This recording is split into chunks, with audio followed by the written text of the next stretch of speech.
Yo, what's going on, family? It's your boy Big KI back in the building. Y'all know how we do. I give a salute, and you know what I'm saying. Shout out to a few people before we get started. Shout out to my bro World over at World News. Y'all know what it is, man. Y'all go over there and subscribe, check bro out. He got some good things going over there, and definitely go check out my man James at the Impossible Channel. He also got some good things going on weather-wise. If y'all want to see some amazing weather things. Salute to my big homie Big Hen over at Drama House Big Hen. Go check him out. Salute to my big bro Step Win. Y'all know what it is. Y'all know how I go Philly in the building. Yeah, salute and shout out to my sis Faith DS. Y'all ain't subscribed to her. Make sure y'all go give my sis some love for real. Definitely subscribe and to each other as you know what I'm saying. Y'all come in the building. Big shout out to Mama V. She slid in the building last night. You know what I'm saying? Got a little party going. Definitely what's up. Oh, big sis Katrina in the building. Salute, salute, salute. But yeah, big shout out to the whole entire family that was in the building last night, though. Real talk. Y'all show something good that's going on. There go my bro Mac J. That's what's happening. But y'all already know I'm finna drop this link in there in 1 second. But I definitely got to get this shout out and salute to the family, though. They always showing love. You know what I mean? Making me feel decent as we all make each other feel good up in here. That's what it's all about, y'all. Let's keep on building and keep on showing that love to each other. Definitely, you know what I'm saying? Subscribe and check each other out because that's the right way to go about things, though. But yeah, while I'm sitting here running my mouth, I'm gonna go ahead and drop this link up in here while I'm talking. That way, people want to slide in the building, start a conversation themselves. You already know I get a flow straight over to the family, man. It is what it is, man. I'm definitely finna drop this right now as we speaking. So y'all give me one hot second. Just bear with me on this. Y'all know it take a quick second to paste this.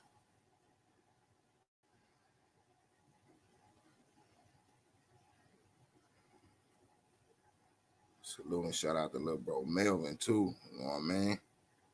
That's a real one right there. All y'all some real ones. Don't get it wrong. Y'all definitely real family. You know what I mean? With Melvin, you know what I'm saying? We love you, little bro. You know what I mean? You ain't, you know what I mean? Yeah. I ain't even got to put it out there like that. But you definitely, you know what I mean? Got all that love coming from everybody over here, little bro. You know, we rocks with you. Got your back 100 no matter what it is. There go that link drop. Guess you know what I'm saying? Anybody want to hop in the building? Y'all know how we do.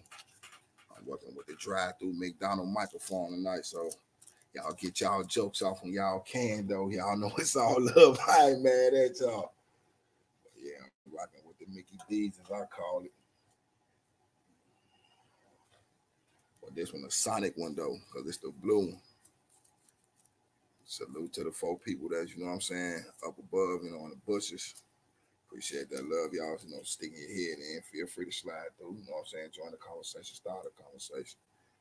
But yeah, that link dropped. So if anybody want to slide in, get something going, y'all know it's all to the good.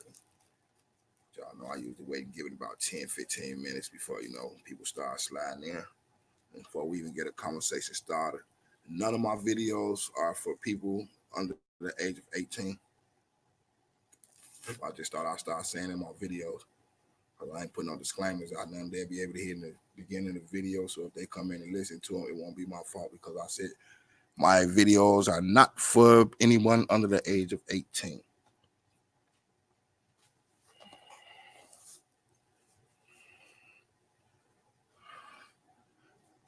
Let me see M in the room. That's what's popping with what's going on with your family. I see you, sis. But yeah, let me just do something real quick so everybody know that it's me that be up on here. Because I know I ain't been doing a face thing lately, but yeah, it's me. That way y'all know it's me in the building. It's your boy, Big KI. I got my voice back a little bit, so yeah. feeling a little bit better. But definitely, anybody want to get a conversation started before I do, or however y'all want to work this, y'all know I always, throw it to the family and see what's good with everybody.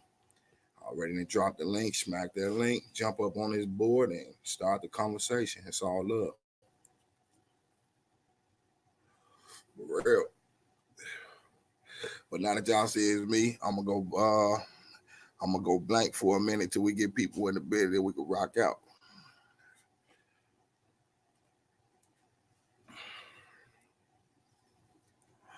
Loyalty T of the builders, that's what's up. Yeah, we got the good evening, salute. Hello everyone in the room.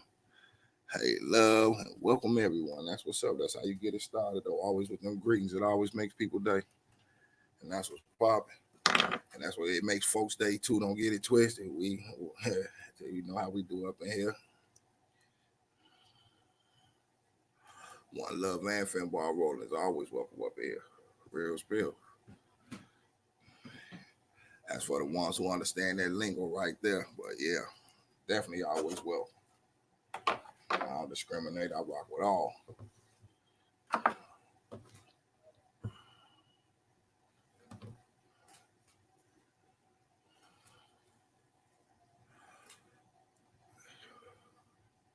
I know that I don't say this often though, but y'all smash that like button for me. I appreciate it. I appreciate it.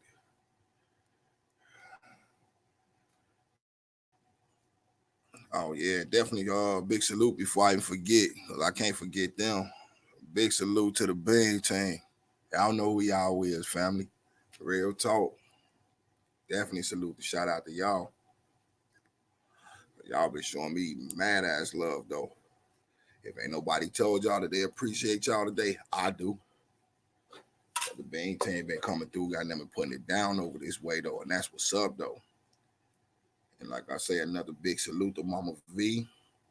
You know what I mean? Big salute to Melvin though. Little bro love building. And you know what I'm saying? My man's Mac J. You know what I'm saying? One of my hometown brothers, you know what I'm saying?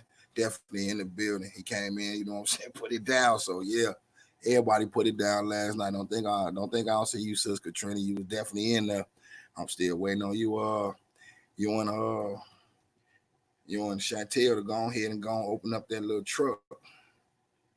For real, gonna open up that little food truck. So I can be one of the ones the first come and the first one of the ones come get it, tells you I don't want a plate, I want a platter. Yes, indeed, sis. It definitely was a good bill last night. That was love. And you don't see that too often with too many people. Y'all already know I definitely appreciate y'all big time.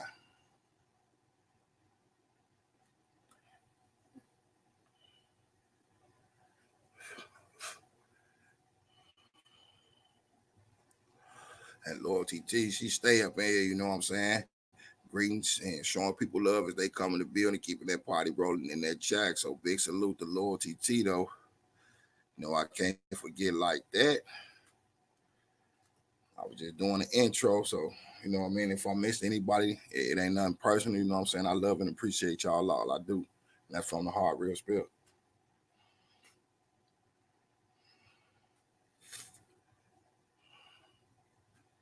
I'm gonna put this up on the screen because this is a big fact right here from Sister Katrina. She definitely said it right. It was a good bill last night. Yes, indeed. That was one of the best ones I done seen though. Y'all rocked out. Well, we rocked out over 8 hours though. And if y'all want to count that other one, it was 9 hours and some minutes put to both of them lives though, man. Y'all the truth. For real. And salute to Black King Almighty who came through, you know what I'm saying? Brother was seeking a little couple of little answers, and I hope we helped you out, brother. If you listening, definitely hope we help you out. Told you, anytime the light on over here, everybody welcome to come in. I just ask everybody to do one thing. Just leave the BS at the door. You chose to take it with you when you leave. Go ahead. If you leave it there, I'll throw it in the garbage for you.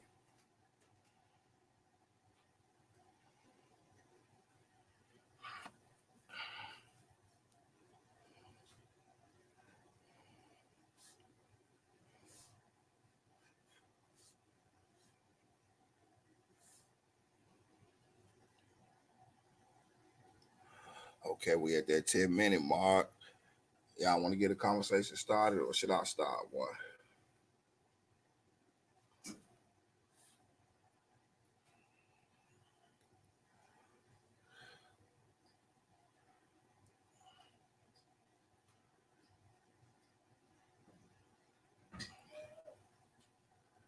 Hope they don't do this weirdo thing to us, because I see this clock keep on doing this little stop and go type stuff up in here tonight.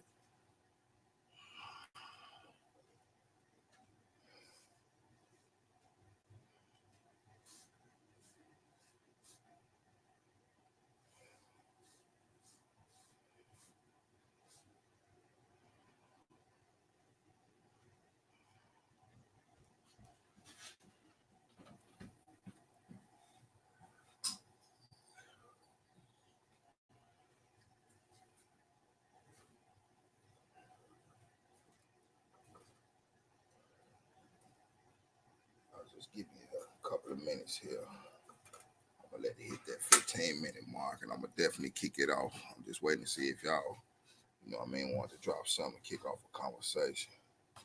Oh, my bro, Classic in the building. Salute, salute, salute.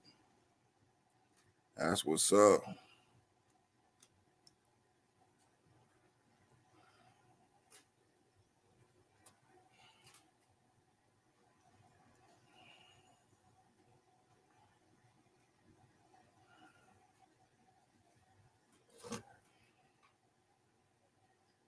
Shit, not much, little bro. I'm trying to see what's going on. I done dropped that link. I'm trying to leave, you know what I'm saying? See if somebody else want to take over tonight and talk about something. We rocked out last night, and I'm going to go check out the lives you did, because I missed out on. I think we were live at the same time, though. We went, 54 minutes the first one, and 8 hours, and I think like 24 minutes on that next one. So, oh yeah, I got the link dropped in. If you need me to drop it in the end, go for it. I'll definitely let you take the show and shit, rock out on what you need to rock out. I'll be here for that backup. Y'all know I'll pass the show over to anybody. Y'all know how we coming. Yeah, definitely let me know if you need me to drop that link again.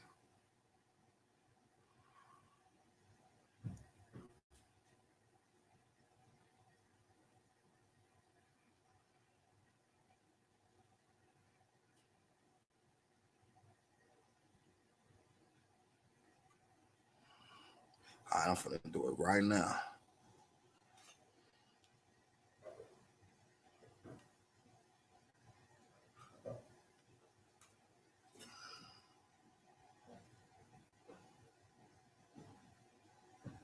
So you good at freestyling shit. You got it then.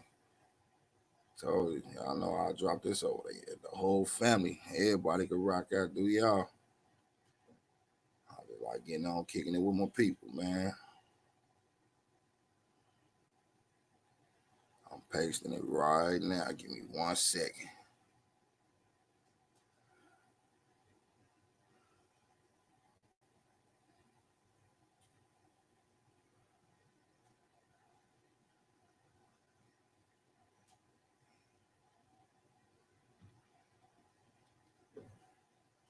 There we go. It's dropped.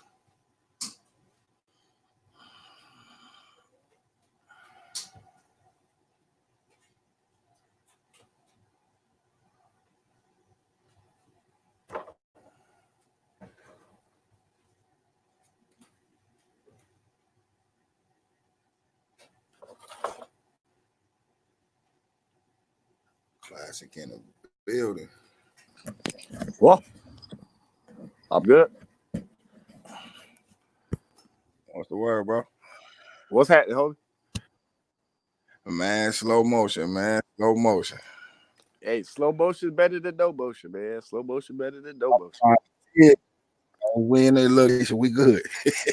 Yes, sir. What up, nigga? Homie? Man, chilling, man. We was over here doing a little building, and I seen a little thing flash across my phone. Like, damn, I can't even pop on. Bruh, don't ever renege out of that for that. Trust me, you can always go back later. I don't even really be caring if people be in my live the whole time. Shit, Like, I do, cause y'all be over here showing me love, man. I be wanting to show that shit back. I be bruh, like, man, I hope night, they don't think I'm on no funny shit, man. bruh, yesterday I was in hell, man. I was in hell, man. Like, let me tell y'all Oh something. shit. Let me go ahead and get on this, because this is what I want to build on. This YouTube shit, this social media shit be going too far with people, bruh. I'm Like, trying to tell you. after a while, we have to understand as people. We have to understand as people, like, what are we really doing? Like, I ain't trying to be like none of these people who just, on these fucking movies or whatever else. Like, for real, like, would you really like your daughter or your mother or, you know what I mean, your woman being disrespected about a stupid misunderstanding, or Not your at all. brother or your father or, you know what I mean, your son, you know what I mean, his life being in jeopardy, his freedom being in jeopardy, but just because it's some bullshit. I mean, shit that we can like really let go. Like, that's the reason I left your live yesterday. I was like, man, like, I'm sorry, I got to go. Like, because I'm like, two of my homies or whatever else, they going nuts at each other, and it's like, damn. And no matter what, let me tell y'all something too. The middleman gets shot too. I'm Middleman gets trying to shot tell too. you, look, if sometimes first and it come from both directions though, because you Yep. ain't choose a side. Yep. Middleman gets shot too. Even if you try to I be cool promise and we neutral, spoke on it. middleman gets shot too. Because it ain't about the people who you actually fucking with. It's the people that they fucking with that try to, put you on blast and Yes, stuff like that. sir. So Yes, sir.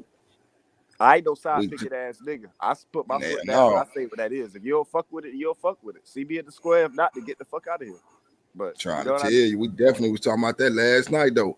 Cause I be like, it's some people I rock with and I rock with another person, but I ain't gonna stop rocking with this person because he don't rock with that person, and I ain't gonna stop rocking the other person because he don't rock Exactly. with this person. Like, man, come on, man, don't force me to choose sides. I'll be like, you know what? I can't rock with neither one of y'all then, cause y'all forcing me to choose sides. Like, I See, ain't got no beef with neither one of y'all. my thing is exactly. Thank you, what you said. I got beef for neither one of y'all. My problem is the people on the outside that keep fucking like egging the shit on. Like, where I come from, if a nigga got a problem with another nigga, then they forgive me for my language or whatever. I know it's some Nah, you people in good. here, You good. just saying that's just the way I talk. I'm from the South, so but like, you know what I mean? Like, if a person got a problem with another person and stuff, they bang out. A person beat a person ass, they dap it up. If not, then they fade again, and it is what it is.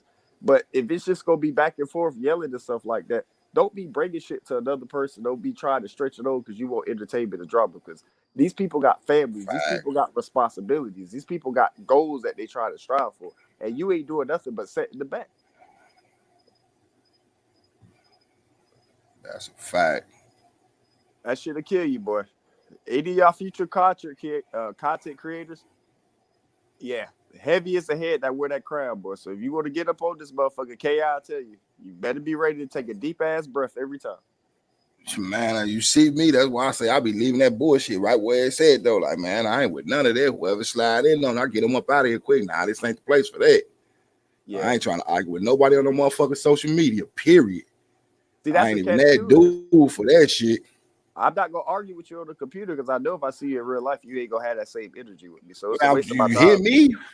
You hear Yeah, me? Like shit. Hey, you still got that energy we was talking about? What the yeah, fuck? you ain't gonna do it like that. I already seen it before. I seen it with niggas. Dude, we came up with MySpace and shit like that. You know what I mean? All Like day. it was a couple times my homeboys that caught somebody lacking or whatever, caught somebody lacking off some MySpace shit or whatever. And yeah, like he ain't had that same energy. I already know this shit. Just a computer is it's a motherfucking low life ass nigga, a person who ain't accepted in society. Just Vinny. They can have all the freedom in the world. I don't care who you are. You can say whatever the fuck you want on social media. You just got to make sure that the bitch don't check you about that shit. Oh shit. Oh shit. Hello.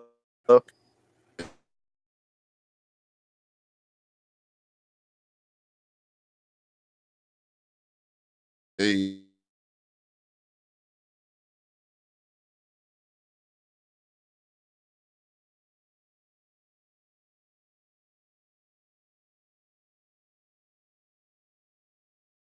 Last night, like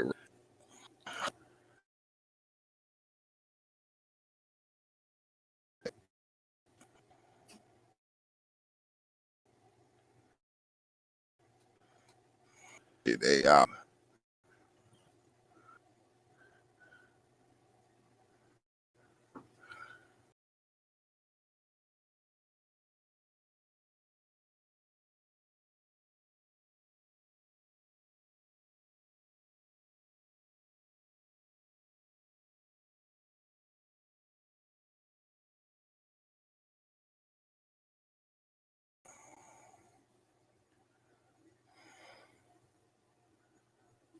Yeah, they bumped me out of my own live. Y'all saying that? Shit, slide back in, little bro. I'm still in here.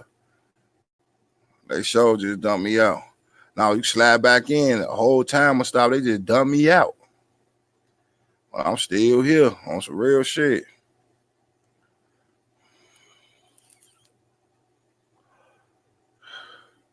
That shit don't make no damn sense.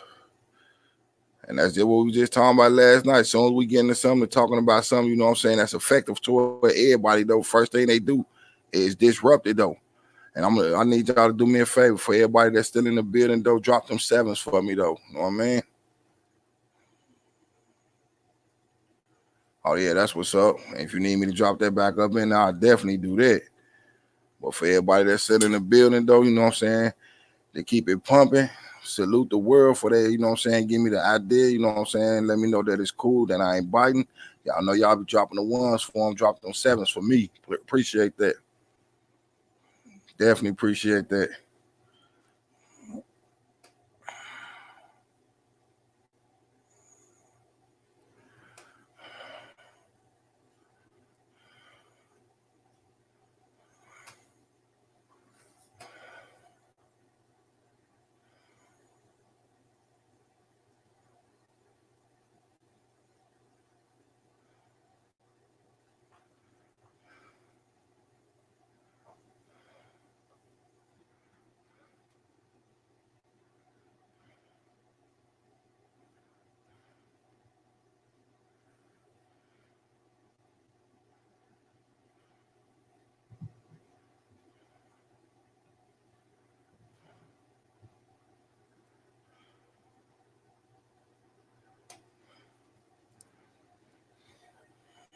I'm still here. I'm trying to see if this shit's still running. Cause they popping me on some bullshit. I keep saying the time stop and some more shit.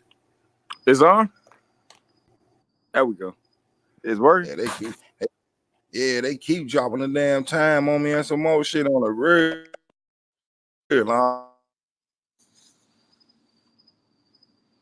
I'm sitting there talking, looking at the time.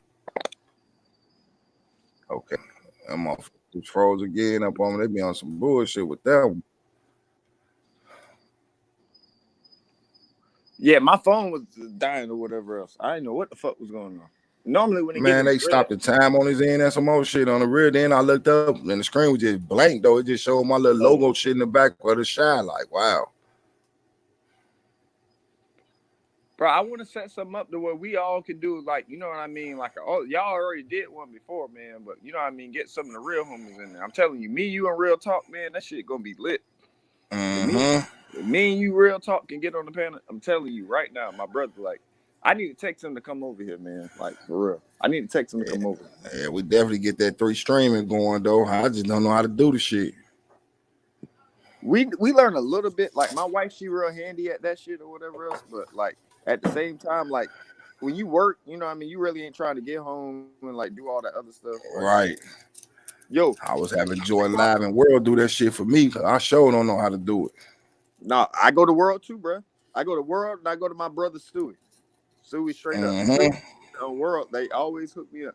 Stewie really be put me on game or whatever, like how to handle my algorithm and stuff like that. But yeah, that's what World was telling me the other night and shit. Like, you got to learn your algorithm. That's why I learned to do the 7th thing. He was like, you know, you got to come up with something like a key thing for everybody to do. And I was saying fam at first, and then he was like, you know, he be dropping on 1s, and I'm like, shit, okay. He told me, you know, find something that suit me. I'm like, shit, the 7s work for me. Hold on, K. I'm talking to my brother. Yo, come in the KI chat room. I'm in here. Come in the KI chat room. KI chat. Oh, all right. Well, hit me up as soon as you get done. Go in there. We on live right now. All right. Yeah, he definitely can pop up on a panel with us. Yeah, he cool ass nigga, man. And he be when you watch him, he drop like he talk about stuff that people really need to hear. Just like you. You know, like I told y'all, anytime y'all come up in here, I'll throw y'all up on the stage and just be on some backup shit and just be like, hold on, excuse the body. And I'll just go in the chat, read what they saying, and throw the flow back over. Well, like I ain't got no problem with that. What I was saying earlier is, man, people got to stop taking the social media shit. I ain't putting it on YouTube, man. It ain't YouTube. It's social media itself. People losing their Facts. I'm sorry, man. It's Yeah, that shit. Yeah, we was talking about that shit last night though. People get on here and literally argue like, how you taking YouTube so seriously? And then people get the holiday because such and such shouldn't be on YouTube. It's like you don't even own Yep. YouTube. How are you gonna say somebody shouldn't be on here? You don't like it, don't watch them. Period. Save yourself a headache. And it really be people interjecting themselves in the middle of their beef that ain't got nothing to do with them. I be looking like, man, look at this Yep. shit here, boy. Is this really the era we in? That's what get on my nerves the most, man. You ain't got nothing to do with the shit, but you is sitting in this motherfucker talking shit. Like, man, let them niggas scrap. They want to scrap. Let them get what they, you know what I mean? Let them get it out. Like, Man, I'm done with that shit, bro. I'm done with that. Yeah. I ain't even know. I've been people. That's why when I tell people, and I be saying that in the beginning of all these videos, like leave the BS at the door, man. As soon as I see somebody jump on that shit, man, I ain't finna tell them nothing. I just go to their shit and just get them out the room, block the shit out of them. No, you can't come in here. But I appreciate the view by you sliding in on that shit anyway. So, bro, I said that on my last live or whatever. Not the one tonight, but my other live. I was like, I respect my nigga KI because he always say, you leave that bullshit at the door. You can take that shit with you when you peel. For real, and if you leave it there, I'll toss it in the garbage for you, period. There you go. Leave that bullshit at the motherfucking door and take that shit with you. I ain't gonna lie. You come leave over your here shit and at my smooth door, I'ma vibe. throw that shit at your ass. Fuck that. Hey, I just want smooth vibes in here for everybody just to feel comfortable with each other, though, man. Like, you know, I be seeing people mingle in the chat. I be loving that. You do good. You do good on that. Just remember, this an old school person taught me a long time ago. You older than me, so you already got game or whatnot. But just hearing it from, you know, I be the younger dude, so you know where my head at. Bro, don't forget your goal. It's your end game. It's your end game.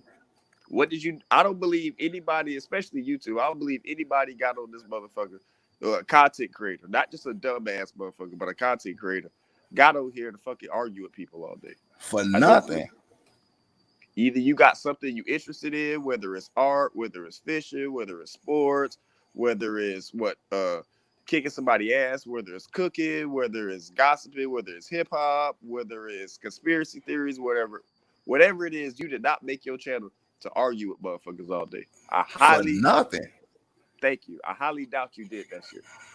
Yeah, no, I just did this, like I say, to bring people together, for people to talk to people and let other real people know that it's still real people out here that they ain't the only one. Don't feel alone. That's all it's about. Yep. Because the issues we talk about up here, I be feeling like it affect everybody, not just a few or just some of myself. It's cool. Real talk in the building. I got that link up there, bro. Smack that link and hop on in. That's my brother right there, man. Come on, get Salute, up in real here, talk. Yo, y'all two got to build, man. Y'all two. Yeah, I just subscribed to him a few days ago. I've been going over there checking out his content. Yeah, both. He subbed to you too. Yes, indeed. The 3 rookies of the year. We in the category of the 3 rookies of the year. I ain't gonna win, but at least I've been there. I don't care. That's what I say, shit. Hey, look, as long as I you know what I'm saying, they like, look, that's KI. Cool. Hey, how y'all doing? I don't need no award for this shit. You doing it, bro. Trust me. You doing it. Everybody I bring to you always come back to me later. Even Jules, like, and Jules see bullshit from a mile away. She was like, yo, I love that chat. It's cool. Everybody over there is like, I don't know. Her and Pretty Eyes may have ran into each other before or other chat room or something. She said she already had known her before. I was like, oh okay. That's what's up. Yeah, she's like, she already had known her from somewhere. I don't know. Maybe Pretty Eyes came in my chat room or something, whatnot. But still, like, Lady Lache, I think. But I ain't about to ask her no questions and shit. But she was like, yeah, I already had known like people over there and stuff. Like, I love that chat room. Woo, that go my nigga. What's up? What's up? What's up? Hey. What's good with it, bro? Man, chilling. I feel you, man. This shit crazy. This shit stay crazy up on here, man. It's that relax room right here.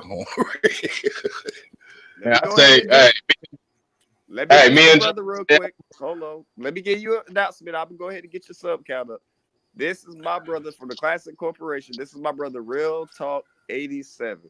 Trust me. That's what's up. Subscribe. You gonna love the content. You looking for some real content that's gonna help you and put you in focus. That's my nigga right there. That's my brother. Fuck that nigga shit. That's my brother. That's what's up. Yeah, I told you. I just subbed to him a few days ago. I've been checking out his content and like the vibe up over that way. Hey, yeah, that's what it is, man. I just stay out the way, man. Just make my videos and move on, man. I make Keep my it moving. I'm trying That's what it is, though. You know what I'm saying? I just like being around positive people, man. That's it. That's it. That's what it's about. Bringing positive people together. Yep, that's it. That's basically what it's based on over here. Yeah, that's why I vibe with King Joe so heavy, man. Because he's a positive brother, man. So that's why I gotta be around. And I done watched some of your videos as well. So shit, you a positive brother too. So hey, I gotta vibe with that. You feel me? That's what's up. Yes, sir. That's what's up.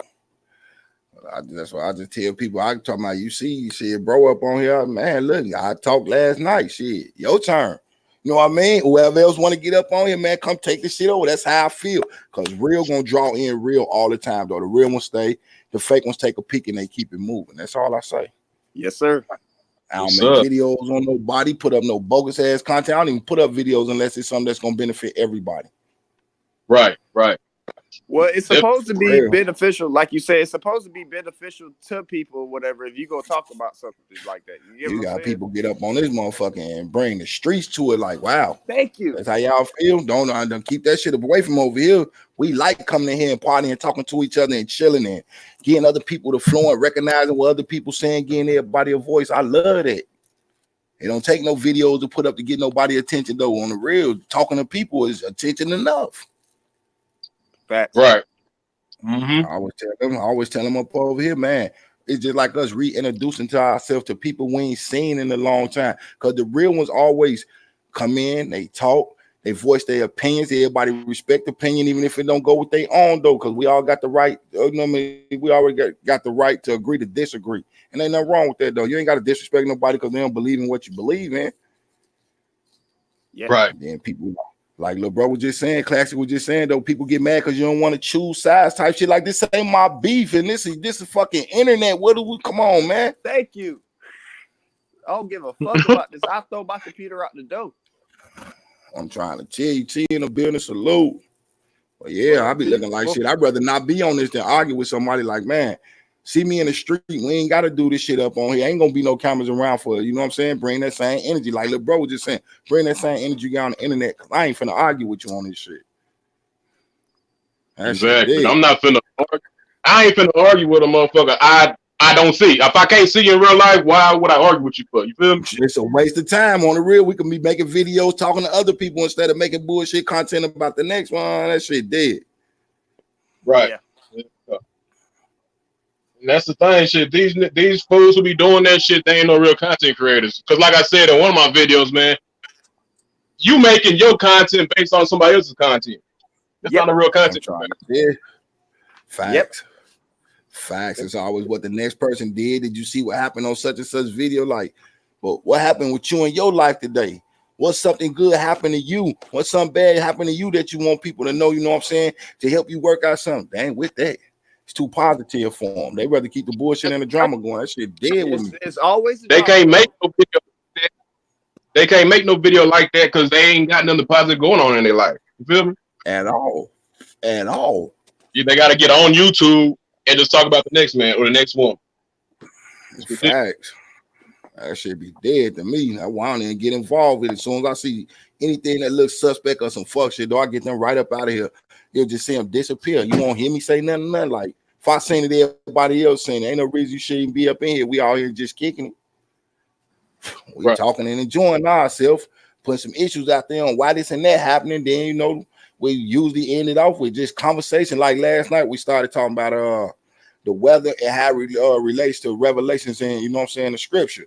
You know, and they know I ain't no religious dude, period. I just wanted to, you know, let me throw this out here for the people who be in their book, pay this some attention. We rocked on that for a minute. You know what I mean? Then we got to talk about, man, bread. What we used to put on bread as kids, though. Like, that's a cool conversation. Like, you don't see this shit type of shit too much. Lil Bro had an issue last night. We let them all know, man, we don't care what you're going through right now. You going through it, we going through it. We rock with you. And we stayed on here with Lil Bro till Lil Bro laughed and got a smile and fell out on us on the real. Right. Yeah, that's all we about, man. Positivity, man, entertainment, and that's it. You feel me? That's it. But they get to showing people get beat up, people get shot, half naked ladies and all that. Like, man, nobody want to see that shit on here, man. On some real shit. Right. And it's like, why they ain't got content about they self up? Right. Bring some positivity to YouTube, man. There's too much negativity on here, man. Yes, indeed. Everybody say, I like this sector, I like this section, and all. I tell them always, this is my thing today when they be like, you know, I like this sector over here. I always tell them, I don't look at us as being a sector. I look at us as we built our own highway, made many lanes as we need so we can come and go and move around as we please, though, period. Right. That's how I feel about it. Man. Like, I believe in, I'm my own sector. You feel me? That's how I feel. I'm my own sector. I'm not a part of this sector or that sector. I'm my own sector. Period. Period. We say that over this way all the time, though. Like everybody who be up on here, you know, help build a foundation and put it together. You know what I'm saying? That way it's sturdy. Later down the line, we ain't got to worry about our receipts being bogus or nothing. Like any video you're going to look at is going to be something that, you know, impact somebody. Maybe help a person, you know, put a smile on their face so they can put a smile on the next face. Right. Yeah. I don't see nothing wrong with that shit. Yeah. We see enough of that shit. Goddamn it, outside this shit to put it up on here. Right. But I was I watched a few of your videos and shit. Yeah. I'm like, I could vibe with this dude. So I subbed to you. I'm not commenting on your video yet, but yeah, I was fucking with it though. Yeah, I'll hit yours with them thumbs up real quick. I came in the building because I'm like, shit, Classic spoke on you. You good people. Because I rock with Classic on the real hard though. Right. Yeah. I'm like, if Classic recommending anybody, I'm coming in the building with a thumbs up, even if the content don't relate to me. You getting a thumbs up and a view for me, period. Right. Yeah. Yeah, that's my dude though, man. I fuck with Classic. Yes, indeed. One of the coolest brothers I done met up on this shit. Yeah. Him, World, you know what I'm saying? My little bro Melvin, Philly, you know what I'm saying? My whole chat, and to me, is cool as fuck. Like I rock with all of them. Right. Yeah.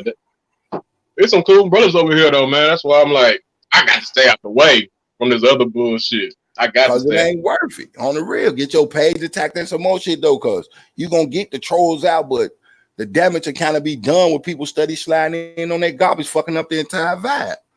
Right. Hell no, I can't do that because shit, you start aligning yourself with certain people, man. Hey, it's gonna bring your channel all the way down. Yes, indeed. That's why I chose not to take sides. If I rock with a person, I rock with them. If they enemies with somebody and I rock with that other person, I ain't gonna stop vibing with that other person because they ain't vibing with them. I can't do that shit. I don't take sides. Like, man, this the internet. Why? Why do that shit? Yeah, it don't make no sense, man. I'm not gonna put my energy into some shit if I can't even see the person. You see what I'm saying? Like you be the motherfuckers in the suburbs put up somewhere that be on that bullshit on the real it do. Yeah, for real. Like, man, that energy, they ain't gonna keep that same energy. And I ain't gonna even give them that energy for me. Like, man, I ain't finna argue with you on this shit and make an ass out of myself at the end of the day. Me arguing with one person on here would kill the entire thing that I'm trying to do right now. Kill all the work that me and the family put in. Like, man, I ain't with that shit. Right. For real. Because I'm get them out the way, man. You gotta go. You can't be here. Exactly. That's how I feel. Because I'm not finna I feel I gotta look at everybody that you know be arguing and shit. And I be like, man, do I want to go back and forth with this nigga? Because I know if I see this nigga in real life, will he actually it's a wrap. Exactly. I ain't finna argue. I try to stay calm as I can on this shit and some more shit. Like, man, people come in. We done had a few trolls slide this way. And me, I feel like this. I'm gonna set an example for the people who don't know how to do it. They come in, number one, and they drop that shit up in there. I tell them, you know what? Thank you for that view, but you gotta go, and they just disappear. Right. You can't come back in no more. I count the view. I take the positive from that negative. Thanks for that view. Bye. Yeah, that's how it is. That's how you gotta look at it, man. Ignore the trolls, man. Just let them have their fun. Be like, man, all right, whatever. I just started blocking them now. Like, I don't even get saying. When I say I get them out of there, I block the shit out of them. That way you can't come back. But I appreciate that view, though. I'm gonna take that positive out your negative. You took time out your life to jump in on straight bullshit, make an ass out yourself for nothing. Right. Yeah, it don't make sense. He made a video about me. He said this about me on another video. Couldn't have been me because I don't do that type of shit. I got something to say. I want to be face to face. That way there's no misunderstandings on what the fuck I'm saying or how I'm coming. Right. Yup. But shit, I checked you out, man, and all I got to say is, man, don't worry about your sub count or your view count, man. If the people who watch you love you, man, that's all that matters. It's all about quality, not quantity. Family always slide up through here. I got at least 14 people that's just regulars that come over here at any given time, though. And I always tell them, if one pop up, that's cool with me. That's a conversation starter right there. Exactly. I don't even trip off that. They know I ain't in this shit for the money or nothing. I got a cash app. I drop here and there, though. I'll tell them, hey, drop in the cash app. I drop it. If you drop in, cool. If you don't, guess what? Cool. I ain't gonna hate you behind that. I ain't monetized none of this shit, though. I always come in, like I say, really for the conversation. I like to see people talk and come together with each other. Right. Yeah. When ain't no motherfucking videos or nobody showing no shit to nobody to get you interested, man. If you can't hold your conversation, then why be here? Exactly. That's. I wish everybody would get on that same accord, man. But a lot of people that's on here for the money and the views, they want to start controversy. That's all that is. I'm trying to tell you on straight bullshit. Yeah. Salute to the chat that's in the building. I see my sis Chantel just slid in. Salute, big sis. I see you. And Katrina say, because I see everybody saluting and shouting at each other. Katrina say, was talking to my son. Oh, hold on. Let me get little bro back in before I read that. There you go. Katrina say, was talking to my son a couple of minutes ago. He going through mess at work. Same thing, different place. A supervisor at Ford Motors plant acting like Samuel L. on the Django, a female version. That's crazy. That's crazy. For real. And that's the thing about it. Everybody keeps saying, black people need to come together. Well, man, look, all people need to come together, though. If they get that narrative of that race shit out their head, man, we'll be better. I ain't never telling nobody forget about what happened in the past. You know, take it as a learning experience and see what we could do better in the present day so the future could be way better for our kids and grandkids, man. That's the only thing that I'm pushing the narrative for. Without us pushing this shit toward this generation, the generation might become extinct because they killing each other. Mm-hmm. Real shit. And I feel some type of way about that. I got two 17-year-olds that's in this generation. No, I ain't losing them, because if I lose them, I'm going to lose myself, if you know where I'm coming from. Oh, yeah, definitely. I ain't trying to do that. I know my dudes is finna be grown this year type shit, and I'll be really thinking about that. And it's me like, okay, cool. I know it's people out here got grown kids. They got, grandkids or whatever, or they kids, coming into their own. Why not talk about this, though? We could push narratives back and forth with ideas from each other on how to handle shit, though, instead of, you know what? Well, my kid is a good kid. We all know our kids getting in mischiefs, and I say that for this reason. We used to be kids ourselves, and imagine the shit we used to get into. Mm-hmm. I'll make it look like, my kids are saints. No, the fuck they ain't. My kids be out there with they guys. Ain't no telling what they be doing. They into girls. You know what I mean? Like, I ain't calling them a mistake or nothing like that, though. I was of age when I had my first one. I'm cool with that.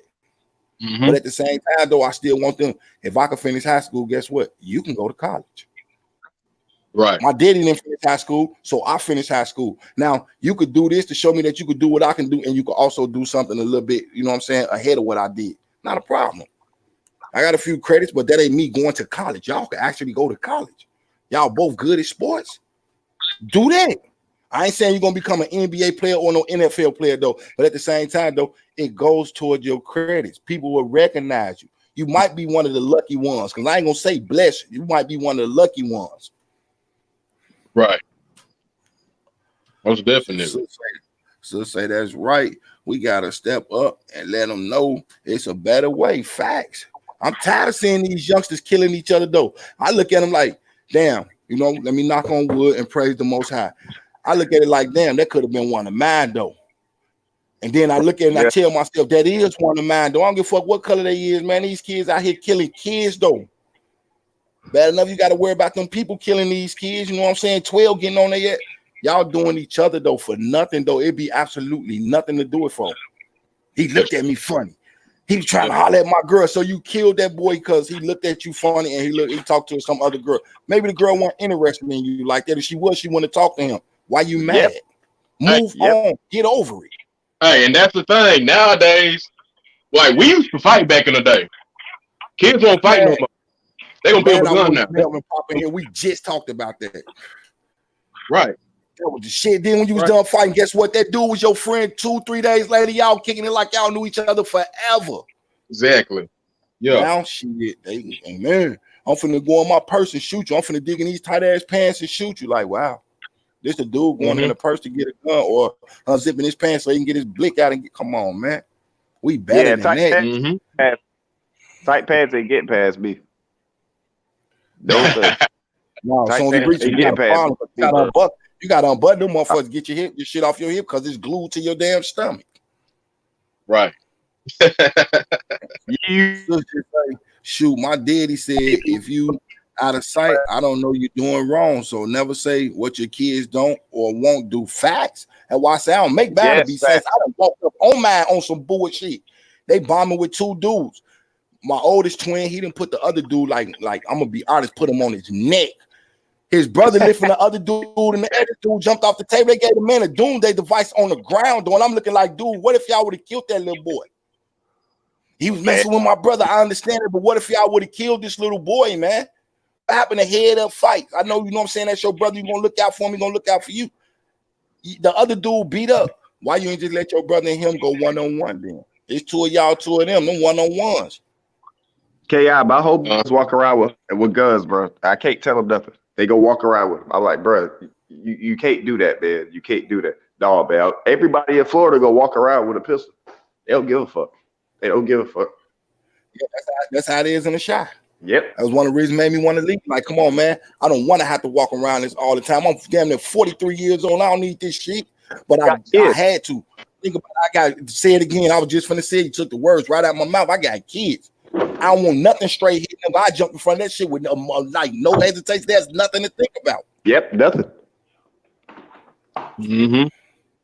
That's fact. I'm thinking like, man, it's a better way. Because any place you go, because some people would be like, yeah, you just left there and you moved to Minnesota, this, that, and the other. Guess what? It's still violence everywhere, though. Right. Yep. But I just don't want them in that jam. That no, man, it's a better way, man. Y'all can come up being in a different place. Nobody knows. You ain't got to worry about that shit. Y'all don't gang bang. I ain't never seen y'all throw up signs and symbols, even with y'all friends. Y'all give each other this little pull in handshake like we do, pull them in and give them a hug. Man, my brothers do that to each other. Yeah. I don't see no pack, none of that shit though. Cause I'm gonna dive on all of them, the other people, kids too. I let them know, man. Look, this ain't no shit that y'all need to be doing, man. Yep, I agree with that. Hey, ain't no bullshit. Dead serious. I would dive on these other people, kids, take them home and tell them, man, look, I just got at your kid. Your sons is out here gang banging, man. Ain't no telling one of these big knucklehead wanna be gang banging motherfuckers slide down on them and think it's sweet because they shorties and come at.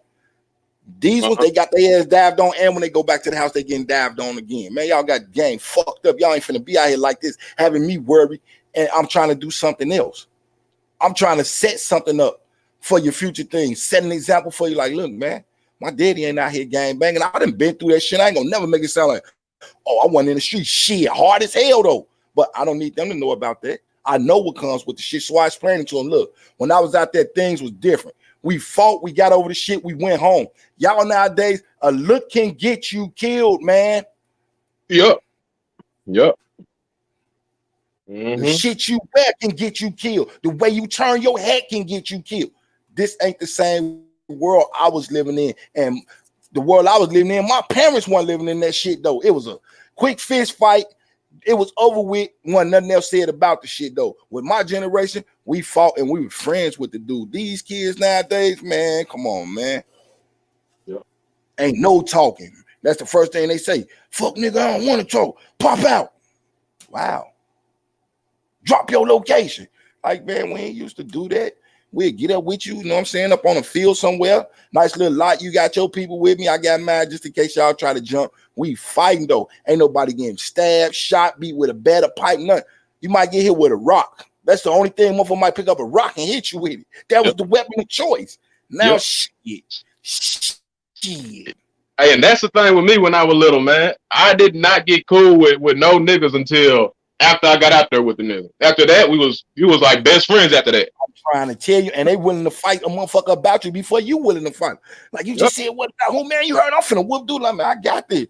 Man, you my boy though, man. Nobody say nothing about you. You think about it like that, man. 2 months ago, man, this nigga was at each other's head.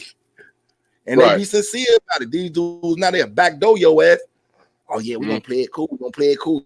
Tell them come on to the party. Get to the party. You got 3 motherfuckers there with pistols waiting on you, ready to do your ass right there with somebody to record it. Yep. Yeah, that's some crazy shit. Main reasons I ain't want to be down there no more. Like, man, born and raised in this motherfucker, all the fuck I know. But no, I want my kids just to be all my kids know, especially when I got a chance to get them away from this shit. Mm-hmm. I don't need that. Don't nobody need that in their life. Nobody. Don't nobody is supposed to be, your kids supposed to bury you, not you burying your kids. Right. Exactly. But yo, check this out. Hey, I'm finna get ready for work, so I'm gonna holler at y'all later. And that's what's up. I'm gonna be sure to give you a shout out on my next video too. I got you all day long, and I got my what you call it on there, that notification, my all on for your shit. So when you go, if I ain't on this shit, I'm sliding. If I don't, I'm come over there and check it out anyway, though. All right, no doubt. Appreciate you, fam. No doubt. When you see the light on over here, fam, definitely slide through. You always welcome. Right. The stage and everything if you got to. All right, gotcha. For sure, for sure.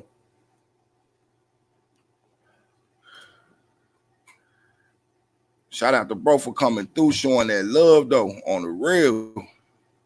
That's what it's about, that building, y'all. Definitely about that building. That be what's up though. I salute everybody, you know what I'm saying? I see y'all comments and stuff. Don't think I bypassed y'all. T say, I'm just here to support the ones that aren't with the drama. That's a fact. Hello, class, and that happened to me yesterday. I read sus, making sure you know what I'm saying. I ain't missing none of y'all. I know I love the vibes up in here. But if somebody else want to hit it again, you know, definitely slide through, and definitely salute to Real Talk 87. Y'all want to subscribe to bro, y'all definitely subscribe to him. Make sure, you know what I'm saying, if y'all ain't already subscribed to each other, do that for, you know what I'm saying, for me, for y'all selves, you know what I mean? It's all love. But if anybody else willing to get in and rock out up on here, like I say, I'll drop the link, or we definitely keep this conversation going and see. They came in, got the conversation going. So we definitely got to do better with these kids. We done spoke on it some more, but it ain't enough, you know what I'm saying? We ain't spoke on it enough. So there is an epidemic going on with these kids killing kids type shit, y'all. We don't need that in our lives. If you, yeah, that he definitely got it. I appreciate that though, and bro, definitely if you still listening, I'm gonna definitely slide through on your live though, on the real, because I usually do mine anywhere, like I say, around 6 or a little late tonight. But yeah, say all my damn phones dead.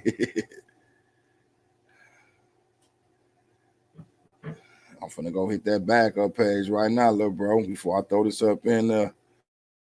Make sure you got, wow, there's another one for you. And let me slide this back up on here in case somebody want to come in, join in on this conversation. So I just seen big sis, you know what I'm saying? She gave her opinion about things, and it's much appreciated. And I seen what Sis Katrina was just talking about too, what's going on with her son. So, you know what I mean? Shit goes always. As far as this drama thing go, y'all, we better than that shit though. We get enough of that shit on the news, out in the streets. Even if it ain't our own drama, we see the shit doing the shit just be wild. Like, man, these people out here acting a fool. They do it in front of their kids and all types of shit doing this shit be like really, really unnecessary. We hella better than that shit. Oh, for sure, for sure. You say let it charge up. That's what's up. But I dropped it in case anybody else want to pop on this panel. You know what I mean? Join in that conversation or just take it over.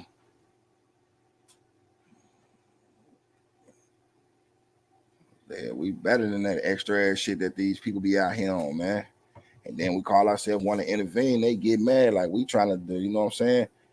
Cease the violence, you know, the drama. But we ain't gonna stand there and let nobody disrespect us at all, though.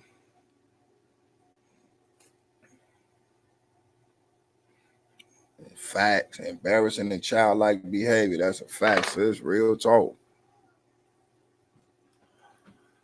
People definitely slide out there and be on some garbage. For real, for nothing though.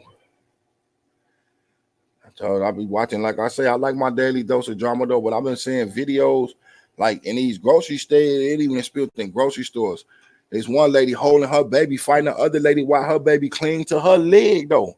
Like, man, what they do this goofy ass shit that y'all got babies with y'all.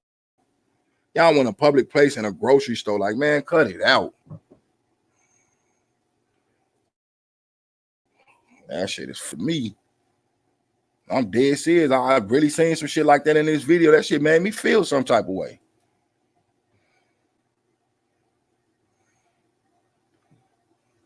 It's one thing to stand up for yourself. It's another thing to have to plumb ass. That is facts. I seen that shit in this video. It was on Facebook too. And they was like, when mamas just don't give a fuck is how it was captioned. And I'm thinking like, okay, they in here stealing or something. The lady got up on the baby, literally for real, y'all cannot make this up. Had a baby in her arms, holding up one arm, fighting with the other arm, while the other lady fighting her with her own baby, clinging to her leg, crying like, wow. I do my best not to watch the fight videos because they would piss you off. Yes, indeed, sis. And the only reason, like I said, I clicked on it because I thought they was stealing. And I'm looking like, damn, they stealing. They finna get caught up. Or they finna get away with this. They finna pull something slick. The whole time they just took off on each other in the middle of an aisle with their babies right there with people watching them. Look, nobody tried to break it up. I'm looking like, well, damn. Then you seen this one store employee dude. He jumped between them like, hey, y'all got y'all babies. I'm looking like, this shit crazy. That's facts. Little bro say fear invites ignorance. Man, couldn't have said it better myself. And it's like you look at things doing, you think like, man, we could do better because we are better.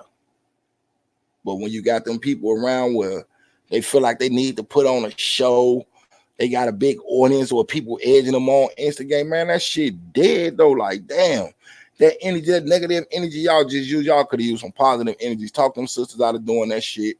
You know, let it remind them, man, y'all got y'all babies. This ain't even worth it. It took the store dude. I think he was a stock person too. Took him like, hey, wait a minute, y'all got y'all babies. I have clicked on the mess because they captioning something else. Yeah, that's clickbait. Because like I said, that's the way I took it. I thought, you know, they was stealing. And I clicked on it and seen that shit. And I literally really felt some type of way. The bro say that's sad. That's facts. That's sad as hell. I felt some type of way looking at the video. Like, damn, what if she had swung and hit her baby, or when the other one kicked toward her, what if she'd have kicked the little mama that was clinging to her mama leg though? Like I don't think they was thinking about shit like that. They're acting the ass in front of your baby. That shit can traumatize kids though. Like every loud sound they hear from that point forward, they'll feel some type of way, be jittery and jumpy, man. And I'm one of them dudes. And I ain't gonna say in front of my sons though. You know, I done got a little loud here and there. But in front of my daughter, I don't even swear in front of my daughter. Don't get loud in front of her or none of that shit, though. I don't argue in front. I can't do that. I don't want her to never feel like that shit okay.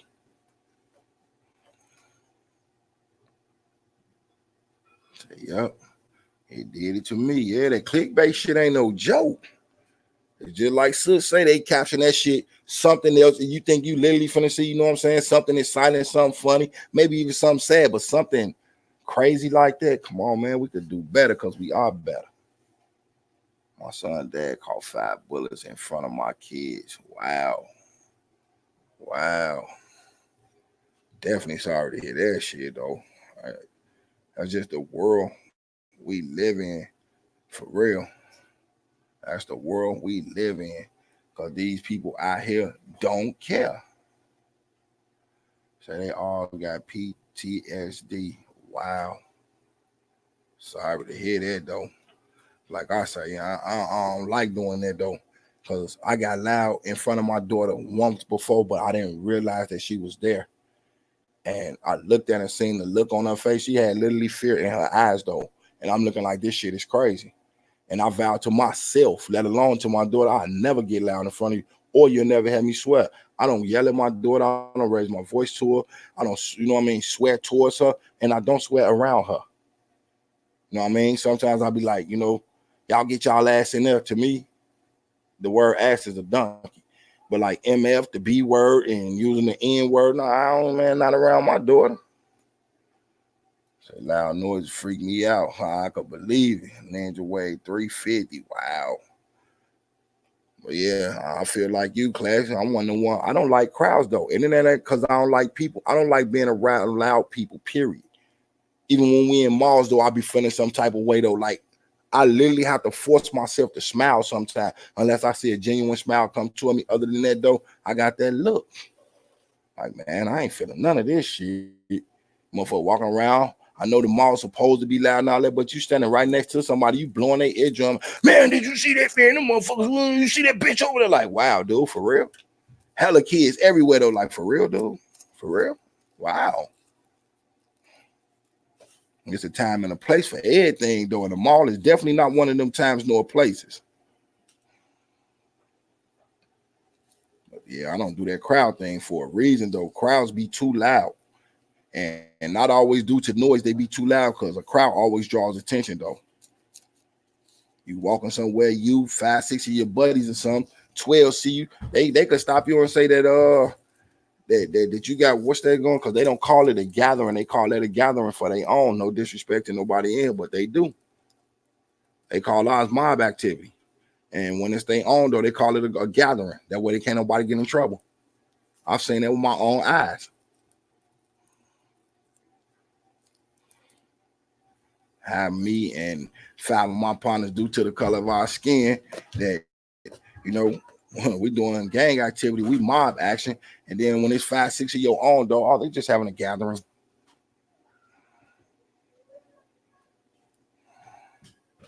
That's what let me know that we better than that. We could do better because we are better. And I mean that as all us together people, period, though.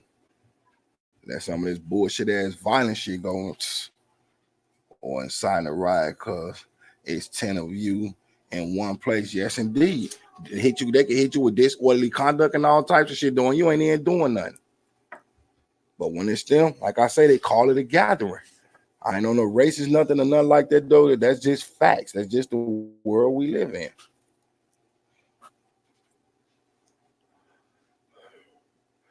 They shut down our parties because the music too loud, though. Like it's the weekend. You know what I mean? We got music playing. This is what a party is, though. By 12, 1 o'clock, of course, it should shut down. The clubs do it. We don't see them sliding down the club, shutting them down because they too loud. It's basically the same thing, though. You paying to live somewhere, these people paying to rent this place as a club. It's like, really?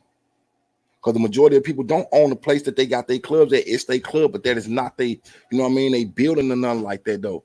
So they not stopping them and telling them, yeah, the club is too loud. Y'all need to keep it down, though. Like, damn, at a house, you should feel better. There's people here literally enjoying themselves around their loved ones at a club. It's strangers. Ain't no telling what could happen at a club. But they don't shut them down all the time.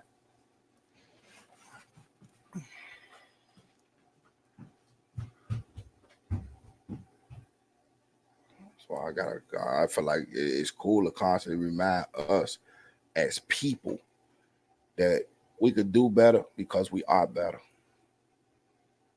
And y'all in here, I already know y'all don't follow fast trends, crowds. You know, y'all ain't finna let nobody lead y'all to a brick wall, an endless bridge, skydive out of plane without a parachute, none of that type of shit. Oh man, we over water. Let's just jump out the plane. We don't need a parachute. Yeah, you go first then. Since you want to be the leader, go first. Remember, you're the leader. The leader's supposed to set an example. Go first then. If you don't hurt yourself diving in the water, I ain't gonna do it anyway though, because you might have just got lucky. We live in that type of world where it's okay. If fuck shit is okay, the real shit is not okay no more. So said it best last night when she say putting a damn carriage before the horse though, and I thought about it like that's a good one. Oh, you say you good now? You need that link? You know I drop it. They sure don't shut the club down. That's facts, sis. You already know. And you know in clubs though, them dudes being there ready to bust your head with a bottle, a bar stool, the glass in their hand. Some of them be having it on them because the people let them in because they give them a couple of dollars. I know how all that shit work.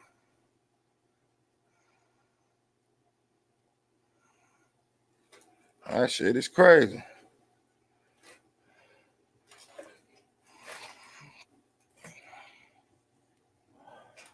Well, yeah, we definitely better than some of this shit doing. It be up to us to continue to set the examples though. Because some people be like, oh, we need Big Mama back. We need Big Mama back. And just don't know that some of these grandmamas out here is Big Mama now. You know what I'm saying? It is what it is. Salute to Chantel because what she shared with us last night definitely let us know she the new Big Mama and her, you know what I'm saying, her clan, her family. She Big Mama. Where you know what I'm saying, she laid it down. Sis definitely let us know she be laying down them rules and letting the nieces and nephews and her own know, look, it's a better way of doing this. And she definitely getting them jewels and them tools to work with. Look, I'm gonna get this to you. Now let's see if you're gonna apply it and use this. Now we just got people and it's shit crazy though. And I'm gonna use an example. I got a little cousin, she got a 12, I don't think her son no older than 12, 13. Be on Facebook Live smoking weed with this man. Well, with this boy. Looking like, are you serious? Are you serious? So, you know, if we see it, them people see it because they stay watching this shit to see if people on here gang banging with guns or not. And you on here smoking weed with your son, cut it out. Cut it out. That was a good statement because that cart can't budge till the horse pull it. I told my son that the day he get it. That's what's up. Wish I had a big mama. Say, damn. Yeah, I'm dead serious, little bro. On some real shit. I'm dead serious. I watch this my blood little cousin. This my mama's brother's daughter. Facebook Live. On there with her fucking 12. I don't think the little boy no older than 11 or 12 because he ain't 13 yet. Passing the man a blunt, smoking with him, with a boy, smoking with him. He can't sit still type shit. Like, is you fucking kidding me right now? Say my son, baby, calls me Big Mama. She used to call me her daddy mama. Bro say, don't do that. I'm trying to tell you, that shit wild as hell though. I don't even tune in no more. I spoke on shit once before on that. Like, man, your ass better chill out. You're gonna end up booked. I always get on there and always capture her shit. I got something to say and get on there and got shit to say. Talking about the next motherfucker and what they doing type shit. Like, man, I ain't with none of that fuck shit. I'm out of here. They issuing kids weed instead of honor roll. I'm trying to tell you. I would say Adderall, yeah. And it's like majority of this stuff that them doctors issue out to them, a lot of these kids don't even need that shit though. They do that shit for some bucks, and that's real spill. Man, he gonna be a monster. Yeah, he is. Gonna feel like the rules ain't gonna apply to him. That man gonna either have a prison number or a tombstone. Let me knock on wood and pray to the Most High that don't happen. But at the rate he going and how she shooting it to him, yeah, little buddy ass gonna end up, like I say, with a fucking prison number or a tombstone. Smoking with them is child abuse unless it's medical. It ain't medical, sis. She do the shit just because she want to be her kid's friend. Man, fuck that shit. I'm going to be your daddy before I be your friend. On the real, you ain't got to like it. Hell, you can hate it if you want to. But at the end of the day, though, you're going to realize, you know what, my daddy was doing this shit to help me. My mom was doing this to help me. Yeah, I ain't finna encourage you to go smoke no damn weed. I ain't finna encourage you to go out and sell drugs, carry a pistol, gangbang, none of that shit, though. If anything, I'm going to try to discourage you of that shit. In my day, the teachers told our parents to get us written. I could believe that because I was told to get on that. Because simple fact, I used to finish my work before a lot of other kids. And it used to be me and like 2 other people. We be done with the work. Ain't no rush to it or nothing. It just, you know, It was easier to us. We sit there, we be loud, messing with each other, all type of shit. When we messing with the kids doing work, he's too hyper. Maybe you should take him to see if he needs medication. Went to the place, the people look. I'm looking at my mama thinking like, man, you get me put on the shit. I'm telling my grandma. I'm real. I live with my grandma. I'm telling my grandma. As soon as they right, that man told her flat out, there's nothing wrong with him. Like, you know, maybe she should give him harder work. You know what I'm saying? To broaden his horizon, open his mind a little bit more though.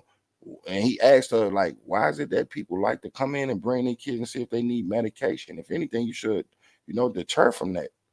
You know, nurture what he got going on and see if, you know, it's something you can help him out with. Just instead of always bringing them in here for us to check them out. That shit crazy.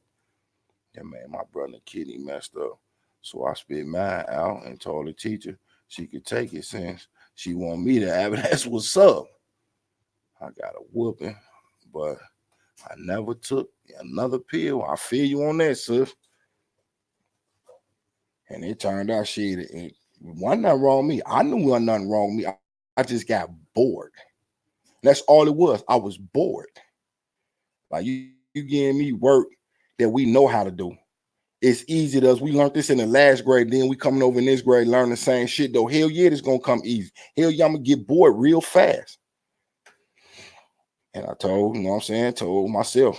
So when she tried to tell him to get it to me, I'm telling my grandmama. And I even told my grandma anyway, she took me to the doctor because the people said that I might need medication. I'm like, oh, you ain't going back over there and hang out. I'll start taking you to school from over this way. And the only reason I was over there because I wanted to go to school with my brothers. My grandma just wasn't going back over there no more. That shit was dead. That shit, school just was boring to me. But I liked school, if y'all know where I'm coming from. I like being around my peers. I like interacting with my peers. And my two favorite classes, I ain't ashamed to say, was gym and lunch. The real shit. But I liked the school. And you don't hear too many kids, you know what I'm saying, growing up talking about they like school. I like school. It was a way to get out, you know, learn social skills as far as interacting with others. You know what I mean? Being around your peers, having fun with them, you know what I'm saying? When you went out for recess or whatever, because we definitely had recess where we went out and played softball, dodgeball, or just went out there just to chill and mingle with other classes that was out there with us. Bro say giving me pills was a bad idea. Somebody or something else is going to eat them, man. I'm trying to tell you. So she had to try to give me that shit out of here, that shit up under my tongue. Quick as hell, lift your tongue up. I know how to hide it in my mouth on the rail. I used to do it with dope. Not trying to, you know, throw that out there like that, but they didn't search my mouth. I had like 5-6 bags in my mouth and literally hit it. Flashlight all down, lift your tongue, like, twisting my tongue with that shit on one side. Like, yep, you know what? Can't do this no more. Too close to going to jail. I'm good. The girl in front of me kept irritating me every year. They said that be in front of me. She always swung her hair on my desk, knocked my stuff on the floor, but I was the problem. Yeah, that shit crazy. That shit crazy. I already know how that shit go. I used to have this dude that should do some shit like that with his backpack. Every time he walk past, dude, your backpack is not that big. He did it one or too many times. He got his ass whooped in the classroom, dude. You got me fucked up. I let you slap with this too many times. It's always, oh, excuse me. Dude, this our biggest hell audacity is not pushed together. Y'all remember how it was when we was younger? It was space in between us because the teacher had to walk around. But he used to always do it though. And one of my homies, Kelsey, tell me, he say, he be doing that on purpose. He told us when we was outside, watch me knock this off his dead. What? Man, you should never even told me that though. Then somebody else walked up. He does do that. He used to do me like that. That's why I didn't want to sit by him anymore. Okay, y'all scared of him. I ain't. And you're fuck how big he is. I ain't scared of them. Them big ones be them ones. Like, oh, you pick on people because they smaller. And the whole time you can't fight. You just using your size as an advantage. There ain't no intimidation factor to me. They say the bigger they are, the harder they fall. And that's a true statement. I tell them, I don't give a fuck how big you is, though. You motherfucking nuts. Can't lift weights. Can't you them grow like you grow. Hit you in them little soft motherfuckers. I bet you fall. I don't fight fair. The girl put me in a headlock for a slice of fucking pizza. Wow. Her hair smelled like tomato soup and was on it. She sent me a friend request last year. I'm like, girl, I don't like you. Stop it. That's, man, I'm trying to tell you. And them be the ones too. I remember you from school. Then you think to yourself, motherfucker, the memories wasn't good. So by you saying you remember, you just stirred up some shit. Now I want to fight you for real. Now we grown. Let's see you got that same school energy. I know how it go. And that falls back to like we used to be kids. We know how it was to be kids, though. These kids right here, though, didn't even get a childhood a chance, though. They want to be defiant, go against the grain of what they mama and them saying and all types of shit for real. She liked me, but was still, it was a girl. I was in 5th grade. Don't judge. No, I ain't judging. I ain't judging at all, though. At all. Everybody had a birthday at their school, if you know what I'm talking about. And one girl who would like you, but you know what I'm saying? She was grimy as hell, though. Like, he ain't gonna hit me back because I'm a girl. And if he hit me back, I'm gonna get in trouble type shit and feel like they could do to you what they want. We all had a birthday in our school. I had 2. My teacher was one of my birthdays. On the real time, I told my mama. My teacher be picking on me. Boy, ain't nobody picking. My teacher be picking on me. Told my grandmama. My grandmama told my auntie, because my mama act like she didn't want to come up there. My auntie Tammy came up there on that ass door and seen it for herself. On the real, popped me upside the head with a stack of fucking paper she was collecting. Walk right in. What you just do that for? Do what? No, that was an accident. She said, bitch, let me tell you something. See this one right here? Wrong one. I think that shit for myself. You want to hit somebody with them papers? Hit me with them papers. And I'm going to show you where I'm going to put them at.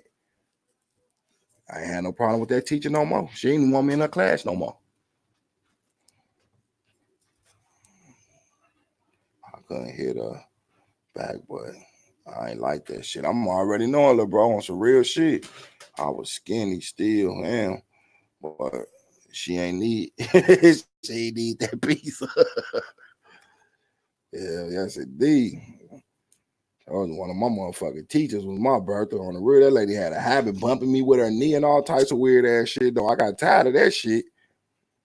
I'm gonna be honest. I was thinking about bringing the kitchen after school. On the real, bitch, you bump into me again, though, I'm gonna poke your ass in this classroom. That's when there wasn't no certification laws, though. Go down to the Audi home for a few days, go to court, get some probation, and go home. I just end up just telling. My mama didn't listen. I told my grandma. My grandma couldn't make it to the school, so she saw my auntie, and my auntie Lily actually seen it. One teacher spit on her finger and tried to wipe. My mole law told me I wasn't Marilyn Monroe. Stop making moles. It ain't cute. Wow. Wow. She put her motherfucking body fluids on you. That was a call for ass whooping right there.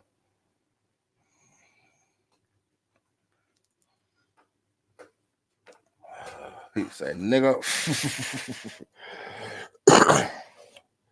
Yeah, we had them teachers. On the real, we had them bullies. Nowadays, shit, like I say, these kids don't even get themselves a chance to have a childhood, though. And a lot of the parents contribute to that, though. I ain't saying none of us. Because from the way the conversations we done had, I know it ain't none of us. But you got these parents out here literally contribute to that shit, though. Like I say, my little cousin is one of them, though. I seen that shit. Like I say, the shit like literally made me feel some type of way toward her. You know, she was all types of B words in my head. Man, she's serious. Like, wow, she just got a little cutty out here. Bad, though.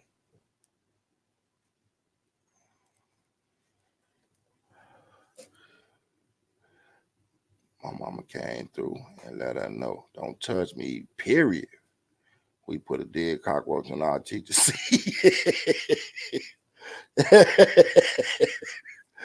Oh, man. But if these kids would at least got a glimpse or a taste of our childhood, though, maybe things would have been different. It's some of us, you know what I'm saying, like ourselves, you know, that's trying to teach them from the things we learned as kids so they could better them in the future, you know, to better their kids in the future and so forth. Now we just got parents nowadays that really just don't give a fuck. Here, take this phone, take this tablet, take this computer, take this laptop. Kids talking back to their parents and all types of shit, though. I ain't with none of that fuck shit. And sometimes when I see it, I stay closed lip about it. Like it ain't, you know what I mean? As long as it ain't mine. But sometimes you can't tell people nothing about their own kids though. So you just sometimes gotta let it go. We was bad. We put tax in that season. Damn. We used to be on some other shit though, on the real. Had this one teacher shit. We used to steal her motherfucking strawberries though on some real shit because she had this habit of making. She'd bring her blender to work every single day at school. Bring her blender to work, fresh ass milk and fresh strawberries though, and blend the shit up right there in front of us. Drink the strawberry. Okay. One day that shit went too far, like man, because the shit looked good. I ain't gonna lie, that's the reason we took her strawberries. Man, ain't finna keep doing this shit in front of us. We kids, you know, we want some shit like that.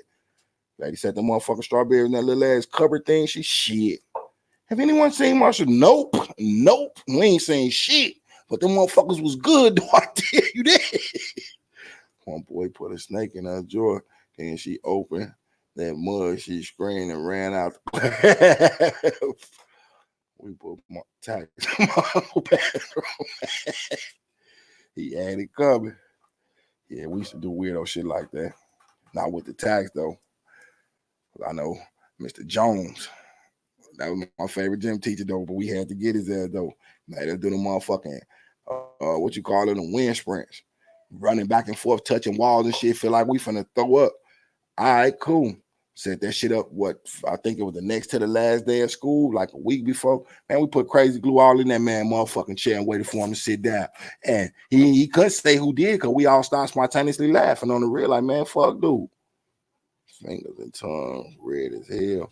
From strawberry juice, you better know it. We smashed the shit out that lady shit. But we crazy glue Mr. Jones ass to that motherfucking roller chair that he had about that desk on the real. Y'all do wind sprints. We done doing them. Then he gonna say do them again. He see us up there. We need water. We sweating. We breathe hard and some more. Okay, cool. Like we gonna get his ass. He get y'all later. But y'all say motherfucker crazy too glued to a chair. Hey, that's the funniest shit ever to me though. As before these motherfuckers start doing these so-called practical jokes with their camera shit, we started that shit. All us did. Motherfucker sitting there, can't move. He tried to stand up, the whole chair come up with him, man. He damn near fell forward. What's going on, your shit? You tell us. You stuck to your chair. Fuck you. Bet you won't tell us to do no more wind sprints. Yes, man. He still he fell on his ass. Hell no. That's why I say our childhood was fun to me, though. We all had them bumpy roads, them ups and downs and shit, though. But, you know, we was good. Oh, yeah, we got his ass. And say bro has got his ass, too. On real. Y'all would have seen him. I'm like, he making the girls do it and everything, though. We was literally in that motherfucker ready to hack, though. Some of the kids in my classroom had asthma and some more shit, though. You can hear them wheezing. I'm looking like, well, damn. We done. We did 50. Do 50 more. Wow. Okay. Man, a couple of guys I rock went to school. All us came in. We gonna get his ass. I'm like, everybody should bring some crazy glue to school. We gonna crazy glue his desk, stick his hands to it. One of the other guys, man, fuck that. We gonna put that shit on his chair though, cause it's clear. And he pulled that motherfucker out without looking, smooth, set his ass down, was sitting there for about 5-10 minutes while okay. He get ready to stand up, come over there where we was motherfucker man, stand up, damn near fell forward with the chest stuck to his ass. What's going on, man? You tell us, nigga. Said, had it come, it was 8 of us. He took 110-64, bro. Hell no. So y'all got on his ass. For real, some of them had that shit coming to him, though. But at least we ain't go home and come back with the strap and get at them and shit like that, though. We weren't with that shit. We weren't even thinking about no shit like that. These kids want to come back and shoot up schools and everybody in them ain't had nothing to do with shit or nothing just because they mad, though. Like, wow, there's some shit you could have got over with. You ain't going to be in this school forever. You might even see this motherfucker outside this school.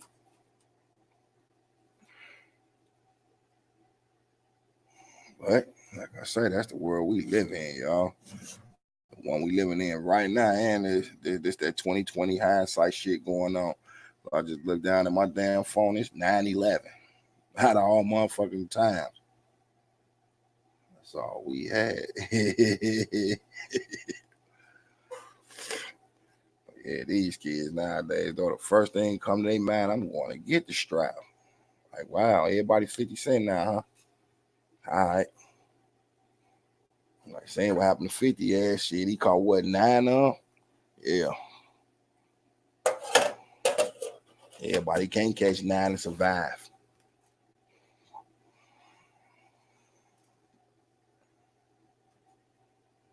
But these kids of this generation, like I say, I ain't gonna never say I feel sorry for them. I pray for them all the time, though. I feel bad for some of the shit that some going through that has nothing to do with them. And it's like, okay, as long as it's, you know, people like us who don't give up, they got a chance. Whether we parents, they parents or not, though, I feel like, you know, like little bro said was saying last night, man, we part of that village. And them facts. We definitely part of that village, though. And we could definitely teach them, hey, look, it's this thing called a village. It takes a village to raise a child. And it takes the entire village to raise the kids, period. We got motherfuckers that ain't even with it, though. It ain't my child. I don't care what goes on with them. And then you got some of the ones, like I say in this world, though, where you sit up there and you try to encourage their kids, or, you know, let them know, hey, it ain't cool for your child to do this, or, you know, talk back to you or nothing like that, though. They feel some type of way. Kids can say anything to their parents nowadays that they want to, and the parent won't say shit back to them. Dismiss the shit like it ain't nothing.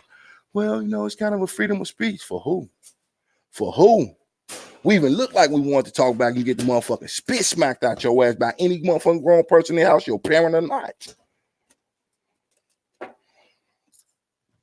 Yeah, like I just say, we got them ones who shit sit up there and they kids can basically do and say any fucking thing they want to back to their fucking parents, though. And I figure, okay, they ain't mine, so I ain't gonna worry about it, 'cause mine ain't gonna come at me like that. And mine ain't gonna come at you like that. They know better. That's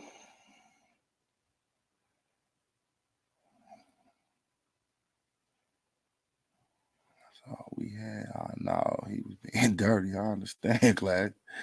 He was on the bullshit. He didn't even have a job. How would he replace it? Right? He had to get paid back for that, man. Slap 5 for my son. Trying to tell you, man, I can't deal with a mouthy child who is also disrespecting. Man, I'm trying to tell you, you just don't know that shit make my blood boil.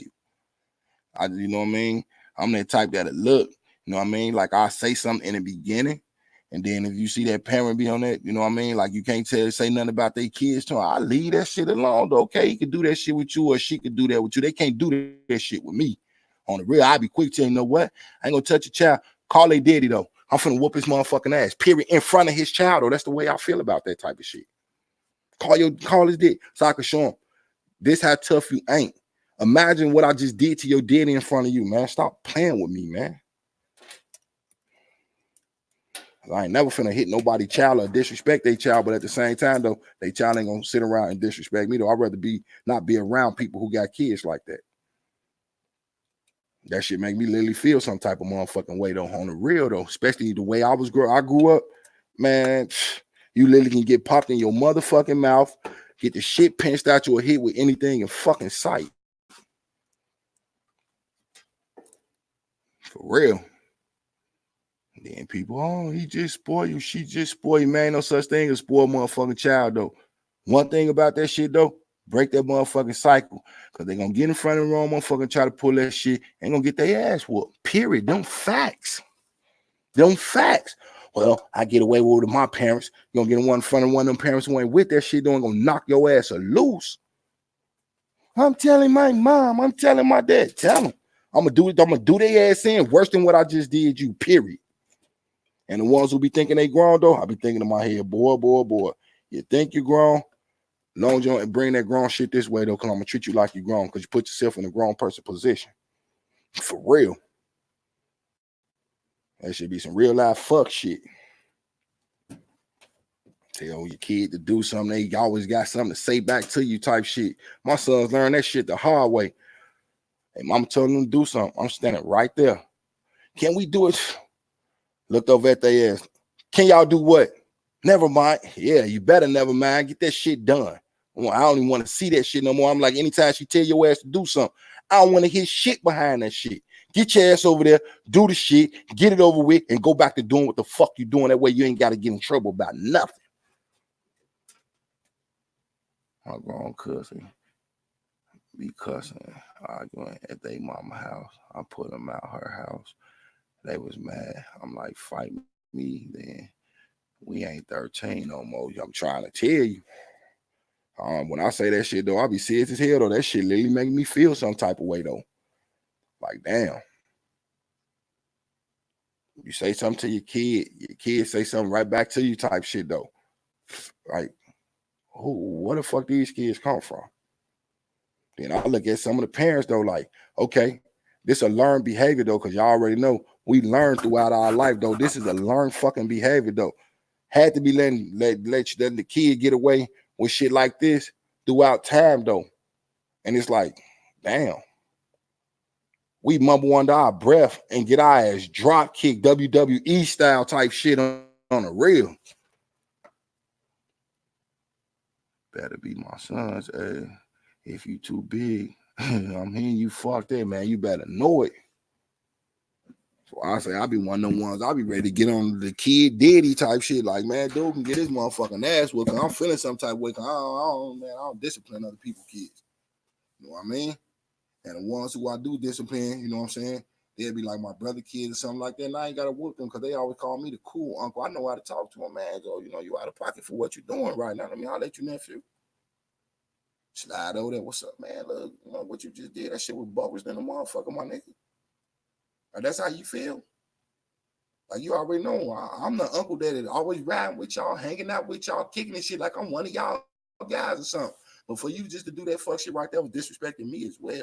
They feel some type of way behind that shit, though. Because they feel me, they respect me. I ain't have my mom. So seeing them do that makes me feel some kind of way, too. I'm trying to tell you, man, that shit is fucking ridiculous. I got one of them mamas, you know what I mean? I'll share with too many people, but I share with y'all, man. Ain't no shame in my game. I'm a grown-ass man. I got one of them mamas who told me my oldest brother was her favorite kid. She wished I was never born. In other words, you hate me and wish I was dead is what you're trying to say. I make sure my kids feel love. I make sure if I'm around anybody, other kids, that I respect their kids. But at the same time, though, don't do disrespectful shit around me if you getting respect from me. But they're talking back all that extra shit that I see kids do to their mamas. And, I ain't going to say to too many daddies because them daddies will beat the fuck out them kids. And you just look at that shit and be like, well, damn.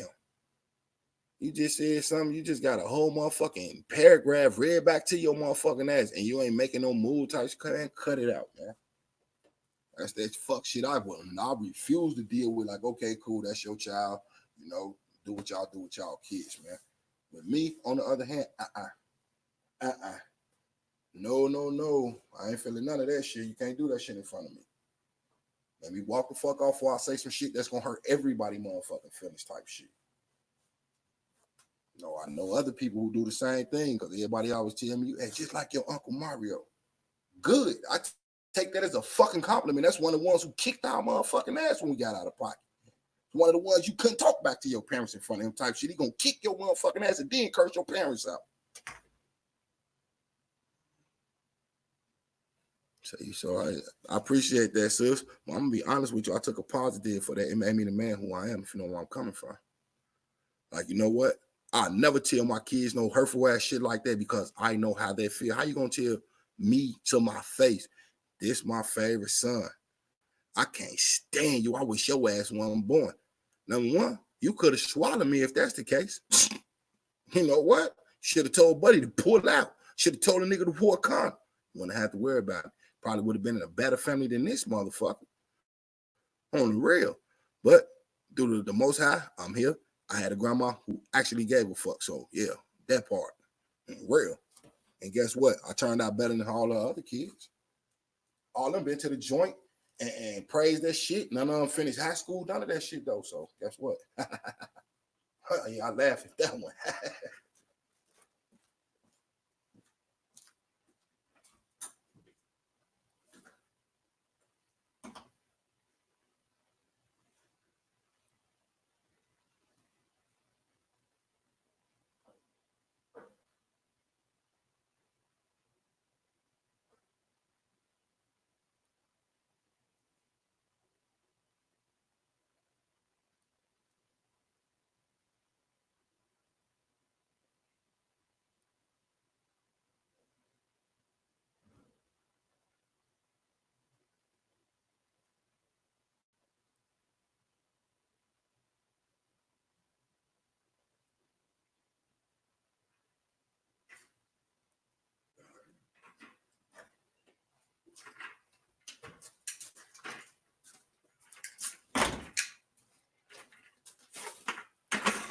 Bad, y'all. I'm back. Had to grab my chair.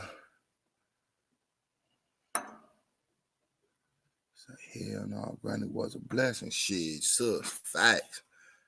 Like I say, to me, my granny is the greatest person I've ever known. For real. And I always let that be known. Like, ain't no shame in my game, no secret to it. I'll make people feel no type of way. But to me, my granny was the greatest person I've ever known. Because she understood, took time out to check in with me, see what's going on with me, made sure I was into my studies that she called. You done with your studies? It wasn't about no homework. It was called studies. You done with your studies? Yes, ma'am. Bring it so I can check it. Not a problem. I'll never mind. Because she knew when you did it right, because you ain't had no problem with bringing it right to her.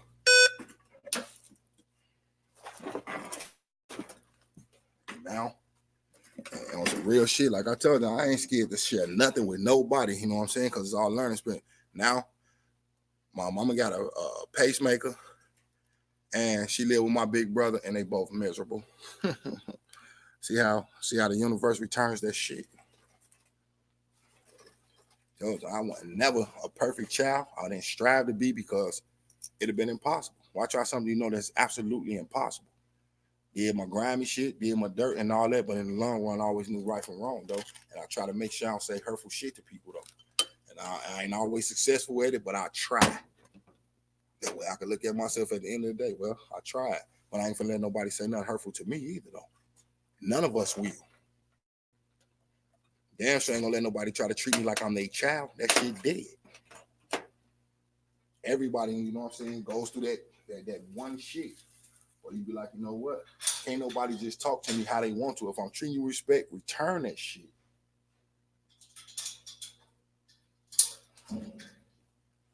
That's just how that shit go. But yeah, most definitely, my granny definitely was the biggest blessing in my life, other than my kids. And I'm gonna be 100 with that. Biggest blessing I ever know was my granny. Yeah, my kids came along and showed me how it feels to be a father. So they still here juggling them phones. So say facts, yes indeed, sis. That lady was a blessing to me. I promise you, I ain't never had understanding and love and care from a person like that in life, but for my granny. Real. Well, she literally took time out, no matter what she was doing, just to check in and make sure I was good. Get them vibes from you when she knows something wrong, and will ask you. And ain't gonna stop until you tell her what she needs to hear. Not want to hear, but need to hear. Well, okay, I got into this. Okay, now this is a start. So what happened? And sit down and listen to you, try to figure it out with you. But then, like I say, you got these kids nowadays. Some of them don't even know their grannies. And I'm gonna be honest, my kids don't know my mama. Like I told y'all, I would share things with y'all. I don't have a problem with it though, because it still makes me a stronger person to myself though. Because with me, I don't judge people, I judge myself. Because I know in the long run, we all get judged by the Most High, period. But I judge me first. I look at it like this. Wow. My kids, my twins, and my baby girl don't even know my mama like that. When my daughter first seen my mama, she got bad vibes from her. Didn't want to hug her, go buy nothing. I'm like, kids recognize when they see evil ass people. On the real. That's a fucking fact. Just listening to you show. It was a blessing, and you're a good man and great dad. I appreciate that. Yeah. Even when I ain't around them all the time, though, I make sure I stay in tune with them. On the real. There definitely be them jams where you can't always be there, but that don't mean lose contact with your kids.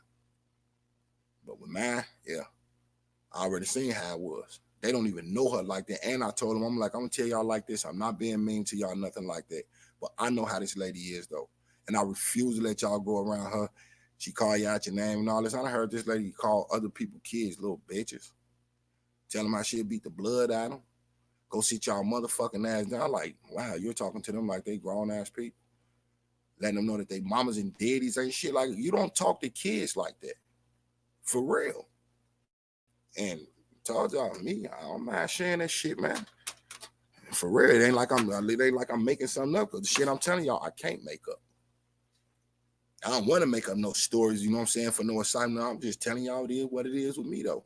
Y'all done share personal shit with y'all. I done share, you know what I'm saying, y'all done share personal things with me. I'll share personal things with y'all, and I'm going to continue to share. I don't have a problem with it. Just because I know it makes me a better person on who I am, and from some of the shit I done went through in life, though, to still be walking around healthy, not on drugs and nothing like that. I smoke weed. I don't consider this a fucking drug, though, because the shit come from the ground. Only drug I would consider that I smoke is cigarettes. I don't drink, none of that shit. And it's all because my grandma. She didn't smoke weed. She didn't smoke cigarettes. She, had an occasional drink when she went to Las Vegas with my uncle, Hawaii with my uncle, or to California with my uncle on her vacations, though. Around us, wasn't no drinking.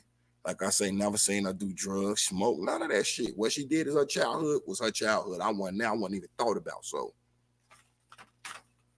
For her to instill things, from her generation and from my mom and them generation, while my generation going on, I got 3 generations of knowledge from one person on some real shit.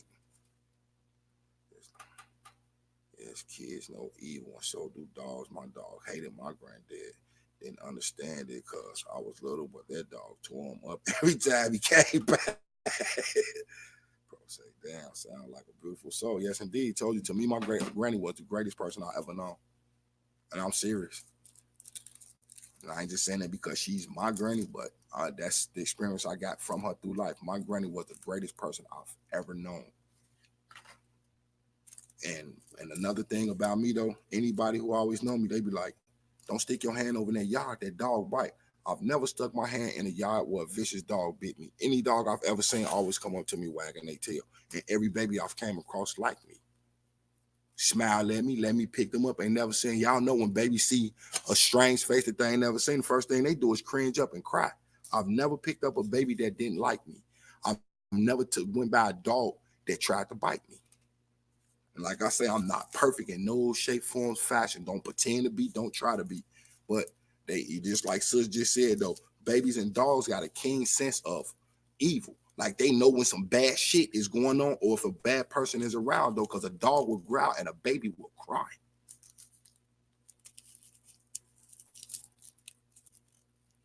I've had people like, I'll give y'all an example. The lady today, I just met me a new little friend. His name Duke. I can't make this shit up, though. I think he a black sheepdog. He's still a puppy, weigh like 25 pounds. I seen him yesterday while I was walking. And today, I'm out on the stoop smoking a cigarette. She walked past. The dog stopped, wag his tail again, though, come up to me, though. She was like, that is so strange. Duke never stops for people. I went down, let Duke smell my hand, rub Duke. He's soft as hell. He smelled good, well-grown. I'm like, okay, she take care of him. She trying to walk off. Duke still sitting there and shit, still wagging his tail. She like, wow, you love dogs or something, though, huh? I was like, man, I love dogs and I love babies. She was like, yeah, my dog has never really walked up to anybody and just stood there. Now he don't want to leave. I had to go in the hallway for the dog to walk off with the lady. Like, well, damn. I cannot make this shit up. So I'm like, damn, I got me a new friend, Duke, huh? Okay, cool.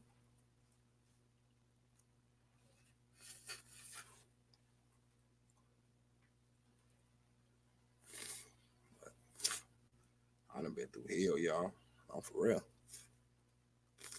I look at it like this. And it's just my own observation of my own life, though. The Most High took me through hell just so he can ensure my entrance through heaven. That's the way I look at life. Because I done been through some shit from where I was in situations where in my mind I wasn't supposed to be here. Been set up where, you know what I'm saying?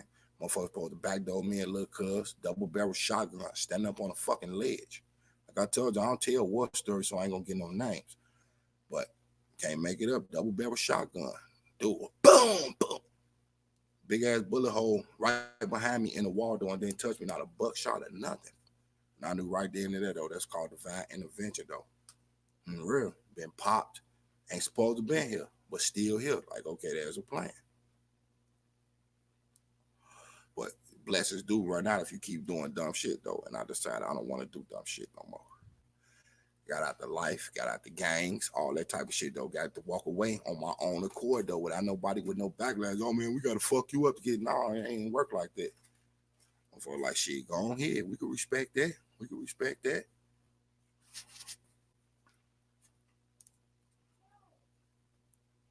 Just got to find them silver linings and everything, though, and there are plenty of them. Plenty of them. My grandpa say, long as you put your hands down so the dog can smell it and not over his head, he will let you near him. But some dogs, being beat, will bite it if you over their head. Yes, indeed. Like you either turn your hand flat to the back palm of your hand just in case they try to bite in, they ain't gonna grab that much skin. And if you do it with the front of your hand, though, extend your fingers forward where they go to the palm of your hand. That way, if they bite it, they don't cut the skin too much. But I stand in my hand toward him, you know what I'm saying, with the back part. He smelt my hand, got the licking on it. Okay, cool. And, you know, I moved slow toward his head, started rubbing. He liked that shit, tail wagging like him. I'm like, cool, cool. And she was like, yeah, his name's Duke. Duke doesn't really walk up to people like that, though. She was like, I find this to be very strange. I was like, well, I'm going to tell you like this. I am a dog lover. That's my favorite animal on this fucking planet is a dog. She was like, oh, I can tell. I was like, and other than that, I love babies. Never picked up a baby that cried. Never picked up a baby that didn't like me. I always look at that like that's a gift, though. That's a gift to me. Because if you turn the word dog around, that shit spells God, though. On the real, which I always say the Most High, but it definitely spells God. And dogs definitely protect you. Little bro said, I need a dog. I got a pit bull and a bull massive. For real. Tank and Big Herc.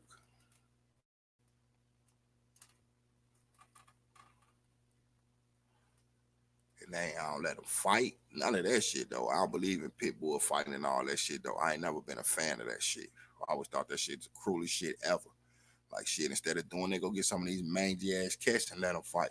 And don't get it wrong, I don't endorse nobody fighting animals, period, though. I just don't like cats. On the real, I don't.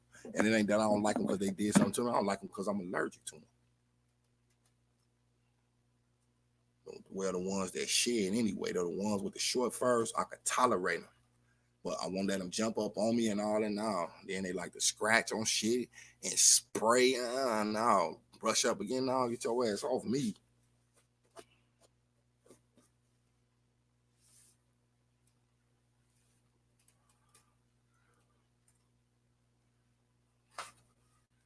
Take everything in life now. I take it with a grain of sugar, though, instead of trying to take it for granted. For real, with all the shit I've been through, I definitely try not to take life for granted. I can't. So every vicious dog, my nephew, bro, love me, came right to me. They like, how do you do that? I don't know why myself, or maybe they feel the love in me. That's what's up, sis. That's what they feel. Because every time I see a dog, I think I'd be more excited to see the dog than he'd be excited to see me type shit, though. And then, like you say, they genuinely sniff and sense when a person is on bullshit. And I got this, you know what I'm saying? Sorry, y'all trying to charge my phones. Are we here, little bro? Well, yeah, I got this thing where when I see dogs in yards, though, even they be barking and all that, I got this habit where I like to stop and literally try to stick my hand there to touch these people's dog. And I've never been bit by a dog I stuck my hand in that way, though. I had one bite towards the gate. But when I went toward the gate, he backed up from the gate. And I'm like, okay, cool. You ain't know that. You doing your job protecting your yard. Cool. I ain't gonna stick my hand in there and fuck with you like that, but it is cool though.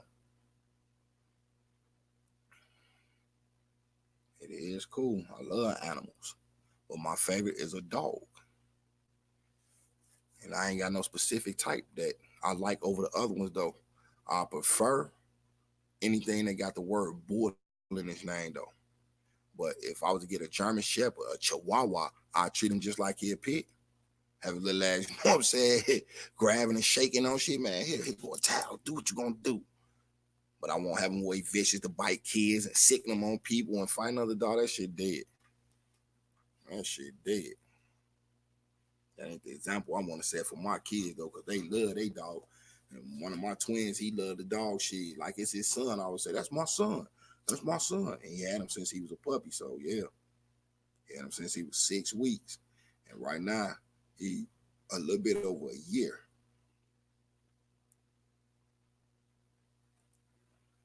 That's the pit bull Tank I'm talking about. I saved my dog shit because we were doing more for him than they was, but shit, it is what it is. A Big Herc on the other hand, though, my massive, yeah, that's mine right there. He don't rock out against other dogs and nothing. He see other dogs, he want to play with them, little nubby ass tail, get the wagon. And I don't know if y'all seen it, but I got a video on here of me and Herc on there when I got on already in the backyard. He well trained. Well trained. I don't even need no fucking backyard fence for him. He ain't gonna run out in the alley. He see another dog, he ain't gonna chase him. He ain't with none of that shit. But if you see something strange, like a person walking past, he be on point, stand up, that nub go up, and he just stand and look at him like, long as you stay over there, I'm gonna stay over here.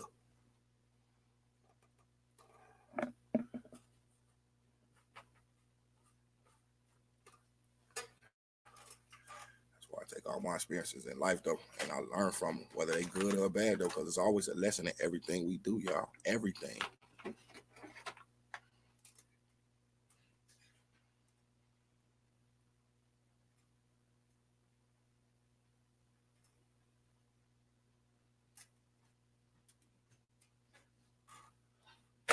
So say we had a cat that act like dogs because they grew up with the pitch we had, act like to get rubbed or be in the house. They want to be in the yard, house, or basement with the dogs. I already know. I definitely seen that before. I ain't never had nothing like that, but I've seen that before. So I know you could make that one up. My grandma cat, that was a motherfucker right there for your ass though. Catter, on the real, that cat was strange to me. Go outside by herself, leave, come back a few hours later and shit, come back up in the crib and shit on the real. She fought a dog before because she had a litter of kittens. She seen the dog downstairs. The dog wasn't studying them. Popped her ass downstairs, though. She was on his ass, though. And I'm looking like, damn, that big ass dog would have grabbed her. Her life would have ended, though. She was popping his ass with them nails and them sharp ass teeth. She was like, yeah, well, she protecting her babies. She did, right? But the dog didn't do nothing to her. They shouldn't have brought the motherfucker over here then. I ain't arguing that. Real, I ain't got nothing to say about that. On the real thinking in my head, it's my grandma cat. This ain't my cat shit. I don't take care of her, feed her, none of that shit. Give her occasional rub and keep it moving. She couldn't even come in my room.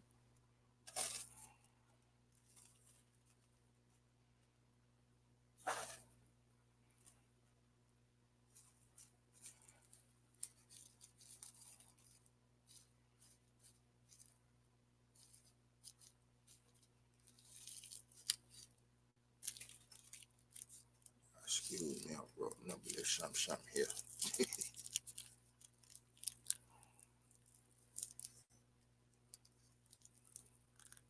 That shit be crazy though. I was just like, we be sitting here talking with some of the things y'all say, some of the things I say to y'all.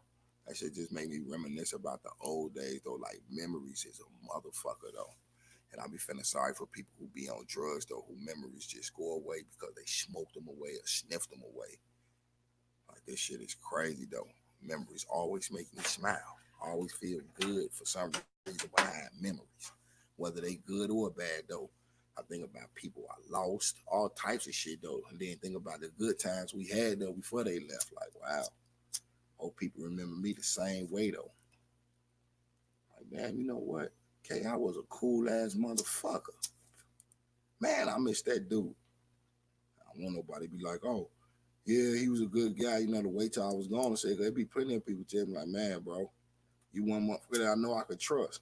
I could literally leave my girl around you and ain't got to worry about you saying nothing to her or her saying nothing to you. And if she said something to you, I know you one of them brothers who would literally tell me, hell yeah, I'm going to tell you why she's sitting there. That way ain't no confusion, man. Your girl just made a pass at me, bro. That way she came with, well, you did this and you did that. So my man standing right here, why wouldn't I tell him? Now I want that same fucking courtesy in return. Cats don't play period about them, baby. I wish I had the video of my son, Cat. She made the Rockweller babysit her kings. That dog ain't moved till she came back in 3 hours later. Hell no. That shit crazy. Yeah, them cats definitely ain't nothing to be played with. And I read this thing a few years back though. You know what I mean? I didn't do a thesis or nothing on it, but it was interesting that cats, for some reason, the scientists say that cats can see between worlds. Like they could look and see the dead as they could see the living. That shit was just nuts. You supposed to tell it. Yes, indeed.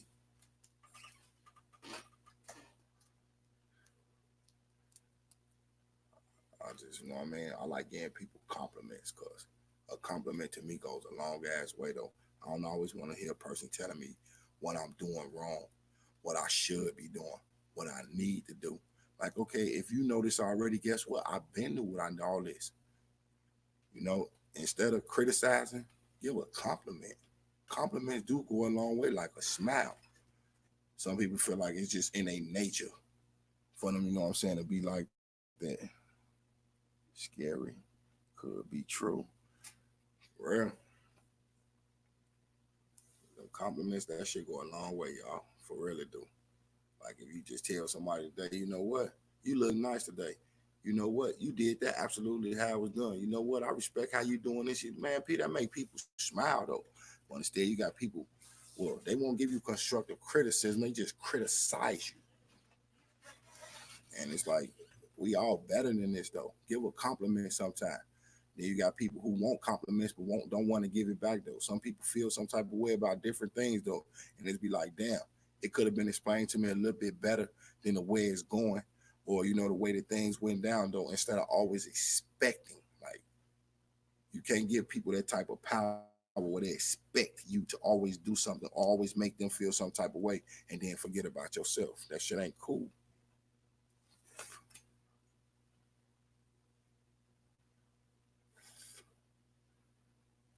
I've been one of them ones all my life. Like, man, I can't do that shit. The bro say church for real, bro. I can't do it. I like to hear a compliment once in a while, though. You know what I mean? Like us as men, you know, we got them exteriors, you know, where, you know, you're supposed to always be tough. But just telling a person, you know what, you look nice today.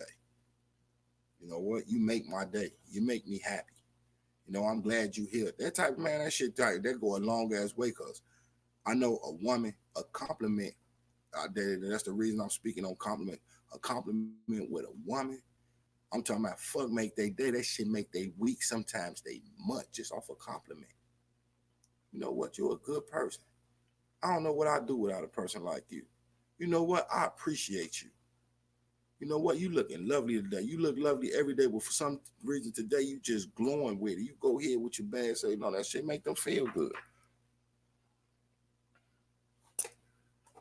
So say, I speak and I smile at everyone. My mom said, if you like a person's shoes, dress, or hair, let them know. It may be the only compliment they get all day. Facts. And if you go constantly without a compliment, though, that shit will put you in a slump. And it ain't because, you know what I'm saying, a person is supposed to give you one, but it do be nice. For real, it really be nice sometimes just to hear, though. And I was one of the ones, I was used to getting at least a compliment You know, once in a while. I don't need it every day, but once in a while though. I might always feel myself the whole time though. Like, you know, I'm one of the ones I literally bottle shit up and keep shit to myself. So I be feeling like if it's my problem, let me deal with it. But at the same time though, if you see me having a problem, address it the right way. It ain't no what's wrong with you. That type of shit that don't go nowhere with me. What's the problem? That don't go nowhere with me. And I'm speaking in general, like that don't go nowhere for anybody.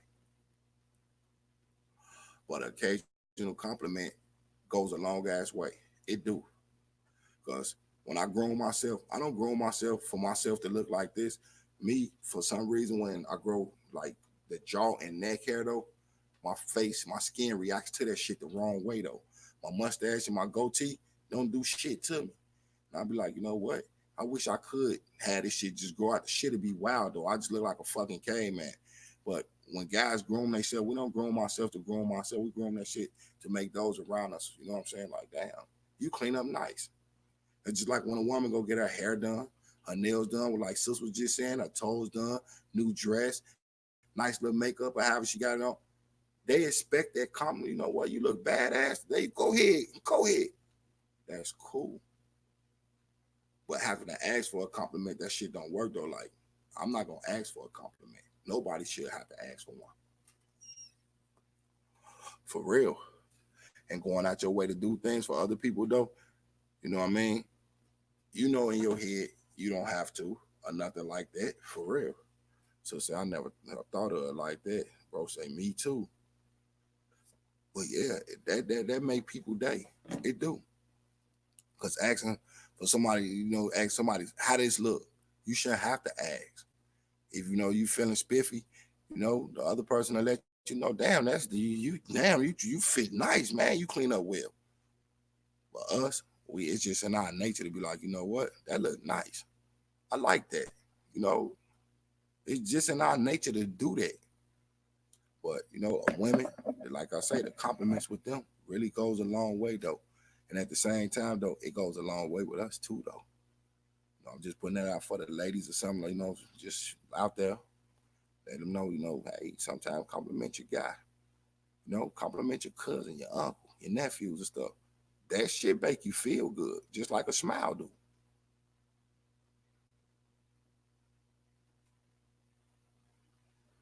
But just for a person to have to ask for it or something like that, that shit crazy. That'd be some of the time why I don't, you know, pop on the camera and all that and shit though. I be letting my face go wild, y'all. I do. That just be me. It's in my nature. Like I ain't one of the ones who like to always shave or go to the, oh, you know what? I'm gonna need a taper. I'm gonna need a like, man, look. I ain't trying to impress nobody. I'm in them years where I'm supposed to be comfortable with how I look. Now that I do it, I'm like, we don't do this for ourselves no more. We do it for the ones around us. Cause the lady gonna always see you look their best, in my opinion. For real. Pop that shit on, you know, and sometimes they ask the guy, you think this go with that? You think this go with this? Yeah, that look nice with it. You know, sometimes lady be like, nah, I don't like this with this. I like that. And I'm one of the ones be like, why you ask me that? You know what I mean? On some joking shit, like, why you ask me? But, you know, it be what it be, y'all.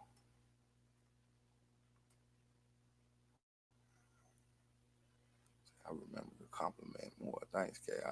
Not no problem, sis. Like I say, the ladies, you know what I'm saying? It's in a man's nature. Like, we ain't got to, we must, if you know what I mean with that though. Because nobody has to do anything. It's like a must with that. We must say, you know what I mean? To always let her know, you know, hey, I feel lucky. You know what I mean? Like, I'm blessed. Look at you, shit. You could have been with anybody in the world right now, but you with me type shit. Like, cool. But with the dudes, compliment here and there with a guy, I'm telling you, that shit actually go a long way. Sis, when you compliment, you know what I'm saying? Like your nephew, your son, or anybody though, watch when you compliment, just look directly in their face though. Watch that smile though. It's one of them smiles that you can't get out your head where it's genuine, like, damn, that's what's up. Like he really, you know what I'm saying? That was priceless.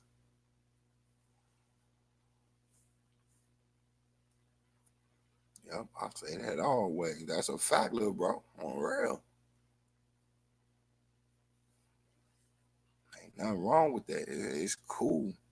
Because a lot of little things that we don't have to pay for, that don't cost a cent, just be priceless. Like you can't put a price tag on it though. And it goes a long way because y'all heard that saying before. The best things in life are free. You know, and not just that song, but the best things in life are free.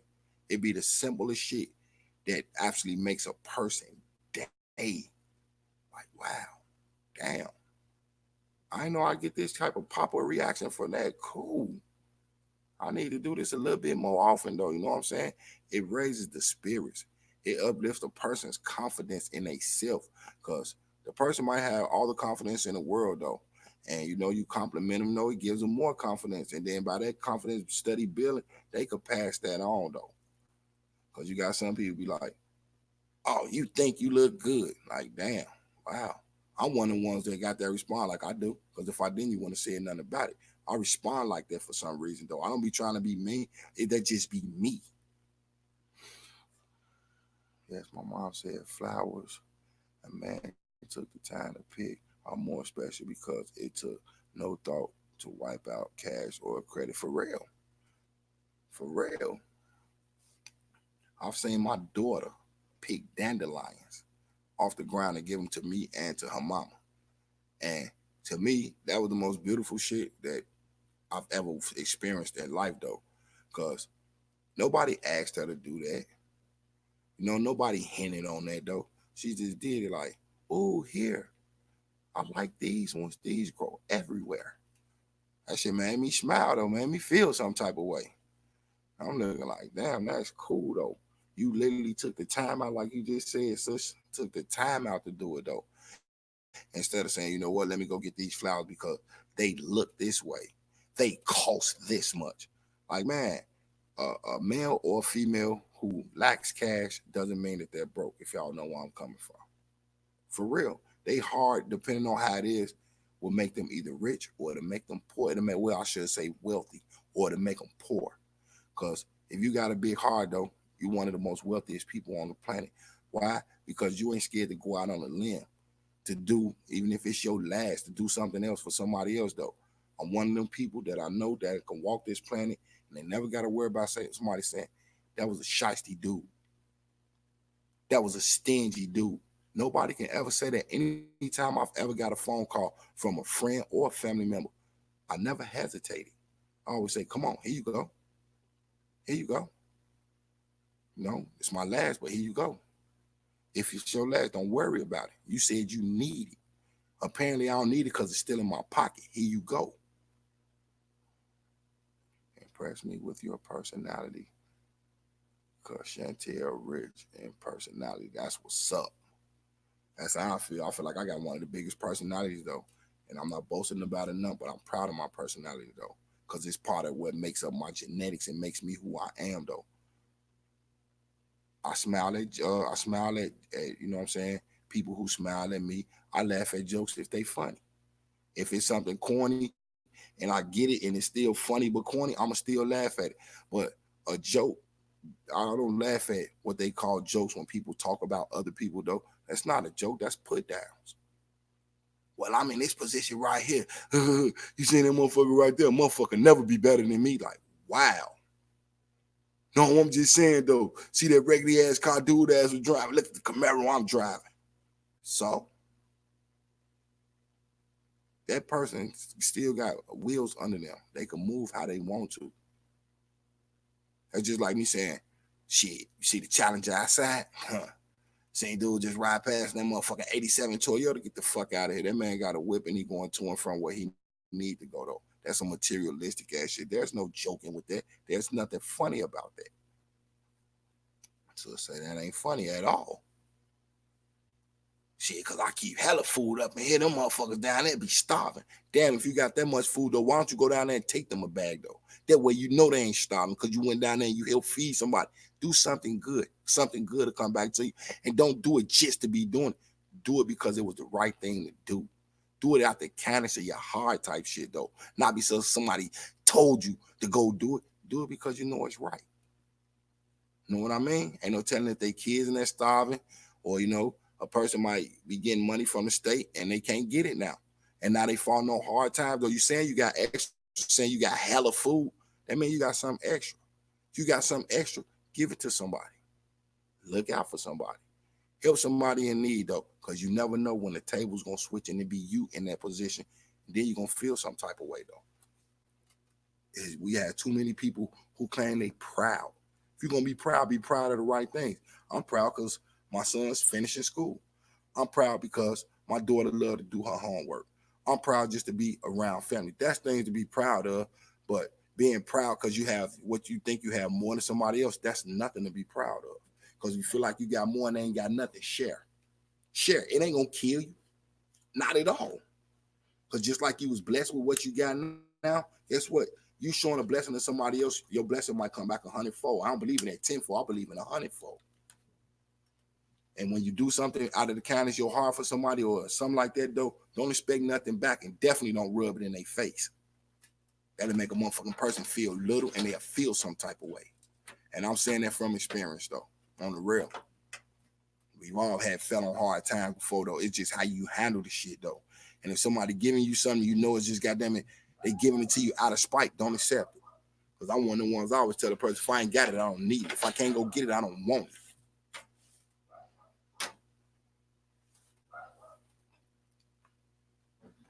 I've been in many a jam, though, and a lot of people can't tell, though.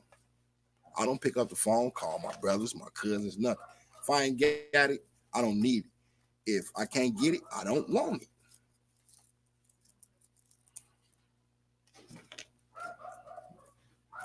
Definitely give y'all an example on some shit like that, for real, a true ass story. My brother had one of the best jobs that I ever seen the dude with, though. Buddy ass was pulling these down there almost 5 racks per week. I cannot make this shit up. For real, at the job he was working, the man was down there pulling in 5 racks. He was doing this catering delivery type ass thing, doing depending on the job and shit. Plus the people can tip you, rubbing it in everybody's face, shit, because I keep at least 8 racks, 9 racks in my pocket at a time, blah, blah, blah, blah, blah, blah. Job gone, little delivery truck he had gone. He ain't got the gig no more. He feeling some type of way because his money's short. Like, really? Really? What about when we was down and out? We was asking you for a couple of bucks here. You know you was getting it back. We asking you to borrow or something. So when you got to borrow from the next motherfucker, I'm your brother, so you know you getting it back. Hey, man, fuck that. Shit, y'all could do, man, look. Apparently, we can't do what you was just doing, though, because if we could, we would have been doing it. And you know what I'm saying? Instead of trying to tell us what we could, should, and could have do, why not help us out and show us that we could do this shit, though? You supposed to be the oldest, lead by example then. Your examples wasn't nothing to be led on, because I ain't taking no examples for that shit. Oh, yeah, you know what? I got more than y'all. I'm going to do this anytime any one of them ever picked up the phone call. They was in the jam and needed me. Like I said, they can never say I was shysty or I was stingy, nor selfish. I can't do that shit. I wasn't raised like that because my grandma wasn't like that. There's been a many times where aunties, uncles, and they kids put the fuck out on the street, y'all, on some real shit. Can't pay their rent because they was on drugs, and I'm gonna keep it 100. They was on drugs. Had to come stay with us. I had to get my room up, and to me, it was a slumber party to me, because you know what I mean. And some people like slumber party, sleepover, pajama party. These my relative, a blood relative, sleep out in the living room and shit. And you know, I had to get my room up to my auntie, uncle, whoever the fuck was in that jam. I had no problem with that type of shit though, because I wasn't never selfish. Share my toys with my cousins, all types of shit. Clothes. Rather hurt me than to help me. That's a fact. So say I've been down too, yes indeed. And it's a hurtful ass feeling though. For real, when you ain't got 2 nickels to rub in your pocket and you know others got it, they claim they love and care about you. And then when you call yourself asking for it, and then they turn around and it's basically like, fuck you. That's the way I feel like they might as well just say, fuck you. Like, damn. Got a little cousin right now. I'm gonna be 100 because to me, it's petty on how he acting. It's like you ducking and dodging me and acting petty toward me. You owe me $40. That ain't gonna make me nor break me, but you owe me $40. You disappear and go out of state for almost 3 months. As soon as you get back, I'm the first person you call and ask, can you borrow $10 for some gas? Like, wow.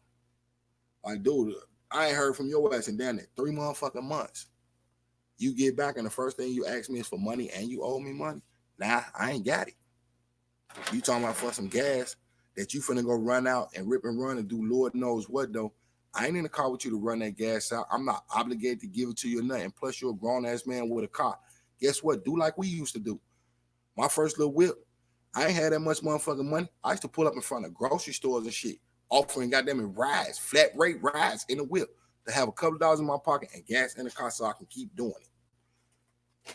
Even up in this age now, though, before I started, trying to get shit together, though, I was going out shoveling people's snow, cutting grass, cutting hedges and shit off trees, painting fences, all types of shit, though. Like, why? Because I'm able to do this. You know what I mean? I was proud of myself doing it. I didn't give a fuck how other people look at me. Like, I'm out here doing something. It's better than me doing this than going out here robbing y'all. On the real, it is. I could have been out here selling drugs to your kinfolks, and they died from the shit, or I could have literally been running up on y'all or in y'all cribs robbing y'all. I chose not to do that shit, though. It's a better way. Thank you, Grandma. Thank Bert. You know what I mean? Her name Bird Eye. That's what we call her. Name Ruth, but we call her Bird Eye. Got her name tatted on my arm to this day. And I thank my grandma, you know what I'm saying, for making me the man that I am, though. I'm not the best man in the world, and I'm damn sure far from being the worst man in the world, though. For real, I solidify me. I don't let nobody solidify me. That shit dead. Right? Making good money, doing the right thing. Yes, indeed, because it all adds up, though. The change that they give me adds up into the dollars. The dollars they give me adds up into the $10, the 10s into the 20s, and so forth. And then I can always look at it like I earned this, though. Can't nobody say, well, I ran up on me with his blick and he robbed me. No. Can't nobody, he sold my people some drugs and they OD'd and died. Can't nobody say that, though. I've been out the game. I've been out the game for over 20 years now. And some people say, man, you'll be trying to get back in here for what? I didn't get rich during that time, though. Why should I do it now, though? That shit dead. I didn't get rich from that shit. And I always tell a person, if you're doing something like that far as the game and you ain't get rich in 10 years, though, that's not a profession you should be in at all. If you ain't got money to fall back in for 10 years of doing that shit, that's not the game you want to be in at all. I know what the repercussions of that shit is, though. I felt the repercussions of it. Therefore, I'm like, you know what? This just ain't for me.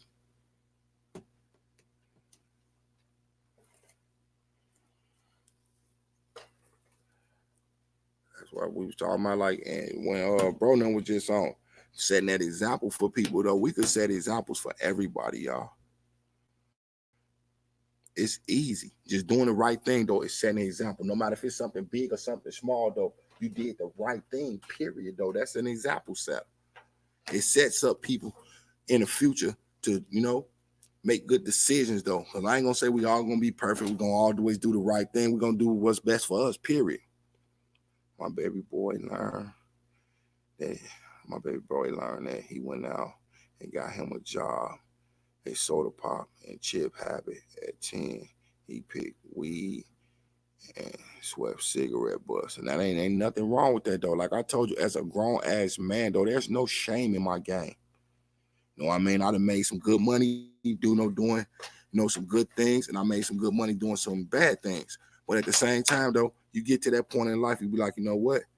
It ain't nothing wrong with me going out here and cutting somebody's grass for $20, $25. I ain't got no problem with that, though. Ain't no shame in my game. People could walk past. At least they know where I'm at. At least they know I ain't robbing their people. At least they know I ain't out here robbing or taking nothing from nobody that doesn't belong to me. Any penny that I get, I want to earn it. That way, in the long run, somebody can't come up to you. Well, you remember when I gave you? Yeah, you said you gave it to me, though. So why am I hearing about this again? What about when I do? I always do, like, wow. And it's always appreciated. He was so proud of himself. He didn't have to ask, and he wasn't begging at the gas station. And that's what's up. And ain't nothing wrong with that. I used to pump gas as a kid. I mean, my granny used to give us allowance and all that. I'm a candy head. Even at this grown-ass age, I love now-and-laters. People call them now-and-laters. I call them lounge-laters. I love lounge-laters. That's just me. Even at the age of fucking 42, I still eat lounge-laters and drink soda. But I go, you know what I'm saying? It's cool. I used to go up to the gas station, pump gas for like a quarter, 50 cents, whatever they gave me. Pump their gas though. Because back then, wasn't no, I'm a snatch a kid, you gonna get kidnapped. Everybody basically knew everybody. And then wasn't nobody from this too much snatch up, no black kids, especially in no motherfucking ghettos.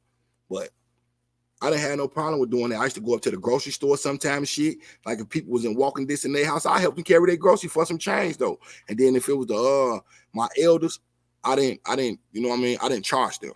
They even want to still pay me. I didn't charge them. I felt some type of way about that shit. Like, no, you know what I mean? Because there's been some neighborhood, you know what I'm saying? My neighborhood buddies, they carry my grandma groceries for her and they charged her a dime though. Why should I charge these other people though? You know what I mean? They be like, oh, baby, go ahead and take this. Let me go and get this till you earn this. And I always ask them, you know what I mean? Like, you sure? Like, you know, I ain't do this because I wanted to get paid. I did this, you know what I'm saying? Because your grandson helped my grandmama before. Well, you know, I know Miss Ruth, you know, and yeah, it's okay. Go ahead and take it, baby. You deserve this. You carried them bags all the way down here, this whole 3 blocks. I felt good about that, though. I went on and took that little $1.50 or whatever, and penny candy was a penny. Shit, guess what? I went to the motherfucking candy store happy than a motherfucker. A quarter pop, a quarter bag of chips, 50 pieces of candy, 50 cookies, and a fucking nacho bowl. Because the nacho bowl was 50 cents. That was my whole 150 gone right then and there, though. And I was cool about it because I still had another $1.50 in there from the previous people that I helped. That's why I say, you know, these talks make me reminisce on a bunch of shit and think about a bunch of good shit that I did. I don't want to reminisce about no bad shit. Hey, what have brought our little badasses back? Yeah, I used to do it. I used to even ask the gas station, man, was it okay? Ask him, do he need garbage in there took out? Did he need the floors in there swept and stuff like that? You know, yeah, give me little jobs here and there to do, you know. Go down there and make sure the stuff is up there. It's set up on the counters right for me. Down up on the thing. Cool. Make sure the can's facing outward and outright and all that. And he tell me, go ahead and get you $5 worth of stuff. I'm like, what? Man, it's better than money. Man, let me get the shit. Let me get 10 pocket line laters. Let me get this. Let me get that. Okay, cool. You still got $1 left to go get. Can I get 2 can pops? Yes, you can. Appreciate I'm out of here. Shoot, you was loaded, though. Just that little bit went a long way. Yes, indeed. Because you remember penny candy costed a penny. Because remember the cookies, the penny cookies that came in the white box and strawberry. It was strawberry, lemon, the plain ones, and the chocolate chip ones that was in that white box. And they had the little frosty shit on the outline, and none of them costed a penny. Shit, I'm out of here. And all this to myself, I used to show my little sister when I got there, you want some of this? Ooh, yeah, here you go. My grandma, where you been? Up to the gas station and the grocery store? You ain't spent all the little money you made, did you? No, ma'am. Well, take what you got and go put it in your bank. Save something for later in the week. Not a problem. And don't eat all that candy up in one night either. Not a problem. But it was a problem because I ain't eat it all up, but I ate the majority of it, though. She say I must eat, just don't eat all of it.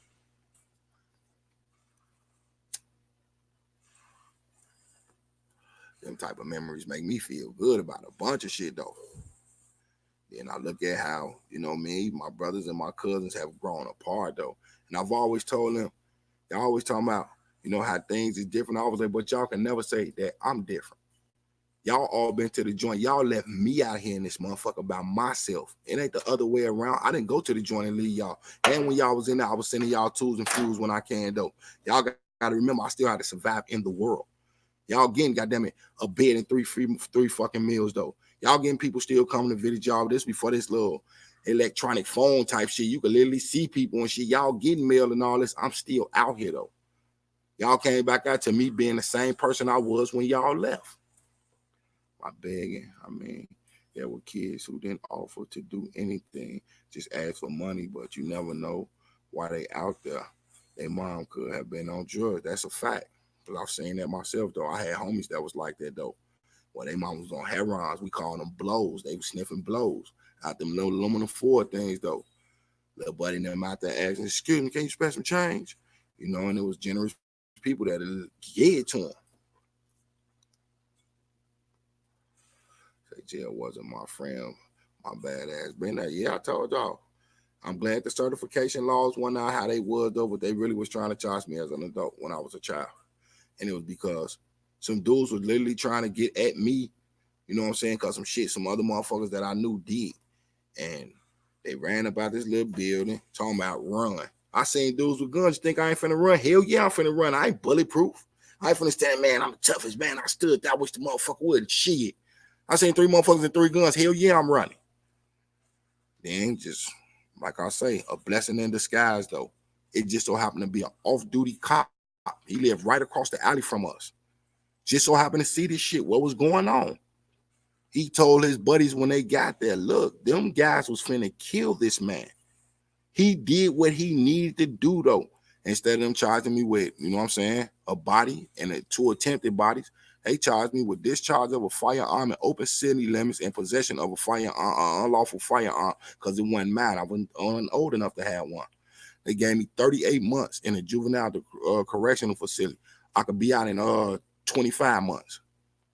Or I could wait till I turned 19. It wasn't 18. It was till I turned 19. And they released me right before my 19th birthday. I ended up getting out right around my 18th birthday. Cool. Let me out. Stayed on paper for what, 6-7 months? Was off that shit and was a free man, and it didn't go on my adult record. That's why I took that as a blessing in disguise. Y'all tried to kill me. Fuck I was supposed to do. Let y'all do it. I ran all the way in the house and grabbed a motherfucking thing and ran back out, man. Y'all got me fucked up. And the reason I could speak on it, because like I said, I paid my debt to society. It didn't go on my adult record. Cool. They don't bring it up. They haven't brought it up. Damn time I ever been to court. They never brought that up. I couldn't lie. Got charged under the door. I saw the officer because he hit my brother. I was scared to not fight because daddy would have got me for leaving him or not fighting. Yeah, that's definitely understandable. I see 12 at any one of my relatives, though, we have a problem. Like, I ain't finna stand there and watch you do shit to nobody. Man, I don't give a fuck what me and my relatives going to. You ain't finna do nothing to them. Yeah, I've definitely been through some shit in my lifetime, though. And I try not to let the shit show around the ones I'm around and nothing like that. And it's just like, people don't take it into consideration. Like, I wonder what he's been through, what is going through inside his head. You know, what is he doing this like this? And why I say with me getting up on here, though, this relieves a lot of things, though. It puts me in a comfort zone. You know what I mean? A new comfort zone, because I do have comfort zone, but this puts me in a new comfort zone. Like, I'm with people I've never met, though, yet I care about. If you know how, you know what I mean? What I mean by that, like, I never met really nobody on here but one person. That's MC the Shizness. Me and him, you know, first day he get up with me, we kick it. And I met him off YouTube, and just so happened we from the same place. We kick it. The shit made me feel good. Like, damn, it's really cool. Some cool ass people left in the world. It's some real people like myself. Everybody ain't on bullshit. So with me getting up on here, it always make me feel good. Like, you know, we bringing people together. People like to talk. People like to hang out. I don't like to single people out. You know what I'm saying? Make somebody feel better than the next. I want everybody to feel equal. I shout everybody out equally. You know what I mean? And that's how it's supposed to be. This is YouTube. This is what this is supposed to be about. This is a social media site. We're supposed to be socializing. And it's crazy. It is very therapeutic, because I never tell people about my mom. Facts. See what I'm saying, though? It's like this comfort zone that I feel we created for each other up in here, big sis, on the real. We all cool and comfortable with saying things we won't say. The things I just told y'all, I'm not cool with just saying that to anybody. I don't trust just anybody. Everybody, you know what I'm saying, who slide through here and we all rock together, though, we all feel comfortable. I've never got one bad comment from nobody up in here. Y'all never got one bad response from me up in here, though, because that's not the type of person I am. I would rather tell somebody on a one-on-one if I'm feeling some type of way about something. But if it's a troll slide through, I'm not going to get that person the time of day to disrespect me nor disrespect y'all in no shape, form, or fashion. This is not what we're built for. We're built for better things, though. Some people just can't get it through their heads, though. Some people can't respect, you know, that maybe we're a little bit more intellectual than others. And they take things the wrong way and say the wrong things instead of thinking before they speak type shit. And I just feel we better than that. We're built better than that because we are better than that. because other YouTubers will throw it back at you in the form of a damn live making jokes. Yes, indeed. Yes, indeed. And that shit don't be cool at all, though. All this shit for some views, a couple of dollars, and all that. Like, damn, when did human life have a price tag on it? That shit ain't cool. This ain't the days of the mob, though, where you could put a hit on somebody for some money. No, that shit wasn't even cool. But you got people who take things the wrong way or take things personally and always making things about themselves, though. As long as you're doing things to make other people happy, they don't care. But when it's time to make you happy, though, you got to get a speech, bad mouth. I'm speaking in general. Like, that happens to us all. And it's like, why? Like, I do things, because I want to. I'm not obligated to have to do anything that I don't want to do. I do it because I know it's the right thing to do. I do it because you ask. But in return, though, if I'm able to ask for something and you could do it, though, there shouldn't be a problem, though. You know what I mean? One good turn deserves another type shit. I don't know. It's just like I say, the world we living in with people, everybody feel you owe them something. But when you feel, hey, can you help me out with doing this? You got to get a speech for it, though. When it's time to go do things for them and, the ones that's around them, though, all of a sudden you're obligated to do this. No, I'm obligated to my kids and to myself. That's the way I see it, though. But my obligations do extend outside of them as well, though, which this YouTube channel, that we built, because I never say I built this without y'all. This shit wouldn't exist, and I can't stress that enough. But with this YouTube that we build, though, I have an obligation to, interact with everyone who comes up on here. Over here, we consider ourselves family, though. I've never heard nobody who didn't, consider themselves as a family member or didn't come in here and have a good time. I've heard plenty of complaints about all different other types of channels. It ain't no shots at none of them or nothing like that, but it's the truth. We've all seen it.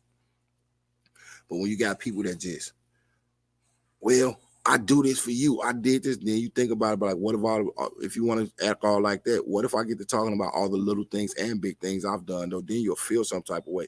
Oh, why you want to bring that up? Same reason you brought that up, though. But I ain't one of them for I get back type people on petty ass shit. That shit dead.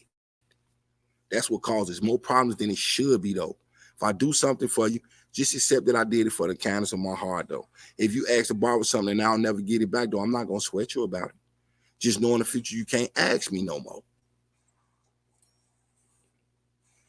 You ain't going to lose no relationship or nothing like that. And you just can't ask me to borrow anything because you borrowed it and it wasn't returned. I try to stay level-headed about anything, though, but I just refuse to let anybody walk over me, and I refuse to try to walk over other people, because if I feel something going wrong, I'm going to open my mouth. Maybe things come out a little harsh than what they should, but maybe at the time, though, it's what you need to hear. Not what you want to hear, but what you need to hear. And that's how, the example we should set. You know what? You need to hear this. You're going to get that frown from, I need to hear what? Male and female. You need to hear what I'm finna tell you, though. If you accept it, you accept it. If you don't, you don't. But at least I told you that way you'll know in the future. So that tight lip shit, nah, that don't even get us nowhere. That shit makes us look bad. You just got some who feel like they better than others, want to throw shit in your face, make you feel some type of way, come at you wrong. That shit dead. We better than what others give us credit for. And we definitely built better than this, though, because we are better than this. I keep saying shit. I'm going to be an example. I keep hearing shit, people talking about my man World and shit.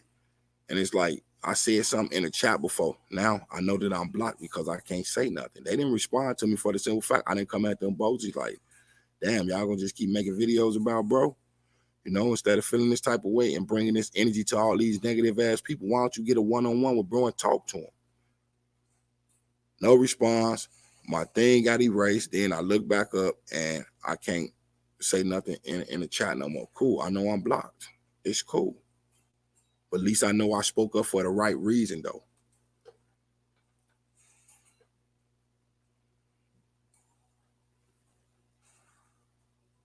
And we just, met a new person tonight, though. Well, some of y'all might have met him because I've been, like I say, I've been going over there and checking out Real Talk, seeing what's going on. It was cool.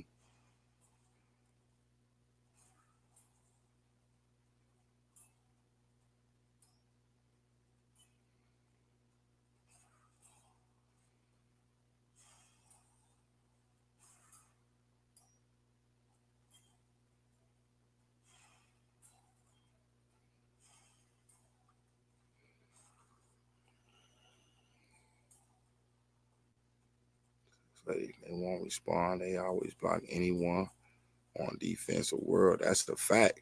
Like I said, though, he ain't never showed me nothing, but you know what I'm saying? Love like a brother. You know, he came over and showed the chat love like a brother. Interacted, hung out with us, all that. You know, he could have been over there doing his own lives or doing whatever, you know what I'm saying? Came and showed us love. And I'm looking like, you know, I ain't being disrespectful to the person that's saying something about him, but I'm defending my bro. Like, you getting all these people to get the wrong idea. Somebody tried to do that to me before. Man, if I was you, I wouldn't even fuck with dude. You just made me want to go check out bro even more. You know what? Fuck what you talking about. I'm going to his page right now. Went over there. Anything I checked out, though, was some cool ass shit to me.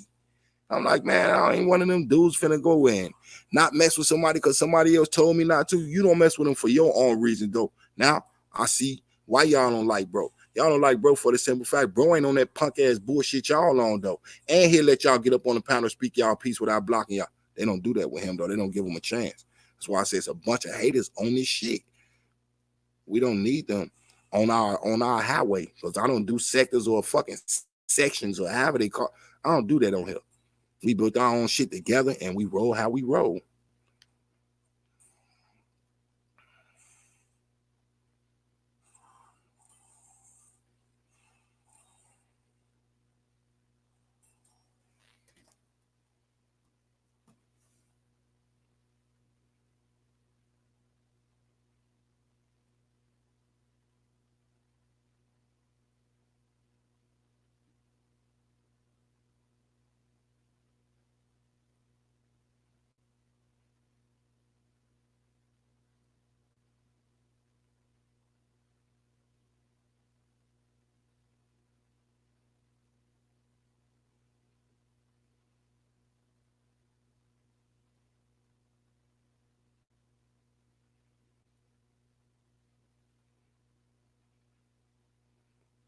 They don't want to discuss. He really a cool dude, and I don't jump on the bandwagon. I go by what I know, and he been good to me. He good at breaking stuff down too. That's facts, sis. I can't do nothing but 100% totally agree with that, though. Because the way he come at it, he give you an analogy of things, and if you still don't understand, he break it down in a way where you can understand. Then if you still got questions, he'll answer them. I'm like, this is what you call a cool ass dude. And he like to share things from his life that he been through that would have drove anybody else fucking insane. Or, you know what I'm saying? They wouldn't be here type shit. I'm looking like, how y'all call y'all judging this brother don't? And anything I seen him do on other people's pages, he always show them love. Show them ways of doing things. Like when he popped up over here, he did that in front of everybody, though. He ain't have to come over here and tell me nothing about how to work the algorithm up on this or none of that, though. Showed me how to do it. My videos popping up, you know, like a little bit more often, and different people like, you know, that's cool. I appreciate that. He ain't asked for nothing in return, though. You know, we invited him up on the panel. Bro got up there. He spoke his piece, hung out with us, you know what I'm saying, until he crashed out. And I'm like, everybody don't do that, and it's crazy. He ain't never make me feel like my question was stupid. He just explained it. I got nothing but love for him, for real, for real. That's facts. Me too. I got all love and respect for him, for real. Ain't ever put a toe in his shoes, for real.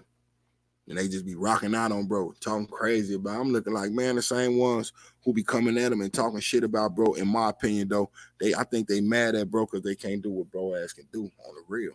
Because the man definitely got skills on some real shit. He definitely got skills and he know how to handle himself, though. Then, you know what I mean? I seen bro, and I can't make this shit up. I think he was in there. So bro stopped this whole motherfucking live in the middle. We was talking about just because I saluted him. And man, that go KI right there. Salute KI in the building. You know what I'm saying? If y'all ain't checking them out, man, y'all go over there and check them out. A lot of people don't be trying to fuck with them because they be over there on some real shit, talking about some real shit. I'm looking like, damn, you just put me out there making me feel good. Then the motherfucker, I'm like, he did it with enthusiasm and excitement because that's how I know he mean. He did. He was nice, and he always helpful. So yeah, you was there. I figured you was. I remember seeing you and Sherelle up in there. And I'm looking like, man, it's crazy, bro. Just stopped his whole shit to recognize, one person. Because he was in there definitely busting it down, breaking it down for the crowd and shit. I felt good. Like, damn, I feel like a somebody up in here. That's what's up. Then slid over here. He let me know, you know what I'm saying? He check out the videos. He be in the bushes watching us, you know what I'm saying? He let me know he be giving thumbs up and shit. Like, man, that's what's up, man. That's what you call a real one. And then you got the ones that just want to get on here for likes and views and money. Like, wow. For real. That's all it's about. Likes, views, and money. Like, damn, what happened to the moral values to this shit? What happened to people like you for being yourself? What happened to people viewing your content because it's some good content to view? They took the fucking negatives from the positive and made it their own, though. And to each their own. I let them keep that. Take the negative. Keep that. I don't want that part. I just want all the positive out of it. I don't want to separate people. I want to bring people together. You got shit like this, like we was just talking about earlier in the live. We brought them up on here. People would rather separate and come on with fuck shit just to divide people up, though. And then get the hollering at, because if our people come together, stop separating them then. For real. Let that race shit go, number one. But if you're going to speak on some shit like that, stop separating.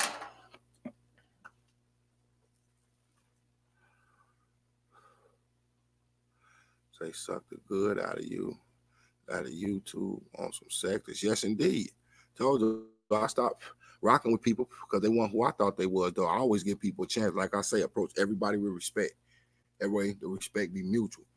Until I seen people going from being positive, I'm telling you how to love your family, love those around you, all this type of, good shit that they felt you wanted to hear. Not you need to hear. It was because this the type of shit you want to hear. Next thing you know, they making videos about people getting beat up, who arguing with who, putting up videos about these people, you know what I'm saying? It ain't got nothing to do with them, just for likes, clicks, and views, and basically taking sides. Because when they do that, it's always one side who you see that they taking, and then going against the other one. Then when you got a comment about what's going on, if it ain't on the side they rocking with, they want you up out the chat, or they try to demean you right there on the spot in front of everybody. Then you got the goofies who can't think for themselves. Jump right into, yeah, you right, that motherfucker should be up out of here. Fuck him, get him up out of here. Get up out of here. Like, wow, for real. I didn't want to be here in the first place, though. I came to check you out because I thought you was a cool ass person. I rock with you because I thought you was a cool person. But thank you for showing me your true colors. You ain't got to worry about it again no more. It was a mistake. I learned from it. It won't happen again. For real. I lost a few people on here that I thought wasn't real cool brothers. One of them I'm willing to mend the fences with. That's why, he's still a moderator in here. I won't bad talk him. I won't put him down. And, when I do get a chance, I always say it is. Shout out to my bro, Dice TV. Y'all make sure y'all go check him out. If you ain't already subscribed to my bro, go over there and subscribe to my bro. You know what I mean? Because I ain't got no ill will toward my bro. You know what I mean? It's a crack in the bridge. The bridge ain't broke. You know what I mean? The bridge ain't torn out. It's a crack in it. It's up to me and bro to seal that crack up in there, though. But, you know what I mean? It's just certain people that he rock with that I don't want to rock with because they be on fuck shit. And I ain't saying they think for bro or nothing like that, because bro is smart dude and he think for himself. But at the same time, with some of the people he rock with, I'm not cool with that shit. I don't even want to be in the midst of these people. I don't even want to be the vertical conversation. You know what I mean? Because there will be nothing but negative shit come up out of there, because I'm that type of person. I don't want to get on here and argue with them. Pop the fuck out type shit. I'm one of them dudes. Yes, indeed, sus. We definitely are fixing when the time is right, though. He ain't rushing, and I ain't rushing. And I pop in on bro shit when he live or he post something up, though. You know what I mean? Like I said, I got my old account where I can't post nothing on it, but I can go and look at other things and get thumbs up and comments and shit like that. I went over there and showed my bro some love the other day when he put up the video, when he did a reaction. Let him know. You know what I'm saying? Both of my things say Big KI. You notice me. I told him, you get a double thumbs up from me, big bro. You know what I mean? You get a comment from both of my things that let you know I viewed it from both of them. There's 2 thumbs up, 2 views from me, and 2 comments. I'm going to give you a 6-piece instead of a 3-piece. because I fuck with you. But it's just like I say, some of the people, you know what I'm saying, that's in that circle, I can't rock with them though. I ain't saying I can't rock with bro while he in that circle, but like you just said, sis, when the time is right, we'll come back together. Ain't no ill will to us, bro. I was rocking with bro before I was with any of them, period though, period. And I still be saying bro ass shout me out and salute me when he see me, you know, slide through. He definitely showed me love and recognize me. You know, that's how I know, you know what I'm saying? It's a crack in the bridge. You know what I mean? The bridge ain't burnt. It ain't destroyed. The foundation still sits. And to my man Sub, if you ever watch my videos or hit me up on here, man, I'm going to reach out to you real soon, though. Because me and you, our bridge is only cracked as well, bro. There's some things we need to talk about to settle some shit, but I still count you in, for real.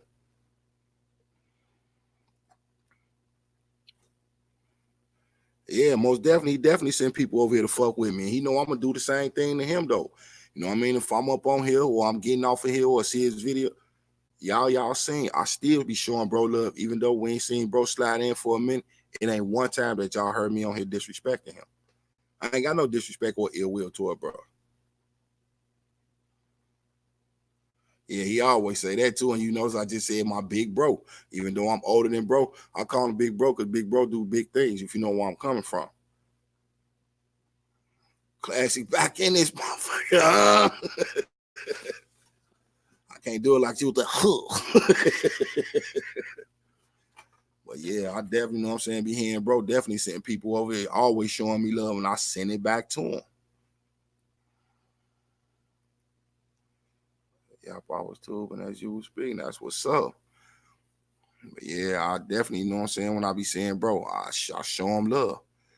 You know what I mean? Like, I ain't got no ill will toward bro. He ain't never disrespected me. He ain't never talked down to me, if you know where I'm coming from. He ain't make no videos or no trifling ass shit about me or nothing like that, though. He ain't never came on the channel and disrespected. So, like I say, it's only a crack. Bro, I'm finally back, y'all.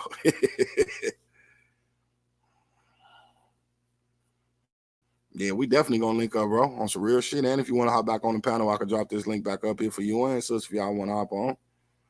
If y'all tired of typing, but yeah. I just feel like, you know what I mean? Bridges can be fixed if it's only a crack in it. But if you burn a bridge, though, some people just don't want to, you know, they just don't want to build a bridge. None of that shit, though. That shit be like dead and out the window type ass shit. And me, I'm one of the ones, bro, no. Like you just said, sis, when the time is right, though, man, bro, gonna get back on our thing and do us, though. But right now, you know, he doing his thing. I'm doing my thing. But at the same time, we both doing it respectfully and still be showing love to each other, though. And that's how I feel it should be, though. If you ain't saying eye to eye with somebody, don't mean you got to go disrespect them or nothing. He don't disrespect me. So why should I disrespect him? Even if it was, you know what I'm saying, a disrespect, I wouldn't respond to it. Just like, you know what I'm saying, if I do a disrespect, bro ain't going to respond to that shit, though. I feel like he'll pick up that phone. Be like, you know what? Let me holler at bro and, you know what I'm saying, see what's going on. Because me and him had a pact. Well, if, you know, one of us, you know, jump out of our body, we check each other.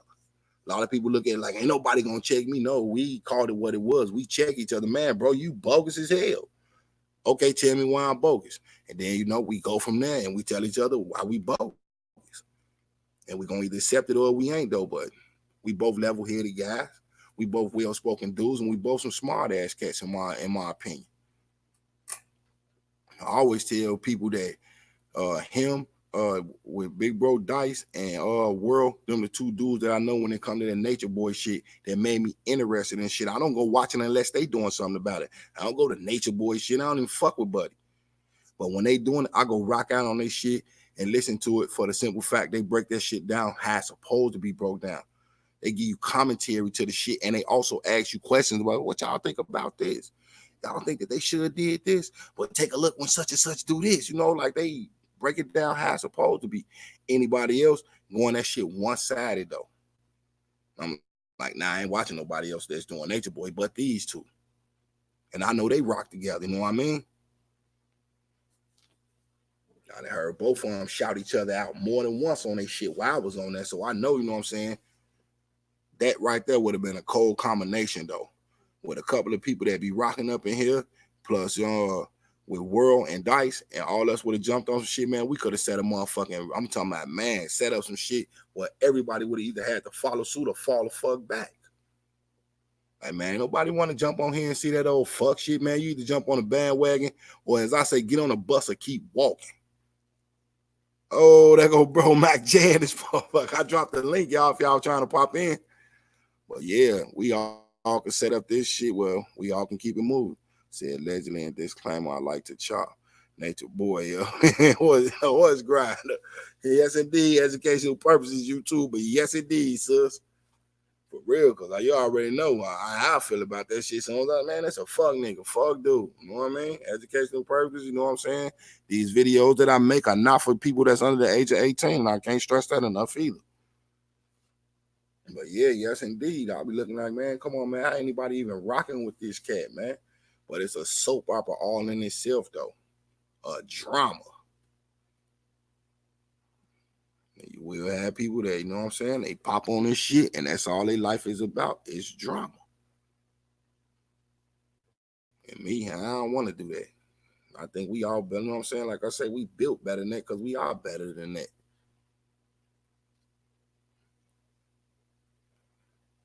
Yeah, Mac J and Classic. Sis, I dropped that link in case y'all fingers get tired of anything. Shit, it right there.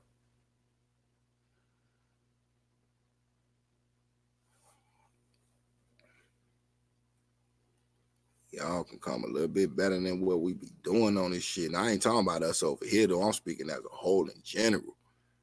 It just be way too much shit. Way too much people get drama started between people who cool with each other, though. And I be feeling like if these cool with each other, though, get rid of that middle man. Get rid of this motherfucker who always in your ear, though, questioning shit that they on, though. Like, why you telling me this, though? Why, such and such didn't tell me this they self. Don't tell me where you heard it from. What you saying responds to the shit, though, instead of coming at me with. A lot of people don't ask questions like that. For real. A lot of people do not ask people questions like that. First thing they want to do, man, this fuck nigga over here saying, oh, this punk ass bitch that said, woo, woo, woo. Like, okay, but what you saying responds for me, though? No, I just felt I should come tell you. Man, don't tell me shit if you ain't take up for me. Don't tell me shit if you ain't find out what the real deal was. Why is you telling me this, though? Is it you trying to get a response, a kick out of me to get me to go, you know what I'm saying, get some bullshit started type shit? That same thing happened with Bullets Gotti. I ain't got nothing against Bullets. I told Bullets, you know what I'm saying, myself, man, look, bro. I think you're a smart-ass cat, man. I ain't got nothing against you whatsoever. Get rid of the street shit, my dude. You not built like that. You ain't got a front for these little cats and all that shit to make yourself look cool. Being a square make you look cool to me. Spit that knowledge to these kids out here. That's, you know what I'm saying? Spit that knowledge that, you doing your thing. You a smooth ass dude. You well educated. Spit this shit out here for these guys to follow suit on this shit, though. The ones that ain't following suit with you, little bro, them the ones that ain't really rocking with you. They all about the fuck shit. You ain't got to be, you know what I'm saying, down with the fuck shit, because only fuck niggas is down with fuck shit. And that's period. Hold on, little bro. I'm putting it in one more time to see. Make sure I did it right the first time. Oh, that's why. I see why. I put the wrong one in. My bad, little bro. My bad. But that's on me. That's on me.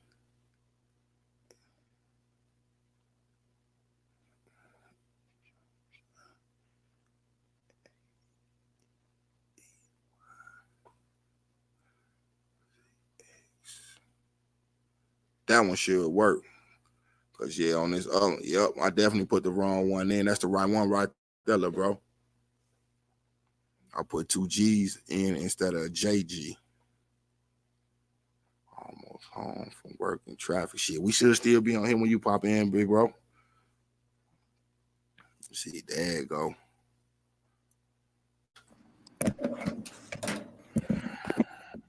Jesus Christ, that shit was pissing me off. Yeah, I put the wrong one in. I put goddamn 2 G's instead of a J. Oh, okay. Well, shit. Man, I would have woke Yeah, Chi up, man. She was mad. I was like, man, it ain't working. That's why when you said that, that's why I looked back up and looked down at this, like, damn, I put the wrong shit in there. That's why. Oh, you good. Well, I ain't gonna tell her that shit because she gonna be mad. She like, God damn it, y'all need to be asleep. I'm off today. Yo, let me tell y'all how I do this shit. This is what hard work pay off. Yo, I took a vacation, right? Came back work one day, and I'm back on vacation again. Oh, that's what's up. Fuck that. Get that motherfucking bread on the rail. No, what I got to do is, in our job, like the holidays and shit, you know what I mean? You can't really take no time off. So I don't ever take no sick days off. Like I can work 365, like upside down. Like I don't give a fuck. So I was like, man, I save all my days up. So I went ahead and planned my man. I got like what? Shit. 5 damn weeks vacation, man. I don't fucking play. Oh, shit, that's what's up, shit. Hell yeah, I got mine in at the beginning because I'm trying to build my channel up, but I want to build my channel in a positive way. You know what I mean? I don't want to be on the bullshit. Indeed. And I already told you, I'll definitely come over there and rock out with you. You know what I mean? Well, we got good like-minded people. Like I'm starting to learn now. Like at least I'm gonna have like you get what I'm saying. Like you got 10 people, yes, indeed. Even 6 people that's gonna rock out with you. You fine. Yeah, you hear me? I always say, long as I see one up in here, shit, I'll be cool. Like man, it only take 2 people to start a conversation. Yeah, I ain't gonna lie, bro. I had like one person in there one day. It really tried my like it really tried my character. I had to push through that boy. I was like, man, I'm just gonna talk to him. I think it was Chi Chi too. It was just me and Chi Chi. I was like, man, they'll come. That's how I was with me and Philly. Oh, the real. My first line though, Philly was the first one in there. Me and him rocking out there. Man, Philly, that dude. That's and then T slid in though, and then look how I go now. I got me a new big sister and some cousins on the real. Got me a new mama and everything, straight up. Yeah. All it take, what I learned, because I've been here since April. I've been on YouTube for forever, like anybody else, but like making like my old videos, a live chats, I've been doing it since April. Indeed. Like you gonna have your ups and downs, but it always get bigger. It always get bigger and better. Like you just gotta build, man. Just build. And look what Sus just said. Sus just collaborate what we talking about. She say I've been on here for some time, one-on-one. Cause for real, we just going back and forth, me and Sus. And why I say I got me a new big sister on here. Got a new mama, new cousin, new little brothers on the real. I was listening to y'all. I was playing the game. My damn phone. I got like 3. Oh yeah, we seen when you said you was doing your phone, but shit, me and Sus was going back and forth with a one-on-one conversation though on the real. Yeah. All that shit was enlightening, man. Like shout out to Chantel. I see Chantel. Yes, indeed. That's why I call it right. Yes, indeed. That's why we call it my big sister. Like, man, that's my new big sister right there. I ain't even got no big sister for my mom and my daddy. I got a big sister now though. That's real shit. You ain't had no big sister because my big sister used to whoop my ass about Prince. I got my ass whooped by Prince. Yeah, no. When I was legit, I ain't know no better or whatever, so I thought Prince was gay. So I said it one day, and man, she fought me like, she came at me like, I was like, man, what the fuck? Like, definitely people that feel some type of way about Prince and Mike on the real. You can't say nothing bad about them. I was born in the 80s, so I was born in 86. So you know what I mean? I was influenced easily. So, you know, like back when we was growing up, anybody who don't really like know, like back in the like, you know, that time and stuff, like gay people used to get messed with a lot, stuff like that. It wasn't the norm. So like, yeah, like I just thought like, yo, that was wrong. And I said something, and man, she whooped my ass. I learned not to say shit about Prince. I was like, yeah, you keep it to myself. And that's facts, big sis. She just say, that's a privilege. Yes, it is a privilege to have me a new big sister for real. Because from the way sis display herself, sis don't fuck with everybody. On the real, she don't. She don't. I see her in the other chats. I don't know. Real shit. I've been telling that to myself through these chats. Like, sis don't fuck with everybody. She ain't even got to say it though. You know what I mean? The way that she come off as a woman, she don't fuck with everybody though. She only fuck with people that she know. You know what I'm saying? Is 100. Period. Hey, super respect, man. That's how you have to be. I don't blame nobody for not trusting no damn body either. Fuck at all. That's why I be saying sister on. I be like, yeah, I could tell sister don't fuck with everybody. You could just tell you like by her demeanor, she don't fuck with everybody, and I don't blame her. Just like you just said, little bro, I don't blame her because I don't. Yo, Chantel, keep that up because you'll wind up being in a bunch of. I'm not in nothing. I'm not in a goddamn thing. I always keep my shit 100, but I'm looking at it right now. I'm looking at a whole fucking kingdom just crumble right now, like dead in my face. Shit, I seen one crumble Can't do myself. shit about it. Oh, the real, I definitely seen one myself, and I'm looking like I seen this coming though, and I stepped away. Everybody right? did. Yeah, I stepped Everybody away did, bro. right before the motherfucking wall started to collapse in on motherfucker. I was like, shit, I just said that this was coming. You know, it's just how Y'all people, ain't- you know what I'm saying, handle other people on their shit, though. You can't disrespect nobody on your shit who help you build your shit. Put it like this. I ain't gonna say any damn thing about who it is or what it is, but I guarantee y'all gonna figure it out or already kind of know who it is. And I've been dead in the middle, not in the middle like I'm starting no shit, because fuck what a bitch say anyway. But like, yo, I'm like right in the middle, like, yo, chill, man. Fuck all that, man. I'm tired of that shit. I got my old channel to worry about. Like, yeah, fuck all that. Like, I can't even do what I want. And I think I know who you talking about, because I was sitting up there watching myself, and I look, and I got and I got kicked out while I can't say nothing in that chat. I was defending who they was coming at. Like, man, y'all got my people fucked up, period. But I ain't coming disrespectful though. I'm like, wow, you know, that's a one-on-one type thing. I told them, well, y'all, you know, that y'all should be talking one-on-one. The world should know about it. Yeah, man. That if you see so I know who you talk about. I sent you a message. I'm like, bro, if you got a chance, let me talk to you. That's what I want to talk to you about, man. Like, yo, I'm sick of this shit, bro. Oh, you send that on IG? Oh, no, not IG shit, but it probably is on IG too. It probably is. It's everywhere. Yeah, I'm definitely. Unless you put it in the back, if you put it in the back chat, I'll definitely check it out. Oh no, I hit you up on the group chat. I sent a different message to you. I just hit you directly. I ain't put it in the group chat. I just hit you directly. Okay, I see it right here. Right here.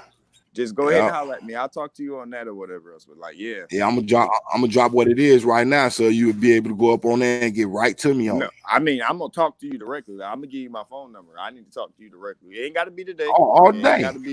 Yeah. Because I'm gonna talk to you about that directly, and I'm gonna put you on game too, so you don't get fucked up with none of that shit. Because boy, man, let me be real with y'all. Anybody who listening, I know y'all ain't here right now, but y'all probably listen later.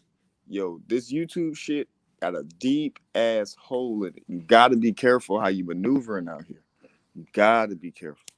And sis just put that shit right in the way it's supposed to be too, and I'm finna highlight that for you right now, sis, because I see it. She say people don't know how to be loyal or real; they rather front. That's a fact. Yep.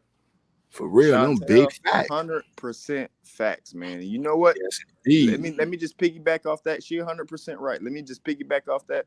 The ones that actually try to be loyal, we get killed. Man, get our ass scraped on the real, shot the fuck down quick, trying to be real. This ain't nothing for me, man. I can easily cut this off and go play a game. Dude, I got every video game you see on TV. Every video game. I got a master computer. Nigga, I got like cars and all that shit. Like, I don't give a damn. This is therapeutic for me. Like all that material shit don't mean nothing. Like, I'm just trying to have fun. I ain't trying to be caught up in no bullshit. Right. When you were just playing the game, man, sis was just talking about that same shit though. This shit is like a comfort zone. Like, to me, well, I come up in here, sis just say she come up in here. We express things that we won't even tell nobody. You know what I mean? I love these chats more than I love the chat. Like, world my nigga, but I can't talk to this nigga on the chat with like 400 people in that bitch. Everybody's been talking. I'm talking to 1 or 2, 3 people. And besides this, when I get on his chat, like, for real, this is my nigga, but when I get on his chat, I gotta say what's up to like 100 fucking people before I can actually listen. So I just listen before I say anything. I just listen and what is he talking about? Okay, that's my first thing I say when I go up in there. Salute to this person, salute to that person. You know what? Big ups to this person. You know how y'all feeling? You know? Yep. And you ain't getting nowhere. You got to sit there and listen to it first. That's a tip. That's another tip. Listen to the person first. Always a content creator, especially if you cool with them. Not talking to UK. I'm talking to people like, you know, who coming in the chat or who listening outside. Yeah. Always drop a like before you say anything. That's the number one rule.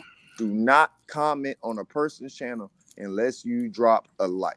If you ain't drop a like, you an asshole for not fucking for not dropping. And I do that every time before I even go in somebody's room. I do that same thing. Drop a like before I go in there and do anything.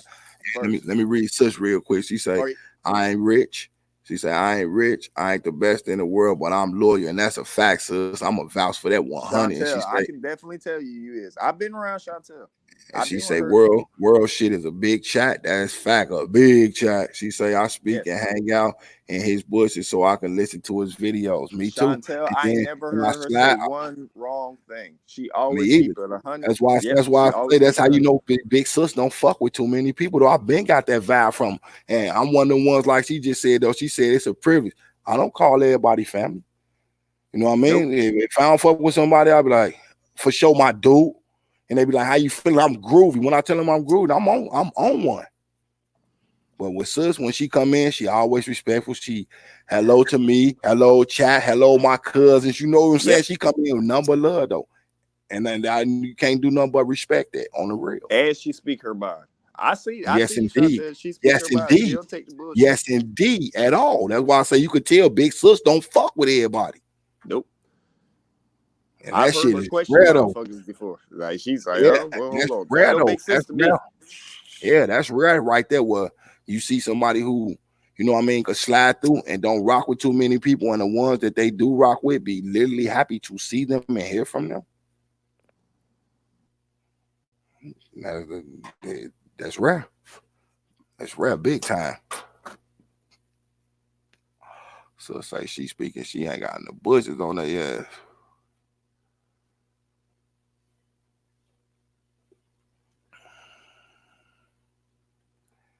And they threw little bro ass out again. My bad. My bad. I pressed the fucking wrong ass button. What the hell I did? Yeah, that's it. I put button. There we go. All right. And she always, when she come in though, and there's something like going on with somebody though, she always give that big sister motherly type advice though. I be loving that type of shit. Well, like I was saying the other day, is a lot of the elders or whatever, like it'd be a lot of people that be old, like at least 20 years older than me that be starting shit. I'm like, what the fuck are you doing? Yeah, I seen that. I seen some shit like that though. Love, this ain't the chat for me. Gotta go. And that was on one of the ones who we just talking about. Well, I got kicked out that chat and I can't even comment no more just because I was saying the best thing to do is talk on one-on-one though. I wasn't disrespectful. I just gave Let me tell you another thing too. People don't want to talk one-on-one because they want that motherfucking clout. And I hate using that word. I don't like saying clout and stuff, but that's what it is, man. People be wanting that I would clout. say it's an empty ass word though, and everything that's lined up with it is some negative shit. That shit ain't worth it, man. Like people just want to be entertained. Like it ain't everybody business will go on. The way I look at it is if you ain't gonna scrap about the shit, then fuck it. If you ain't finna fade about the shit or whatever else, screw it. And period. I also feel a man and a woman shouldn't be arguing. At I don't agree with that. At all. Especially over the shit that's going on right now with that argument. That shit, I'm looking like, man. See, you know what I'm talking about there. Like, yep. Man, I'm looking like, come on, man. Every day, though? No, but see, that's the catch. I understand if you have a disagreement at the very, very beginning, and you say something like, if a woman disrespect me and I say, bitch, you stupid as fuck, man, don't do no shit like that. Yo, gotta give me a pass on that. But if I keep attacking her or whatever else, yo, you know what I mean? Dude, you wrong. You know, that's a female. Right. That's a whole female. You won't want your mom talk to like that. You won't want your sister talk to like that. You won't want your daughter, etc., etc. I love people, but I can't be allowing mess to consume me. And that's a fact. I mean, on that same, that's why I said I had to get up out. I'm like, you know what? Let me slap for somebody say the wrong thing. I don't want to talk. That's the thing about me. I don't want to talk. Like, if we ain't talking about something positive or trying, to settle a dispute type shit, what does that even talk about anymore, though? You just took it to a level where you just threaten me and all touch. I'll take threats like. Yep. Nope. Threat to me is a fucked up idea. Do not. Yeah, that's a bad idea. So it's just saying reality. They know that he will roast them up under the table to tear him a new hole. So they rather just keep on picking. Look, sis know what we talk about too on the real. Cause I seen some shit. I just look like, come on, man, this too much right here. Then you got motherfuckers that I told him. I even told bro ass why he was over here, man. I seen motherfuckers in your chat bigging you up, giving you big props.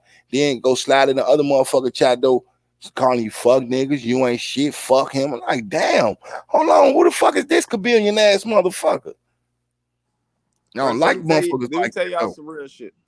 I done went in the damn chat room trying to be cool or whatever else, and somebody went right to me and told me that I was a fake ass motherfucker. Boy, I sold their ass out. I let them know. I'm like, I'm the only bitch in here that's brave enough to tell these motherfuckers to shut the fuck up. But you go call me a bitch ass nigga, I bet I beat your ass. I bet I beat your ass. That's why I be saying that internet gangster keyboard warrior ass shit, man. Them be the motherfuckers put up in the suburbs, ain't in your state. None of that shit in the above suburbs in a mama basement. Put the fuck up somewhere. Ain't gonna pop out to save their life. That's why I be like, man, I finna waste my time with these fuck niggas, man. You really think I'm a punk or whatever? I'm in a room with 100 people that's pissed off, and I'm the only person that sit there and say, "Hey man, this shit ain't worth it, man. Y'all squash this shit." Yeah, that's what I was saying the other night. Like, man, look, there's some shit y'all should be talking about amongst y'allself. You know, try to do it one-on-one or something. I seen my shit disappear, my message disappear, so I try to come back in again. Though my shit just is, I'm blocked. It's cool. Cause I tell a motherfucker in there quick as hell, man. Especially the dudes, I ain't trying to argue with none of you motherfuckers. On the real, nigga, drop your location, make you feel safe where you at when I come. I'm dead serious. I'm dead ass. I told one of the guys on here before, I'm gonna pop up. Just so happen, it's my man's. Guess what? I popped up. He go live on his YouTube to show this nigga really will pop up. And that was my, you know what I'm saying, my man's MC the Shiznits. Went to the mall, did video and everything together on this whole YouTube. So I'm finna pop up, my nigga. I'll be up there in like 3-4 days. As soon as I got here, hit his line, I'm here. Where you at? Already on YouTube, slide down on. Motherfucker see me on there with you, like, guess who I got here? Flip the camera on. I was like, I told you, motherfuckers, I really pop up. Fuck wrong with y'all, man. Yo, MC, that's my nigga, man. Yo, I wanted to slide up on me, man. I got a good time for him in Tampa. I got a good time for him. Make sure you have a good time. That's my nigga, man. He always show you homie love. That's my nigga. You know what I'm saying? Because that little dispute him and Kitty got into, that's why I was trying to let everybody know, man, y'all two grown people, whatever personal beef y'all got. Yeah, with Kitty. I'm like, man, Kitty? y'all said that. Yeah, Miss Kitty. Oh, shit. Oh, well, that's what I'm know. Red hair? I don't know if she got red hair. She was just up in here the other night. Yeah, and I'm like, y'all handle that y'allself. Y'all two grown people, but don't come up in here, going back and forth on shit over here. We doing. Yeah, I know Miss Kitty. Yeah. I'm like, whatever y'all got going, y'all two grown people, we was all on here trying to help her with his situation, And he was like, don't fall for the sympathy story. And this ain't me taking shots at bro. Like I say, always do that. That's why I keep telling people like this MC, y'all need to expect this him being him. You can't do nothing but honor him being himself though. But at the same time though, she felt disrespected. And I don't want nobody feels disrespected. I don't even want bro to feel disrespected. So I'm like, instead of letting them go back and forth, let me take bro down for a minute. Don't let us help. Well, let me tell you this, K.I. If they with the problem with the kids. Let me tell you this now. If they both fuck with you, then they go see what it is and they go leave it at that. They gonna be like, yo, this is bad channel. Dude, I already know the backstory. Yeah, I want to explain that and let them know that I fuck with both of them. I fuck with both your old shit. They don't disrespect your shit like that. I'm pretty sure they'll both. I don't know them. I mean, MC, that's my nigga, but I'm pretty sure both of them will be like, yo, like I say, I didn't kick it with bro in real life. The video on his channel still up with me and him kicking it for about 3 hours at the fucking Mall of America. Yeah. And sis say, it's best to leave them sorry, petty ass people where they at in their own minute. They quick to make a laugh and dog a person, but not enough balls to have a convo. And that's fact, though. See, let me tell you this, Chantel, though. Chantel, she around my circle. Like she around that inner circle. She knows.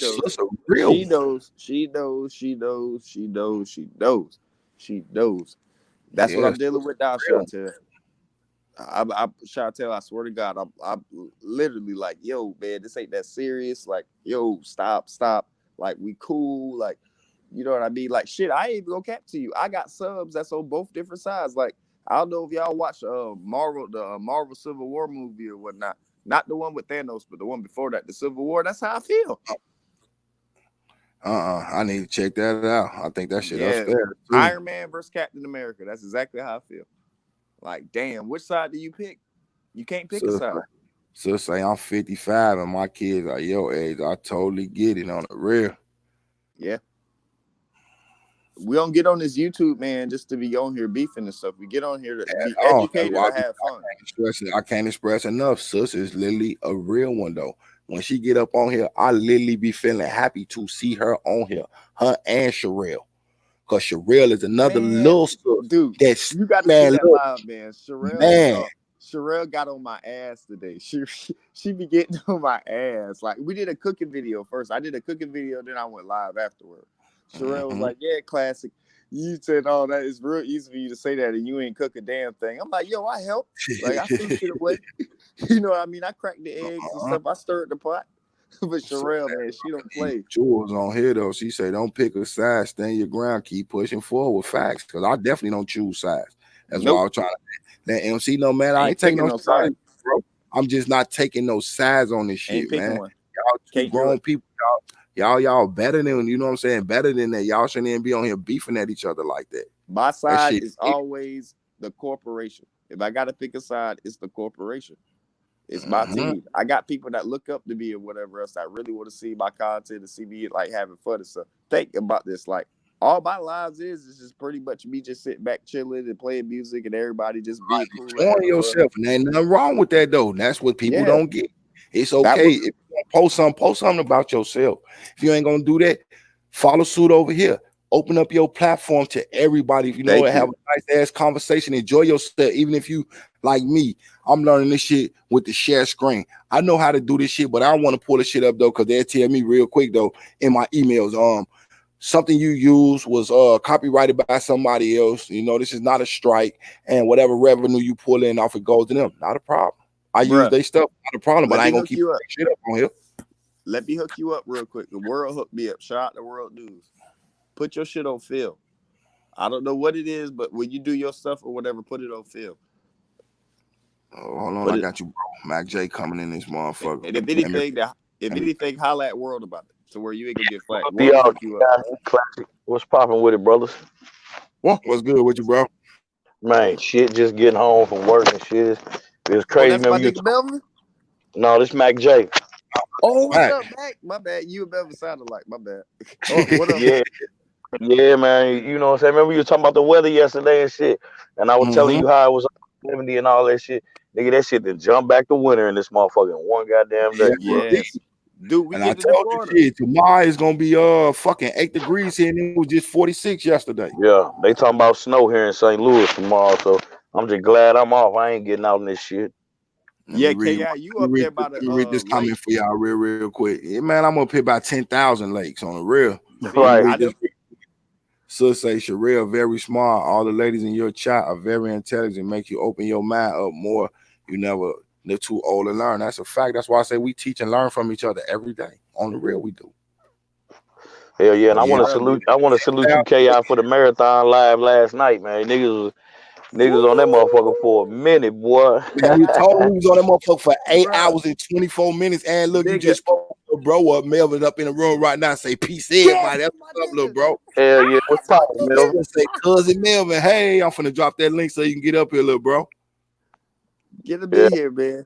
Yo, Melvin, I seen that shit this morning when I was going to work, bro. So say cousin Melvin. Hey, that's what's up. I see that. I was like, man, damn, I wanted to jump in the chat, bro, but I was up at like 3 in the morning. I was like, fuck, I gotta go to work. Like, man, we was on this motherfucker rocking. I'm talking about the conversation got so good. We started talking about shit we used to do with bread, though. Right, you hear me? We had a bread conversation. I'm talking about bread that you eat. Hold on. So that was Mac J on here? That was Mac J. Man, we was on, yes, indeed. We was on this bitch rocking out last night. I thought that was Melvin, man. Like, I was just listening to it this morning when I woke up. Melvin was on here too, though. It was me, KI, and Melvin for a minute. Right, and they got to talking about shit. Look, before it was all said and done, we had 2 people going to business with a food truck and some hell yeah. We was sparking ideas in this motherfucker. Man, he was in here literally having a fucking ball. That shit was fun to me. Yeah, man. She said that was too funny. Yes, indeed. Because he was her and sister Katrina. They was on here on the real. We sitting up here talking. We just having all us glancing over there like, man, they talking about food trucks and platters and plates and chicken and some. After everything I went through yesterday, man. I wish I could have been there for y'all, man.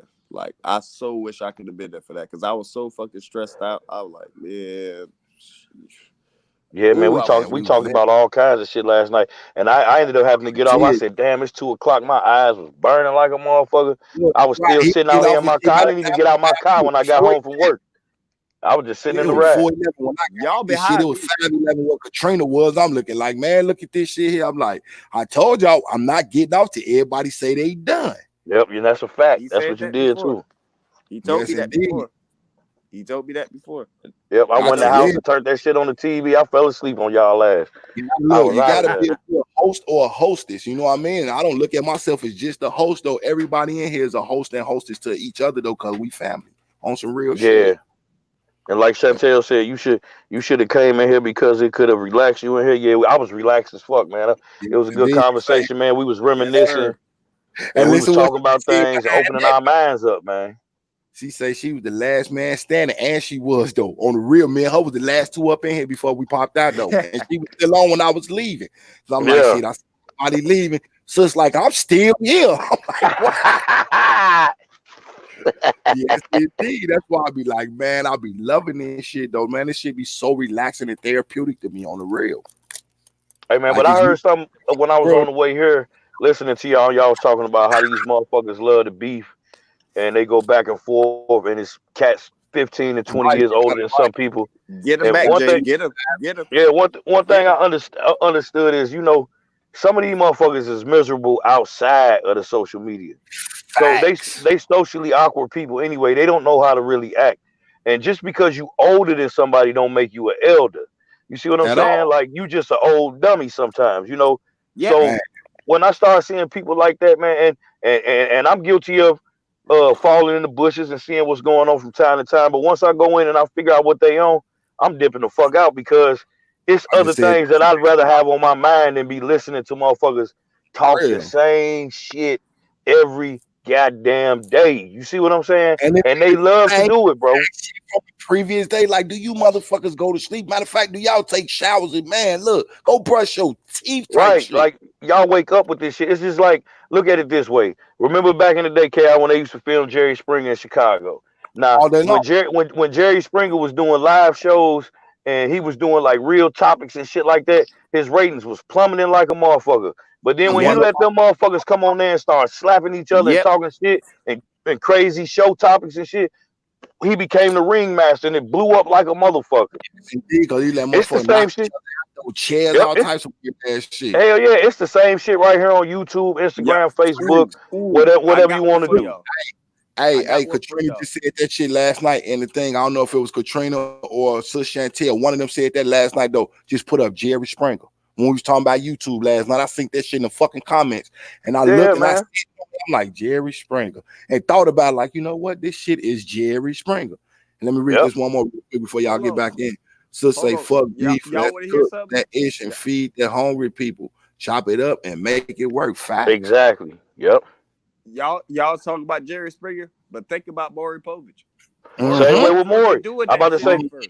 yeah, see, they basically followed the lead of Jerry. Jerry was the ring. Yes. That's why he had that Yes. movie. They called him the Ringmaster because Facts. he was the first one to really popped it off. And then if you read his book, he really didn't want to do a show like that, but he knew if he didn't let the producers change the format of the show and how they did it, he wasn't gonna be able to. So he would allow that shit.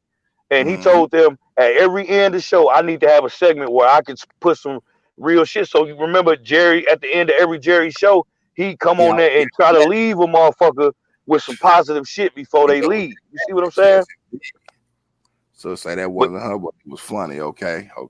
Go ahead, bro. I had to yeah, read that that shit. real And that's how I be looking at these YouTube motherfuckers, man. Because I fast. follow a few people and they be like, you ain't been in the chat in a while. I said, man, because I come over here and I hear what y'all on, I dip out because I don't want to Yeah. impact my brain with that Oh, man, that bullshit. You shit see ain't what I'm saying? yours. It ain't. Like, man, I ain't finna never let no grown ass motherfuckers pull me into Man. no kitty ass I shit. told y'all Oh before, I ain't man. nobody puppet, man. Have Ain't no strings on me. y'all ever Ain't heard no me say strings this? on me. Y'all Ain't ever no heard me say strings. this shit right here? I don't play with people grown ass kids. On the real, I don't. Fuck no. I don't Sure play with don't. people grown ass kids. Period. I whoop a Yep. grown ass kid ass. Fuck that. So say, You hell hear me? yeah, fuck thoughts. I whoop a grown ass kid ass. Fuck that. No. Yep, yeah, that's what it was. Jerry's final thought. Yeah, that's what they called it and shit. Yes, Yep. indeed. And he'd always try to hit you with that, regardless if your girl or your man cheating on you, you should love it. Like he always hit a motherfucker with something Hey, long. that made So if you're sense. not with the right person, get away from that person. Do what's good for you. And if you Mhm. find the right person, stick with that person because you know that person's right for you. I'm Jerry Springer, and what he say? Until next time, take care of each other. Yeah, you And know what I'm saying? 'Cause like, I done went through a yes, few tapings back in the day and shit. You know what I'm saying? yeah, It used to be like I used to get man. pissed because he never let me ask a question at the end. I'm like, come on, man, let me roast one of these motherfuckers right quick. He walked by a nigga every time I done been to that motherfucker. Oh, That was the fuck, kind of time Jerry. you start on the beach type shit where you show your boots. Man, I don't want to be up here for all that. Now I can't see Hey, one yo, no point, yo, and I'm if gonna I'm be on the honest. Jerry, I can't see Exactly. one rock. if I'm on the Mhm. Jerry Springer show and I get called to that fucking stage, I'm gonna fight. It's Oh, all amazing. day long. I'm When a fighting. motherfucker Yeah, call you, I yeah. want you to come up here and do it. Hey, Jerry, tell your bodyguards and them to stay the Yep. fuck over there. You just Yeah, heard them call somebody me go up. fight me. I'm And they going up. and at one point they probably only would let you come on if you agreed to do Yeah, that shit. see? You see what I'm Yeah, saying? Man, yeah. I'm It's like Yeah, I, just put me up. them motherfucking Fuck stage. that. yep, If I go years ago. there, Go ahead, my hold on. bad. I didn't mean to cut you off. You Nah, good, y'all boss. good. If I go there for a show and I'm thinking I'm watching the show and then I got to go on stage, I'll play the part. I'm going to swing on somebody. I swing on Jerry ass. I don't give a Hey, fuck. sis, not do it. That's a cold one. She say anything you overindulge in will consume you. Like Millie Jackson say, Yes. stirring shit, you get shit on your finger. Exactly. All on your motherfucking hand. They all up that Trying to motherfucker. tell you up your elbow and shit on the real. Yep. That's why I don't be fucking with motherfuckers like that. Like I see what they on. I go in there and say what's up a lot of time. Hey, salute. And like y'all was talking about in World Chat. Same thing. I World take do the got a deep chat. Yeah, you'll be in there saluting for the first 15 minutes you in that motherfucker. But it Yes. be all love because everybody be pretty much fucking with each other. So it's understandable. But some people ain't got, you know, like I could be listening, like Kay, I've been listening to you the majority of the night. But when I'm at work, it's just almost impossible for me to pull my phone out every 5 minutes I'm already knowing. and type in the chat. But that don't mean people ain't listening and All paying day. attention to you. So Thank it's you. like when I go in listen some to of these World at chats, work. yeah, they y'all help motherfucker get through the night at work. Shit. And that's what's up. Hell yeah, thank you. And I listen to World always all go the time back at and work. look at these shits that we did though. Pardon the body. I always go back and look at what we did though. And I look at the numbers on the shit though. We always get anywhere from 50 views to almost 200 views on each videos we do over here. Yep. And some I'm people in my head and some like, people ah, might start in later than what you start too. So they might and they're you know they be in the back catch up. So it's like sometimes them numbers don't be reading live. You might have like right now I could say like 6 people listening, but it could technically be about 12 to 13 people. You Yep. ever notice how as soon as you end the video, you had like 200, 300 views already? It's because people been coming in and out. Yep. So it ain't really registering. Because one thing that you got to look at on your YouTube too is a thing called TSL, the time spent listening. You see what I'm saying? Yep. Those is real numbers. You see?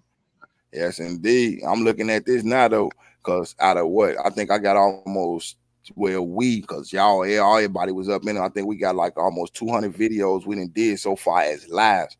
And out of all them videos though, this the second time I seen you the already thumbs caught down. me. I don't even get mad about it. You already the first caught one me. I got 2 thumbs down and I know who it is, and with this thumb down right here, I know who it is. It is what it is, though. I don't get mad about the shit. Dude, Yeah, you man, already caught me on lives. Right, the morning show that we do on YouTube over on Ruckus Radio every morning, we just got a select group of haters that just come straight to the show to dislike it. We don't give a fuck. We celebrate it. Come on, it's been a few times we've been on there like we ain't ending the show till we get 30 dislikes. Come on, y'all, like let's get these motherfucking likes or dislikes up, because if you taking time out of your day or you got an alarm set or you got the notification set to where the shit that we do bother you so much that you get straight up and come right over here just to dislike, then that means we doing something good. And then we done have motherfuckers say it be the same 20, 30 people that's been in there for the last 2 years. So what, motherfucker? This show is for them 20, 30 people. That's why we do it. We don't do it for motherfuckers that don't like what we doing anyway. Fall the fuck back. You know what I'm saying? But the numbers don't lie. We definitely don't do for that punk ass word known as clout either. We do exactly because we don't pay for subscribers and we don't pay for views. And it's a lot of motherfuckers that's out here doing that shit. You see what I'm saying? It be motherfuckers for bots and all types of shit on this shit. Man, if I pay for subscribers, man, I already have like at least like what 1,000. At least exactly. You know what I'm saying? Like if I'm paying for subscribers, I'm gonna make my shit look like DJ Vlad shit or something.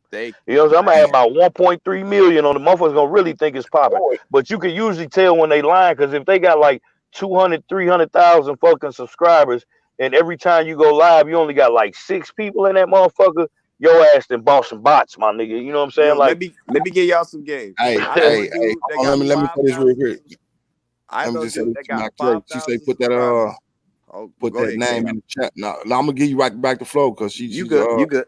So it's just asked, can you put the name in the chat, Mac J, so I can find it, fam? Yeah, if one of y'all can, because I'm scared if I go back out, this motherfucker's gonna kick me out and shit. But it's what is it? I got the phone. All right, I'm on a couple platforms. The morning show we do Monday, Wednesday, and Friday. That's on Ruckus Radio Podcast. That's on YouTube. All right. And then the Murder Master Music Show is another platform I'm part of. And all we do is interview the legends and the pioneers in hip hop. I think I sent you the links last night to the website and shit. You say, yeah, I got those. I subscribed to them already. You say Ruckus Radio, and which one? It's called Ruckus Radio Podcast is the first one. And then the Murder Master Music Show. Yeah, that's the one I subscribed to. I subscribed to this other one this morning. All right. I'm only subscribing to you, Mac J. I'll go through everything that's what you got. Yeah, because see, what people don't know is like my regular page, I don't put no content on there, because I just started that just so, like you said earlier, everybody been on YouTube probably for a long time. You had to have, you know, an account to really look at shit and do all that shit. I linked it with my Gmail and all that. But these other two that he just put in the chat, them is platforms that I'm a part of, and you know, share, subscribe. You know what I'm saying? I don't care if people listen to the live shows or not, but it might be something there for you. It might not be, but maybe one of your partners might like it or something. Especially if you into the golden era of hip hop and shit like that. You know what I'm saying? Like I told y'all, listen to shit past 2000 on the real. I don't, unless it's artists that I'm familiar with. Yeah, man, I could put our archive up against anybody. It ain't too many people that's got over 660 interviews where everybody, like I said, from Spice One all the way to 3-6 Mafia to SIBO to and a lot of these interviews you probably already heard them, just didn't know it was us. You see what I'm saying? Because I don't promote it for me. I don't tell people, oh, I'm Mac J of the Murder Master Music Show. I say, no, just check out the Murder Master Music Show or go to the website. That's it. Like I could go on there and be like, yeah, I'm Mac J, I do this, but what the fuck that's gonna give me? It ain't got me no money.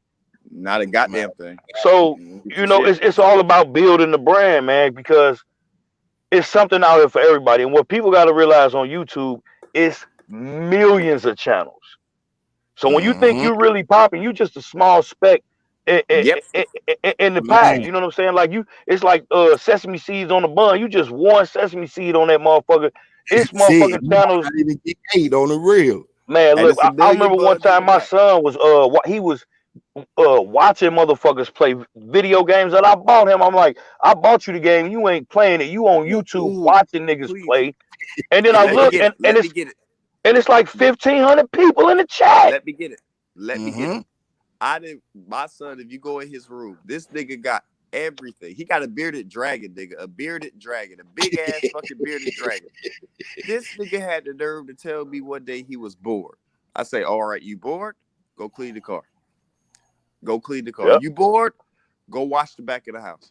Oh, yeah, my kids, they learn better than that shit with me. Yep. They learned that shit years ago. Talking about we ain't got nothing to do. Oh, you don't, huh? Yeah. Shit, I'm gonna find something. I walked in the living room and everybody, I live with my parents and stuff like that. Like, not to say nothing, they disabled or whatever, they can do for themselves, but I'm here for a reason. You know what I mean? Like, ain't nothing wrong with that, bro. Take care of your folks. Yeah, hell yeah, I'm gonna do that. Everybody in the living room looking at a fucking tablet.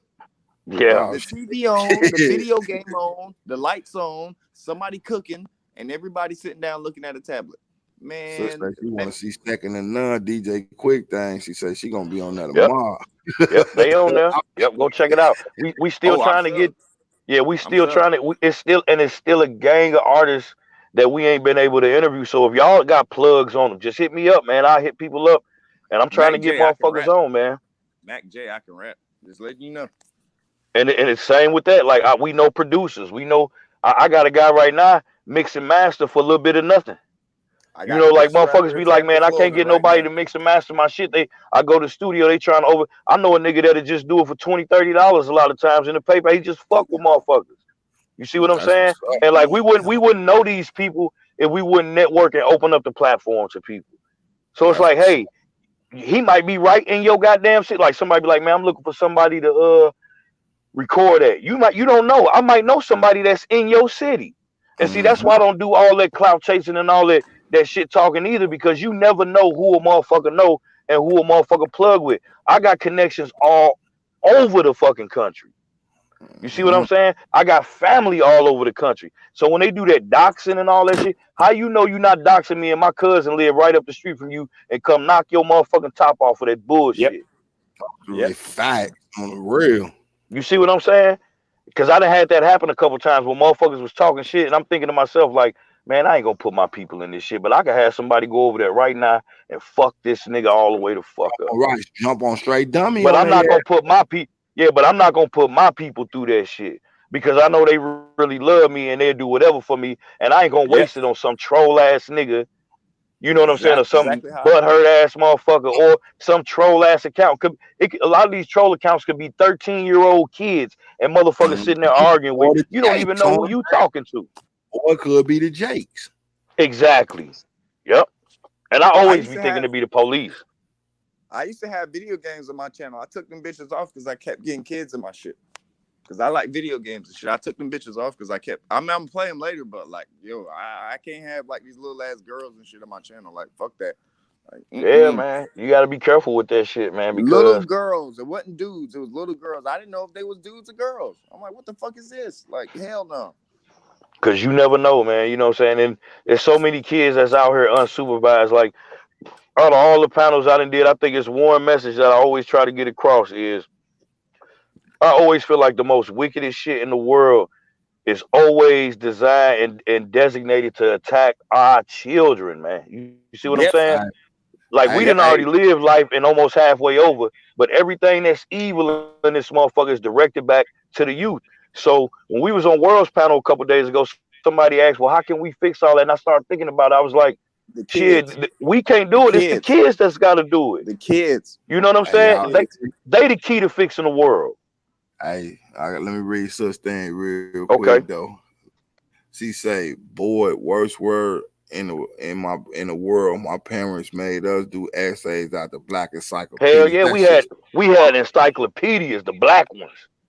Man, hey, and to your music thing though, hey, I don't know if y'all ever heard my real life blood cousin though. You know what I'm saying? His name he rolled with the little JSF crew. They call him Lil Wop. Check out his little music though. Hey, he trying to do something though. He just need the right people behind it because his music be fast. Yeah, man. Hey, so you got my information now, K. I'll send them my way, man, because like I said, I might be able to direct them somewhere. It's been times when we used to have you about this music, man. I want to, you know what I'm saying, give you a connection. I got somebody for you. Hey, he doing his thing though. On the real, and he got something too right now though. Back Jay, trust me, I got somebody for you. Oh, Belvin did this bitch? Yep, just send. I'm about to say, just send them my way, man, because you know that's what it's here for. Like, cause I'm gonna throw the information to you, and then I'm gonna get a whole little cousin, and we can go from there. Yep, because see, the Breakfast Club ain't gonna have everybody on there. Vlad ain't gonna interview everybody. You know what I'm saying? Everybody ain't gonna be able to go to Big Boy's neighborhood or the drink camps and all that type of shit. You see what I'm saying? So that's why we started doing it, because like I said, we based off the old Murder Dog magazines. And the Murder Dog always showed love to all the underground cats. Like, the Source wasn't going to put 8Ball and MJG on the cover. Murder Dog would, though. Spice One wasn't going to be on the cover of XXL. But Murder Dog will put them on there. We didn't get Murder Dog out here in Florida until, like, years later, man. We heard about that shit, like, when the internet popped off. Like, yeah, nigga, I used to work for them folks, man. You know what I'm saying? Like, and years later, we turned that shit, like I was telling them last night. We started a podcast before the shit was even called podcast. Yep. It was that word hadn't even been existed. We were just taking the audio versions of what we had and throwing them on the website.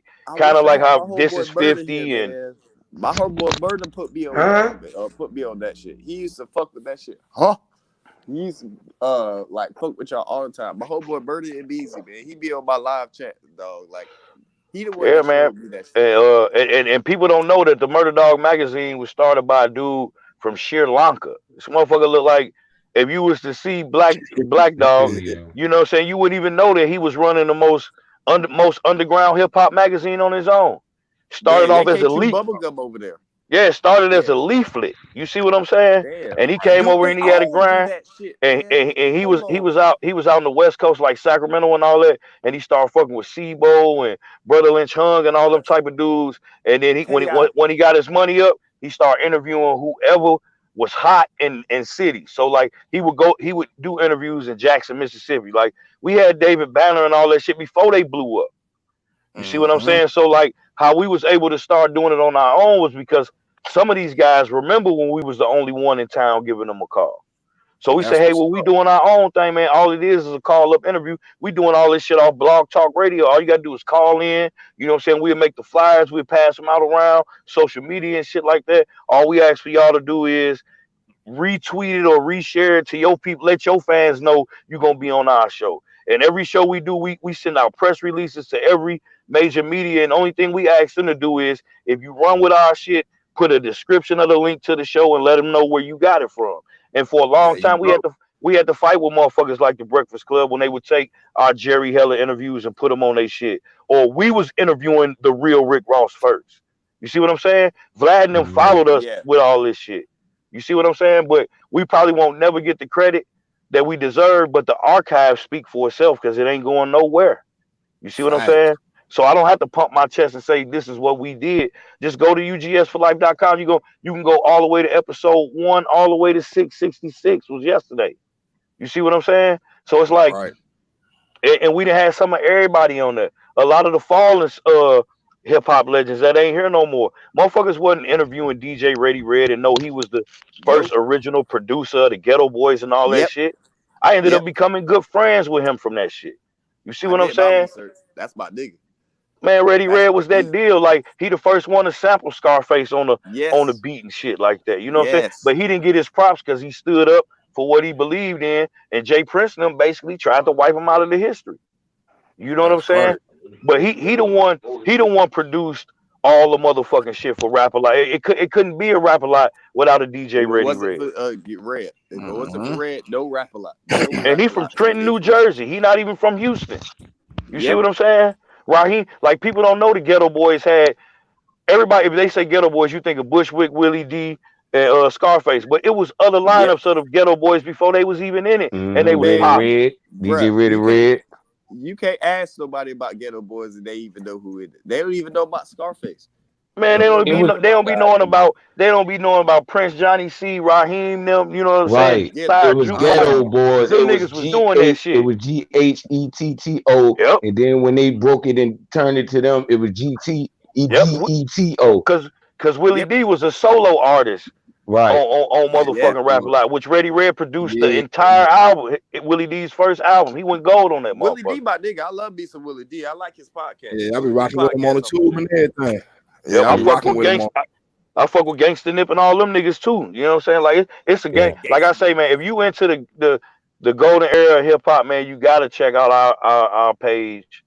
Because if you don't, then you just missing out. You know what I'm saying? And like I said, we do more than just rap artists too. Like we didn't interview video directors and record label heads and all that shit, man. Like any aspect. If you ain't getting no shine somewhere else, we be feeling like it's important for your story to be heard, man. Facts. That's what's up. MC, let me ask you. You'll never get to hear about these cats. Let me ask MC on something real quick because I got this problem a lot with my homies. What can these people do about? Yeah, go ahead. I'm finna go grab me something to drink real quick. What can these artists do about getting their shit together and stuff like that? Let's say, for instance, you got music, you got a good body of work, you know what I mean, and you trying to get heard, you trying to like actually get out there. What would be, not questioning you or anything like funny or something like that, like really? No, I hear you. Yeah, like what would be the route that you would go? You know what I mean, to get yourself out there and stuff. Man, my advice to a young artist, especially a young artist that's got some substance, and they trying to get up on the grind, they trying to get on it. The first thing I'll be telling them is, if you want to be a superstar, you can't wait until somebody hand you a check to become a superstar. You gotta already want to be a star and move like a star from that point. And if you're doing that, that means you're gonna be trying to handle your business. It's gonna take a little money to get some money. Prioritize where you gonna spend your money at and make it work for you. So if you live in a city that's got a big underground hip hop following, that means you need to be performing as much as you can. That means if you got to get off work, go do your set, and then you got to dip the fuck off. You got to, you know what I'm saying? You got to work. You got to work for this shit. Because to just get somebody to give you a deal because you got some talent and you sound good, it's like playing the lottery. Some niggas gonna hit it, some niggas not. You see what I'm saying? But the niggas that outwork the motherfuckers is the motherfuckers that get on.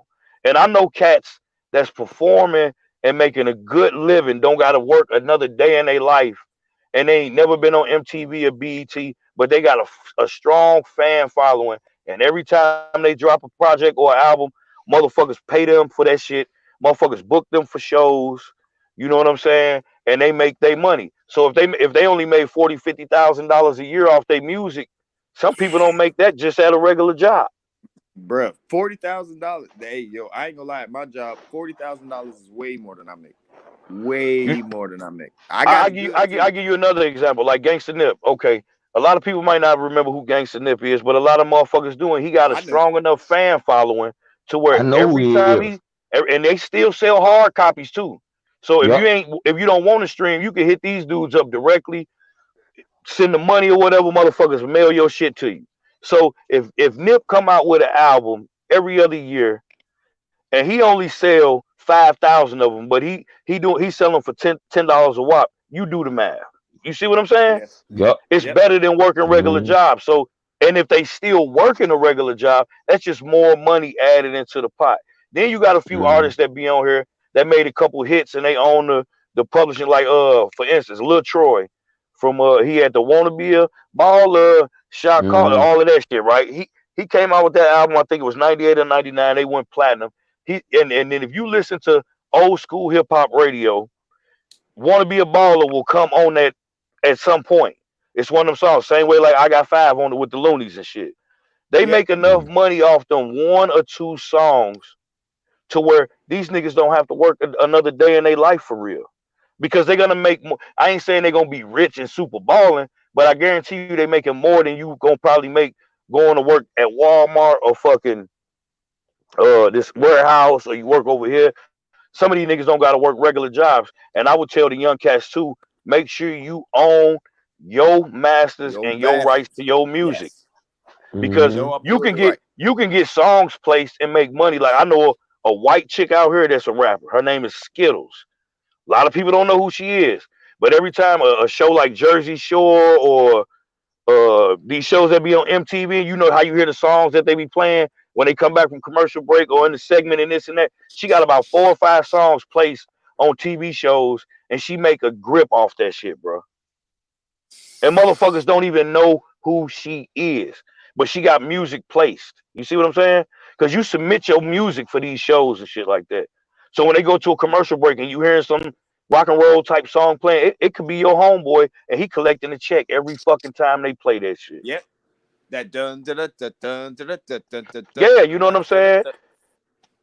DJ Precise, we interviewed him, and he used to produce for Mystical before Mystical got with No Limit. So he did Here I Go and all, you know what I'm saying, all them type of songs. He said he make more money off Here I Go than anything he's ever done, because they play it at football games, they play it at baseball games, they play it on the end of movies. It might be in a movie. You know what I'm saying? It's just so much ways. It got to the point where he was like, people didn't want to split the money with him and Mystical, so they just started taking Mystical words off and only pay him for the music.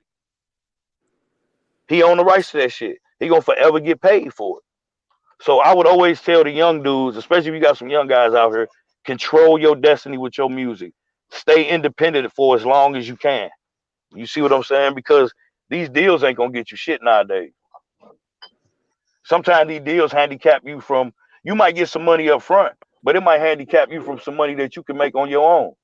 Because a lot of people don't mean nothing that front. Yeah, a lot of people don't want. I know they don't. You know, and if you're gonna take a deal, it's got to make sense.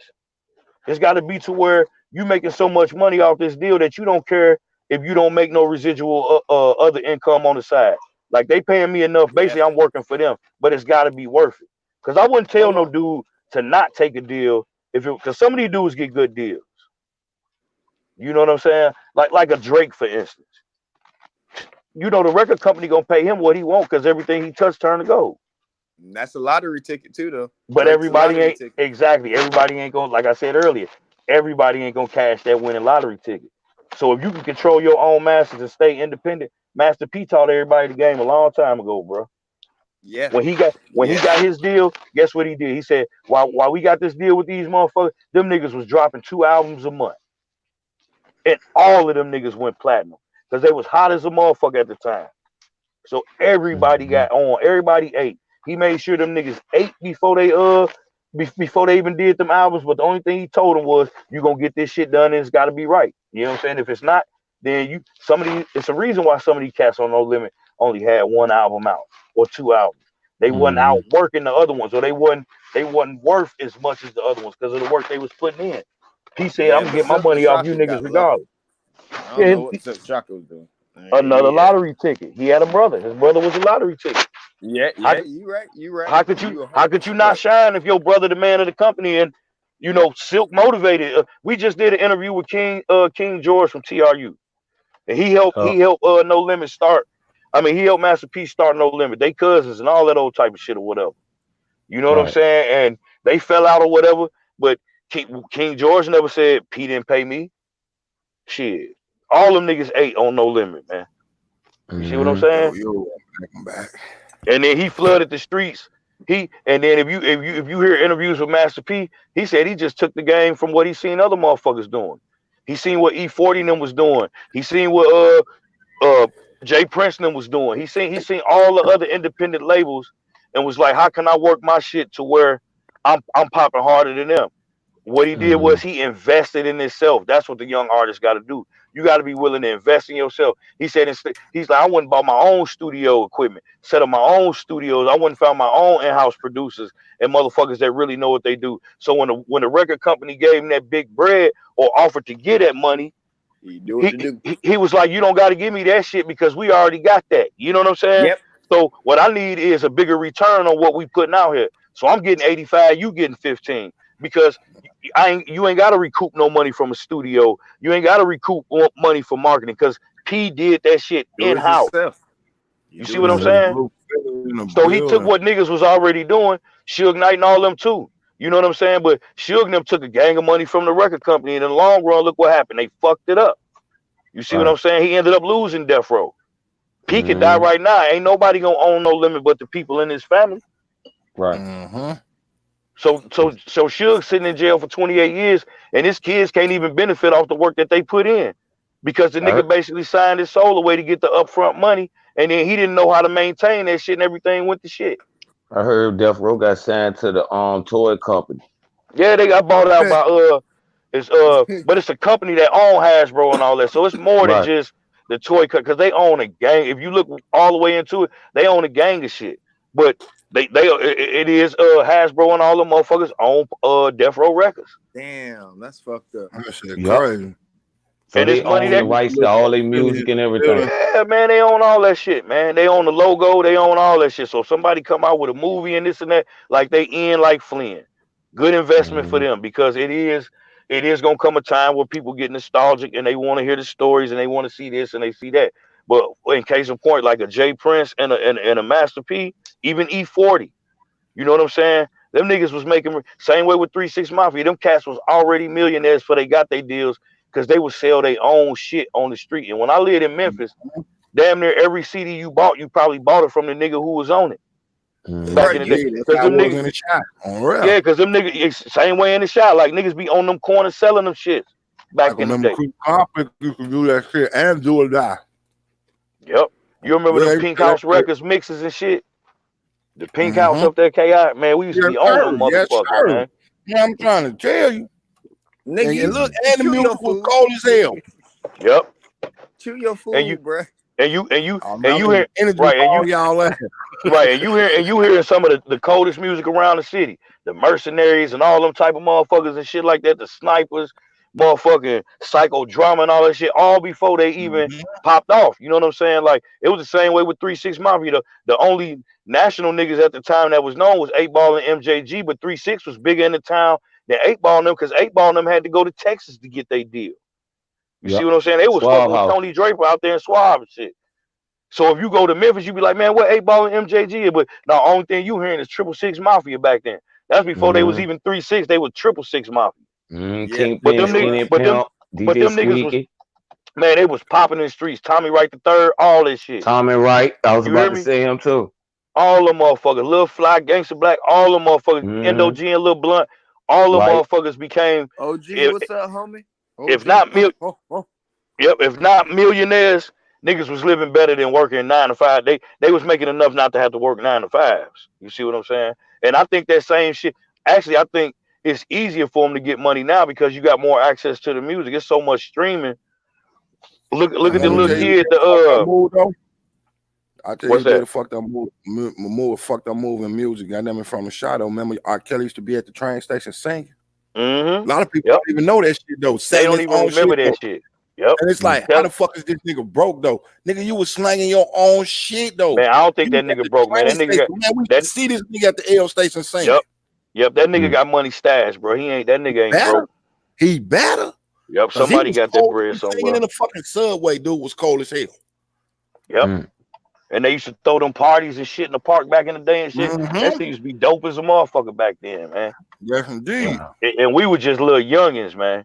You know what I'm saying? But like when I moved to Memphis, I seen how them niggas was moving with that music. Every hood had a record label or niggas had crew, and back then Beale Street was wide open. Like now they got it kind of sophisticated because the white folks got that money down there. You know, they got the FedEx form and all that. You got to be 21 and old after a certain time. But back in the day, that shit used to be wide open, and everybody in the city go down there and get their shit off. You know what I'm saying? And that's how niggas got known. Paul and Juicy J was had a club down on Beale, and them niggas was young as fuck. So how the fuck these niggas got a club on Beale? Because they got that bread and they putting it in the hands of the motherfuckers that can go get that shit for them. So if they can't perform nowhere, guess what? They made a way for themselves to perform. They had 380 on Beale and shit, and motherfucker until niggas start tearing the club up and doing all that shit. Because eventually they had to shut that shit down because niggas was losing their life at that motherfucker. Right. You know niggas don't know how to act and shit. Nigga get full of that shit. Somebody get stomped out in that motherfucker, be a shooting or something. And then the white folks looking at it like, man, this too close to where we got a tourist spot at. We got to slow this shit down. Work all types of shit on the real. Yeah, like, man, fuck that shit. Because niggas used to be, hey, man, why they always... I said, man, you know why they close everything. And niggas don't be knowing how to act, man. Niggas come out here and buck the whole motherfucking system. And they don't give a fuck about no police. We smoking big blunts in front of police and everything. Because it's so many niggas down there at the time. Like, you can't get all of us. At all. Shit, we deep.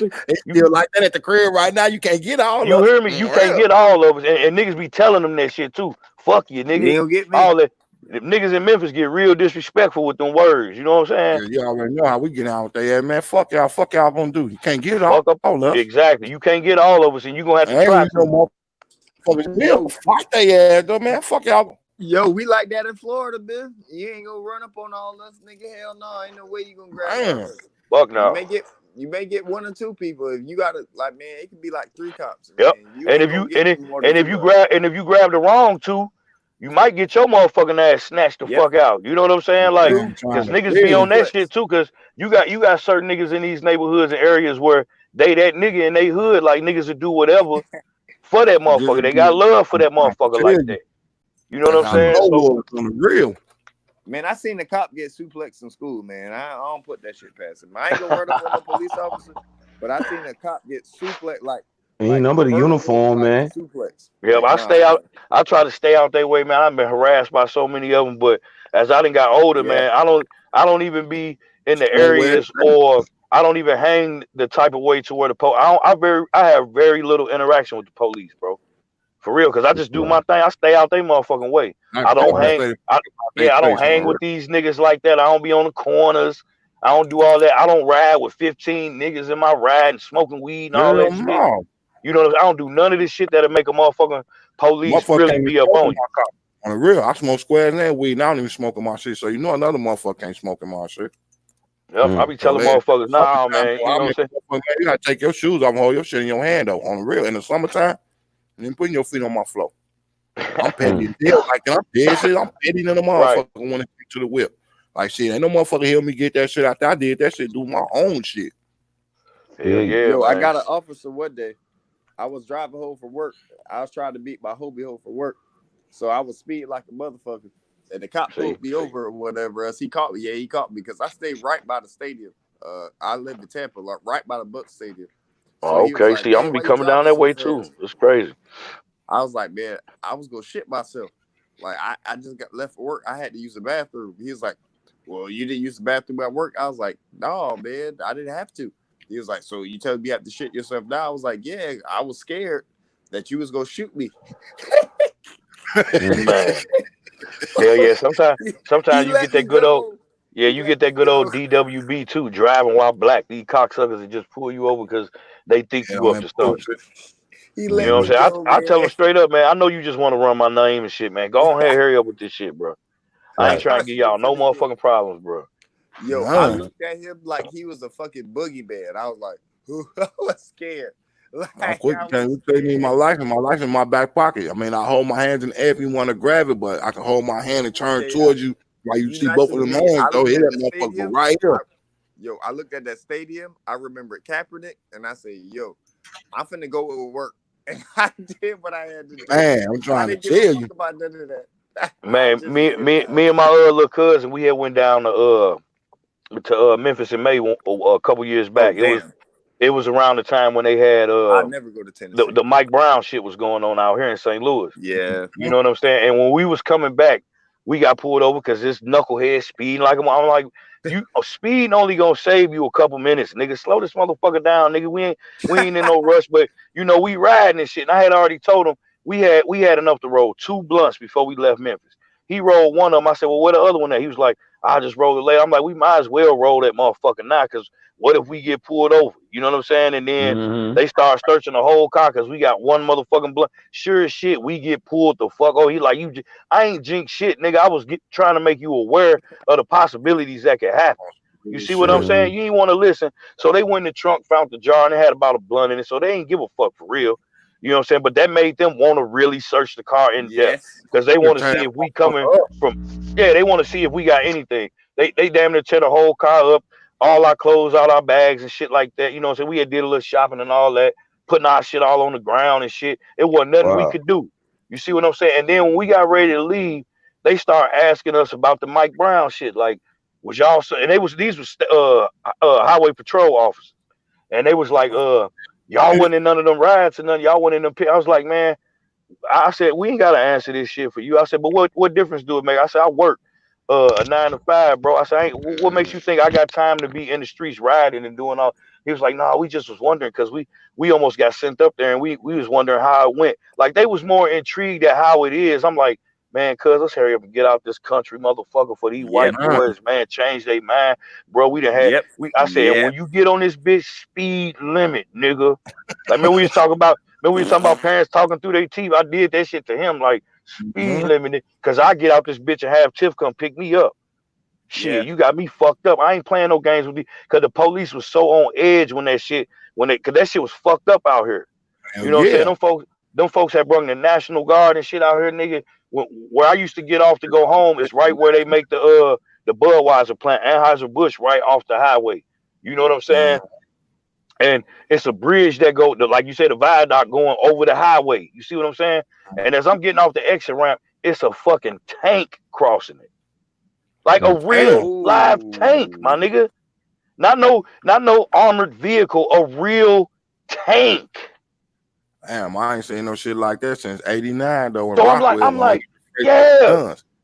I was like, man, these folks serious. But all of this shit that was going on was in Ferguson. So I'm thinking to myself, why y'all ain't down there in Ferguson where they supposed to be gonna start a ride and all that shit? Y'all in the city let me know they was out here to protect their interests. Anheuser-Busch bring them more money than anybody out that motherfucker. So they had tanks over there. They had a gang of National Guards over there by the Arch, you know what I'm saying, over there by the Busch Stadium. every federal bank and city hall. I said, but if y'all would have took one of these tanks and rolled that bitch up West Florissant where they was doing that riding, it wouldn't have been no motherfucking ride. Cause them niggas would have seen that shit and they weren't gonna break in shit if y'all put the military where they needed to. Mm-hmm. And half the people, I say 85% of the people that was riding and tearing up shit don't even live in Ferguson. It was people coming from all over the place. The people that live over there wasn't trying to tear their own shit up, bro. Because they live over here. They gotta go to these stores. They gotta, you know what I'm saying? Everybody that was down there was motherfuckers that lived in other parts of the city or in different parts of the country, bro. And it's crazy. You said that Ross riots, though. The majority of they say 70% of the people involved in the Ross riots weren't even from there. No, it's motherfuckers that's watching bullshit. It's motherfuckers that's watching that shit on TV. They outraged and they like, fuck it, let's go go down there. Because the first night when Mike some shit. Hold on, let me get y'all something real quick. We had a fucking Fisher's.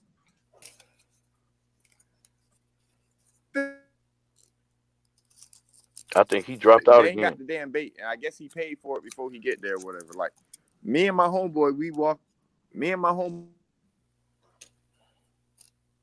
You breaking up, bro? Yeah, he going in and out. I hear it too.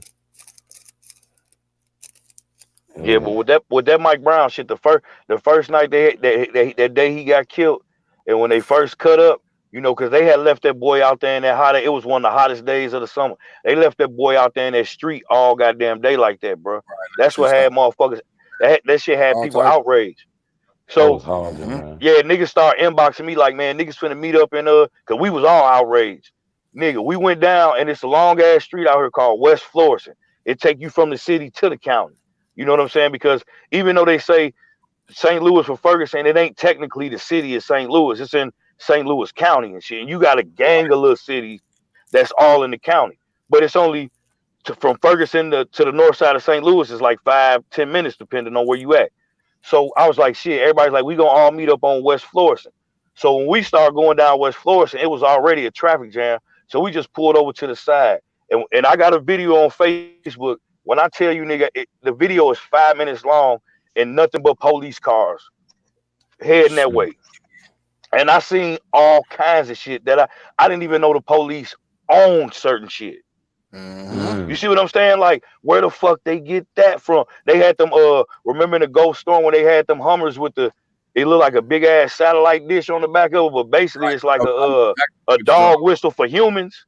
Yeah. Right. We were just talking about that shit. The sonic boom sound. They used that wave, the sound wave.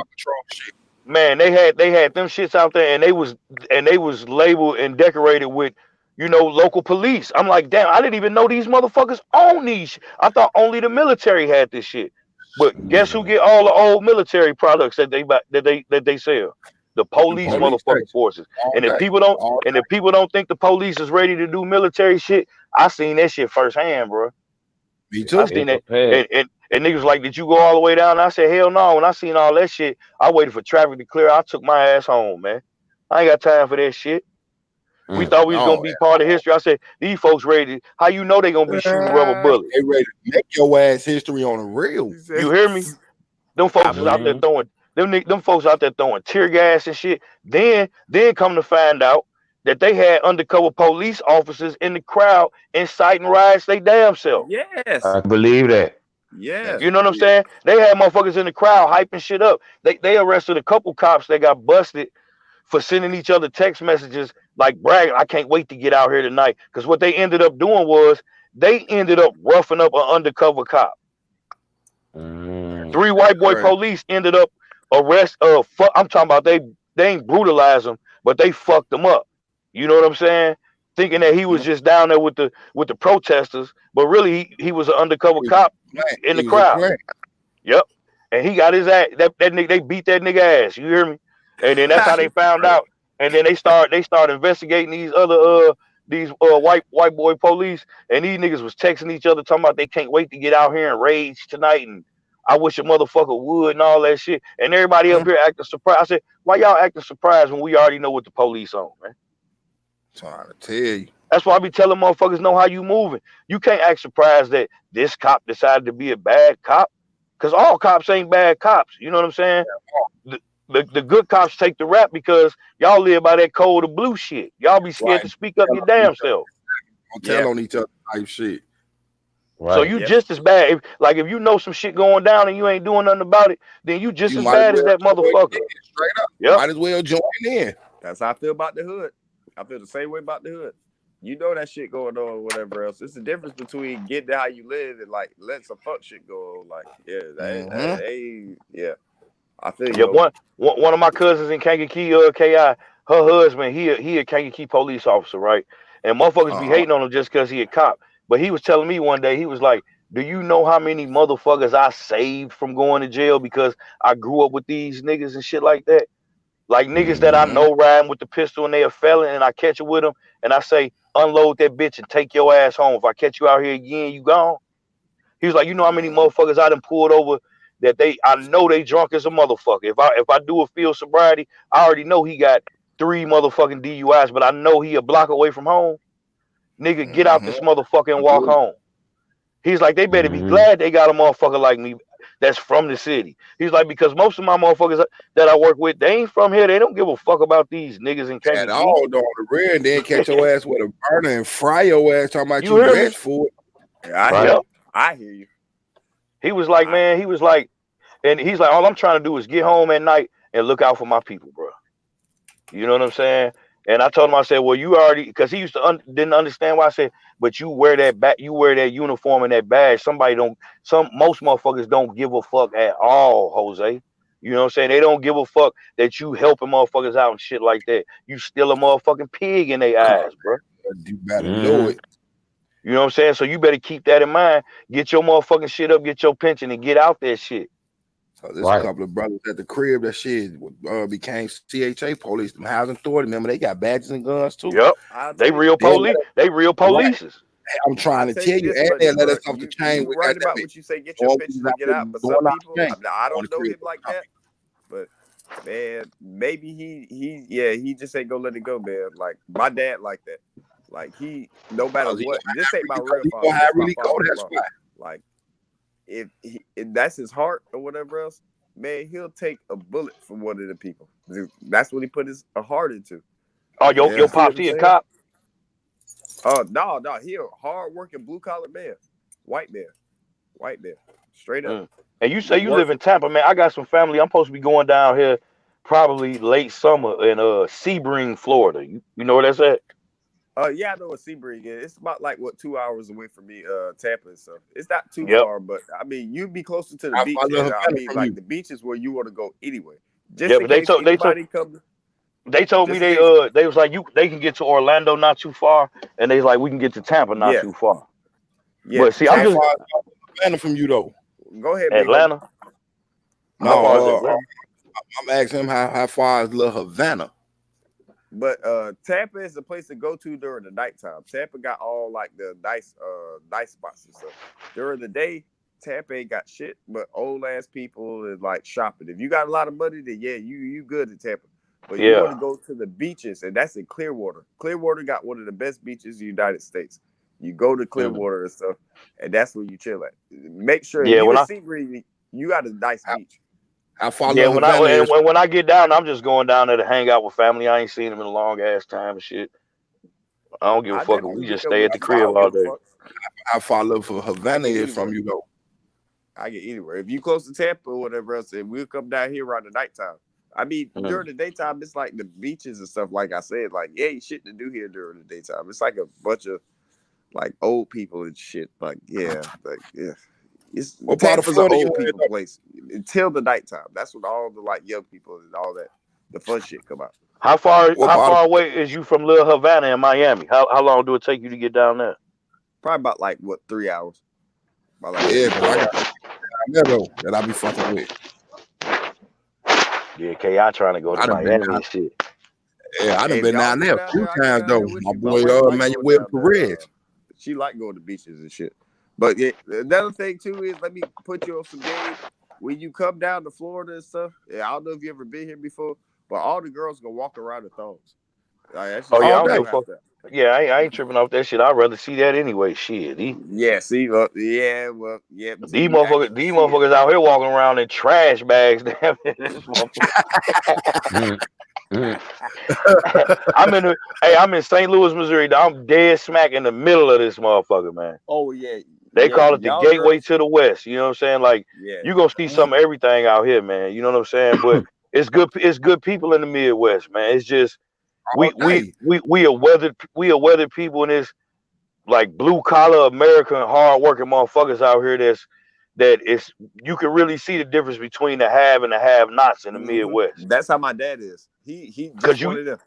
For real, because you got some of the richest neighborhoods, and that go for all the cities in the Midwest, like Minnesota, Milwaukee, Chicago. Like you got areas where you got millionaire motherfuckers living literally 5 to 10 minutes away from some of the brokest people in America, bro. Right now, I'm gonna say right up the fucking street from where I'm at now, though, it take 10 minutes walk up by Lake Calhoun, though, ain't nothing but matches around and nothing but rich people. You see all types of shit up there. You be like, well, damn, who the fuck driving that? You look up and shit, it's like 73 years old ass man come out there and slide off with some slick shit. Yep, a whole lot of entitlement and a whole lot of chaos chat room.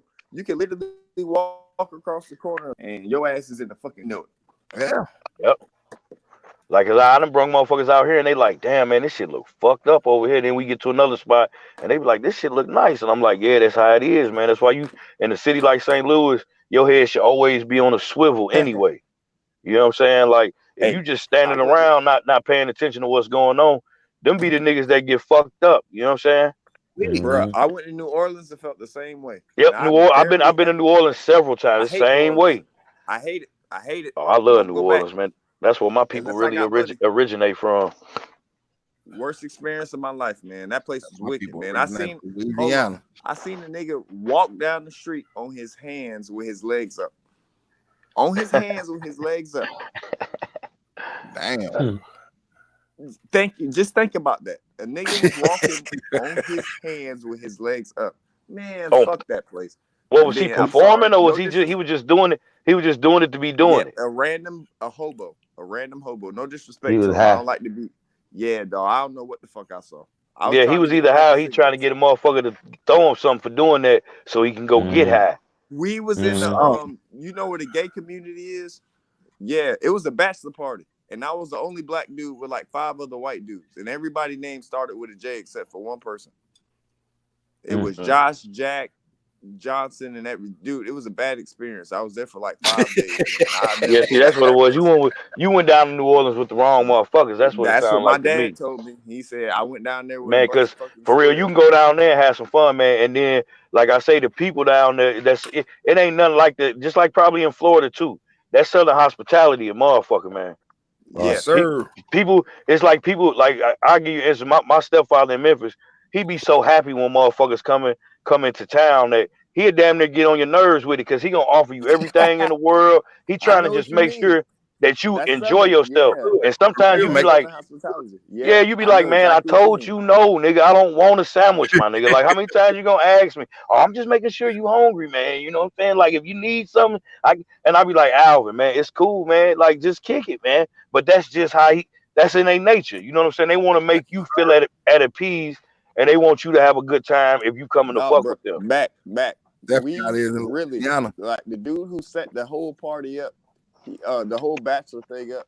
He booked us at a place that was in the gay community. When that's horrible anyway. How you doing? like Wendy Williams say, how you doing? Yeah, we don't even call them gays no more. We call them how you doings.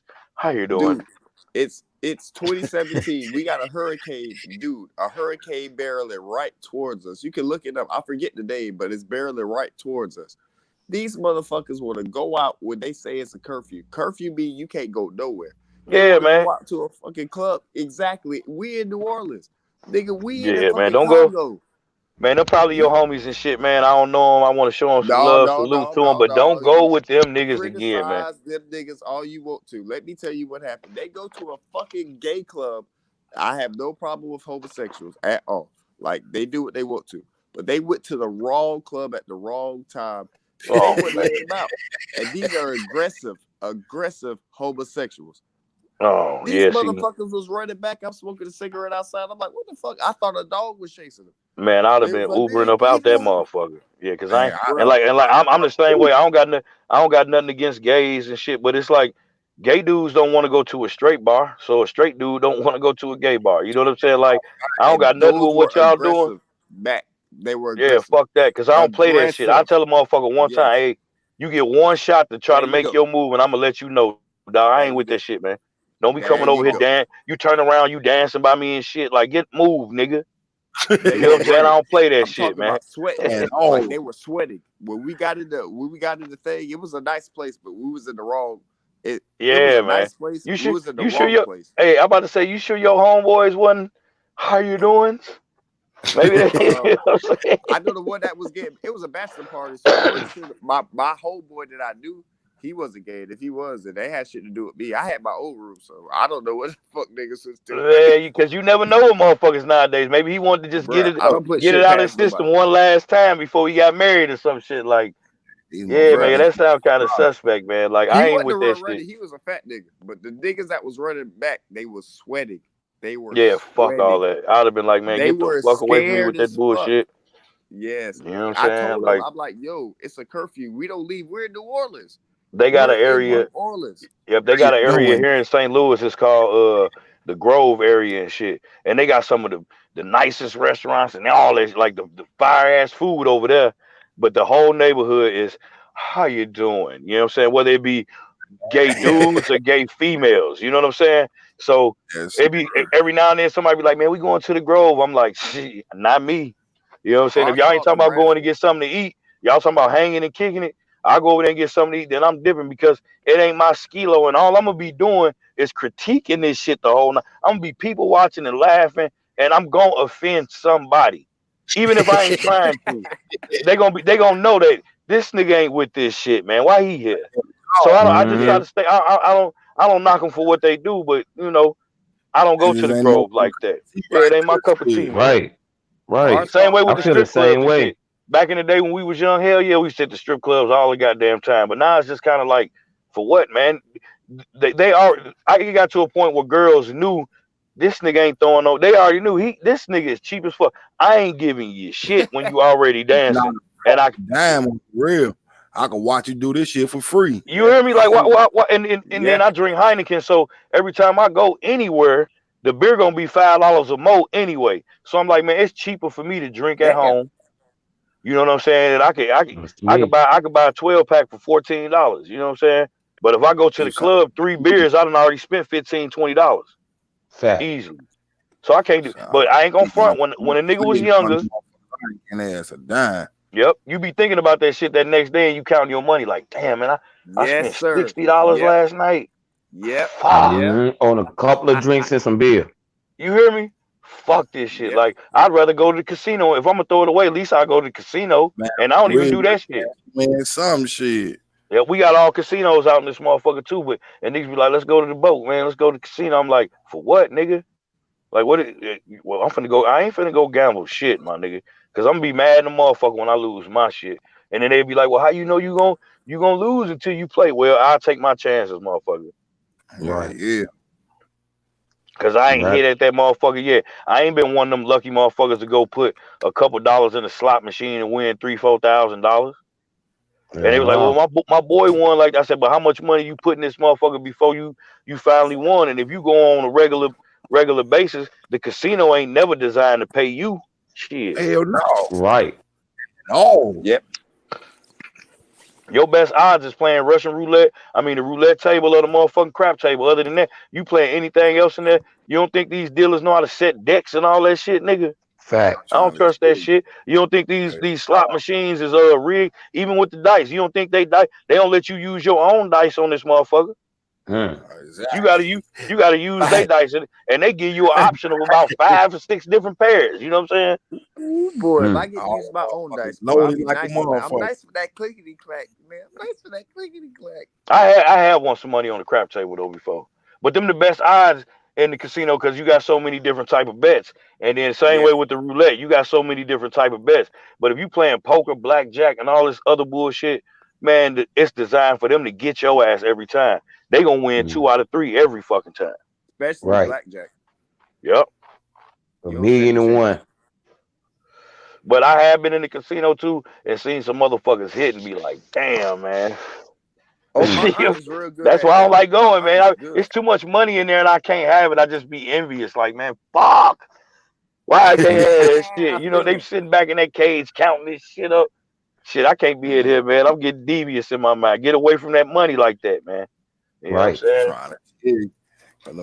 Those definitely cross a motherfucking mind real quick. Man, and that's what lets you know that money be evil like that, because you'll have them thoughts coming across your mind, or you'll be thinking, I can win, I'm gonna be the nigga that's gonna hit.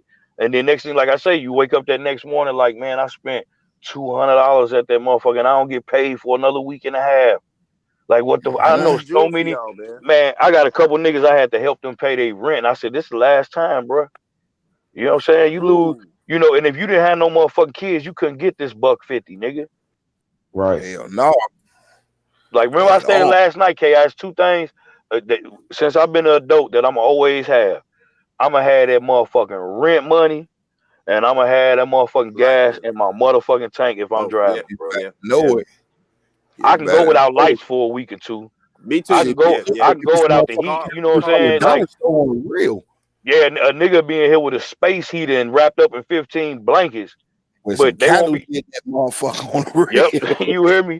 They won't be telling me you got to get out or putting my shit out when I ain't at home. You know what I'm saying? Like, that rent gonna be paid, bro. Big fact. Because I done seen motherfuckers sleeping on the streets. You see what I'm saying? We grew up seeing that shit. Hell yeah, roll past motherfucking shit right in front of them on the curb. Like, hear you me? can't even put it on the property. They want your shit on the curb. Yo, Man, Mac, I'm listening. I got one for you. This is gem I want to drop on everybody. Everybody who listen, everybody who in here. This is something I learned. This ain't anything I came up with. This is something I learned or whatever. I got this from one of my homeboys. It's a video. Okay.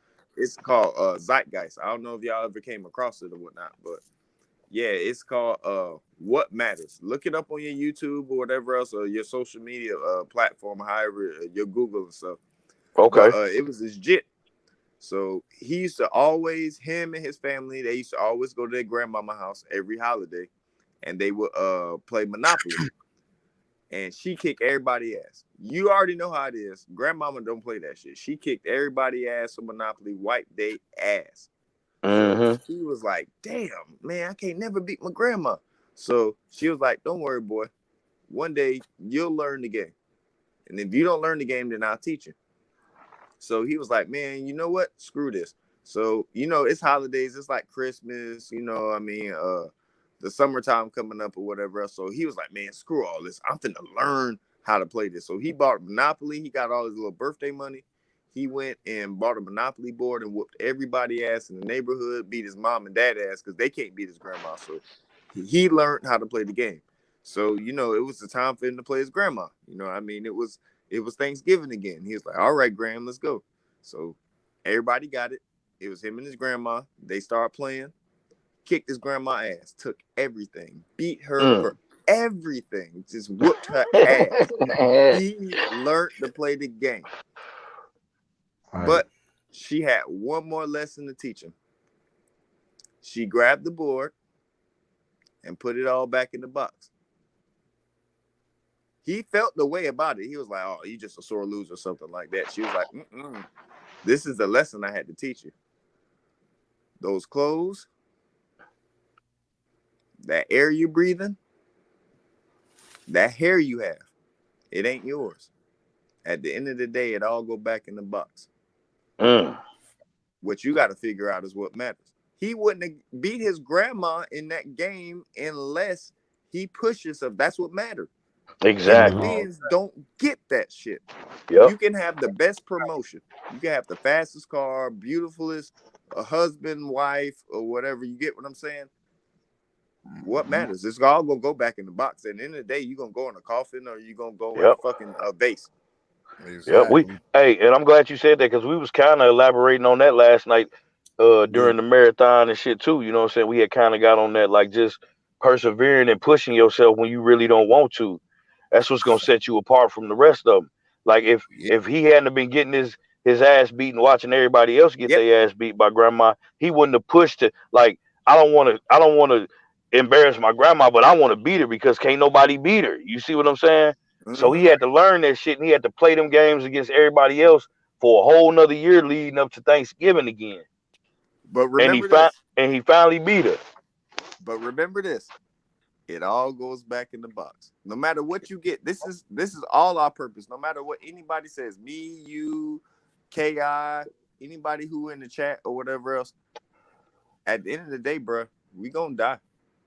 Oh yeah, what that's you a gonna fact. do when you here right now? What impact you gonna leave on this world? What you gonna do? You know what I mean? Is you gonna actually do something worth it or whatnot? Because the money, you know what I mean, and the cars and all the other shit, it don't matter, man. Man, I swear that's how I've been thinking.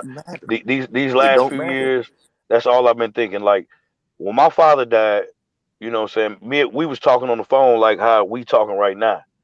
And I almost didn't take that phone call. You see what I'm saying? Because he knew when I get home from work, and it was like I had just got home from work. I'm like, this nigga calling, like, God damn, man. Like, he know I just walked in. Like, let me get in the house good. But he had been calling me the day before, and I had missed his call. So I was like, I got to answer this call. Even though I knew it wasn't nothing serious, I wasn't thinking at the time.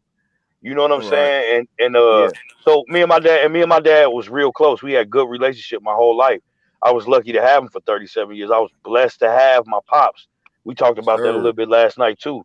And when we was talking, and like I said, it was February, and spring training for baseball had just started. And we huge Cubs fans.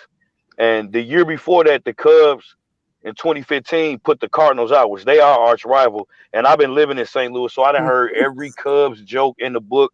I done had to smack motherfuckers for getting mad at me about I don't even play for the Cubs, but you ain't gonna disrespect me. You see what I'm saying? Like, I done did all of this shit since '97 out here. And when we finally beat the Cardinals, knocked they bitch asses out the playoffs, that shit felt like the World Series, right? So me and my dad talking, this going into the 2016 season, and I'm like, we talking about baseball or whatever, and he was like, I said, man, the Cubs finna win this shit 2016. He was like, no, they might make it to the World Series, but they might need another year to win it. I said, nigga, fuck what you talking about, nigga. We winning this shit. You know what I'm saying? I said, Dad, I know they gonna win this shit. And throughout this conversation we had, he ended up having a heart attack while we talking on the phone. It was a blessing that one of his friends had just came from out of town. Like, they was unexpected visitor. You see what I'm saying? Like, they weren't even supposed to be coming down for like a couple weeks after that, but they ended up getting, I heard you talking about getting some extra off time because they had accumulated them days. So they ended up coming down a little early. So when the shit happened, everything my old dude feared in life, he didn't have to go through. He always feared of getting put in a nursing home, which we always told him, you ain't gonna never get put in no goddamn home, nigga. I ain't finna. Man, I said, with your attitude, they gonna beat your motherfucking ass in a motherfucking nursing home, nigga. Like, you know, I can't let that happen. And then he talked to me all the way up until the end of it, bro. You know what I'm saying? And he lived 30 miles away from me. So when the shit happening, I could hear it in his voice, something went right. I'm telling them, you know, hang the phone up. I'm on my way, just dial 911. He stayed two blocks away from the hospital. It's literally, you can go on his front porch, you can see the hospital 2 blocks up. So they responded in 36 seconds of the 911 call. They was at my dad's house. Within 2 minutes and 45 seconds, they was at the hospital. They couldn't resuscitate him. He was already gone. It was his time. I never questioned that shit, man. You know what I'm saying? It was the worst tragedy of my life, but I was so glad. Like, the worst phone call of my life, I'm glad I got it. You see what I'm saying? Headphone on the camera. Headphone on the camera, man. I mean, forehead on the camera. Forehead on the camera. I'm so sorry, man. I know how you feel, bro. But I never questioned it though. You see what I'm saying? Of course, I miss my pops, and it's hard losing people. But this one thing I got out of it, I had never felt. The only time I felt pain like that was when my grandmother died, which was his mother, who passed away in '95. So it's like all of that, everything I went through with my grandmother made sense to me when my father passed. Like, I felt that pain to prepare me for something later on, because I had to be strong for that shit. I had to get my dad's body embalmed. I had to get him moved from St. Louis back to Chicago. It was a whole bunch of shit involved with just that. You see what I'm saying? And I had to can hear hold it it in your down voice. because it was I can people in the hear it. family. You know how people say they gonna fuck with you, and man, you'll see who motherfuckers' true colors is when All you day. really need them. I'm trying to tell you, we was And it building don't on make that. me and it don't make me love my family any less. It just let me know, not because my dad used to tell me that shit. Don't expect nothing from nobody that you can do on your own. He used to always tell me that because I remember my old dude used to tell me, I can't help you no more. And I used to be like, what you mean you can't help me? I'm your son. He was like, because if I help you, you going to always look for my help. And when I ain't here to help you, what you going to do then? None of that shit made sense until my daddy was gone, going into that box like you just said. And yeah, I miss him, but if people think I'm funny, my old dude was funny as fuck. So anytime I get sad, it's so much funny shit that I can think about that'll snap me out of it. Cause I have my moments, man. Some days I'll wake up and just be, cause they say AD after death. No, after dad. You know what I'm saying? It's like a different life after he left because I never knew life without him. But I got a son at this time. And then I got grandkids on the way at this time. You see what I'm saying? So it's like, my first granddaughter, she didn't make it. So it was like, man, that shit was fucked up. But it didn't impact me the way it impacted my daughter-in-law and my son. So I had to be strong for them once again. You know what I'm saying? And my son understood. So it's like, I used to tell him all the time, I say, hold these memories in. And my oldest son, 21 years old, I'm so fucking proud of him because he do everything totally opposite of me. But everything that he do is because of how I raised him and how I pushed him. Yes, you did a good job. He didn't have to be like me. He didn't have to like what I liked or do the things. Like I never was one of them parents. Like I used to love, and I still love baseball. And my son was a hell of an athlete, football and basketball. I think he would have really had a shot playing baseball, but he did not like playing it. He thought it was boring. And I used to buy him gloves, and we go out there and catch. He did not like baseball, so I never pushed him in it. His mother was like, "You should." I said, "He don't want to play it. He don't want to play baseball. I'm not finna make him play the shit." Hold on, you know what I'm saying? Mac, think. That's your dad. Mm-hmm. That's what your dad put in you. Exactly. That's what you put in him. That's exactly what that is. I'm telling you. I said, man, I ain't finna make him play that shit, even though I know he be killing these motherfuckers. Because I was a baseball player, I know all the drills. I could put you through it. But you know what? I got a second chance because I got a grandson. I got a grandson now, so he might like it. And if he do and he want to go that way, guess what? I'm gonna push you through it. Mac, help us, and we'll link up later. Like, help us, son. I'm pretty sure your grandson and my son are around the same age. Hook him up. Yep, my grandson, he turned a year in September, and my granddaughter, she's 6 months. She'll be 7 months. Coming up. My son, he turning 7 in March. He already he's okay, but he already won a championship and everything. He all right. Like yeah, man. You gotta just be there for your kids, man. You can't help them all the time. You gotta let them help themselves, and I feel like you just gotta be there for. I tell my son now, I ain't gonna help you, but I'm gonna be here for you. You know what I'm saying?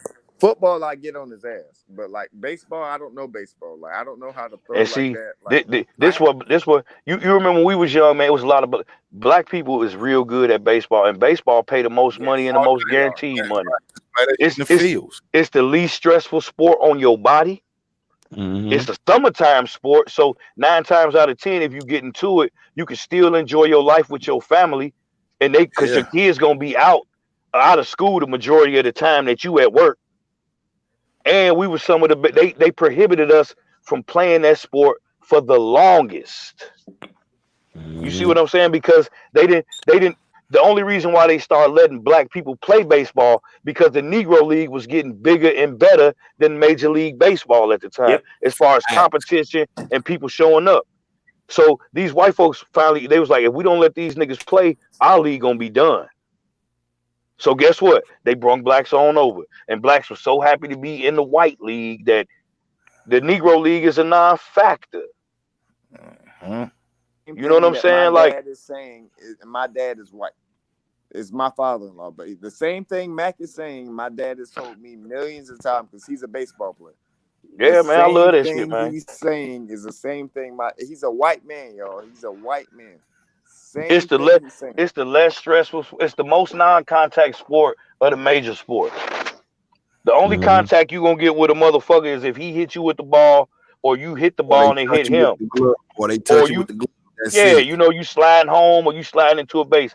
Other than that, a lot of times niggas just standing out there and making millions and ain't really. Now I ain't saying they ain't really doing shit because they still gotta stay in shape. They still gotta practice. They still gotta try. But come on, man. Basketball, you running up and down the court. Soccer, you running the whole time. Football, you putting your body on the line. Same way with that hockey shit. Yeah, the hockey shit get your ass killed. You can die. That shit ain't no joke. I done been to a couple hockey games too. I say hockey is the most dangerous sport. To me, I think so too. Yep, hockey and football, man, for real. And the race car driving.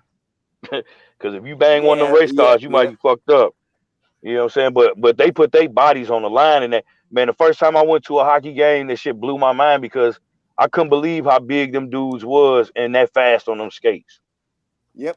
Now, if you don't watch it, you don't know. Which I really don't. I really don't watch it, but I ended up having hockey fans out here because St. Louis and Chicago always rivals and everything.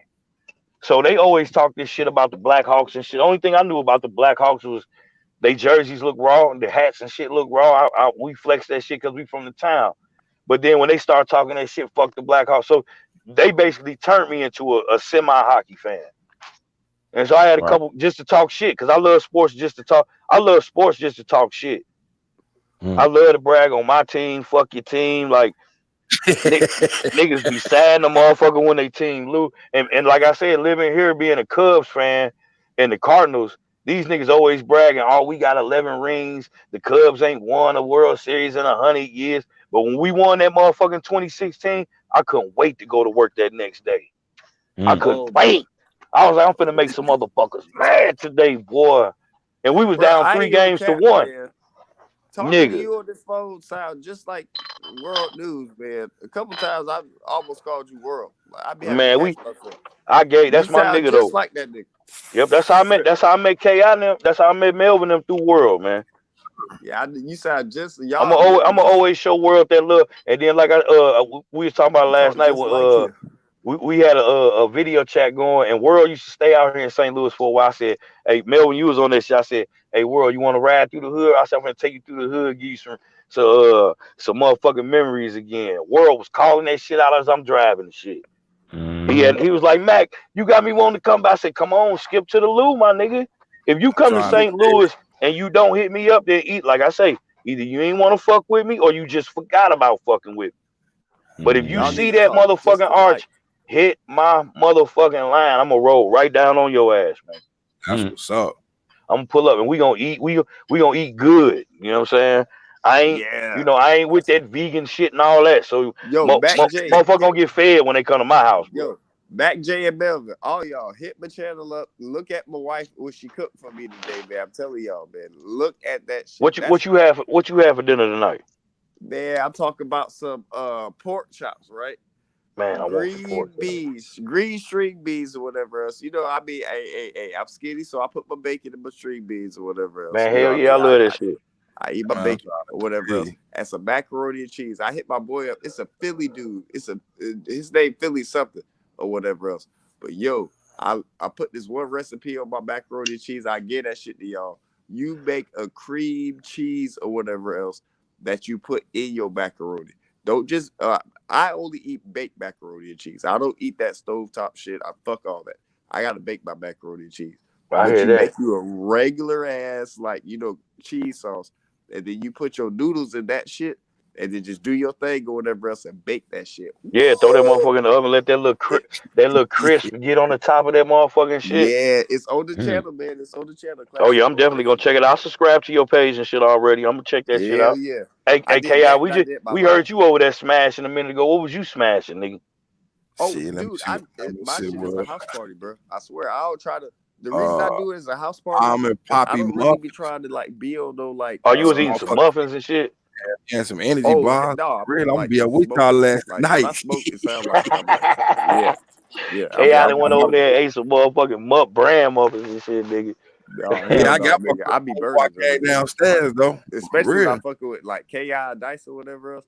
Like, hell yeah, I just be smoking. I'll play the game or something. I just listen to y'all or whatever. But if I'm on the See, same, tomorrow you got me want. I see. I'm probably gonna make some tomorrow. I'm gonna make some smothered pork chops, some fried cabbage and shit, and probably some macaroni and cheese, dog. yo, I want to get some people on my pushing the envelope videos, man. Like, all y'all welcome. Check them out, man. Like, I know KI, you just checked it out or whatever. Yeah, but like, yeah, man, I've if been y'all got jumping on some that. ideas, man, You like I want. would have like get a good ass panel or whatnot, like with like people just do regular shit. Like it could be y'all video and everything. And I always tell people, yo, make sure you put it on your channel. If you don't want to do it, I ain't gonna force you to do it. But you know what I mean? Yeah, I got them. Right, you just give people the opportunity to share their shit and promote their shit, man. That's what's dope. Because like y'all was talking earlier, man, you got too many motherfuckers on here that just be hating. They don't want to help a motherfucker out. They don't want to enlighten a motherfucker. The only way they in tune with some shit if it's some bullshit going on. You know what I'm saying? Like you said, you done seen motherfuckers saluting motherfuckers in the chat and then going to the next chat and talking down on the motherfucking shit. Like, what part of the game is that? I'm watching it dead in my damn eyes, man. Like, yo, shit, you Melvin, slide up that's over why I ain't fuck been in with me, world shit. promote 'Cause I've your been in shit on fucking the real. Armageddon. Niggas. Like, yep.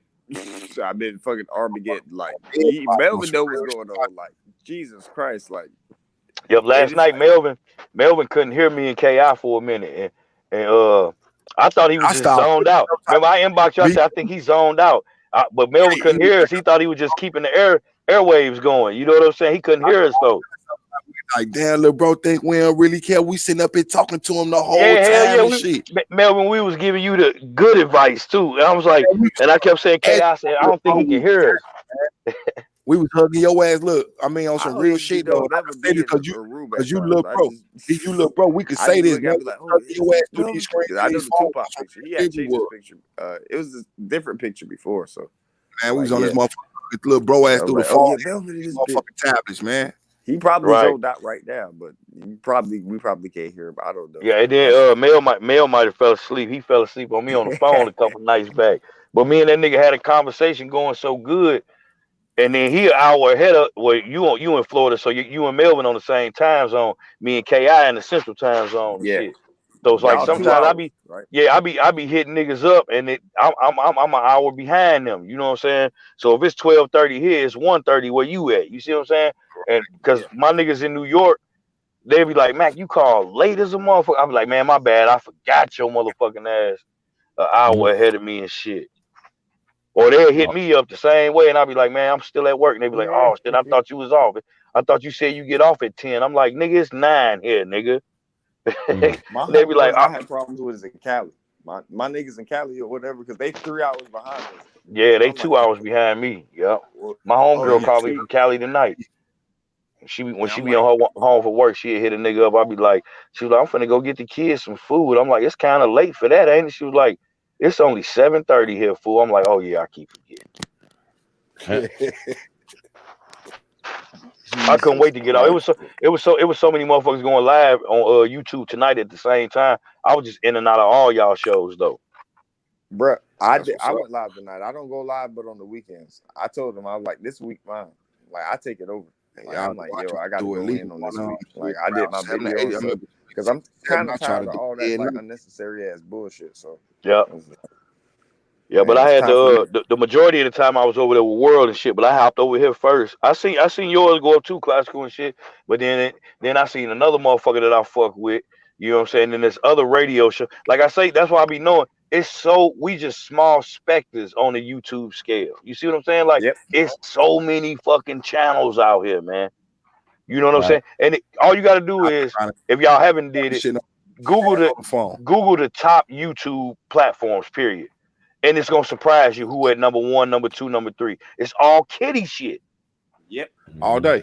The biggest YouTube motherfucker is some kids, man. All day. And they making millions. I seen that shit a while ago. Cause what's the little dude name? He used to call himself well, YouTube changed that shit. They're trying to get rid of that kid shit. He's right what he's saying. No. They trying to get rid of the kid shit, but they channels is kid driven and platform driven. So the algorithm don't fuck with them because they setting the algorithm. You see what I'm saying? Yes.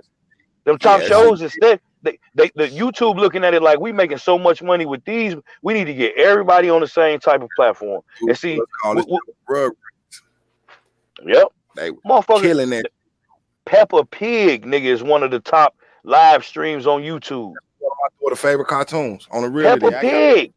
They got a channel that go live 24/7 with just Peppa Pig episodes. That and Doc McStuffin. Yep, the McStuffins and shit. Yep. On the real, my daughter love both of them. I'm talking about I could tell you every episode, every character up in there from the name of the talking cows and all types of shit. Like, go to one of those live streams and get a bunch of like likes and stuff. Yep, go to Pink Bong and look at the go to Pink Bong and look at the Baby Shark and see how many views they got on that bitch. When you see like 185 million views on the motherfucker. Yep. But I know because my grandson love that shit. And anytime he get rowdy, we can just put on Baby Shark and that nigga just start dancing and doing this shit. You know what I'm saying? Like, and I'm like, this nigga crazy, man. I hate that song. I hate that song. I hate that song. I learned to love it because everybody in the house hated it. And they be like, don't play. I said he can listen to it. He can do it. He can do what he want. When Pop out here, he can do what he want. Yo, that's the same thing my dad said. Same thing my dad said. They be getting mad at me, boy. I let my grandson do it. He only a year old. He can do whatever he want. Shit. It's up for us to teach him. Like my old lady had put a Christmas tree up, and they yelling at him the whole time because he keep going over there and grabbing shit off of. I said, man, he only a year old. He ain't never seen shit like this. So y'all can't be mad and yelling at him because all he want to do is take an ornament off and hand it to you. That's it. So come next year, he gonna have his own tree. He can do whatever he want with that motherfucker. Y'all ain't finna keep yelling at him about that tree. All he see is bright lights, glitter, and all that. That's shit. If you was a kid, he sees some shining. You think he gonna be able to control himself to not go up there and touch it? Man, if y'all don't want him to touch the Christmas tree, don't bring him in here. Or put the tree. And matter of fact, take the tree and put it in another motherfucking room. My old lady like, you don't even live here and you moving shit around. You goddamn right, because your ass still be asking for money though. So shit, you come over here and make it happen. You know what I'm saying? Me and my old lady live together we've been together for 11 years. We lived together for nine years out of 11. And I decided to move out because we would have been broke up, man, because we was having so many issues with her adult children. She wasn't making them responsible and chip in and shit. And I'm like, I can't keep spending all this motherfucking money with grown motherfuckers in this house, man. So there was at one point in time we had a problem in our relationship, and she suggested maybe we should live apart, and I ain't want that shit. So then when I wanted to do it, she didn't want to do it. So then we just both came to agreement like, man, if we don't live in our own crib, we just gonna be arguing with each other every fucking day, which is gonna make us be done. So she went with it. Nigga, I went from spending about $2,400 a month to spending about $900 a month. Me and my cousin got us a nice little trailer out here, off in the cut. Don't nobody know where we live. And when motherfuckers come out here, they be like, damn, man, y'all out here kicking like that. I'm like, yeah, nigga, don't tell everybody where the fuck we at. We don't need niggas moving out here and fucking shit up, nigga. We good. Right. You know what I'm saying? Like, that's everybody don't need to know your moves, man. That's my bug out plan. That's my bug out plan. Get me a nice little space cut out of nowhere. Yep. When she want to get away from there, when I first moved out here, she at my house every motherfucking goddamn day. I said, man, look here. You ain't finna be coming over every goddamn, but they getting on my nerves. Well, you better go over there and regulate your motherfucking house. Shit. You got them grown motherfuckers standing there, they ain't trying to help you out. So I remember one time she was, because my stepson, which I give him the benefit of the doubt, he just graduated college, he came back, but I told him, and he don't be at the crib enough to get on his mama nerves, but you ain't helping her out, my nigga. You know what I'm saying? Like, the least thing you could do is take one of these bills out your mama hand, bro. Take one of these bills out your mama hand. Help her out. Because ain't nobody gonna let you at 23 years old stay somewhere for fucking free, nigga. Yeah. You can't get a hotel room a week gonna cost you damn near $200. You go to one of them little efficiencies or something like that. I said, you ain't finna stay nowhere for free. Take one of these bills out your mama hand so she can do what she want to do if you gonna be here. And he started doing it. But I remember one time she told me, man, they ain't gave me no money on this and that. I got to spend. So she having an attitude, basically taking the shit out on me because she mad at them. And I was like, well, grown. why? Yeah, she was like, man, because I'm tired of being broke and all this shit, blah, blah, blah. I'm paying for this, putting food now. So I go over there one day, and they was all surprised when I come over there. What you want? The baby in here? I said, I ain't coming to see the baby. I come to chill with y'all, man. What's going on? I'm walking through the house. I make motherfuckers move around and shit. They wondering what I'm doing and shit. They was like, what you doing here? I said, well, I'm trying to figure out where I'm going to put my shit, my new shit since I moved out, where I'm going to put it at. They was like, what, you moving back in? I said, well, yeah, if I got to keep helping y'all mama pay these motherfucking bills, I might as well move back in. They was like, oh, man, you know, we posted all, you know, they give me the sob story. I left, came to crib, Tiff got home. She's like, man, what you say to them today? And I was like, I ain't say shit to them. I was like, why, what's up? She was like, because all the motherfuckers hand me $300 a piece. I got $900 right here. I was like, I said, I told them motherfuckers I was moving back in. They ain't want that shit. Everybody found $300. Hell yeah, they gave up that cash because I make motherfuckers move around. Ain't no flopping around here. You know, now when I'm here, I'm going to work every day.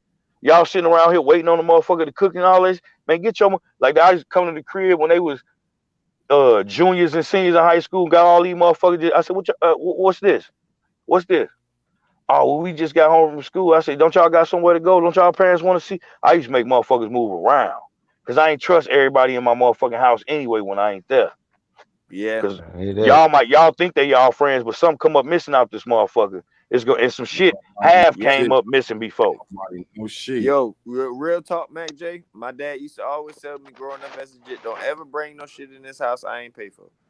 He ain't give a fuck what it was. If some shit came in that house that he didn't pay for, I got my ass whooped. Or hell yeah, niggas was smuggling shit in the crib. You know what I'm saying? Like, don't bring shit in my house. He did not have to fit. I grew up with that same rule. Yeah, I remember when I was young, I had hit a motherfucker up when the Game Boys first came out.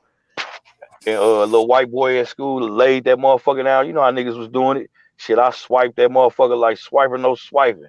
I had a game, like niggas say, man, I had a Game Boy when that bitch first came out. My folks didn't buy that bitch, but I had one of them motherfuckers. But I had to hide that bitch every fucking day. Yep. Because if they find it, they gonna be like, where the fuck you get this from? And we know ain't nobody just let you borrow it, nigga. I taking the batteries out that motherfucker and all kinds of shit. I was telling my homeboy the other day at work, I'm like, man, you had the Game Boy that just got a charger. I'm like, our Game Boys had batteries. And he man, hell yeah, you had to put 4 AA's in that motherfucker. Yes, the one I had one when they first came out because I clipped that little motherfucker laid there. And he was a little rich white kid. They had everything in the world. Motherfucker laid that bitch down. We was on a field trip. Nigga swiped that.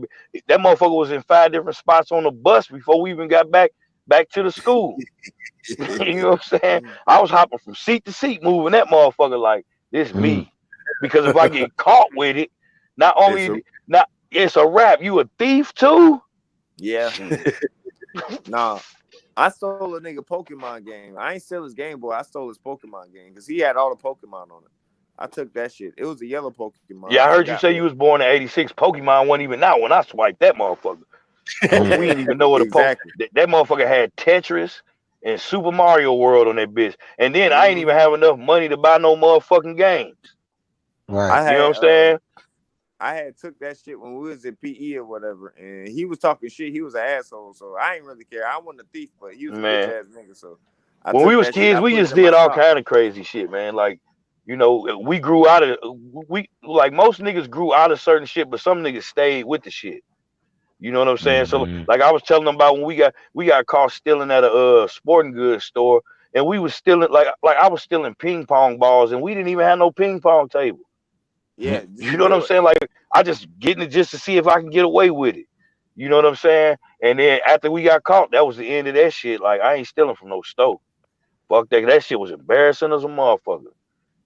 Police then came and shit. And then the police knew my old dude. We didn't know he knew my old dude. He was like, "You Leon Wade, son, huh?" I'm like, "Man, this nigga know my dad." Yeah, they try to be cool with you and shit. My life is, and back then, you know, you like, my life is over with. He gonna kill me. I'm gonna be, you know what I'm saying? Like, we live with that fear, man. I'm gonna get that ass beat, and I'm gonna be stuck in the crib. I remember my brother one year got grounded for the whole goddamn summer. The whole summer. And this how he got. And KI, you might remember this, and you too, Melvin. You only a couple years younger than us. But remember they used to have a party line, the phone number. and you Oh call yeah, that all motherfucker, and it'll say 99 cents a minute. It say 97 99 cents the first minute, but each additional minute was like $4-5. Man, Hell yeah. my brother ran the phone bill up to like $400 in the early 90s, bro.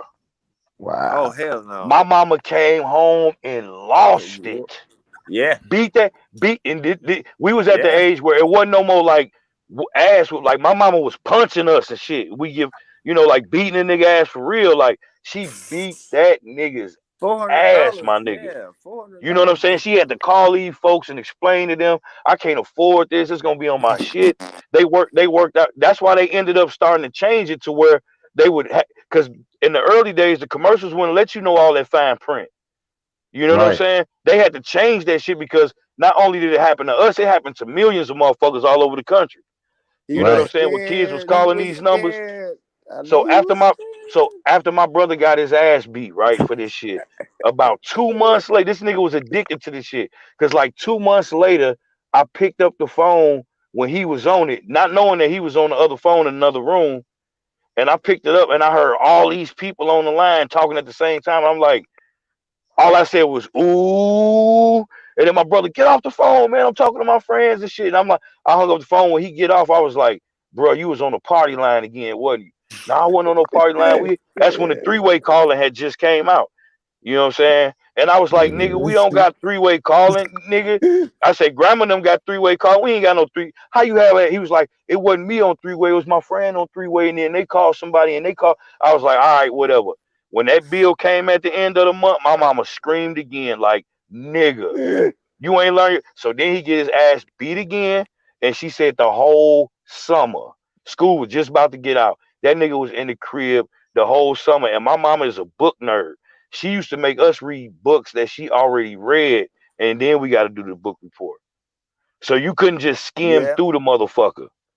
You know what I'm saying? That nigga had to read. That was the summer of 1990 going into 91. Boy, my brother he was in the crib the whole summer. And that shit was, and we used to tease the shit out of that nigga too.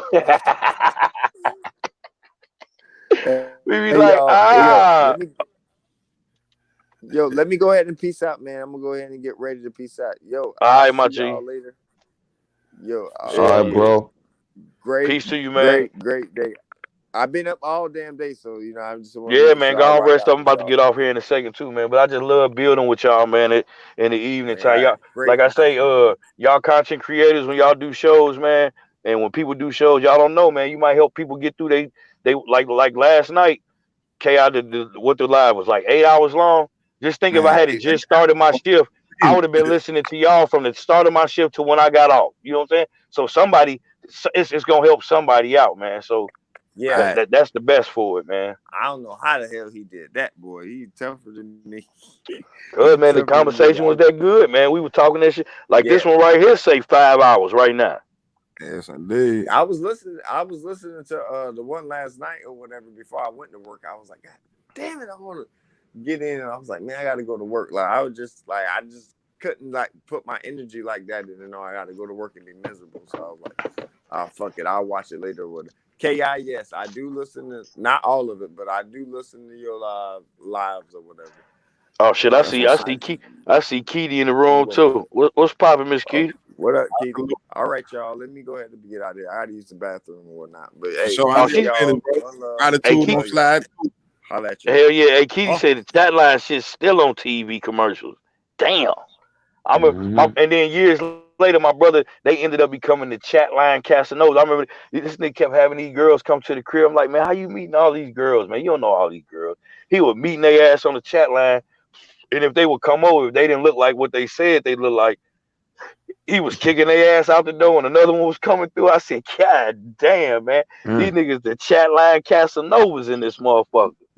What the hollering at everything. I'm like, man, ain't no way you done met all these girls, man.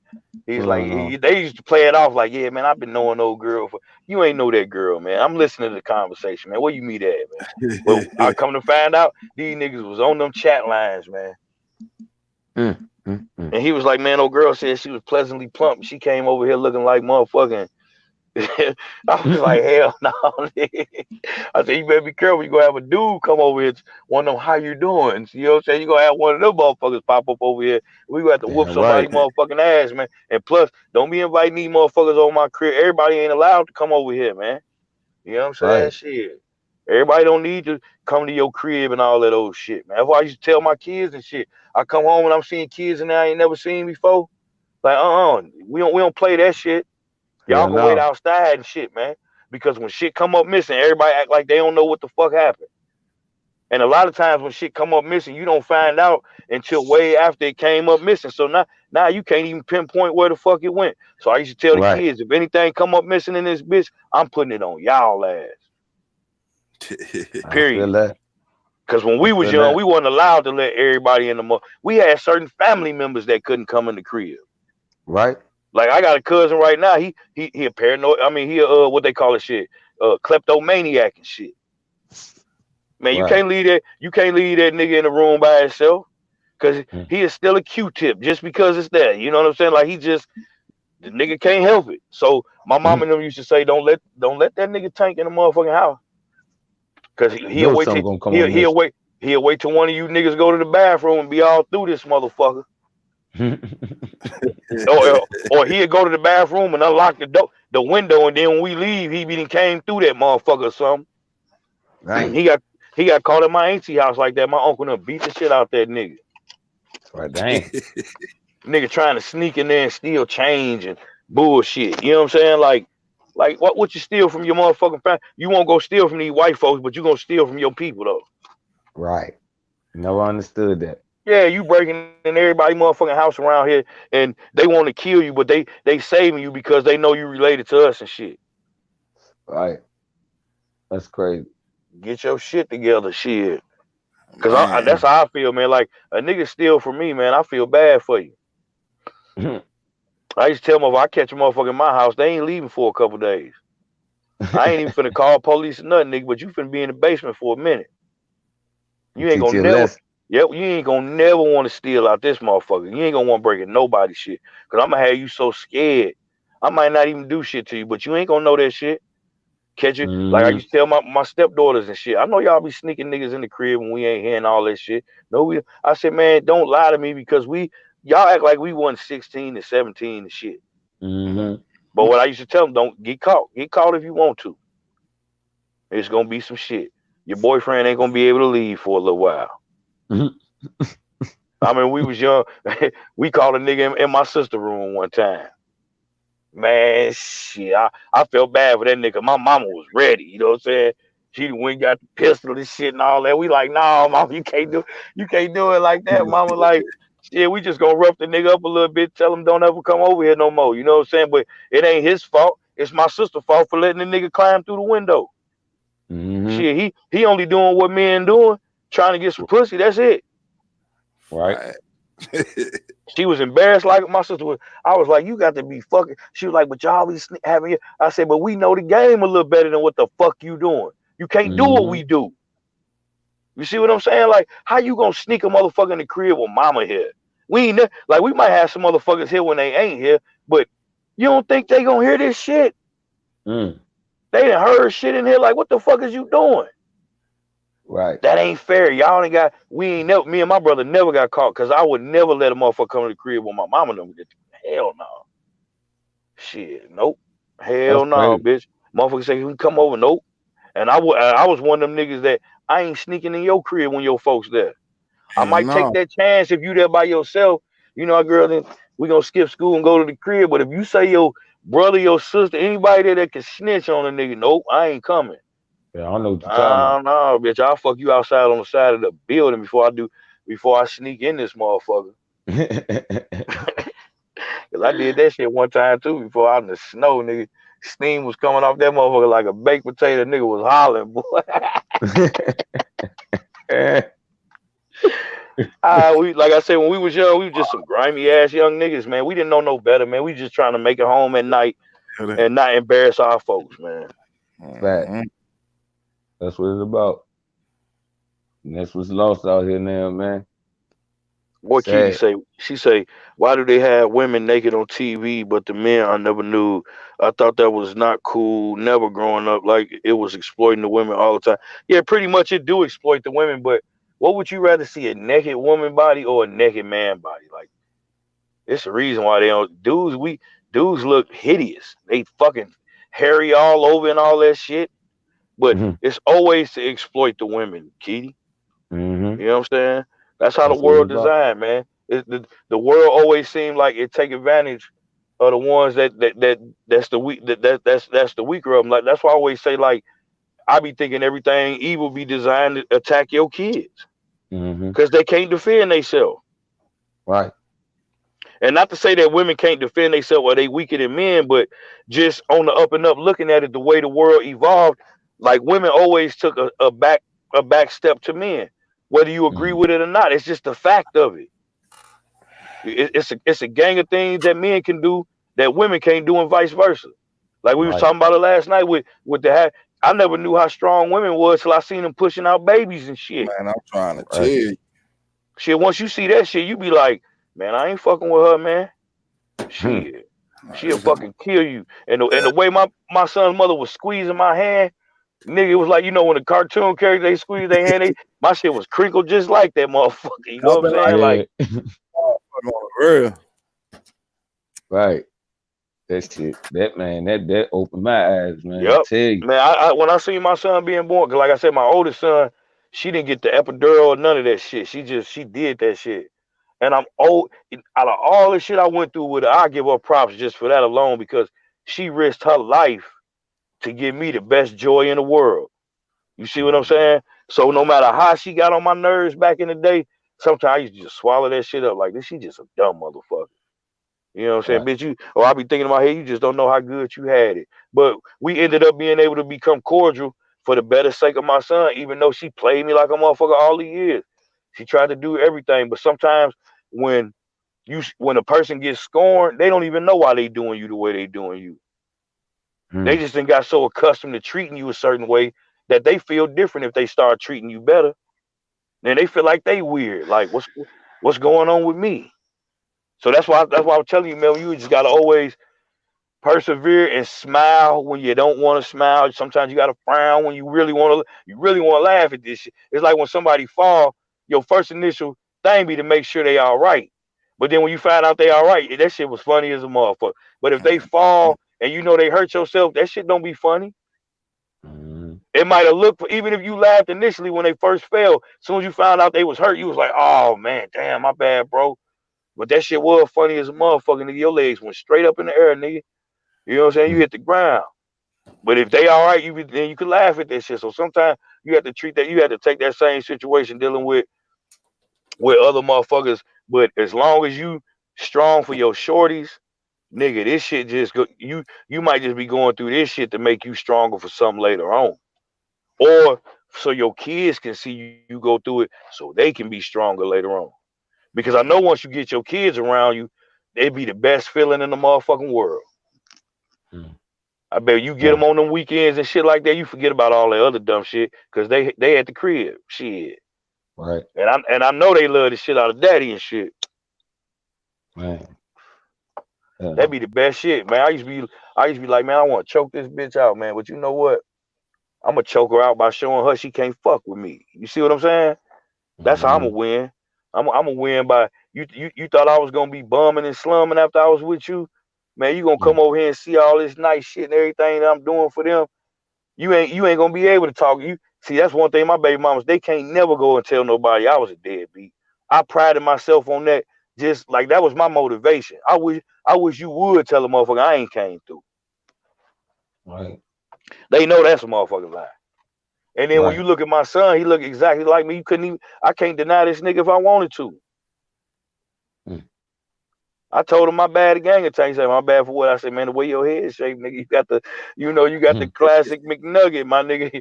You got to blame that on my daddy and my granddaddy, and they gone now. So I guess you can blame me now.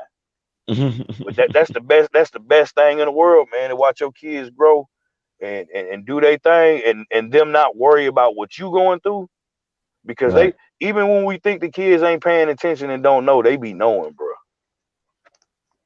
We think they don't be paying attention to shit. They be paying attention. Right. Even more than what we think. Mm-hmm. Because just we think about, kids want. yep, I was just about to say, just think about how much shit you knew that you know about from your childhood that your folks didn't know. And then you had to tell them years later, and they be like, man, I ain't even know you was thinking. I ain't even know it affected you like that. I ain't even know this and that. You know what I'm saying? Like, I remember one time my mama, she found a tape that we had, a videotape, and we had skipped school and we was at the crib smoking out. It was a smoke out tape. You know what I'm saying? We rolling blunts, smoking cigarettes, playing spades, dominoes and shit.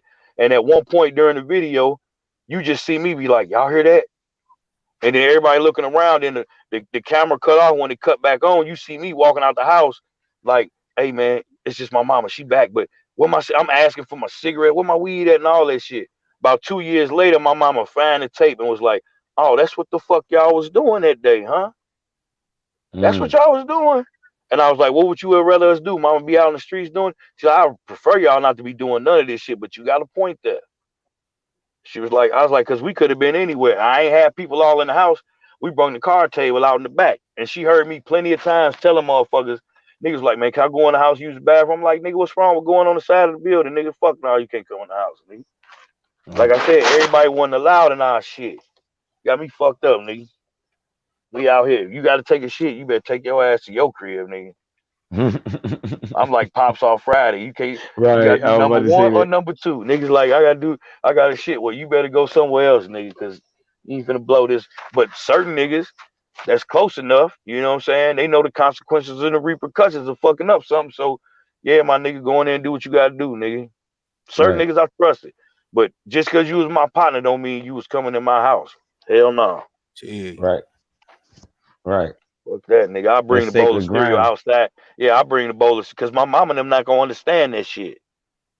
She come home and then I got a little sister. She a couple years younger. So when I was 16, she 4. I can't have you 16-year-old ass niggas in here lusting on my little sister. Fact. Even though she gonna try to holler at one of you niggas anyway, cause she don't give a fuck. I couldn't tell her shit.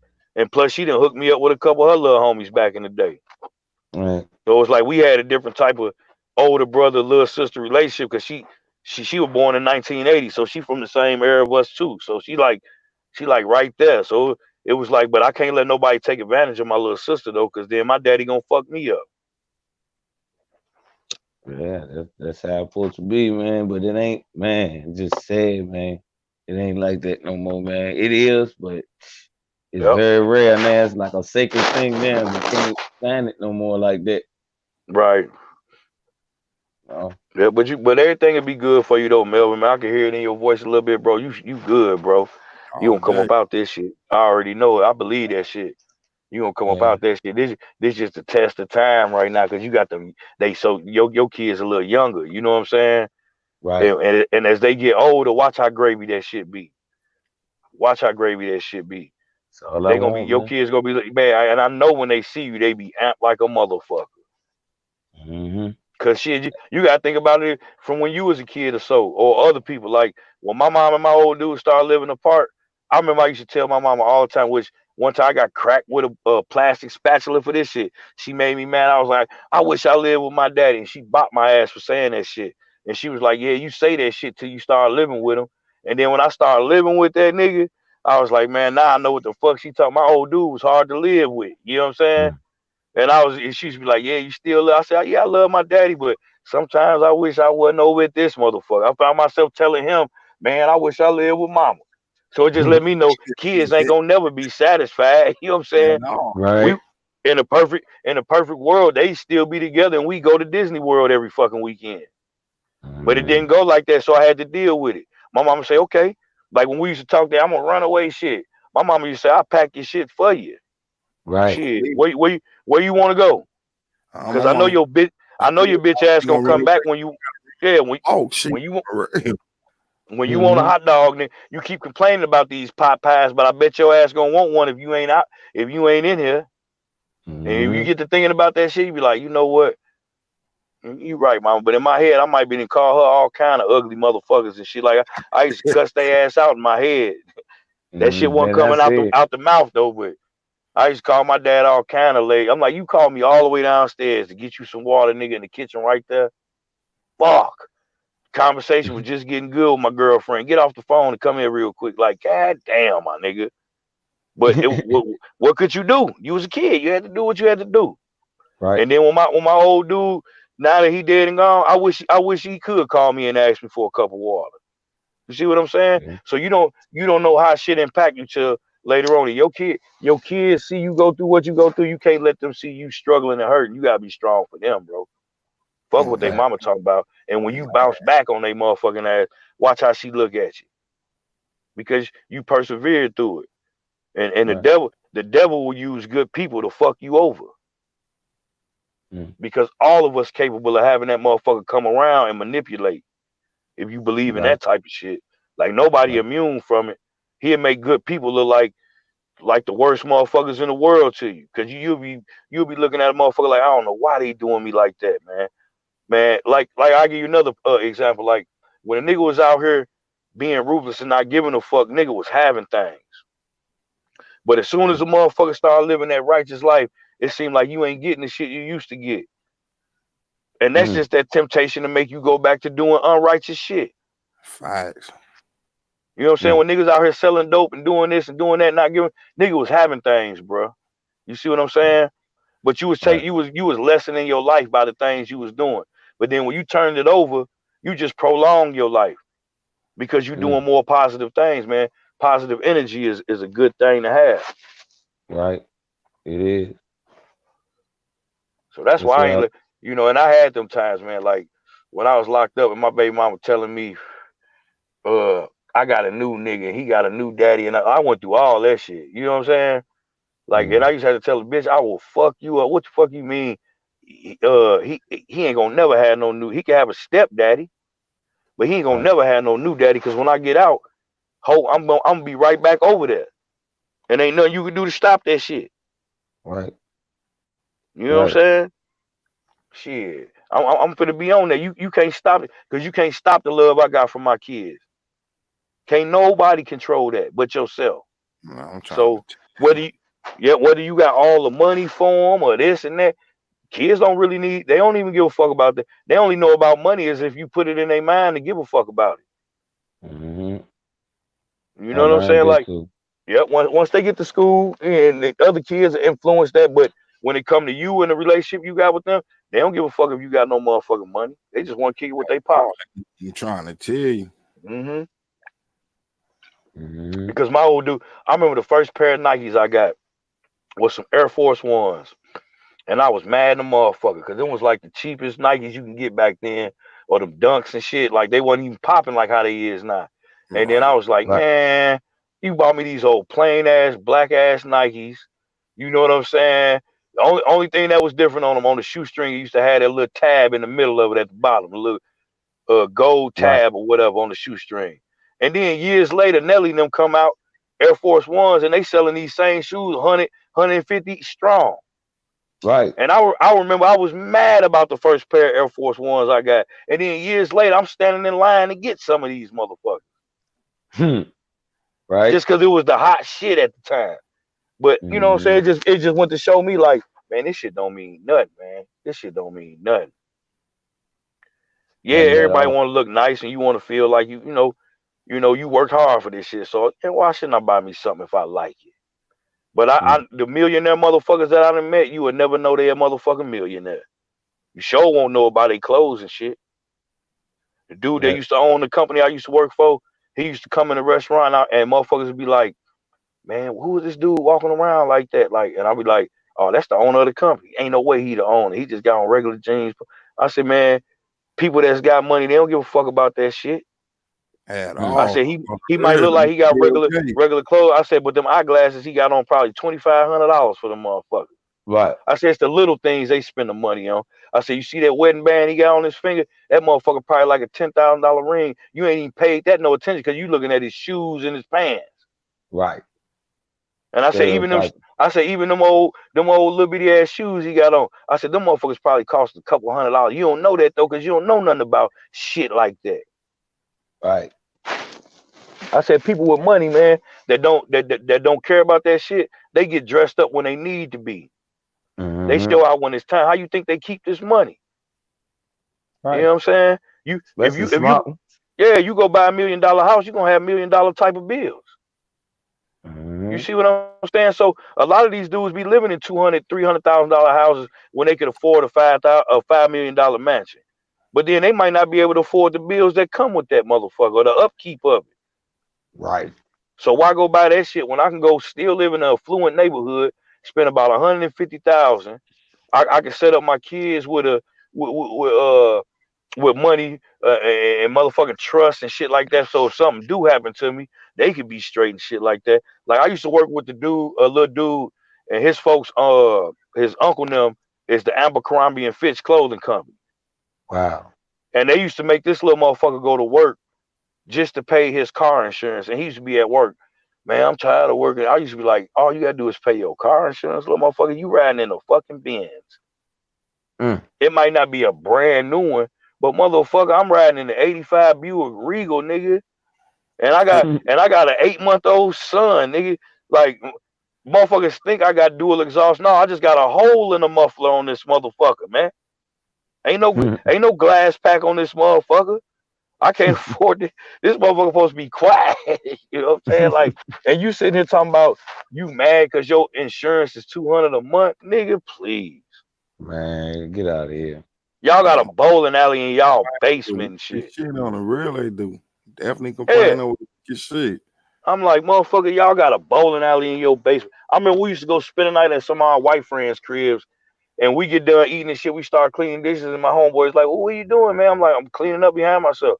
Don't worry about that, mom. Get that. I'm like, they folks used to love us coming over because we used to be courteous and you know what I'm saying. I'm like, man, I live with my grandparents. We used to have to get permission to go in the refrigerator, nigga. And you mean to tell me y'all got free range over here?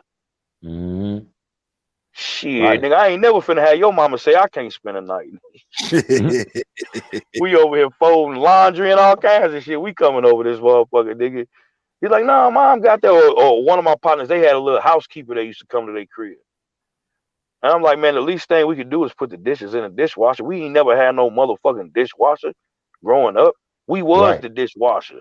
Right, your two hands. And it was 3 of us. So somebody washing, somebody drying, somebody putting away. Right. One like, dishes left in the rack or nothing. Man, hell no. You gonna get that ass beat. And then my mama was the type, oh, y'all don't want to do it. She might come in and pull every dish out, whether it's clean or not.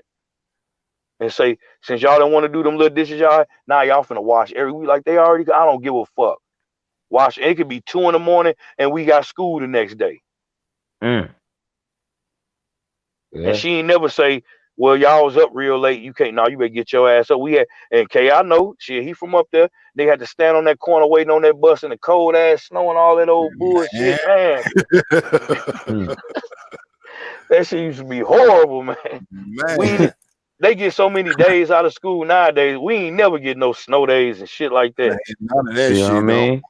Motherfucker got to put on 2-3 pair of motherfucker pants, 2 pairs. Long johns and shit. You know what I'm saying? Wearing all that shit.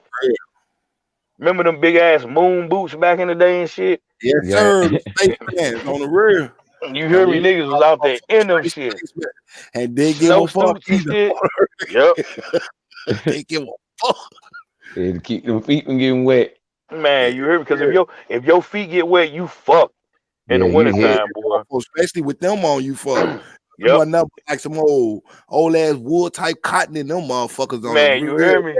Man, if you got some shoes that if your feet can't stay dry in the winter, you fuck, man. Yeah, man. Your feet gonna be feeling like you got 2 bricks on your leg. Man. That shit. Your ass up there. I don't want to go home. Yep, nigga, nobody everybody else was finna go to work. Right, scarves, earmuffs, all that shit. We get that ass beat. Where that scarf at? Oh, I left it at school. Bow right upside your head. Forget it again, motherfucker. All types of your ass toe up. Yep. I remember even when I was in elementary, having your gloves and shit like safety pin on the ends of your coat so you wouldn't lose a motherfucker. Right. Shit. Right. My mom and them didn't play that shit. Where your gloves at? At all. Really? Get your ass stomped the fuck out looking for them. Or since you ain't got them, your ass can't go outside. How about? And like I told you, I hated being locked in the crib. That shit was That shit was hell to me, man. Yeah, that's miserable. Because we like I said, we had to sit right down there with my grandma and them, and they watching Perry Mason and shit, Matlock and motherfucking all the Westerns. Man, all types of shit. Tell You know what I'm saying? I used to be looking like, man, come on with this shit. Yep, and when you was young, you might be able to appreciate that shit now that we old and we understand shit. But when we was a kid, man, I ain't understand none of that shit. Hell no, me neither. I wanted to watch Nickelodeon, and then Nickelodeon used to go off at about 10 o'clock. At the what was the show that they had at the end of the night? It was You Can't Do That on Television and shit. Once that shit went off, it was nothing but infomercials and shit after that. And then when you heard that motherfucking national anthem, then that beeping sound with the motherfucking TV and shit sound like hell yeah. That shit. Yep, and then Disney Channel and all that. Them was like cable channel. You had to have premium cable for that. Yes, we ain't had no Cartoon Network and all that old Boomerang and all that shit they got now. Then think about the cable company that they got now. We didn't even have that shit though. Man, we had that one uncle that used to steal cable for. Hell yeah. Then they came out. With the motherfucking cable box, and niggas still had to walk up to it and slide it. Remember that brown box and the numbers with the numbers on the top. That bitch, you had to slide that motherfucker down and shit. Right.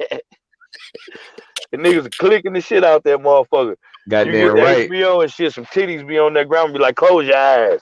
Niggas still trying to peek at that shit. Hey, and not only that though, remember when they blocked that motherfucker, remember they still had it scrambled. You could see a titty off. Hell yeah, you might be able to catch a nip.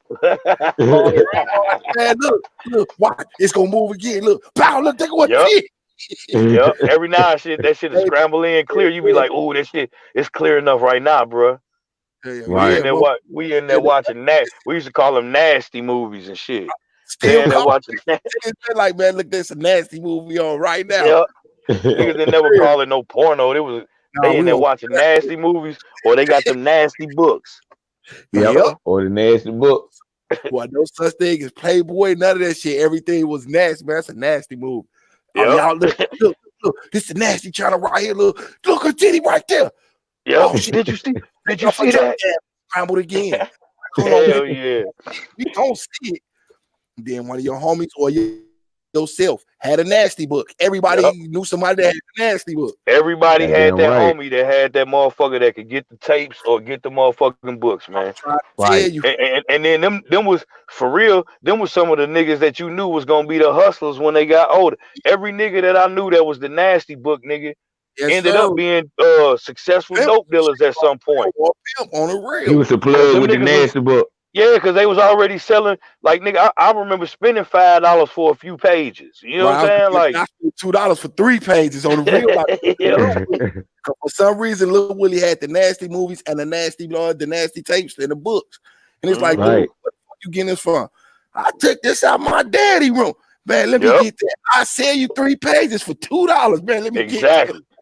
Nigga be done went home and collected all chains, cans, and all shit just to get some pictures that you had to stash at your crib anyway. Listen to Kiki, don't you say y'all some old head freaks. Nasty movies.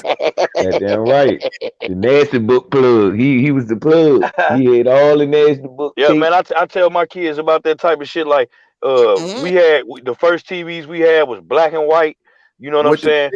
That you gotta turn the channel with your hand and all types. Hell yeah! Sometimes you might have the pliers to turn that motherfucker. If that button was with the channel shit, you couldn't tell us nothing. Boy, we got the best TV. Click up.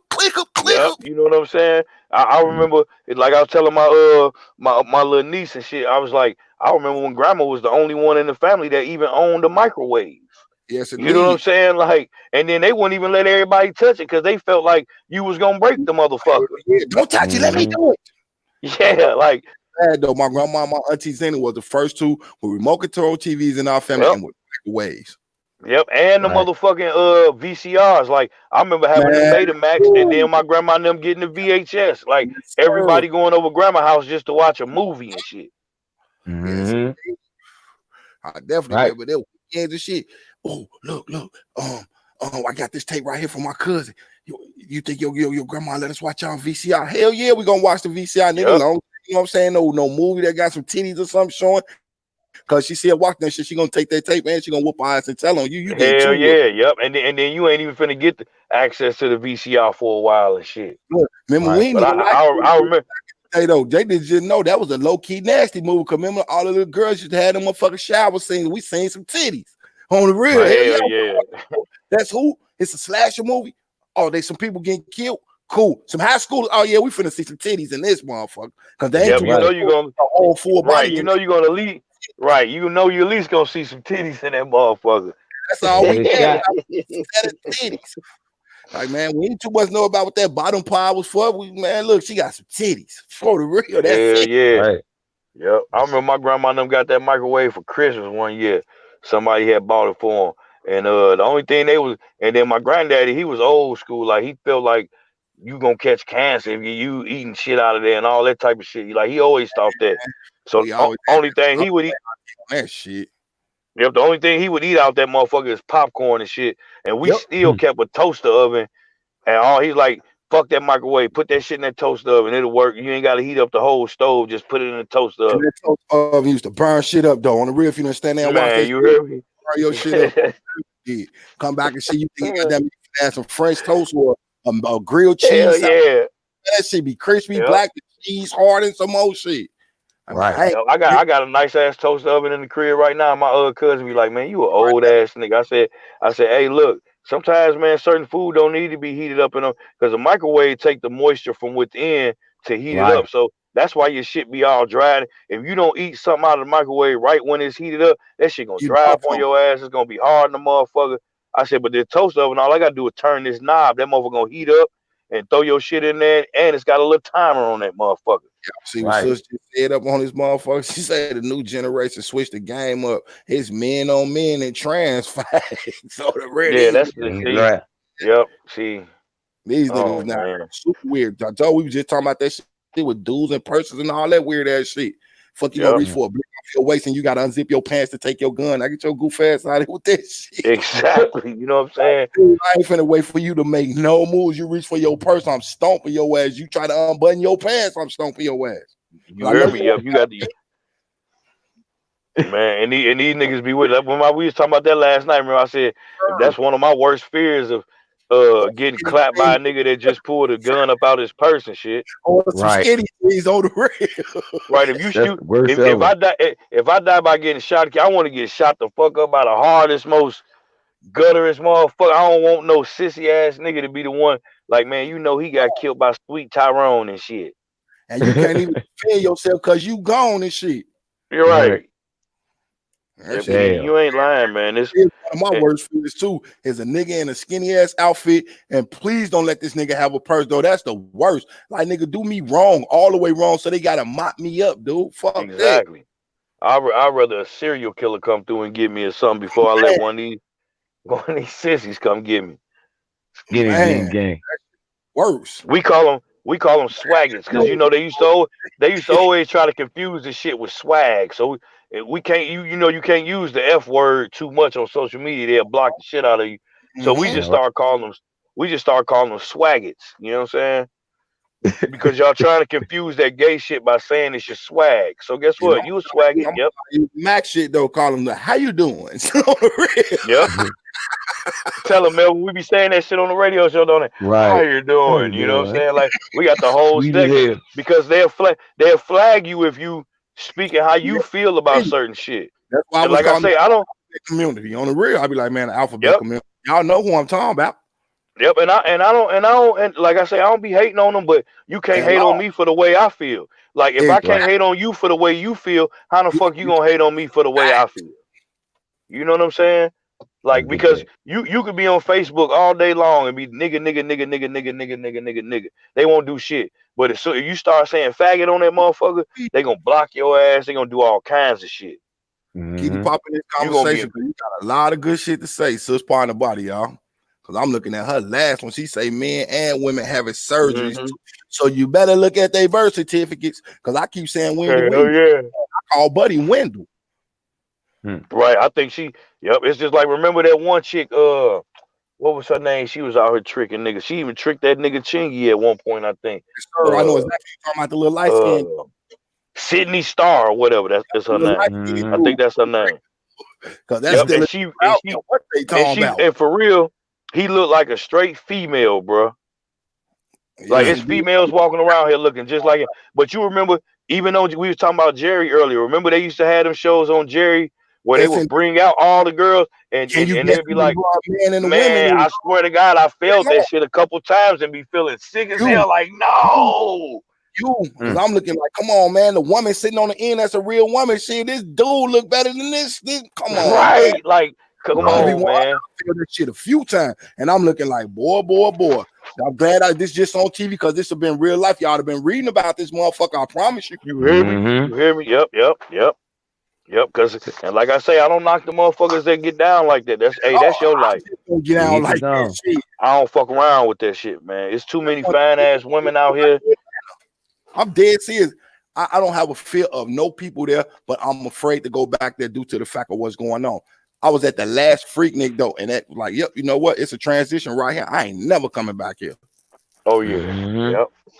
Cause there was dudes out there on real shit, titties bigger than real women's though. Like, man, wearing like, thongs and all that old shit. I'm like, look at that bra right there though, because you can see the stat boob type shit. Like, look at that bra over there, thick than them. Look, I'm like, dude, that's a dude. That's a dude. No, that ain't. That ain't no dude. Look at the cheeks. I say, man, that's a dude. Look at that nigga hands. Yep. Buddy, I'm like, this motherfucker got a 5 o'clock shadow, man. That's a dude, man. Wow. Trying to smear that shit with some makeup. I felt some type of way. I was like, I ain't never coming back in. I ain't never been back there either. That's it. Yeah, I went to Freaknik in '97, man. That shit was crazy as a motherfucker, though. We kicked it like a motherfucker. Look, and that's probably the one that I went to because I ain't going. Yeah, I think that's like the last one they had. It was 90. I think it was 97 or 98. But I know I was at that last one. I ain't never go back to Atlanta after that shit. We in 2020. I ain't never been back to Atlanta. Not for a visit. I got relatives there, right? I ain't never going down there. Y'all want to meet over me across the border and meet me over in the next state. Yeah, because Atlanta turned into the gay capital of the world, bro. Yes, I'm talking about San Francisco off the map with flying colors. Right. Remember San Francisco used to be, and I've been in San Francisco though, but the gays there though, and the lesbians, I give them their props though, because they ain't walking around with a dude that's dressed like a lady. It'd be 2 casually dressed dudes with each other and 2 ladies dressed like ladies with each other. I'm a real lesbian. I'm a real cool. I can respect y'all for this, but don't give me no dude who want a dude that's dressed as a lady. Like, you defeating the purpose. You can go get a whole real lady. You know that, right? Exactly. Right. Yep. Fuck type of shit is this weird shit? Yeah, that's putting the like Keedy said, they just switched the whole game up when they came out with that shit. And they taint the pool for the men and the women, because the dudes taint the shit, for the women, because they going to get out with dudes, and then you know what I mean, the other dude who dressed as it, come on, man, that's doing too much. Right. And if you got the right plastic surgeon and you got the right amount of money, they getting their dicks cut off and all that shit, and getting it folded in and look like a pussy and all that old shit. Man, you seen the one that one episode of HBO where they had the one dude that transitioned into a woman, where when he got boob implants, his merch cut off, and he was a stripper and got naked on the stage. I'm looking like that's nasty. I looked at this show, I'm like, that's nasty. I'm like, because on the street, I really thought this was a chick, though. I'm talking about whoever his plastic surgeon was, turned this dude, literally took the shell of a woman and set it on top of a man, though. I felt some type of way looking like, come on, man. I seen a documentary. You know how a lot of American dudes go down to Brazil.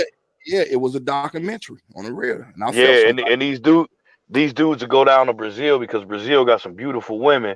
Yes, indeed. Brazil got the most trannies and operations in the world. And dudes was going down there and finding out that they was y'all think y'all coming down here and getting with some big booty Brazilian girls, but and they really some dude. Yep, it's some dudes down there. They got all them I said, man, hey, they got shit like that here in Minnesota, 100. I was just about to say that. They got a whole club up here dedicated to that shit. They call the Gay 90s right off I think it's Hennepin Avenue or some shit, downtown Minneapolis. A whole club, and big bright lights say Gay 90s. Do you know? Is that where you stay at in Minneapolis, or you in St. Paul side? No, I'm in Minneapolis, St. Paul, right across the bridge. Yeah, that's where my cousin will stay at in Minneapolis. They right where you at. Yes, sir. I gotta find out where he stay at though. That shit weird as hell to me though. I'm looking around and know that nigga or something. I thought it said Guy 90s at first. Like, damn, Guy 90. Looked up at the side and seen how that shit say Gay 90. Seeing people allegedly to be straight. I don't give a fuck if you is a couple when you going there, man. Come on, a real heterosexual man don't want to go see another man dressed up as a woman. I don't care what nobody says. No, hell no. That shit, I don't that's know not what even a teenage turn shit. on though. I feel some type of way if I'm with somebody and they, you know, they be like, you know, let's go to the gay night. Well, it's one of the homeboys, you know what I'm saying? My lady, anybody. I ain't trying no. I feel some type of way because I feel like you testing my manhood right now. Right. Right. Remember I was telling you earlier, I was talking about the Grove out here and shit. Like, if we ain't going to the Grove, because they do got some of the bombest restaurants in the city over there. But if Right. we ain't going over there just to eat, y'all talking about hanging out, we gonna get drink. Hell no, man, because I already know what they own over there. So why Right. would I want to go over there? Because all I'm gonna do is offend somebody, or I'm gonna get into it. Because you get, like I say, you get one chance. Mm-hmm. But motherfuckers be drinking and motherfuckers be like, well, you in here. So even if they ain't trying to approach, it just gonna happen because you in an environment where this is acceptable. So Right. I can't be mad at them for kicking it the way they want to kick. I just won't kick it over here.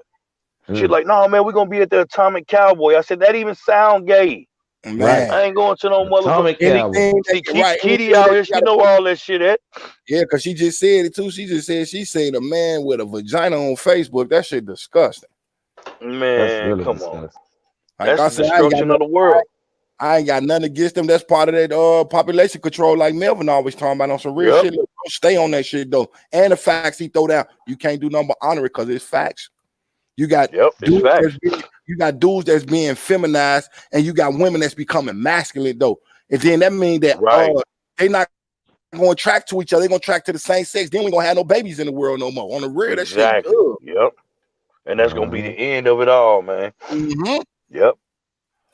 I definitely and that's crazy because you got kids, right? You got kids growing up talking about they was born gay. Y'all don't even know what gay is. Somebody told you that. Exactly. You see what I'm saying? Like, how do you know that when you 3, 4, 5 years old that you was gay? You don't know that. That's learned behavior. Because I look at homosexuality.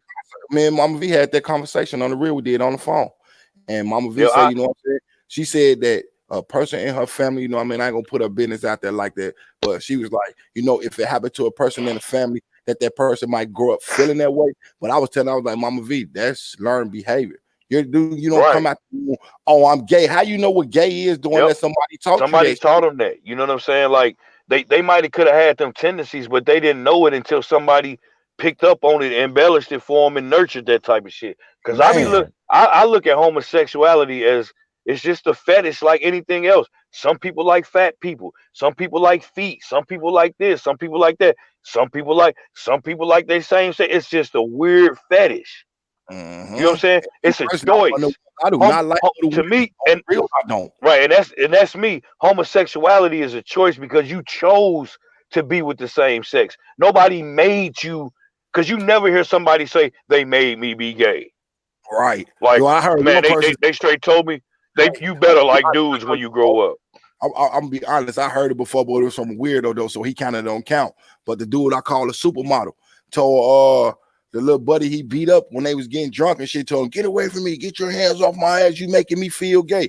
That man can't make you feel gay. You had them feelings already, dude. You had them feelings already, bro. Because how would you even know what gay feel like unless you already had gay feelings? Speak on it on some real shit. You know what I'm saying? I think the little dude name was Derek C. Williams, who was with the alleged supermodel. Cause I don't like to say buddy name, cause I don't fuck with dude like that. But they out kicking and all that. Get your hands off my heel gay. Number one, if a dude touch your ass, this shouldn't have been nothing to talk about. Period. Yeah. Put your motherfucking hands off. Close to me as a dude. I see you, Kitty. Yeah, I've been Kitty said I was molested by a female at 5 or 7. People get molested and raped from their parents. Yeah, that can happen too. You know what I'm saying? Like, so yeah, because you can have psychological warfare on a child, and they feel like, and that's another thing, though, Kitty. A kid didn't know that until somebody put it in them, though.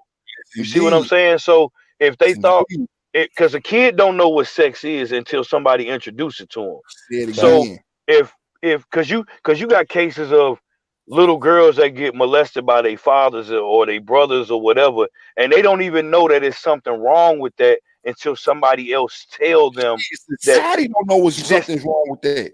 Yeah, you know what I'm saying? Like this ain't supposed to happen to you. Like you got cases of people that was that was getting molested and didn't know they was getting molested because they had some older motherfucker manipulating their shit and telling them that this is natural. No, this is what happens to everybody. And then until they got around somebody else that let them know this ain't what's supposed to happen. That shit wrong than a motherfucker. Yeah, they'll never question it if they don't know it. So like way back in the day, because way back in the day you had dudes putting their kids off with other people. Like my daughter 13, so your son can have her now, but he might be like 25 years old and shit like that.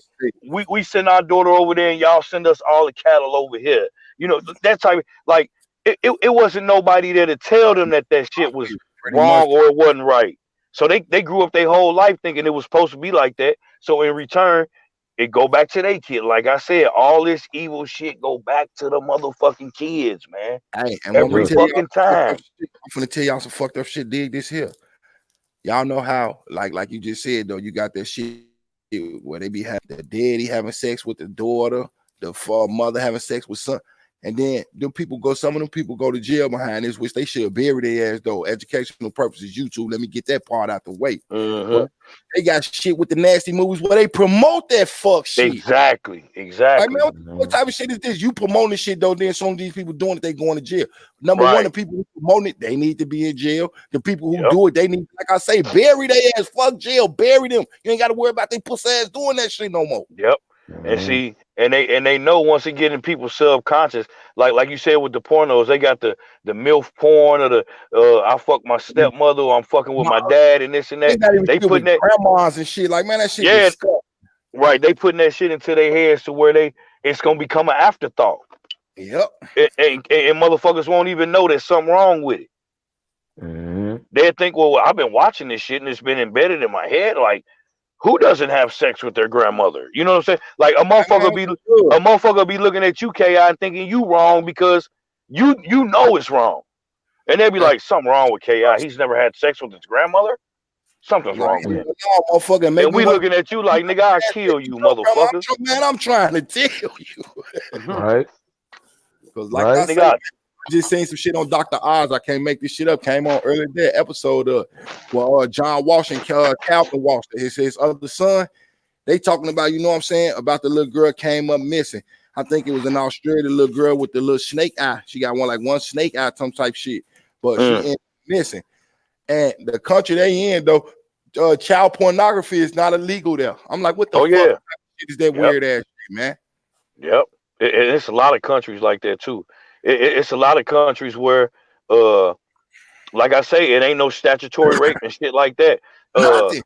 People can give off like one of my podcast partners on Ruckus Radio in the morning. His folks from India, and it's real fucked up over there. You know what I'm saying? Like you got 13-year-old girl. Like I say, they give off the girl just so they can have cattle and shit like that.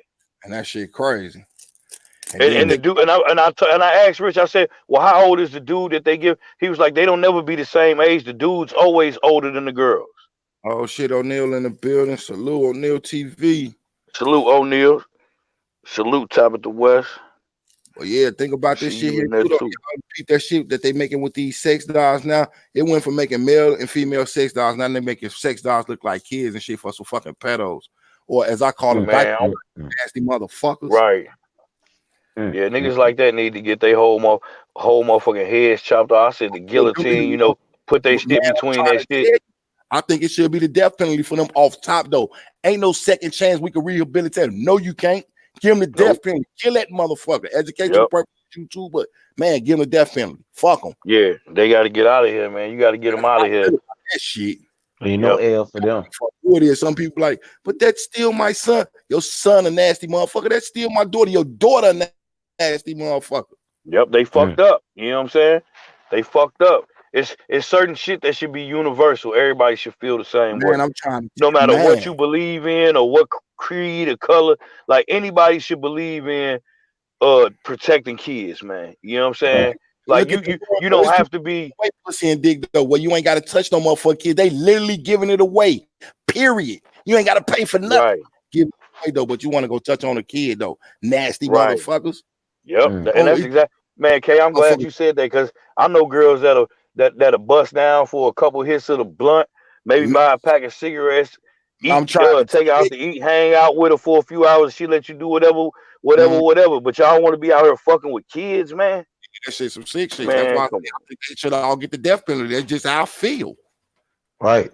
Like it shouldn't be no. Well, we're going to take him to trial. Oh, we're going to give him what the most they begin like what 2-3 years. You know, we're going to send him to get rehabilitate. You can't rehabilitate no shit like that. Put his ass on death row. Let him sit for 10 years to rot. Let them do whoop his ass and do what they gonna do to him. Then go ahead and put him down. Right. Period. Yep, Let his I ass feel the same way, bro. The baby suffer. Let him suffer. Let them 10 years like y'all usually do with death row. They gonna jolly stomp him because y'all know how it go when you go on to joint anything toward a woman or a kid. They jolly stomp your ass. Then you become you become meat. They pass you around like a blunt. They smash you, especially the ones who get down on that shit. Then once your is up, your ass blowed out, you damn near beat to death anyway. Put his ass down. Fuck him. Fuck him. Yep. I don't got no love for motherfuckers that fuck with kids, the elderly, or the mentally challenged, bro. Period. You know what I'm saying? Because that shit be happening too. Remember, it was about a year ago. I think it was about a year ago, or maybe a little longer, where the girl that was in a comatose state in the nursing home and shit ended up coming up pregnant and shit. And she basically was like a vegetable, bro.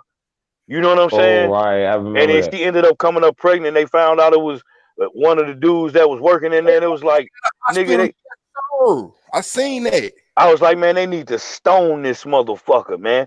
Like, you mean to tell? So basically, crazy looking motherfucker. Yeah, and it was a black dude too. You see what I'm saying? Like he was light-skinned nigga. On the real, with a nasty ass beard, though. I know exactly who you talking about. Yep, he had the little braids in his head and shit. Remember, they went down the line, tested everybody who worked on her shift and around. And they found out, they did the DNA test and found out he was the father of the baby. And I'm like, and they paying him to take care of this person. So that means, and it was in like a nursing home, but she was basically in a medically induced coma for like years too, bro. Smashing on this lady though, that shit is fucking disgusting. Exactly. That means he a fucking dead corpse and all that type of shit. Pretty much. These motherfuckers that do that shit though, that work in the mortuaries just to fuck dead bodies though. Like how you get off necrophiliac shit. Man, it's like how the fuck do you even get? I don't see it though. How the motherfucker get a boner messing with a dead body, a child, somebody in an induced coma, anything like that, or somebody you taking something against their will? How do you even stay hard or even get hard on some shit like that though? Yep, that's what lets you know they need to be eradicated. And it's a problem there because you gotta be sick to get off on that type of shit, man. That's disgusting. Especially when you got girls and women or guys and motherfuckers of age willing to have sex with you if you got some kind of something. Like you just plenty said, of them out here. Motherfucker, hang out with them. Shit, you can ride a motherfucker around and let them see, see the lifestyle you be on. They intrigued by that. I'm finna get this nigga some. I'm finna get her some shit. I'm about to say you even got prostitutes out here. Get your money up and go pay for something. You know what I'm saying? I'd rather you be paying, because prostitution been around forever. I ain't gonna say I totally agree with it, but I feel like if the shit can be regulated and the girl can get, if that's what she want to do to get her motherfucking money, or if that's what the dude want to do, hey, about it. The motherfucking strippers be fucking motherfuckers though. And I'm do your thing. Homies done smash strippers while we at the club and shit. Man, shorty want to blow. You go ahead and bust me that. Bye. Nigga, I ain't touching that fish smelling ass bitch. Well, I ain't giving them no money for this shit. Ain't no telling who she just smashed 10 minutes ago, nigga. You motherfuckers better be careful. Like I got a whole motherfucking person at the crib waiting on me. Exactly. Yep. I never had to resort to that. But I remember one time my brother, he talking about, well, technically I didn't. It ain't me getting with a prostitute. They paid for it. I'm like, but nigga, you still went down with it, nasty nigga. You know what I'm saying? I get it. I get that nigga shit about that all the time. It's like, man, you fuck one of them strippers at the motherfucking Pure Passion and shit. So what? I didn't pay for it, so it ain't technically me. I'm like, nigga, you nasty. And I should have known that when you ran up the phone bill on the motherfucking chat line back in the day, nigga. You been nasty. Right. You already got that. My brother was with that bullshit. He talking about cuz paid for it, so technically it wasn't me tricking. I'm like, nah, nigga, you still went down with the deed. I would have told cuz, if you gonna pay up for that, nigga, you get that shit to me, my nigga. Right. Shit. Shit, I went to the strip club one time. My cousin gave me 101s. I left with 80 of them. And he was like, nigga, you ain't throw nothing. I was like, hell no. He's like, you should give me, I ain't giving you back shit. You gave me $100, nigga. Right. Shit. This me, nigga. Shit, I'm finna be spending these ones, nigga. I'm finna give each one of the kids 5 of them, and then the rest of this shit is mine, nigga. Shit, fuck what you talking about, nigga. You done already bought all this liquor and shit. Cause basically you trying to show out. That's what you really doing. I don't give a fuck about none of that shit, man. You know what I'm saying? Only thing I be wanting, as long as my kids straight, and don't get me wrong, every now and then I had them times where I want to splurge a little bit because I be feeling like I deserve to. I work hard. Every now and then I have my moments. I might buy some frivolous bullshit that somebody will look at and be like, man, you wasting money on that. But guess what? I can do that because I earned the right to do that. I work for this shit. And my kids straight, and my rent always paid, bro. Always. That like I said, that's one thing I ain't gonna never stop paying. Cause like I said, I seen motherfuckers on these streets, bro. I seen them. I seen motherfuckers out here, and every time it get real bad weather, first thing I always think about is, damn, man, the homeless people, bro. Like when we be having them bone chilling, cold ass days, or it be super hot in the summer. Like I remember a couple years back, I used to take the kids out, and I would buy bottles of water and freeze them overnight, and then we go downtown to St. Louis, and I let them pass them out. You know, I say anybody that look like they need water, whether they homeless or not, if they want some water, we gonna be down here until we get rid of all of them. And then one day I had the police was harassing us. I got videos of that shit too, where they was telling me we couldn't do it because we didn't have a street vendor's permit. And I was like, but we not selling nothing. We giving this shit away. If you go close to Busch Stadium, they selling bottles of water for like $6. You see what I'm saying? Like you go into the stadium, they selling bottles of water for like, and I'm talking about like not no exclusive water. I'm talking about like the same fucking 24 case you could buy at the store all these for like $5. Yeah, you know what I'm saying? Like they selling these motherfuckers for like, and all I want to do is I want my kids to feel like they're doing something. So and we don't even have a lot of them. I might buy like 3 cases and we put them in backpacks and shit. Y'all go that way. We gonna meet y'all over here. Whoever y'all see that look like they need some water, just ask them if they want some water. If they want some, give them a bottle. You know what I'm saying? Like just keep it moving. You know, I just try to make them do some shit to make them feel like they, you know, they making a difference. And then the police straight harassed me, man, and told us if they catch us down, I'm gonna get a ticket for not having a street vendor's license. But I'm like, we not even selling this shit. Right. It'd be different if we selling, like we not selling, my dude. Like, but you know, so we ain't do it last year, we ain't do it the year before that. I'm gonna figure out something else.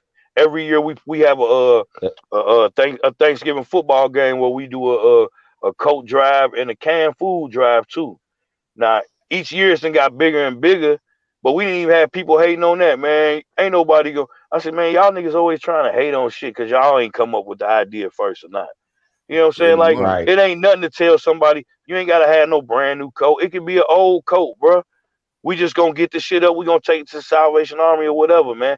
But at least we doing our part, man. Cause we finna go home and eat and do this. It's some motherfuckers out here that ain't got this shit for real, bro. Right. Kitty some people got put in that position and it was something out of their control, or some people put themselves in the position. I mean, either way, it's just I feel like, damn, you know, having the compassion to see and seeing somebody like that, it do touch you in a certain kind of way. But then it's like you got people out there that be scamming on that.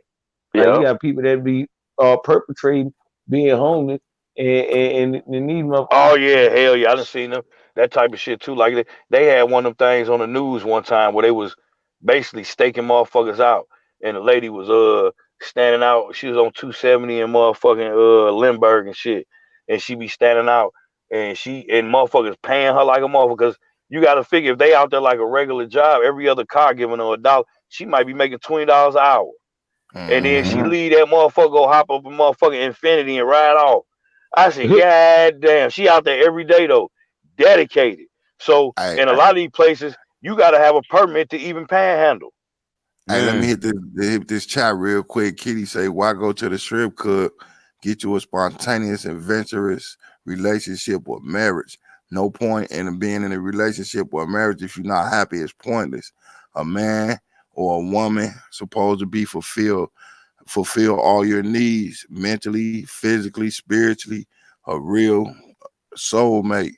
And she say, right to y'all, I saw that Mac on the real. Yeah, she live I out here. said, She seen where that bitch was out there hustling, bro, making all bread. But like, I don't know, like I enjoy, like I like going to the strip club if everybody going. Like it's just one of them nights where everybody going out. Like fuck it, but them bitches gonna be mad at me because I ain't throwing shit. I ain't making it rain, bitch. I ain't making it drizzle. You won't get a sprinkle about my motherfucking ass because y'all already taxing a nigga to get in. And then Right. if you plan on drinking, ain't no drinks in there cheap. None. None. None whatsoever. If you buy a bottle at any club, it's gonna be $200-$300. For a Mhm. $40-$50 bottle, you could buy at the at the liquor store. But you got Right. some like I will go to I have been to bars and clubs that's BYOB too. Like you gonna pay a fee to get in the bitch, but they let you bring your own liquor in that bitch. And I'm Right. like, okay, well then at least we could do that. And then some of the strip clubs in East St. Louis, well, it's all recreational now in Illinois. You know what I'm saying? Niggas be in there just to smoke, be somewhere where they can smoke for free. Well, not smoke for free, but smoke legally without having to worry about, like, you walk right in the strip club with a blunt now. You know what I'm saying? Like, shit, they don't, as long as they allow smoking in that motherfucker. They used to have this spot over in East St. Louis called the Pink Slip. And when they came out with those extendo blunts, them real ass long cigarillos called extendos and shit, Mhm. we go over in that motherfucker one time. They like, you gonna roll up that weed? I said, we don't gotta roll up the weed, man. Everybody in this motherfucker already smoking. I'm catching a contact in this bitch. I'm saving Right. my weed for when I get to the crib. Fuck that, nigga. Yeah. Y'all can roll up y'all shit. I ain't rolling up a motherfucking thing. I said, but it's a nigga standing on the left of me blowing all smoke this way. It's a nigga behind me blowing all smoke. I'm good. I'm You gonna damn drink a couple right. beers. I'm out this bitch, and the girls already shaking, and I don't need no private dance and all that shit. Right. Most of For y'all what? motherfucking strippers, y'all sweaty and shit, and y'all done sat on about 50 niggas laps tonight. Hell Wow. no, get Yeah. your ass off me, man. Yeah. Take that shit on somewhere. You got crabs crawling up on your motherfucking ass, bitch. Get off me. You know what I'm saying? Like I ain't trying to do it, No. but I feel you. Do Look, your look what thing. Keith say. What Keith say? Y'all better fire up that barbecue grill. Hell yeah, it's almost that time. Once the spring hit though, that's all we do out here though. We Right. crank that Barbecue. grill though. Gotta crank it up. Man, I love barbecue, dog. That's why I say Yeah. tomorrow, man. Classical got me thinking. I think I'm gonna smother some pork chops, fry me some cabbage and shit. Yeah. Yeah, I Fried think that's what cabbage, I'm my gonna do. shot. Yeah, I think that's what I'm gonna do. Yeah, yeah. It's cheap and easy too. Yep. Shit. My Hell old lady yeah. been wanting some salmon and shit. You want some salmon? I said, man, I don't want that shit, man. I got to be in Yeah. the mood for that shit. Yeah, play some spades or some dominoes. Yeah, I'm cracking in that shit too, especially Yeah. dominoes. But sometimes I don't even play spades and dominoes because when I was locked up, man, we played that shit so much that it'd be like niggas like, you don't want to play? I'm like, nah, man, I'm good, man. You know what I'm saying? Yeah. I done played a million motherfucking games, man. I don't shit. Let's play something different, man. Because niggas be getting heated on that spade table too, boy. Right. Get that motherfucking heads popped on that shit. Hell yeah. They could be Niggas be going at reneging, it. especially if you playing with points and niggas be underbidding on purpose and all that old weak ass shit. Man, Like, come I on, be hating man. that shit. I'm like, come on, man. Y'all underbidding like a motherfucker just so y'all can win, bro. Like, I come on, mean, bro. that shit be hurting. I be like, come Niggas, on, man. right, I'm when niggas, counting my books right. right, niggas get set, they be heated like a motherfucker. Y'all niggas cheating. Y'all on some bullshit, man. Man, watch the cards. Hell Watch the yeah. cards, man. Watch these, nigga. Man, Like get your goofy ass out y'all of it. If you niggas can't went play, for don't get on the 5-1. table. Right, Right. y'all niggas keep going for 4 and 5. Y'all going board and shit, but y'all getting 8, nigga. You know Right. goddamn well you had more than that, nigga. Right. I'm counting my hand. Facts. I know Diddy what I said that got. shit. Y'all better fap that barbecue grill and turn it up at the crib. You better know it. Hell yeah, that's the best way to do it. Hell Right. yeah. Ain't nothing Yeah, like it. And you like ain't I comfortable in like your I own said, comfort K, zone. it was 70 degrees the last 2 days. Out here it's about 30 something now. We was out here barbecuing on Super Bowl Sunday and all that shit. Now it's cold in the motherfucker. And they Hell talking about yeah. snow. So Keity, if I don't know, they still talking about snow, you better go get everything you need early in the goddamn day. Yeah, Right. because it's supposed to be 8 degrees tomorrow around this motherfucker, man. Yeah, damn. Yeah, we ain't I ain't seen trying that shit yet. Man, I ain't trying to slide out of none of that shit. Everything I needed, that shit got today. Fuck that extra shit. Yep, that's what I'm gonna do. So I'm getting over. Soon as we get done with the little morning show and shit, I'm gonna run to the store, get everything I need. I'm in this motherfucker. I ain't going nowhere. Man. Yeah, I hear you. Shit, Yep. we I'm off already stacked tomorrow. up like Fort Knox. Yep, I'm hope World said he gonna go live at some point during the day and shit. So I'll fuck with that nigga most of the day. You gotta work tomorrow too, Melvin? Yeah, I gotta go in there tomorrow. I get off at 8 though. Oh, okay. Yeah. So you'll be off in time. Mm-hmm. That hurts I really. do my shit around 6 or 7 shit. So Yeah. Right. But shit, I'm finna get off here again, my niggas, cause it's damn near 2 again. hell Right. yeah, it's 154. I'm definitely finna call it a night though. Yeah, and my Definitely good. motherfucker. Right. Yeah, we can't keep doing the 8 hours, but we can keep Eh, doing them. But shit, we ain't as young as we used to, nigga. We Hell sleeping no. all Hey, you ain't lying when you say Hell no. But I love y'all, man, and I'll holler at y'all tomorrow, Love you man, too, for bro. sure. For sure. For that. Same sure. here, love you too, bro. All right, peace. All right. Peace. So we entertain regularly. Good evening, KI. Recently appeared on the channel. I appreciate the time of you accepting my request to be on the show. And I want to apologize to viewers for untrue, non-sensual information. Oh no, you cool. You cool, bro. I'm finna drop this link if you want to get in. I've been wondering what happened to you, little bro, on some real shit. All right. Yeah, this bro I've been rocking with, you know what I'm saying? Bro, to slid down there, hollered at us about some shit, you know what I mean? He be on what you be on, little bro. Right. That's what's up. On the real, he putting that shit out there, you know what I'm saying? Like it need to be here though, but I'm finna let him slide in here in case he wanna say a little something. So I sure been wondering what happened to little bro.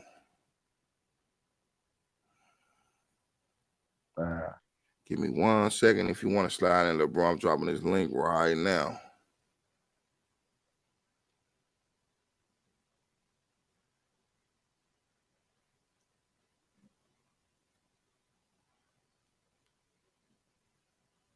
Oh yeah, there we go. That's for anybody want to pop in though. Right.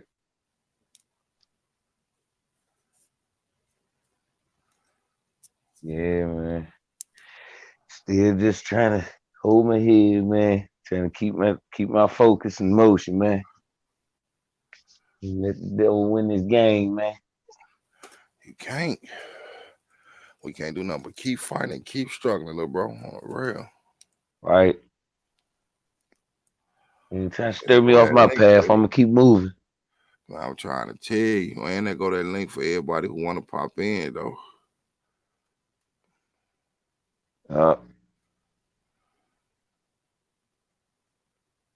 Yeah, man, we was all over the place again tonight, right? Man, I'm trying to tell you, know how we do it. Start out with something decent, then we bounce around and get in them conversations where we just shit, go for what we know. Mm-hmm.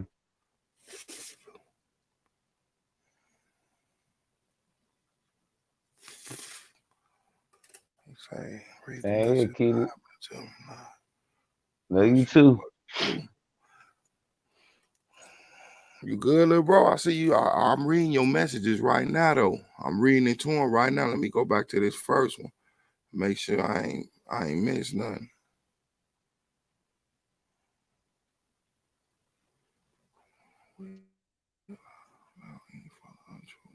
Sorry for the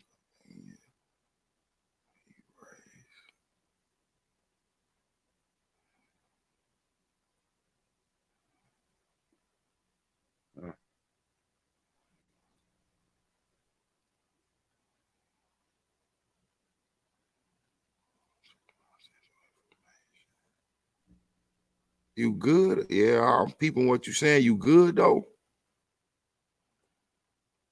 All right. Yeah. I was thinking the same. Right.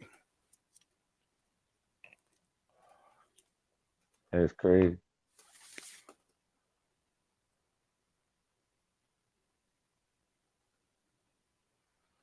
No, please erase this.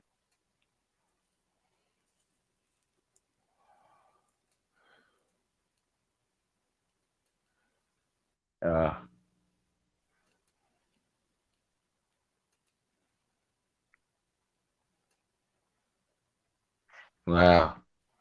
All right.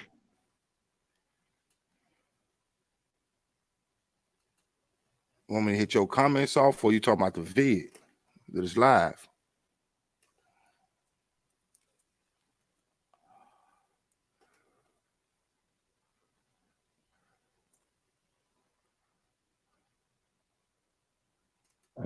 That's crazy.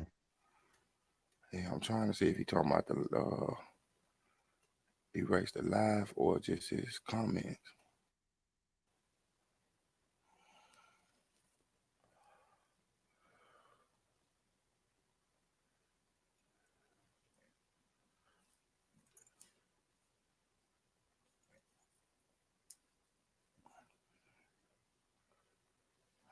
Just don't Dang. proof, but don't know what to do. Damn.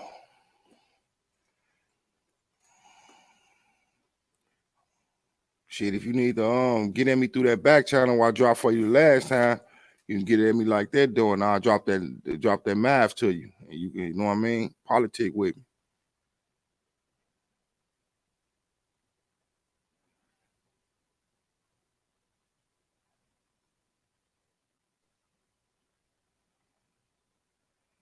I'm reading through what you're talking about, and I know what you're talking about. That's why I say, do you want me to pop this live off here, or do you want me just to take your comments down though? Because like I say, I gave you that back channel to get to me on.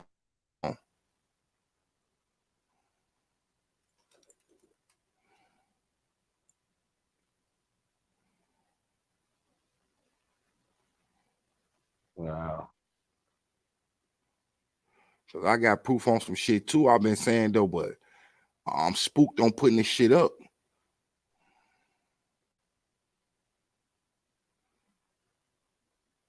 Wow. I definitely got some shit. And I've been telling you know what I'm saying, the family up in here about this little piece of information I got that's over an hour long that's disputing everything.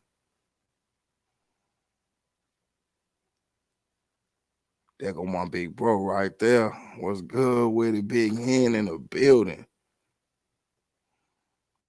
Yeah, because I got some information on some shit, big bro, that'll blow this man, blow the roof off this motherfucker. But I don't know if the same rules over there apply over here to me if I can get in trouble for it. That's what I'm talking about.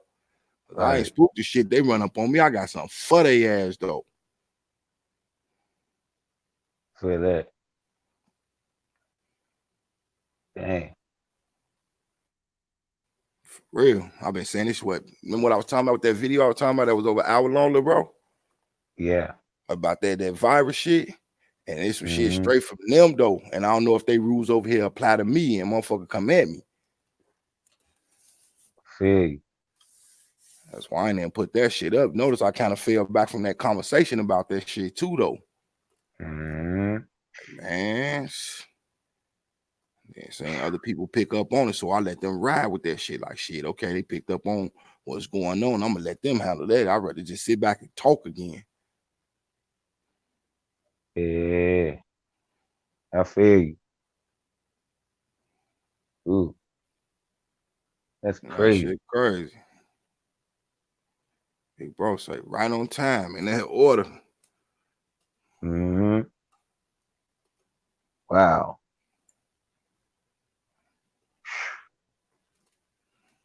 That's wild right there. Or say fuck it if you trying to blow and you need to be heard. Drop that shit. Telling you, I got some shit, man. Like I say that motherfuckers on YouTube but throw up me like, man, what the fuck is this shit? Damn. Yeah, off that coronavirus shit. Told you that motherfucking video I obtained, man, on the real. My man in the midst of that shit. The motherfucking numbers is through the roof over there and what the fuck they telling us over here. Wow. That's a fact. They watch. And my phone just went crazy on some real shit it did. See? Cause I'm on a laptop doing this live, but my motherfucking phone ain't it just dropped and ain't picking up shit. I believe that. Like I said, they all watching them. They, you know, sad but it's true.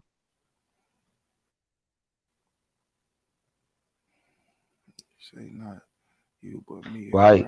So I got you. label you as a spook. You may have to release that. I swear on my grandfather, they are pouncing on those who despise info. I got pushed off the link.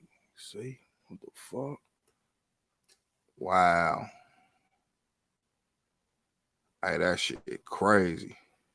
Mm-hmm. And I know what you're talking about. That other one, yeah, I know what you're talking about now, little bro. I'm gonna get rid of that shit as soon as I go upstairs. I know exactly what you're talking about.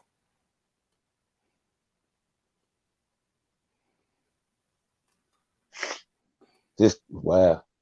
Yeah, it just clicked in my head. It took me a second, but I know what you're talking about now, little bro. Yeah, I'm gonna get rid of that one. Wow. This shit is fucking crazy, man.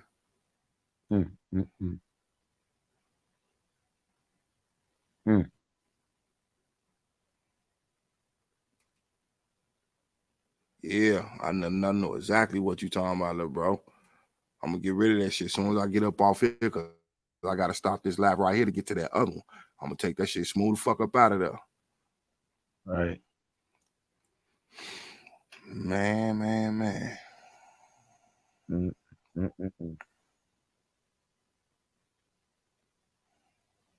Wow. But yeah, I'm about to get off the joint. You coming back on tomorrow? Yeah, you know I do it at night between 6 and 7. If it ain't 6, it's around 7. But either way it go, you know what I mean? That'll be around the time I get off anyway, so that'll be good. Mm-hmm. Right. I think they don't like what we got together. We hit too much point, but of course I was making it up all day. Yeah, well, that shit we was talking about, that shit wasn't real. We just rambling, talking shit. That's all. Mm-hmm. Yeah, we're gonna take that down because we did put it that was false information. I gotta take that down. Can't have false information on the page. Right. Yeah, but I'm gonna be back in here. For sure, bro. And I'm listening until you hit the button on it. So I'm still gonna be in here, but yeah, like I said, I'll be back, bro. For sure. You know I ain't riding out till everybody else start to ride out on the real. No doubt, man. Love you, bro. Shit, love you too, bro. You take it easy, man. Enjoy your night, man. No doubt, man. All right.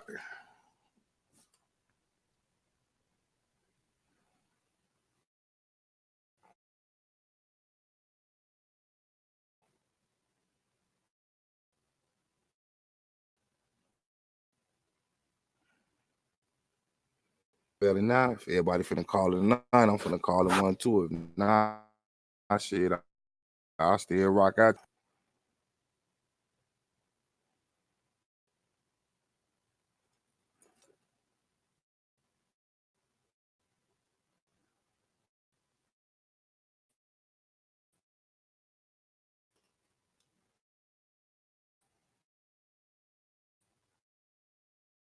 Peace to love to my big K. Yeah, I definitely, man. Peace and love to y'all out of here. Like I said, Let me know y'all gone. Let me know y'all gone. Not gonna get any shit. Get it down. What's good? This motherfucker. What's good, Vivian? Y'all out of here. Let me know y'all gone.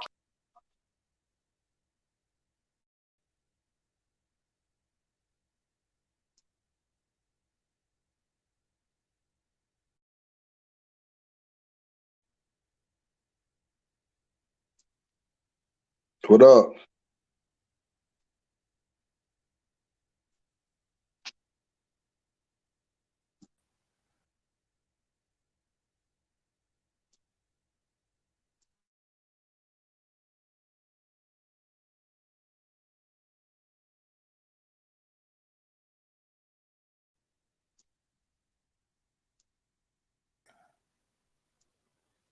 Can you hear me, big bro? What up? Okay, you know. Yeah, there go the motherfuckers smooth kicking. Yeah, they kicked me up off that shit quick as hell. Oh shit! I was wondering. I thought it was on my side. Like, what the fuck? Oh no, hell no, that why shit. Hurry up and jump back in. Like you ain't finna kick me off my own shit. Shit, what's the word What's with you, big good? bro? Man, slow motion. I'm rolling up. I'm the night owl, vampire life. All day. Yeah, we've been on this motherfucker rocking out for almost 6.5 huh? Straight? Yeah, 6 hours, 24 minutes, and 34 seconds. Man, when you get motherfucking monetized, nigga, you gonna be eating. Yeah, I stay on this motherfucker. Boy, little bro, you know what I'm saying? And I got a motherfucker over there, you know what I'm saying, overseas, up in the middle of that motherfucking conflict shit up over there and sent me some shit. And I don't know if they rules over there apply over here by that shit being taped over there. Man, talk your shit. Real. That shit wild as hell though. Fuck all that. Talk your shit, man. Whatever you feel like you need to talk it. Hell yeah, because I got this motherfucking video on that corona shit where one of my mans who I rock with on this YouTube shit, him and his wife stuck up over there. They been recording shit and sent me the real numbers. Where they telling motherfuckers it's 2,000 motherfuckers when it's over 100,000 motherfuckers over there infected with that shit. But the coronavirus is only really like the flu. It's just them motherfuckers' bodies ain't prepared for that type of shit. Like if the coronavirus is over here, niggas would just be like sick, like having the flu. Mm-hmm. But they say over there that shit is an upgrade shit of that SARS shit though. It's a more them motherfuckers be eating every goddamn thing. Stop eating all eating every goddamn thing off the floor. Shit, man. That shit wild as hell. It could be an ant. Them niggas will saute that bitch and put it on a motherfucking stick and eat that motherfucker on the bread. That's the problem. Stop eating rodents.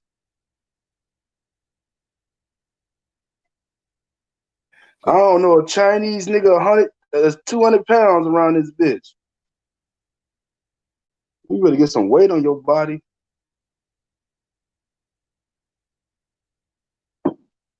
But we definitely there.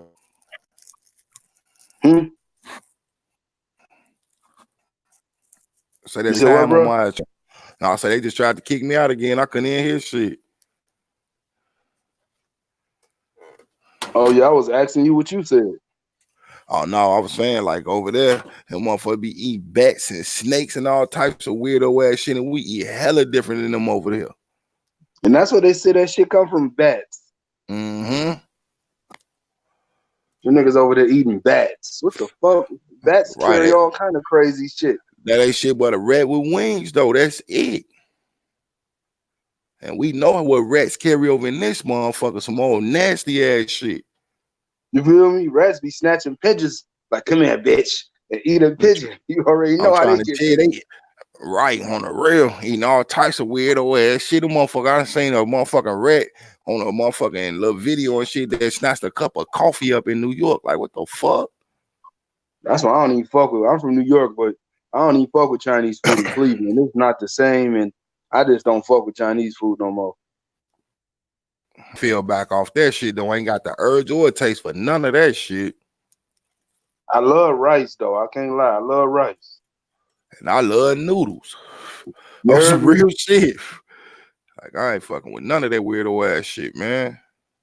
At least I know where the rice come from. I'm trying to tell you, noodles too. And I ain't finna eat them. Well, this is a new bat, man. I don't want no motherfucking bat, nothing. A bat.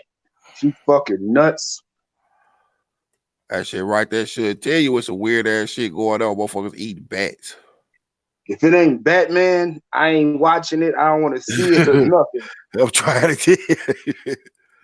Yeah, that shit wild as hell. Little bro said they cut up dogs and some more shit. I ain't eating none of that shit. Eat a dog. That's like eating one of your cousins. What the fuck? Trying to tell you on the real, telling your house pet to come in, it's over with. Nah, man, I ain't on that shit. The motherfuckers don't be healthy. They be little. They be having like kids build on them. Yeah, that shit, man, some crazy ass shit. I hate pornos with Chinese women in it. I'm like, where the fuck is they body at? That shit look crazy. On the real. Itty bitty motherfuckers, man. On the real. That's some weirdo itty shit. bitty motherfuckers. I don't want to see no fucking. But that's like watching a child getting fucked a Chinese bitch. You On like, some bitch, real shit, I'll be saying that same shit though. Like, man, that's like some pedo shit. Mm-hmm. Definitely don't want to see that shit though. And they ain't appealing to me though. You know what I mean? No offense to nobody, but it is what it is. They ain't never been appealing to me. Bitch, you pretty, but your face is shaped funny. Like you pretty. You have nice hair, but you're not something I want to fuck with. At all. You don't even see Chinese bitches with booties. Like you see other bitches, like other religions and shit. You like, damn, that white bitch got ass.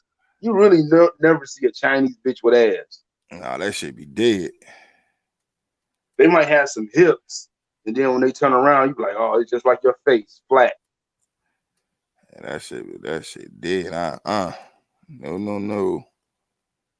How your face gonna be? How your ass gonna be flatter than your face? It don't even make sense. Straight up, that shit dead all the way around the damn board. Though that shit ain't attractive in no type of fucking way. On the real, it ain't. You don't get this flat ass out of here.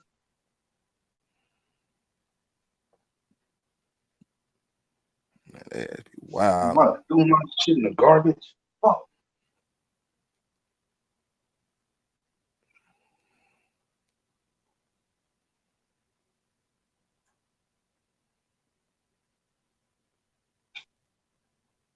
I'm tired though. Man, that shit wild as hell. I'm motherfucking retired, man. I'm done. She said, watch pornos. You better get you a spontaneous, adventurous woman or a man be in a relationship or marriage with. Nothing wrong with that. Ain't nothing wrong with no porn. Who said some shit about porn? My little sis Kitty. Porn and shit. Say keep that excitement going. You heard me? What's wrong? And it's safe. Yeah, you ain't gotta worry about a motherfucker getting you none watching that shit. I wish I had me like $2,000. I'd give me one of them old rubber bitches. You heard me? Oh shit! Had 2,000 to burn. I had me a thick ass black rubber bitch over here. My little bro Melvin say them bitches shaped like an ironing board. Mm-hmm. Hell yeah, bitch! Turn over. I'm about to put these jeans on your back. I'm trying to tell you. Straight up, that shit crazy.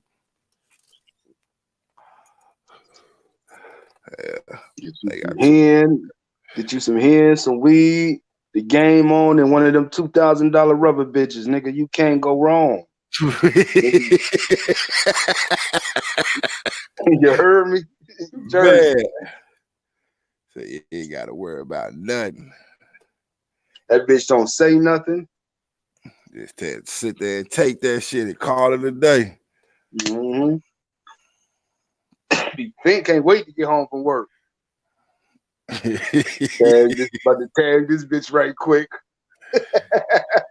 Real sit ass over in the corner, so motherfucker went and call it a night. Let a bitch act up. Let a bitch start acting up like she don't want to give me no pussy. I'll pull that bitch out and fuck it right on the side of the bitch. This bitch way thicker than you.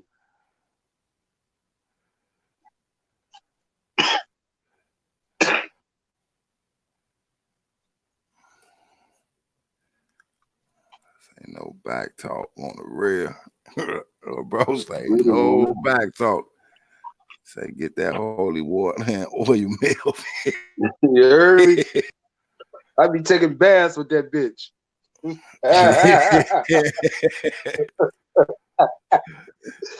Straight up, she said she don't make no children. Oh yeah, my videos ain't made for kids. My videos ain't for nobody under the age of 18.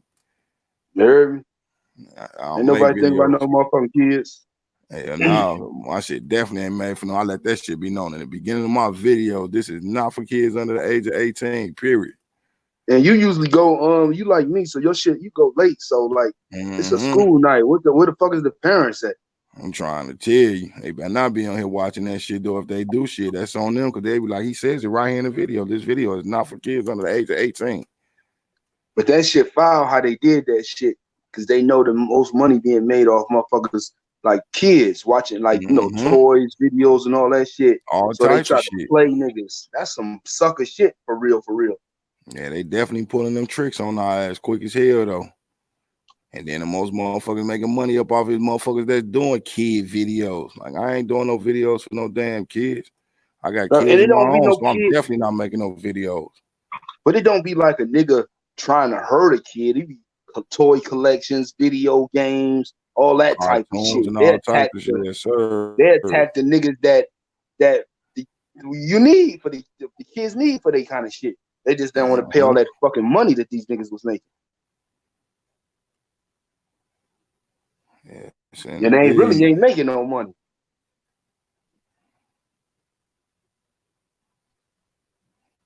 That's why I kind of fall back, man. I can't deal with that clout chasing shit and like shit these niggas be doing. These niggas be doing a lot of sucking shit. I can't keep doing it no more.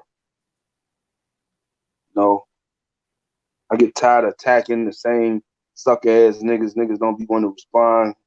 You know what I'm saying? I seen the nigga Hassan Campbell. Like the nigga Hassan Campbell just responded to a motherfucking transsexual young motherfucker, and this motherfucker got like 100 subs, and this nigga over it. So I'm like, damn, nigga, that's like you flirting with that nigga. Man, you already know how buddy ass get down. Right. Nigga, I got videos with 40,000 views on you. You don't say shit to me. You block me out your motherfucking lives and everything. He been got rid of me. You know what it is. I thought I made one response video. Like, man, this shit is not that boy. I ain't finna argue with your motherfucking ass. And he a real little nigga. Just why, hitting the weights. I've been in jail a couple times. Nigga ain't never did none of that shit he be talking about. None of it. And I keep on saying the motherfucking arms he got, man, that shit fake as hell. How your right arm bigger than your left arm? I keep saying the dude shot some shit up in himself. Yeah, nut. Man, nut. That's what he got shot up in with his bitch ass.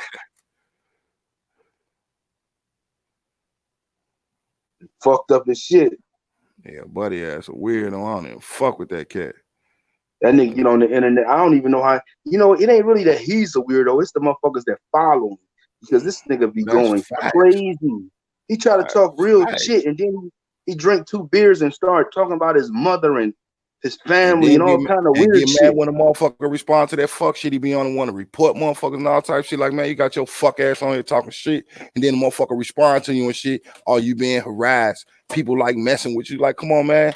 Your videos tell it all, dude. You stay on this motherfucker on some fuck shit, nigga. He ain't got no friends. He ain't got no friends. Believe that. Yeah, you saying what he did to little buddy ass who was with him and shit. I'm looking like, come on, man. Fuck type of shit is that shit. And then you still looked like a sucker. The little nigga still made you look like a sucker. Facts. Kept walking up on you. Whatever. You ain't gonna do shit like he knew.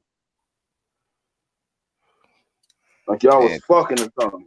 Then told the little man, get away from me. You making me feel gay. Like, man, how the fuck another nigga make you feel gay? Nigga, you had them motherfucking tendencies and thoughts before you even said that shit. And he kept putting his hand on that nigga on his hip after he said that. He was treating her son like a big bitch. He definitely got it. Touching all over the man and shit on camera and shit. Man, why you keep grabbing my ass? I'm like, dude, come on, man. Why you got to turn that camera on every time you say something going on? I be thinking all that shit be staged, though. No, he was drunk. When he get drunk, he act a fool, and he get drunk off Budweiser. What nigga get drunk off Budweiser? The piss of beers on the real. the regular kind too. It ain't like no Bud Light and he get drunk off the red can. Tears on the real, the shit make you just piss all the shit right back out. So you know you ain't, man. That shit crazy. That's how you know he's soft. He bleed easy. He bleed easy. You hear me? All day. And then that punk ass shit he be saying up on this shit though, it's like, how the fuck is this nigga still up on this shit though? I keep on saying the nigga 12, he work with them people. No, because he break the internet. That's what he do. He's so, see, the thing about it is, it's not really how bad he is. It's really how good he is. He's really good because he get on that camera. He's working like 2-3 channels, and he get on that chat and that shit every single fucking day. And he'll keep giving you shit. And that's how you work the internet. And he already got that bullshit background with him. And then he'll start talking. He talks some real shit, but he not a real nigga. And then he show you he ain't a real nigga once he go into his flip out mode. And he really become that nigga. I'll be saying, buddy, get on this motherfucker modeling clothes for dudes and shit on the real. Then he get on here and snitch. He said to Sadnetta and all type of niggas. Yeah, he definitely dropped names. To his house. He definitely dropped names. He was at the police station. Wow. Then you see that new shit when he had that girl cornered off in the store? Yes, sir. I thought he was finna take something. And I'm looking like, man, what the fuck is some motherfuckers at to help us? Shit. You better let her go, bro. You about to catch kidnapping. All day long, holding against her will is kidnapping all day. And you just made her move, you know what I'm saying, more than 3 feet, you're going to jail. Against her will. You moving her about walking up on her. Because you was sucking dick, bitch. I'm like, where all that dick sucking shit coming? You like he said to the lady at Burger King all day. You already know what he be on. How I go from a car accident to dick sucking? That's what's on his mind on the real. He don't run up on niggas. At all. At all. Nigga funny though. I ain't gonna lie. The nigga is something that, because you know the people don't give a fuck. They just want content. It's like a TV show that come on every day. They just want that drama. That's all. So if he can get up there and talk every single day about nothing and just make it sound good enough to go 5-10 minutes, shit, he didn't get his job. Yes, indeed. Little bro say be wearing them big ass hats. Looking stupid. Size 15 and shit with some motherfucking workman goggles on and shit. Like, come on, dude. Them ain't even real glasses. One eye lower than the other eye. I be saying he be getting them motherfucking them glasses and shit for them nail shops where the Asians work at on the real. Just myself. Stealing nigga shit. That's what he good at. Stealing nigga shit. That's why another reason why I quit, because a lot of these niggas be stealing my shit. You feel me? But they be higher and then some of them be lower. But I just like, man, that's a lot of suckers. It's more suckers on the internet than it is in the streets. All day long. That's facts right there. We just got through billing on that shit last night, talking about that shit. Like, man, come on, man. These dudes be put up somewhere in the motherfucking suburbs, hiding shit, talking plenty of shit. And ain't about none of that energy. Energy ain't shit, though. It's beautiful where Hassan live at with all that green grass. Hiding in driveways and cars and behind fish tanks and shit. I seen OG the Product. You know who OG the Product is? I seen this corny ass talking that shit, and police looked like they was pulling up. That bitch jumped out his motherfucking skin.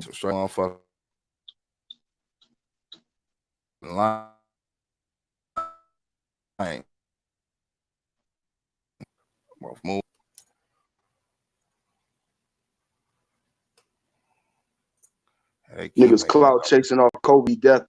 I'm like, this shit retarded. Clout chasing off Nipsey death. That's why I told everybody I ain't doing none of them videos.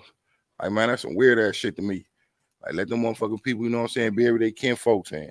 Let them people rest in peace. Yeah, and it's like, how you know? Was you there? Who the fuck you work for? TMZ now? Illuminati kill everybody, huh? I'm trying to tell you, that's the first thing they say. Why is TMZ always there? I question them myself, but then when they get to coming up with them conspiracy theories, somebody tapping with the propeller. How the fuck you know you work on helicopters? And that was the wrong video. All day. All day. I keep saying that same shit. Like, come on, man. Nobody get that shit, man. Motherfuckers just take shit and run with it, though. That was the Grand Canyon when the propeller stopped. When Kobe shit crashed, it was grass and all kind of shit. That wasn't the same place. At all. I seen Dr. Umar Johnson. You know, I respect Dr. Umar Johnson, but when I seen him get up there and talk that shit about that video, I'm like, that's not even the right video. Umar, what the fuck you talking about? Yeah, I seen that shit. I seen that shit. He be passionate too. He'll make you believe it was the video. He's like, yeah, that might have been the video. Yeah, he used that mind shit though, where he repeat things 3 times though. Real shit. I seen some shit on that before where they say if you repeat something 3 times, that it start to become embedded inside the psyche. Dude, definitely be on that shit doing quick as hell to tell you now. Run them donations. Right, but I still fuck with him though, because it's a lot of niggas. It's still a lot of niggas that'll talk about that nigga that ain't doing shit. Nothing. At least he do something. If he books some niggas for some money, well, shit, niggas been booking motherfuckers and white people been booking motherfuckers. He ain't nobody gonna be 100 at all. Especially when it comes to some bread. Ain't nobody. The only thing they got in their mind is them dollar signs on the rail.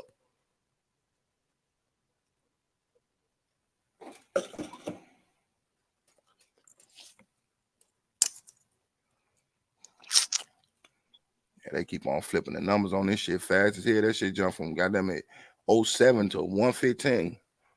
You see all the motherfucking women out, black women that was hating on Kobe's death, that was going crazy. I'm like, what the fuck wrong with you bitches? How you gonna shit on Kobe and you shitting on Kobe's daughter and the other 5 women that was in that motherfucking helicopter? Facts. These bitches talking about he was with a white woman, he and the bitch. That's why a nigga ain't fucking with you, because after the nigga see how bitter your ass is. Exactly. Like what you mad for? Ain't with your ass, cause that attitude you got going right now though.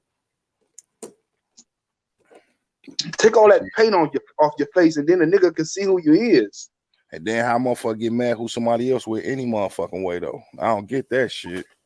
Right, and I could understand it I could understand it, but damn, the man dead. You ain't say none of this shit while he was here. None of that shit. They even tried to bring that rape shit back up. Yeah, I peeped that. That shit was bogus as fuck to me right there. Like the man ain't even got them in the ground good yet. Motherfucker sitting up there talking about that shit, though. He was a rapist, good riddance. Like, wow, for real? The man's daughter was on that motherfucker. It was another little kid on there. Other people that ain't did shit to nobody. Motherfuckers capitalized off that shit. And you seen when motherfuckers first jumped on there, Rick Fox was in there too. Like, how the fuck y'all know? Whole time Rick Fox wasn't nowhere near that man. Because in the black neighborhood, all you got to do is say it once. You ain't got to say it 3 times. You say it once, they're gonna take that room and run with it. Take it and run with it. Become a fact to them just because they heard another motherfucker say it. Living in that world with shit, facts don't even make difference no more. I put a lot of negative shit about black people on Facebook, and my one girl was like, because I put fuck Black History Month. We don't need that slave, this slave, that shit all fucking day. And she's like, you always so negative on our people. You need to have positive vibes. I'm like, ain't shit positive about the shit that you putting up and seeing. All this shit is bullshit. You need to learn your motherfucking history, and then you'll see where I'm coming from. That's all they do is they give us Black History Month and just show us how much we ain't shit. These motherfuckers.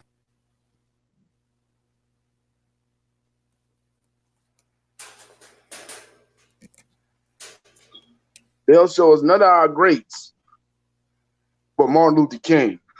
They don't even really show us Malcolm like they used to. Remember, Malcolm in the 80s was the shit. 90s, the shit. Now they didn't kill that. Anything where we gonna uprise, they're gonna kill that, but they'll give us Martin Luther King, quick as hell, non-violent non-violence all day. But Malcolm was like, shit, you don't fuck with me, I don't fuck with you. Shit, it is what it is. And when Malcolm died, the movement died. Martin Luther King wasn't no fucking movement. He fucked us over. He might have didn't understand what he was doing, but he still did it. Right, running around with that, turn your cheek the other way if a motherfucker hit you. Yeah, it sound good. He want us all to be together. These motherfuckers hate us. Why the fuck you want to be with them? And history shows that. Use the same bathroom and all that shit. Nigga, I don't give a fuck what the bathroom. Nigga, is this the black bathroom? I go in the black bathroom. I don't give a fuck who. You feel me? Try to tell you. I want to piss with the whites. I want to piss next to a white man. Black people always want to be in somebody else's shit. Get your own shit. On the real, these black women is fucked up. Real motherfuckers need to make their own moves and shit though. That's all you see nowadays. Motherfucker point a finger at what these man. Fuck them. Make your own moves. Then you ain't got to worry about them. Man, we losing our women. That's the fucking main thing. And they ain't letting us black men get them back, nigga. We losing our women. We damn it and lost them. We don't never see bitches on there and say, well, it's hard for a black man. I'm not gonna just criticize my brother or no shit like that. She just go in on the nigga. You feel me? She don't even give a fuck. Bitches being with bitches and all that dumbass shit. Fuck out of here. They ain't think it's cool and shit. And the majority of them who go be with women be already having kids and some more shit. Like you ain't even gay, you confused. How you gonna fuck with a bitch that act like a nigga with no dick? That don't even make sense. You didn't cut the dick off and you just want the motherfucker to act like a nigga. And dykes are more aggressive than men because they self-esteem so low. We were just talking about how the dudes be doing that shit too though. A dude go get with another dude that's dressed like a chick. Fuck type of shit is that? Talking about he don't like men. He just like dressing up like a woman. He still fuck with bitches. Man, if you don't get your clown suit wearing ass the fuck out of here. It's straight out, that shit be wild as hell the whole life. They got all type of labels for him too. Transgender man, transgender bitch, lesbian, dyke, this, that. Like, come on, man. Should be buck with it though on life. They got these motherfuckers. Me and my girl got into it the other day. She was watching Ella and shit. And you know, she one of them, she a hood bitch, but she tried to bust and all that. She on top of her game, but her mentality is fucked up. She don't know her history. And they was just talking about a lot of gay shit. And I was like, damn, it's like, why gay people always just gotta acknowledge gay? Why they just can't be normal people on TV shows? Why they just can't talk about their normal life? Why it's always gotta be gay? Well, we already know what their preferences is before they even come on TV. They made that shit known before they go on TV what their preference was though. Like we know what you is though. You ain't gotta promote that shit. We ain't always gotta see this fuck shit on the rail. Men sitting in the audience with wigs and shit on 6'7". Why fags always be 6'5" and up? Why they be so goddamn big? Man, that shit be buck. Them motherfuckers be scary. They definitely be doing. They be wilding out on that shit though. That's why every time that Wendy Williams motherfucker come on, I turn because I be swearing up and down. Man, that's a dude. Yeah, that's just a big weird looking bitch. Man, that motherfucker scary on the real. Big ass eyes and shit. Hands, humongous feet, long than a motherfucker. Like, nah, man, I ain't on that shit. And you know what? I can't stand Wendy, but what I can respect is she go after everybody. You know what I'm saying? I can respect somebody that go after whites and blacks. Yeah, she stay on motherfuckers' bumpers. Some of these motherfuckers just go after blacks. All these new like podcasters with these black young motherfuckers, these motherfuckers be cooning early.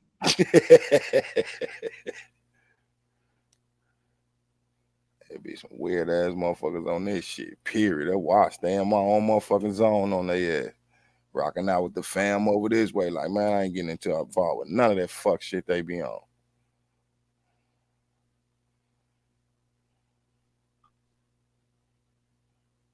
What I was saying is, though, my girl was saying, like, them gays been fighting their whole life for such and such and such. And then she happened to, like, mix it with, like she was saying, like, with civil rights. And I flipped on the bitch.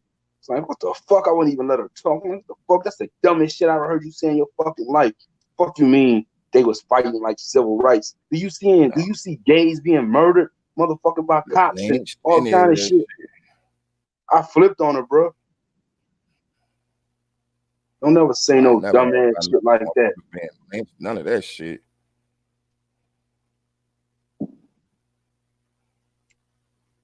It's like Obama, old suck ass.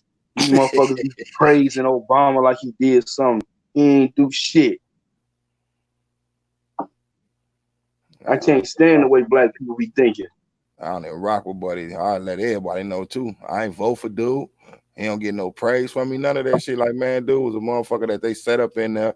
He did what the fuck he was told. And he got the fuck out that jam. Period. He ain't do shit for Chicago. How the fuck was he gonna do something for America? Period. He ain't do shit. He talk a good game. They put that Beijing in his hair in the beginning and made him look good. Now that motherfucker somewhere smoking weed, sitting off in the corner and shit. Thanking God that shit over with. You feel me? They talk about Donald Trump, but shit, we living better up under Donald Trump than we was up under motherfucking the Obama $9 paying motherfuckers. Shit, we niggas making $17, $18 now fucking with Trump. Yeah, he trying to get that bread up, period, though. You know, he rock with Wall Street anyway, though, so he all about that bread. They talking about racism. Nigga, racism was really up under Obama's watch when he became president. That's when the fucking racism came all the way back. And he ain't speak on none of that shit. He was helping the transgenders and the immigrants out. I was just finna say he came in on that old fuck shit saying it's okay for a motherfucker to go get married and all type of shit. Like, man, how you gonna say it's okay for two dudes to get married though? Right. Then talking about make their own bathroom and they should go use the bathroom with the women. I'm like, what the fuck is he talking about?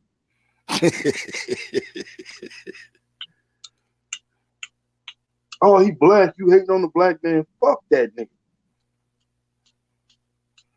I always tell them motherfuckers, as soon as they say something to me about that nigga, I was like, man, I ain't vote for his ass. Fuck you mad at me for on the real.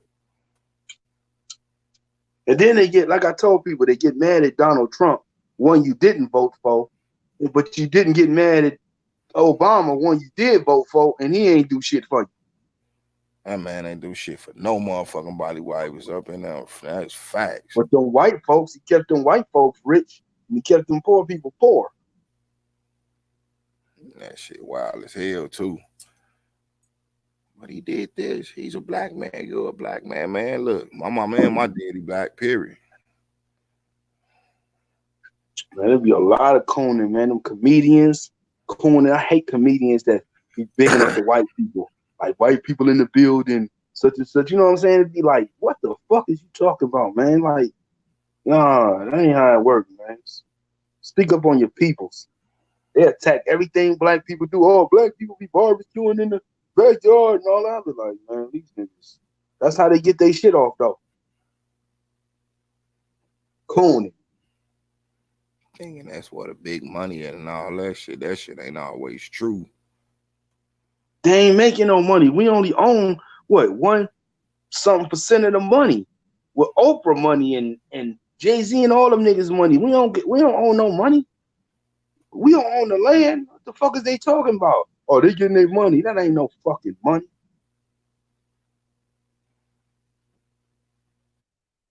You don't own none of the land. How the fuck you eating?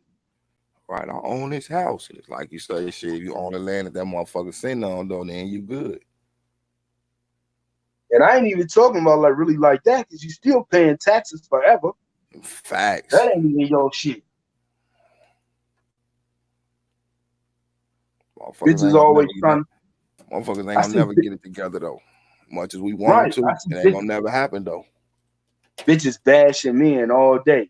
Nigga need to get a job. Nigga need to do this. Bitch, you living on Section 8 in the government, bitch. You the reason why we can't come up. And then shit, as soon as morning, then you know motherfucker can't too much be in the crib like that. No motherfucking wake up. We ain't on leases or none of that shit though. On some real shit though. Then motherfucker try to come through and help do something. They get mad first, then they say, get out of my house. Man, give me my money back. Fuck wrong with you? Now, why do black people always calling the police like the police for them? And it makes shit just worse. On some real shit though. That be that when the shit, police come, they come to investigate. But when they come, they don't want to talk about shit, especially if a black man involved. The only thing they want to hear is turn around. You know what I mean? We got to take you in, sir. I ain't did nothing. I ain't got no wants or nothing. Well, she called us and she's feeling violated and threatened. So yeah. And nowadays, they be on the bitches just as hard as they be on the niggas.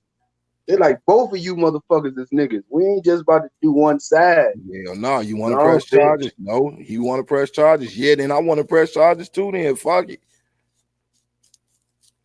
It's just like you just said though. Why motherfuckers be calling the twist though? Like shit, them motherfuckers your friends. They ain't your motherfucking friends. Motherfuckers coming out here to do their motherfucking job. Take your ass to jail and whoever the fuck you beefing with. Bitches fuck Arabs, Chinese, Jamaicans, all kind of motherfuckers. They hide their women from us. They know. Oh yeah, it be a rap. It be a rap. The daughter.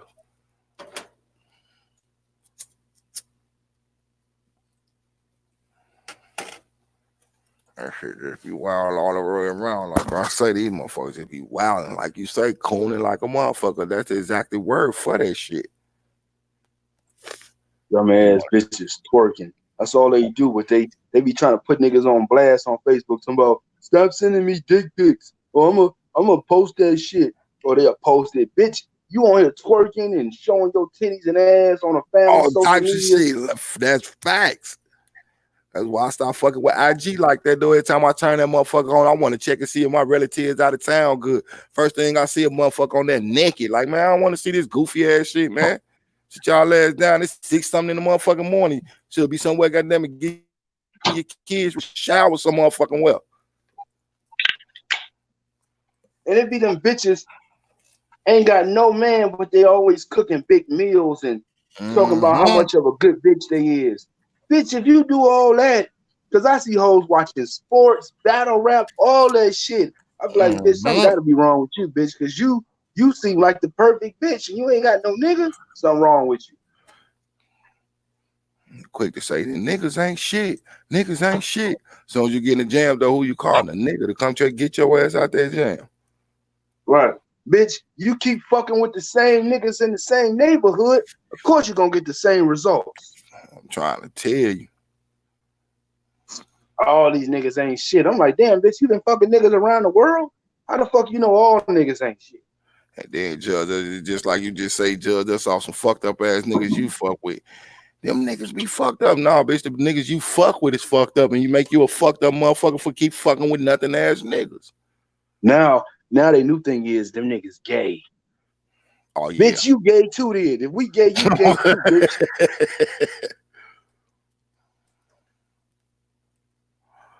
These motherfuckers stay wild though. That's why I be trying to stay away from some fucking with is this shit right here though. Like I ain't fucking. That's why I be looking for bitches. I be looking for bitches that like putting oils on their bodies and be looking down there like African. I be looking for bitches that look like they got education. You feel what I'm saying? I'm like, bitch, take them eyelashes and all that dumb man. I don't like that.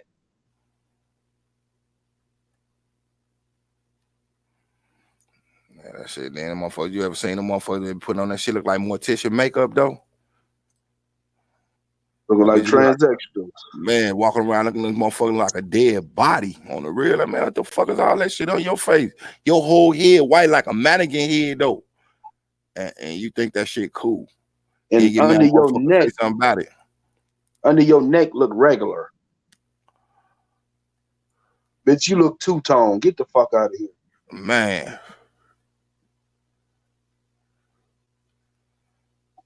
All they do is bounce their ass. Bounce their ass. Shit. Ain't nothing else for you bitches to do but bounce your ass. And then they literally get mad when the motherfuckers say something to them about the shit. Like, you knew damn well what the fuck you was doing and coming out there. You should have expected all this shit. Real spill.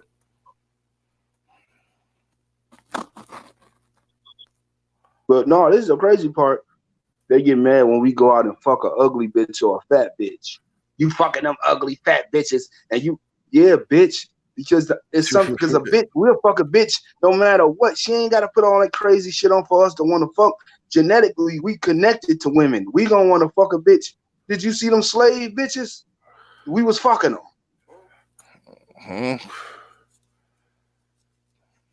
Nigga don't give a fuck. Nigga ready to fuck. He ready to fuck. Get the flag. I seen some shit the other day that I've been following on. Oprah little funky ass. She stay bashing dudes though. I keep on saying Oprah like women though. On real fuck when nobody say Oprah like ladies. Everybody know that bitch a dyke. These men and this and that and other, and I be looking at Stedman as like, man, this motherfucker just sitting in the cut and shit, dude. You that nigga eating boy. Yeah, he eating off that rancid bitch. Yeah, dude, boy, he definitely getting his money's worth though.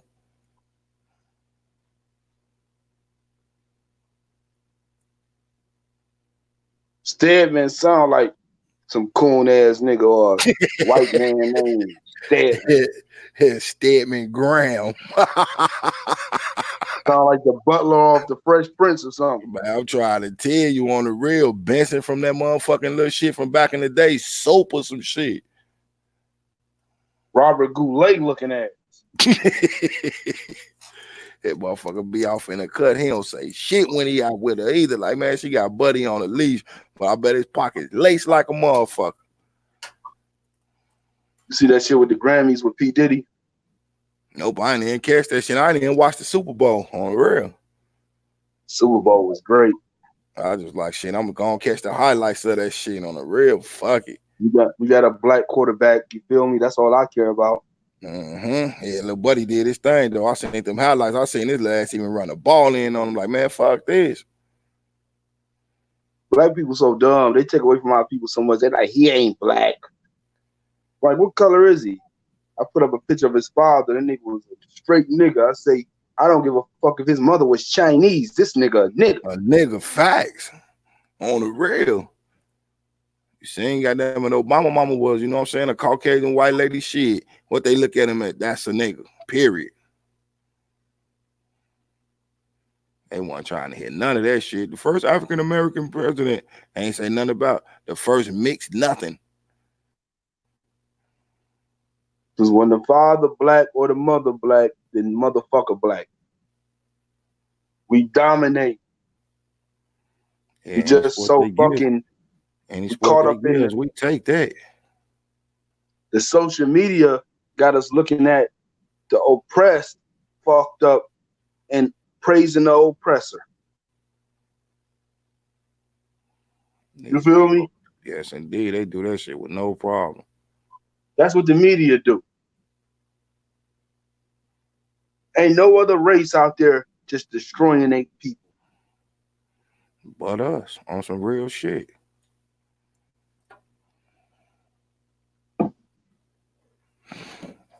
Then they think that's all we good for. Then we pop on this shit. That's all the fuck we see up on here though. A motherfucker get mad when you speak about the shit. Like, how the fuck you mad? You the motherfucker on here doing the shit.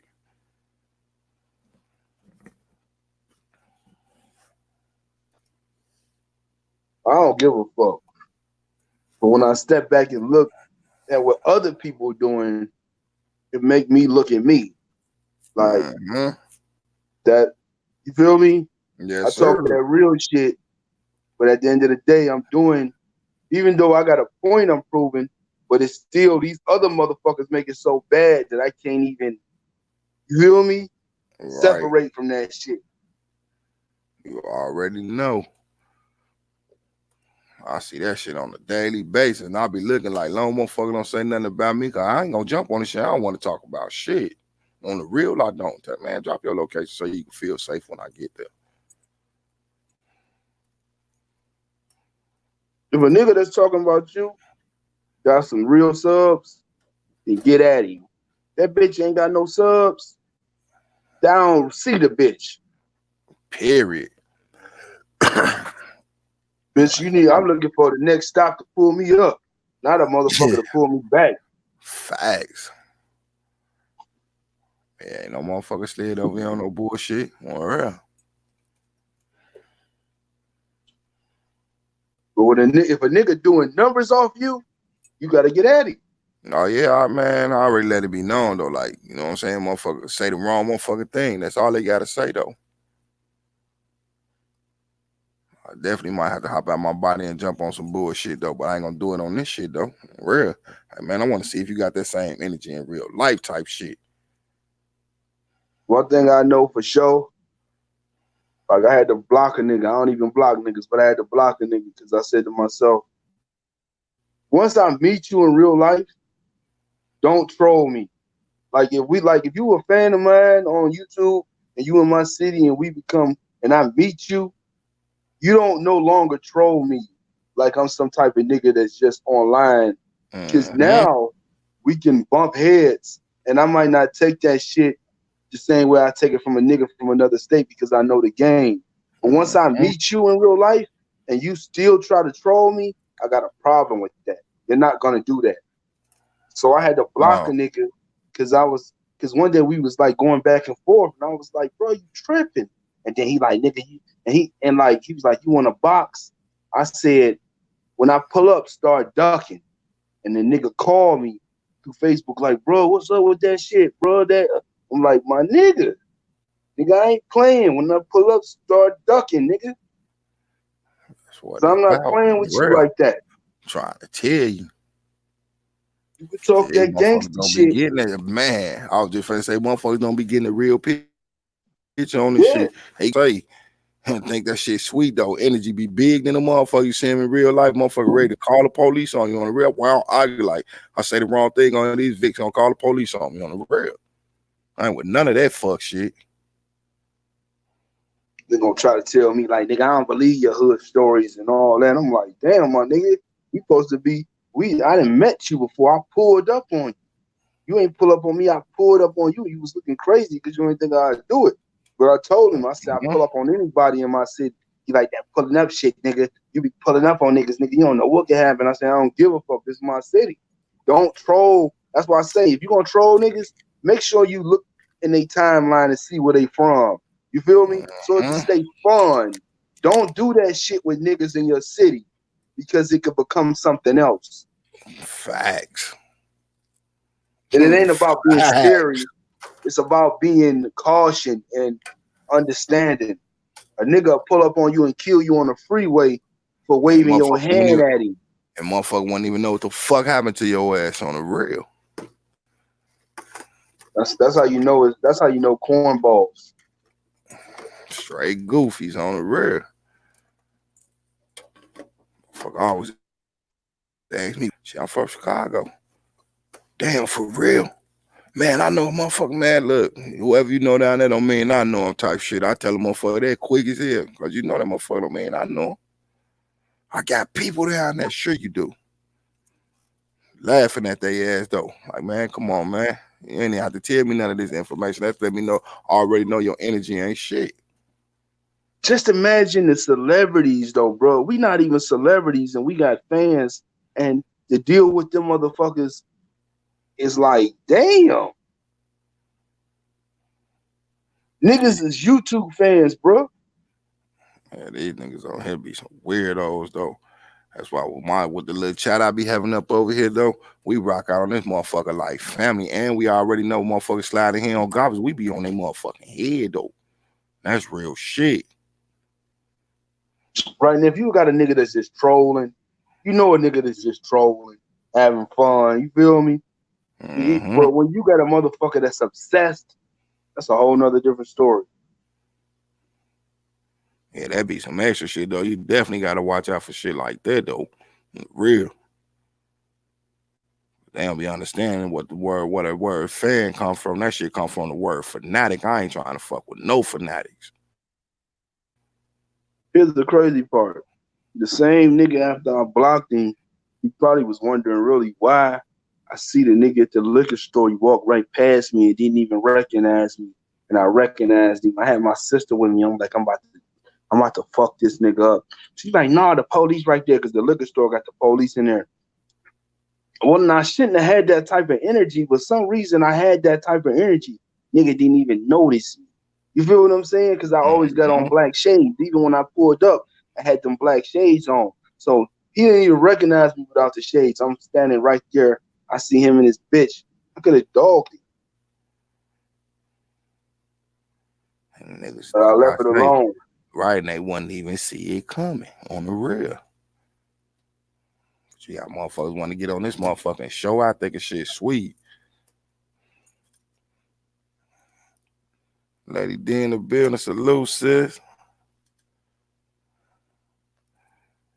That's why I try to. That's why I don't need no more. Like if I meet you in Cleveland, I ain't even gonna be like, "What's up? Where you at?" I'm gonna pull up on you because a lot of niggas be weird. Then a motherfucker, man. I be peeping all that goofy ass shit. Like, man, fuck these niggas on this shit. So the motherfucker got one time. I just said, man, drop your location, man. That way, when I do slide down, you'll feel safe because you're in the comforts of your own shit. But don't be mad about the repercussions of this shit either. Right. You know Piper Boy? Oh.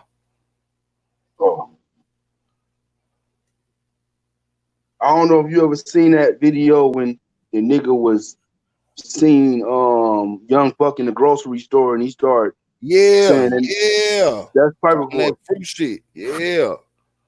I ain't know his name, but I know what you're talking about. Why Young Buck was with his chick. Right, and he from Cleveland. And I was like, where you at? I'm going to pull up on you. And he was like, no, I ain't in Cleveland right now. But, you know, I did a lot of views off of him because I was talking about him and his wife. You know what I'm saying? And I found out he was from Cleveland. I'm like, where you at, my nigga? I don't think he really even trusted me, one, but he became cool and shit through the internet. I never got to pull up on him because he lived in Tennessee.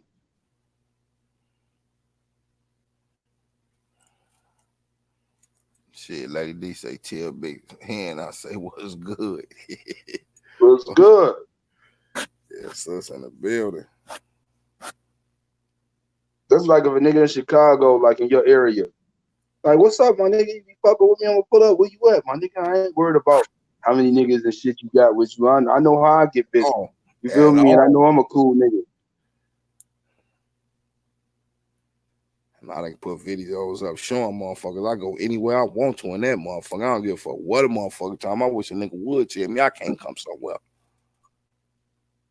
That shit make me want to go there even worse. Oh, you say I can't come in, man? Let me see what the fuck the real deal is, man. Like half of these cats up on here, I didn't waste my time on them because I know they put up in the suburbs hiding the fuck out somewhere. They ain't gonna pop out. Right. When I pull up with love. It's all love. If I'm gonna pull up on you, it's because it's like, what's good? Let me holler at you. See what you talking about. You from the land. But don't try to troll me. Like, cause niggas that try to troll you, like, I met that nigga, and now saying shit on that nigga don't even be, you know what I'm saying? Try to bitch you on some bullshit. These niggas will believe anything. That energy one shit, he won't even know shit, nigga. I pulled up on some, you know what I'm saying? Some peaceful shit, nigga. But if you want that type of energy, you should have asked for it. I'd have gave all you wanted, then some. But once a nigga tell me that the nigga pulled up, I already know he was real. No matter what you talking about, he pulled up. That's how it was when I slid down here to Minnesota. When I was fucking with up on here, though, my man pulled up on me. Because I told him, man, I'm really coming up there. I really slide, my nigga. Yeah, I'm finna slide down on you. Where you at? I dropped the locale to him. Bow, my nigga, right there. We hung the fuck out. Energy was great. And that's what's up. This what you call real niggas right here.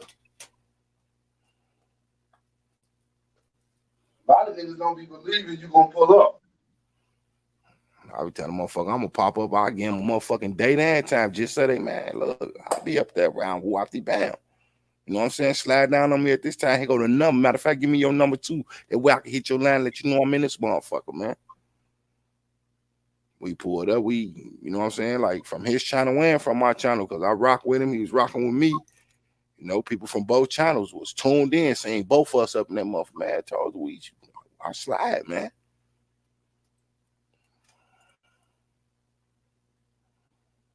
Nigga tell me, nigga, you just can't be pulling up on niggas. That shit'll get you fucked up and all that. I was like, you a cornball. Man, I'm trying to tell you. They'll be the ones who be scared though that say shit like that though. On the real, like, man, you ain't say you was gonna do it, so what you trying to say, my nigga? The fuck? When niggas are telling you he don't believe you, like, I don't believe your hood stories. I don't believe this, like, my nigga. Yeah, that's some hater ass shit right there, though. What is it? Why you don't believe it?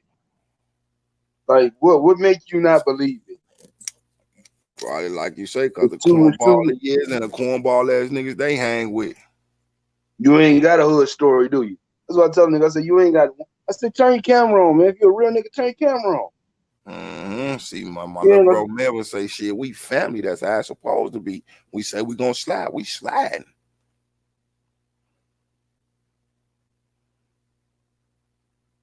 How you gonna be a fan of a nigga and still hate on you? That should be some weirdo shit. Real. Sit there and watch a nigga tell you, me and my girl about you all the time, and then be on some sucker shit. And that's facts though. That's all over this motherfucker here. I'm rocking out with a motherfucker on this shit though. And I'm gonna use your word, dude, turned out to be a real motherfucking cornball. Like, man, you get a couple of views and a few subs on your shit, though. You forgot motherfuckers who help you build your shit, my nigga. So I always let the family up over here, no matter. I never forget y'all. Without y'all, this motherfucking channel wouldn't exist because I'm not finna sit here and talk to myself. I show love right back to them, though. They already know I don't call them fans, supporters, followers, none of this shit. Y'all the fam on here. We hop up in this motherfucker and we kick back like, you know what I'm saying? We was in front of each other. But you got motherfuckers that'll slide like some goofies. Yeah, and the crazy part is you showing too much love because these motherfuckers ain't really even family. It's a bunch of motherfuckers that acting like they just want to be a part of your situation. Yeah, the ones on this it's a few. It's a few though. A handful. The ones I done checked out, you know what I'm saying? We done linked up on some shit though, you know what I mean? We talk about some shit behind the scenes though. And them be the real ones though. The ones who are dropped, you know what I'm saying, the digits too, email, you know, rock with them. And like you say though, some would slide up in here and, you know, I'll see where it goes from there though, you know what I mean? They ain't day ones. The ones who come up in here like the anywhere from the 1 to 10 you see that's always in here, them the day ones, them the one for, man, that's family. Then you got some just slide over just to see what it is though. I don't knock them shit. I tell them, no, the door open shit, slide in. Just don't come in here on no fuck shit, period. Right, facts. And the day ones be the ones that be fed up with the bullshit like you be fed up with it. So they automatic. Sus though. I got one in here I call Big Sus. And when I call her Big Sus, I really look at this Big Sus. She don't pull no punches. She don't bite her tongue about shit. I'm like, that's a real one. And she don't fuck with everybody. Right. And then I got a couple of little bros in here though. I already know they ready. And we just keep it cordial in this motherfucker. Like, you know what? Let me smash everybody a wrench who I fuck with. And that's how I get out. I throw everybody a wrench who I really fuck with, though. Real day ones, though. You, like you say, you could separate cornballs from real ones, though. And normally we get some real ones that slide in here. Like I said, it be up to that 10, that 1 through 10 that I see on a regular basis, though, that always keep the same energy they come in with, though. I'm like, them the ones. I need them. You know what I mean? That's family right there. Cause like Lady D just said right here though, she said, you know, I got love for you for day one, and she definitely been rocking me for day one. I've been rocking with her for both of her pages. You see, right now your shit kind of low, so you can separate the fakes from the snakes. But at the end of the day, wait till your shit start bubbling. I already know. That's why I say the ones who I gave them wrenches to, basically gonna be the ones with them wrenches, cause they rock with me. You know what I mean? And then because like you just say though. Once them numbers go up, yeah, it's definitely gonna be the bullshit. That, and I'm prepared for that shit too. Tell them real quick, man. Look, keep it moving with that shit, though. If you ain't really on that shit you talking about, keep it to yourself. And if a nigga on some bullshit for where he ain't agreeing with you, I can tolerate that. You feel me? All day. If he real with his shit, I could tolerate that because he sticking by his guns. But if you on some troll shit all the time, I can't deal with that. And that's facts. And everybody up in here already know our motto up in here. We can agree to disagree. If you got a different opinion, that's cool. As long as you sticking to your guns on it, that's cool. I'm gonna stick to mine on mine, but I ain't gonna bust nobody head because they disagree with me on some shit though. Like, okay, you think that way and I think this way. I ain't gonna lose no respect for you as long as you don't come at me disrespectful. And that's how, you know what I'm saying, we rock. And I done been in chats with that situation you just spoke on, big bro. They be on that shit though. Oh, I just said that this is this and blah, blah, blah, blah, blah. But you just said it's that. Like, damn, motherfucker can't think for themselves though if they ain't agreeing with you, so they can't be on your shit, huh? Man, I fell back from a bunch of motherfuckers that be on that goofy ass shit. Yeah, block you off whatever you say. All day long, then talk nothing about you, so you can't say nothing back. You seen I've been rocking with your shit, the goddamn shit, since I popped on that mother. Every time I see your videos, even if I don't see them, I'm like, damn, let me salute big bro. Why the fuck ain't no videos dropping? Just like you let me know, you feel, under the weather type shit. Okay, cool. As long as big bro, you know what I'm saying, still around in this motherfucker on the real. You ain't got too many motherfuckers they gonna check up on you that be on. Facts. I jump in and I jump out, man. My channel, I'm gonna leave it up, but I ain't really on it like that no more. Our show will be wondering like, damn, I don't be seeing big bro pop on here and shit. Then I slide on your shit just to see. The last video I seen you was doing a family thing. Oh yeah, I was fucking around with the family. See what I'm saying? I be sliding like, damn, what big bro had said, man. I ain't. Then I say, okay, he doing his family thing right now. I can understand this. But you got people that won't even slide in on you just to see what's going on type shit though. And that shit be dead to me. Yeah, man. Look, even Sus just said, the Lady D just say shit. I be looking for him too. She just say you got a beautiful family. See, she be checking in. I definitely be looking for you. Like I ain't seen big bro shit pop up. Yeah, all day. Cause every time your shit, like you drop some, your notifications come straight to my shit. Cause I done damn near seen all your videos. If I didn't seen them all. Like that's why I said I thought you was from the shot. Like, man, this gotta be one of the big homies, man. He gotta be. Cause it's just your demeanor, how you come off a real nigga, know what I mean? And I was, hey, tell you the truth, I was looking for you because once the nigga tell me like, yeah, my nigga Big K sent me over here, I want to know who the fuck is Big K. You feel me? So I'm looking. I couldn't tell find people, man, go check out my bro, man. I'll tell people quick, man. If y'all ain't subscribe to my big bro, Drama House Big Hen, go over there, show my bro some love, man. Go sit down, listen to one of the stories, you know what I'm saying? That high rock, like, y'all really get into this if y'all some real motherfuckers like y'all say y'all is, man. Don't be faking the fuck. If you're a real one, you gonna recognize that this a real one. I ain't finna send to y'all to no fake people because I think y'all real, just like y'all think I'm real. Then you got the ones that show you they real. And like I say, that 1 through 10 that's always up in here with me rocking, them the ones. Man, believe me, there's been a few niggas in the comments that be like, Big K sent me over here. And I'm like, who the fuck is Big K? Man, I stay sending people over there. Way to you, to my mom, to my man Step Win, to Sus Lady D, and to my sus Faith DS. Cause y'all pop in and out because y'all be doing y'all own thing. And then it be like people up in here always telling them, man, don't just subscribe to me, subscribe to each other too, man. That ain't Lady D that be doing the workout video. Man, that's Lady D. You better stop. Oh, what's up, baby? That's she here now? Man, yes, indeed. She been giving us love all through this. I didn't know that was her. That's why I was reading off like, baby? That's Lady mommy. D say yes, indeed. That's mommy right there, man. When I plug Lady D, I always tell her, if y'all want to see somebody that can enjoy themselves, by themselves, man, y'all better go over there and check out my big sis, Lady D, up over there. You know what I mean? Some people like, who is that? Sexy Lady D. Type her name in, it pops up. She's the only one with this name. Get on there. She working out, doing her job thing, looking out the window. She's from New York, right? Yeah, sis definitely from she from that East Coast. She used to go in on Hassan. She used to be murdering her. She used to be murdering Hassan, right?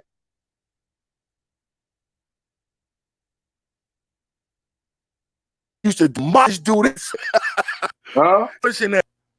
This thing on some real shit. The shit that blanked out for a minute. Oh yeah, I was saying sis be demolishing that lame ass nigga on some real shit. Yeah, that's my mommy right there. I didn't know all this time that was Lady D. That's sexy Lady D right there. That's why I say that's where I didn't know that was her page. It be early morning. Let me hop on here and show sis some love, even though it's ain't a live, it's an upload. Okay, cool. Bow. Let me hit this like going in. Watch the whole video comment down there. I'll see you, sis. All love on the real. Yeah, you feel me? I swear to God, I didn't even know that was her. I be tweaking. Yeah, that's it, real. I love her page though. That energy be spectacular. And the only one I know that's a female that win that buddy motherfucking neck though. Right, on her old page, she really get busy on it. She had to calm down. That's just the other page, like then it seems it kind of dwindled, like, hold on, I ain't seen sis. Type the name in, though it had 6, then seen it. Up, let me get up on up that sis, subscribe, all notifications. Let me get in here. But look how she fought her way back. Now she monetized. All day. That be them real ones on the real. I definitely be saluting, shout sis out though. When I first seen her pop in the chat though, you know what? Let me, man, look, if y'all ain't subscribed to her, man, go show her that love, man. I'm one of them ones. If I rock with you, I'm sending everybody I can to you though, because I ain't finna send nobody to no fake ass people, man. I'll never get nobody no more, man. Look, I ain't gonna set them up for failure, myself for failure. If I'm telling you to go check somebody out, I ain't gonna send you in the wrong direction. Lady D, one of them females that could just like pen a nigga. If a nigga fucked up, she could pen it. She like she just been around, like she know that experience. Like, you can't get over on her at all. Facts. At all. That's why I ain't got nothing but good things to say about sis. Even when she was rocking on Buddy neck though, I'm looking like she got her foot on this coward ass nigga neck harder than some of these dudes up on this shit.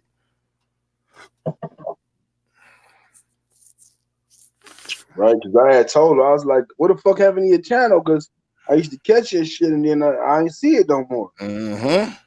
I went looking for her on some real shit. Like, I ain't see sis up on this shit no more. I used to watch her videos. She used to have me cracking up going in on that lame ass nigga. Yep. She say she got street boots for their ass on the real. Yes, indeed. That's definitely sis right there. I swear I didn't know that was her, even when she's like, what's up, Drama House? I speak because that's what you're supposed to do, but I never knew that was her. Yes, indeed. I be tweaking though, bro.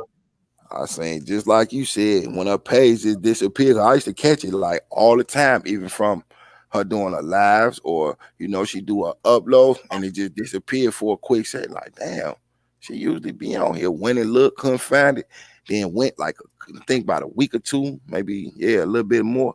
Typed in just the name though, and it came up with Sexy Lady. Man, this sis right here. Back out, subscribe, back out, all notifications. Let me get back up in here.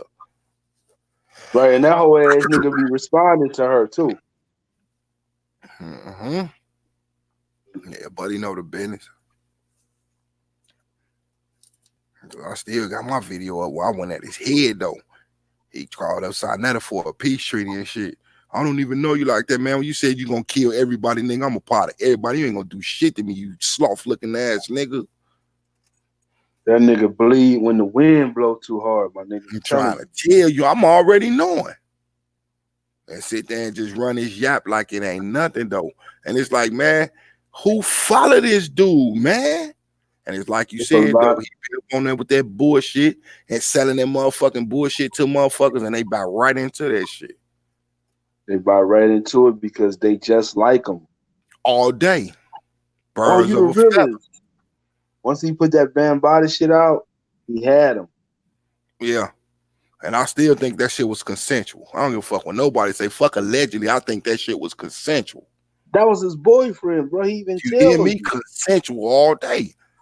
He say when he needed some food, or his dog needed food, or he was needing this and his mother need this, Bambaataa come through. Why he was books and the money. Then you put the nigga out there on blast. You put your boyfriend on blast, and you had already been, and you was already getting molested by your brother already. You ain't said nothing about that, but you got Bambaataa on the wall. At all. And then talking about he was doing shit to other little boys and all types of weirdo ass shit. Like, this fuck nigga ain't in jail for being a diaper sniper, weird ass nigga. And then you got homies. Like, why would you even play yourself like that? Even if you knew that shit was that, nigga, you were grown, you in your 40s, nigga, you gonna put that shit out there? You nuts. And that's the shit I don't get. The man say, goddamn it, all this shit happened in Bronx Rivers or whatever the fuck he say he from. It's like, dude, but you go over there all the time though. That mean you was with the shits from back then, nigga. Now you over here, yeah, because I'm from the hardest projects on the East Coast. I'm from Bronx Rivers. Man, I'm from Rockwell, God. I think that's the hardest projects in Chicago, but not in the Midwest. Like, man, what the fuck type of shit is this, dude? Yeah, because this, that, and the other. Like, dude, but you keep going up over there, though. So apparently you love what the fuck was going on to you, was going with you. All that shit was consensual, nigga. Besides the shit you was doing to them other little kids, dude. On the real. And just because you live in the hardest projects don't mean you one of them hard niggas. At all. At all. You could tell a nigga soft as goddamn in a fucking wet sponge, man. You was getting molested, nigga, while you was in high school. Kind of nigga is you? Man, I'm trying to tell you, so say with his ass out. Real. Then talking about it happened to him and all that. Then I end up seeing them motherfucking pictures. You hanging out with this man as a grown man, dude. That shit was consensual. You saw these motherfucking people a big line. They still eating off that shit. You love Africa Bambaataa, nigga. You ain't never go to court on that nigga. Nigga, that's you love that nigga. And he even said, y'all want me to kill Bambaataa. You talk about killing other niggas that ain't did nothing but talk shit over the internet. He was like a father to me. Dude, what the fuck is a father? Nigga, that nigga, that was your lover. Nigga, he wasn't like no father to you. Because you dude can't say mother or father. That dude say a mother or father. And, come on, man. And he can't say YouTube. Because I'm a big YouTuber. Oh, shit, man. Something wrong with him, bro. Wow. That's why he get all the watch. Yeah, all day. Something wrong with him. I've been said that. I was like, shit, I'm just waiting on the dude to commit suicide on the shit, on the real. I think that's going to be his grand finale. Dude going to take himself out. Like, man. That might be his grand finale, too. Yeah, it is. I'm all leading up to dude because every other day he ready to give up and kill himself. I'm like, one day dude going to go through with that shit and knock his own shit back on YouTube, though. And you're going to get all the views. Budweiser. Or Budweiser. Straight up. He called all their ass, what was that, a week ago? Probably about a week ago, called all this his subscribers or followers or fans, as he called all of them a bunch of bitches, told him he don't need their donations, some shit about because I can get on here and tell you motherfuckers anything and y'all still gonna send me some money. Like, wow. And he ain't lying. At all. That's why I couldn't even knock it. I'm like, but he telling the truth this whole time. He a fuck nigga saying some fuck shit, but it's the truth. He know he a fuck nigga. And he don't understand why they fuck with him when he know he a fuck nigga. Fact. Niggas in the streets don't fuck with him. But at all. YouTube, they'll fuck with him. And then every time he go out allegedly at night, it's like 2, 3 o'clock in the morning. Ain't nobody outside, but basically homeless people and shit like that. And then when you do go outside around 10, 11, you go on lit up streets where the police close as hell, dude. Like, man, I'm a real motherfucker. I'll peep that type of shit. My video, when I go outside at nighttime, though, y'all gonna see me walking down dark ass streets. I ain't trying to be seen like that. I bet Hassan is one of the realest niggas when he's sitting next to a real nigga. He know better. He know how to act around. Know it. He know how to act around real niggas. They gonna get on his motherfucking top quick as hell, knock his shit back. Then he ain't gotta worry about that. Cause he gonna outdo him in real. And they gonna be like, damn, this nigga a real nigga. Cause he performing. I be calling a nigga the supermodel. Like, man, you get on here and model clothes for dudes. Cause the majority of your chat is dudes though. Penitentiary and rape and shit about children. And still talking about he did 2, 3 motherfucking bodies and you out. Come on, man. Like, who you talking to, bro? I'm from the land where bodies disappear. And you sitting up here talking about you done did 2, 3 motherfuckers under your belt and you out walking around. Only way you doing that if you told on them motherfucker. He ain't got no fucking bodies. Traffic At all. ticket At all. I'm like, this man got domestics and shit like that on some real shit. So say he flagged millions. Yeah, he flagged me before on my old page on the real. He flagged me, nigga. That shit in Burger King, it said Hassan Campbell has removed this video from copyright, such and such. He removed my shit. That shit had 8,000 views. Buddy ass got let me flag my old page though, because I had my old page. This right here, this is my backup page. That's why I'm building from scratch. My other one had close to 700 motherfuckers subscribed. I was almost there. Buddy come up. I don't know how long you've been watching me, but my channel been knocked down 5-6 times. Damn, they just took my whole other channel. Period. Though. I had to keep fighting to get back. And the niggas that be biting my shit, they ain't even trying to help me get back up. Because they was like, I had did some dirty shit. Yeah. But when I got back up, guess what they did? Watch my format and start attacking Hassan Campbell and talking to me like, yeah, bro, why you ain't tell me about that whole ass nigga and all that? They wanted the views. Yeah, that should be some fruit ball ass shit. Because Buddy ass can't even do nothing 3 times though. On the real, that the third time I ain't even fight it, man. Fuck this channel. I'm like, but this motherfucker come on here and say any and everything about any and everybody though. Motherfucker, you know what I'm saying? Even I ain't never flag him back. I ain't getting no fuck. I'm like, man, dude ever see me in real life? He better have that same motherfucking energy. I don't want to talk about shit. Facts. Other people flagging shit and all that type of shit. Dude still come back though. I'm like, man, come on, man. This nigga a YouTube hoe. And like little bro said, they ain't gonna flag him. He sold his soul to the YouTube devil. On the real, he did. Once he put that bullshit out, he lost all friends. They be looking at dude numbers like, well, he's bringing in these views. He's doing it. Man, nobody give a fuck about that shit. That motherfucker threatened me. It's a problem. Especially you talking about killing me. Come on, bro. I'm part of everybody. When you say you would kill everybody, dude, you just told me directly you would kill me, man. You're a fucking joke. You already know. Chill.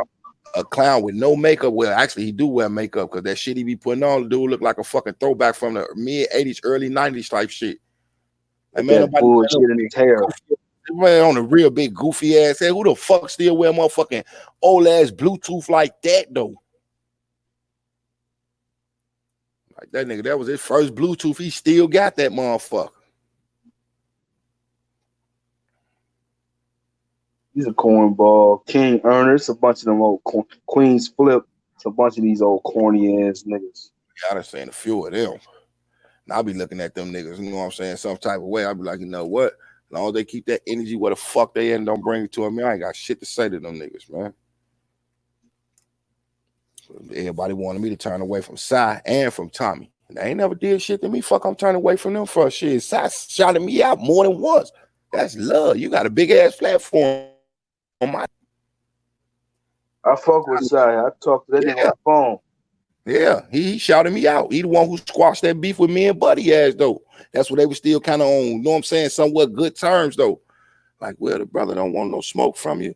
And this, that, and the other, because Cy used me and Dice motherfucking videos before we went at dude in at the same time. We ain't even know each other like that though. Big bro ass made a motherfucking video telling dude, man, this ain't what you want. Fuck that shit you talking about. I ain't this type of nigga who hop on here. I was basically on my shit saying the same thing. Man, I don't want to do this shit on here. Fuck type of shit did you got that energy, man? Pop your goofy ass out, nigga. Drop that locale, nigga. Fuck wrong with you? This ain't that. Next thing you know, we getting phone call from Sinetta and emails and all types of shit. Get a hold of me, brother. I need to get a hold of y'all. Dropping my email. Bow, he dropped me the number. I dropped mine. He had dude on the 3-way. No, I didn't mean it to you. I was just in my feelings. I was man, you said you would kill me, man. I didn't say I'd kill you. You said you'd kill everybody, nigga. I'm a part of everybody. Fuckers you talk. No, this I was like, man, I'm gonna just tell you like this. This ain't the smoke you want to inhale, bro. Period. Well, if you took offense to it, I truly apologize, bro. You know, cause I'm all for the brothers. Come on, man. You ain't even a brother. You a Puerto Rican, my nigga. I don't know what the Poppy. I don't know no black people named Poppy. Either. And I ain't down to, you know what I'm saying, my Latino brothers, but you're a Puerto Rican dude that used the word nigga, like, you know what I'm saying? Come on, man. If I use, you know what I'm saying, derogatory name to my Latino brothers and sisters, you'll feel some type of way, bro. You know what I'm saying? And I'm gonna be honest, my wife is Puerto Rican. And I don't, you know what I mean? I don't use them words like, you know what I'm saying? Her mama black, her daddy Puerto Rican. To me, she's just a black lady. My grandma and my mama and them, they Creole, and my daddy a black dude. It is what it is. Puerto Ricans are black. All day long. All day long. That just know Spanish real good. And a lot of them just high yellow. And it's a bunch of them that's dark as hell, though. But dude, it takes black people to make Puerto Ricans. He drop it, though. First, everybody, his brothers and sisters, and we need to come together. The next 2 motherfucking minutes, dude, bipolar shit, flip the fuck in, though, and he jump on some schizo shit, talking about what do you do, man? You ain't gonna do shit, because the real one ain't finna never tell you what they finna do to you. That shit just happens. Like, look, shit, this is what it is, man. Show me. Fuck is you talking about it for? That's why I said, make sure you watch who you beef with.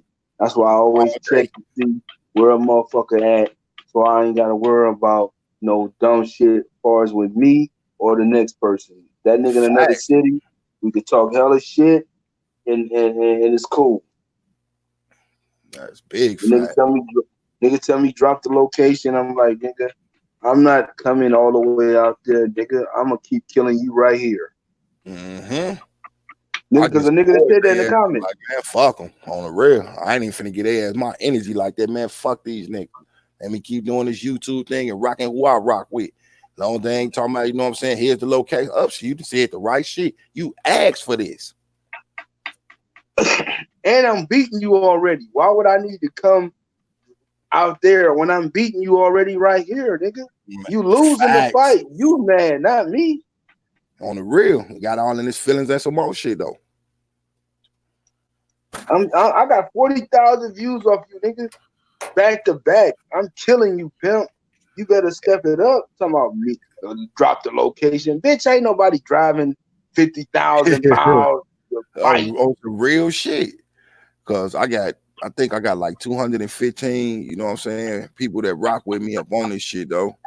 Yeah, I'm 215 though, and at any given time though, by the next morning though, I'll be having like over 150, 160 damn views though within hours. Like I'm doing something right. Fuck am I worried about these cats folk? I got That's people a slang. That monetize. I got people that just monetize. They monetize and they call me out. I step in the room and salute them and they chat.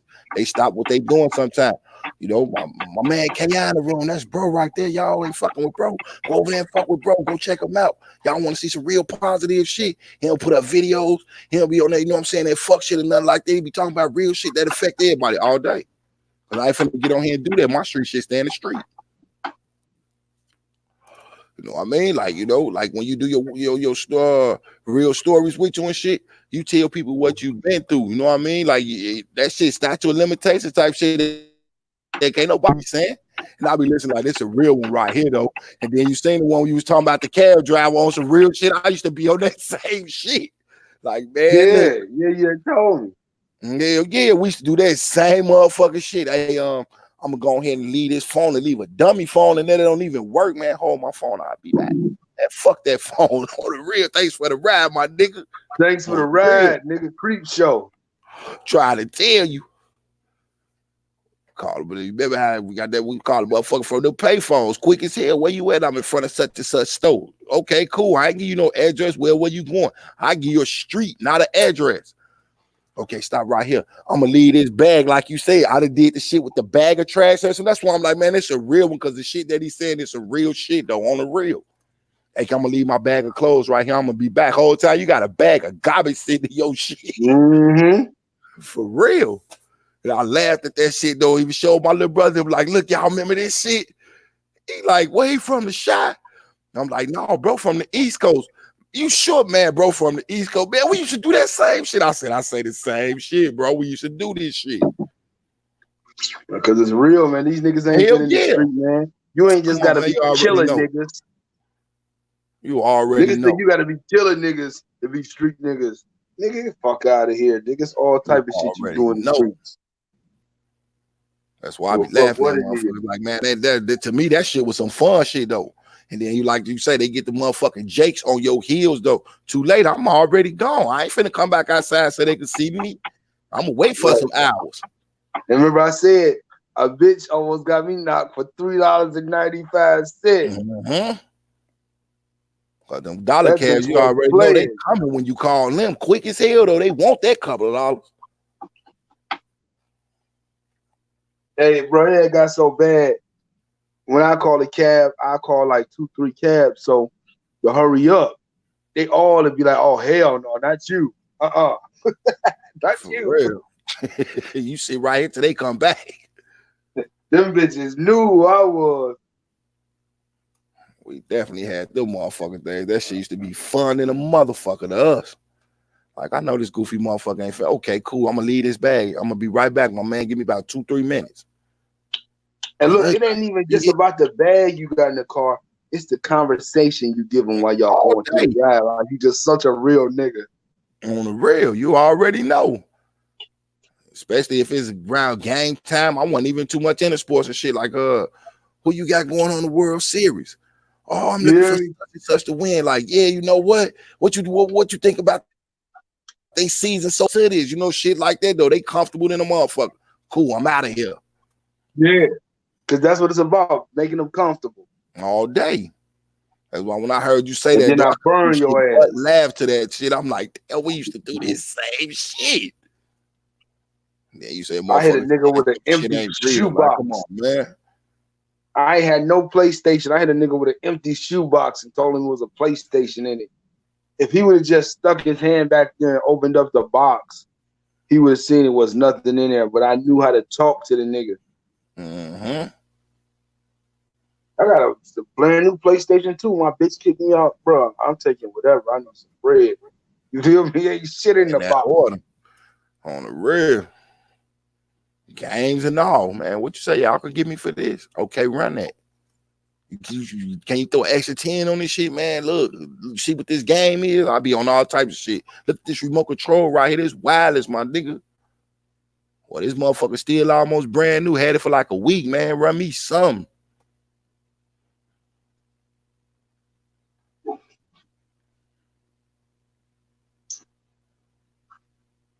Those days was fun, though. I swear them some fun ass days.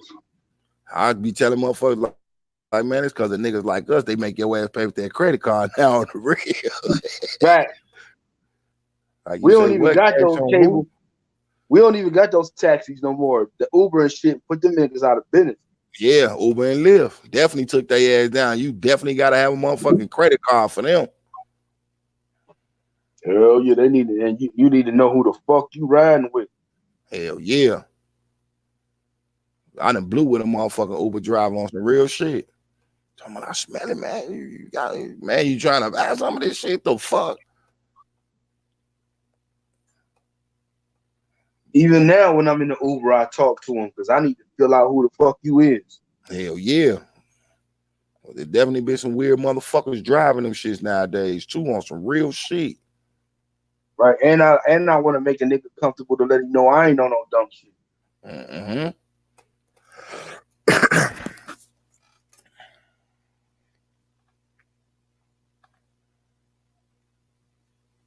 I got one more blunt, one more mile. I'm like, damn, it's almost that time. I sure just hit my last shit though. I done packed up and some more shit on the real, like it's done daughter. What time is what? 3:30. D still in here? Yeah, so still in here. She been laughing at us to the whole shit, the whole way through this shit though. So she was hearing me talking about fucking that rubber doll, huh? I think that was Keaton. She might have been up in here. That shit be wild as hell though, man. On some real shit. Did they ever give you your shit back though? Your channel? Who? YouTube.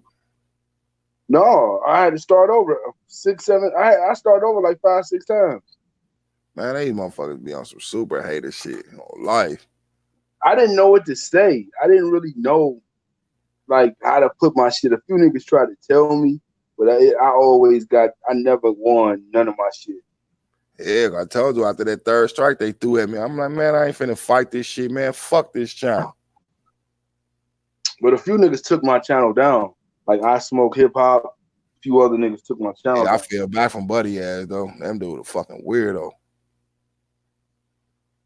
I destroyed him so bad though. I did him I was ugly. want to do I was shit though. I started rocking with him in the beginning because he was on some cool positive shit. He got talking about shit that's going on in my city, man. You will never even come here, bro. That energy you got ain't shit. That pussy ass video you put out is trash. Come on, man. You playing with a big ass stuffed giraffe, nigga. So I was doing that nigga dirty. I was doing him so bad. I started putting like this when niggas start rocking with me. When I start putting like dicks, but like I was like photographing dicks in that nigga kid's mouth and all kind of. I was dogging that nigga, bro. He was hitting me up on. I had like on Twitter. I had a profile with me and his bitch. I had photoshopped me in a picture with his bitch and took him out. I was just dogging him, disrespecting that nigga. The nigga was so pissed, bro. He was doing like he was hitting me up on Twitter, like take that shit down, and he was just like he was fucked up, making fake accounts, talking about we got to get that fade, and I was killing that nigga, bro. And that boy ain't even about that life on it. Really, yeah, you could tell where he live. It ain't about that life. You comfortable as hell where you live, boy. Stop playing.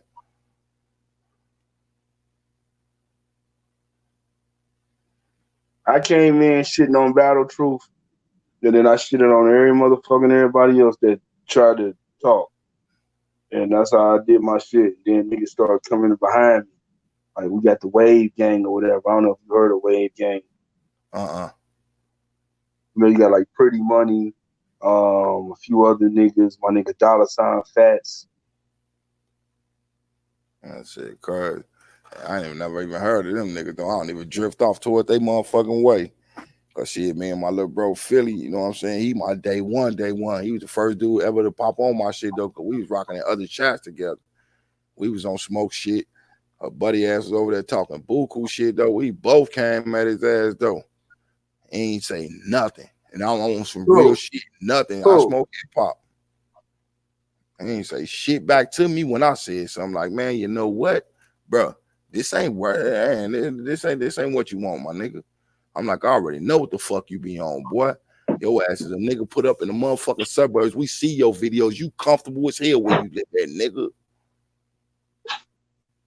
But I know Kodak Black. I grew up with XXX-Tentacion. Like, man, you ain't grow up with them niggas because they from there. Next, you gonna say Flo Rida to your cousin and Pitbull do birthday parties and shit for you, man. Get the fuck out of that goofy shit. That's what he is. He ain't nothing but a goof. He was mad as fuck when I was on Sarnetta's show. When I was on Sarnetta's show, that nigga got pissed.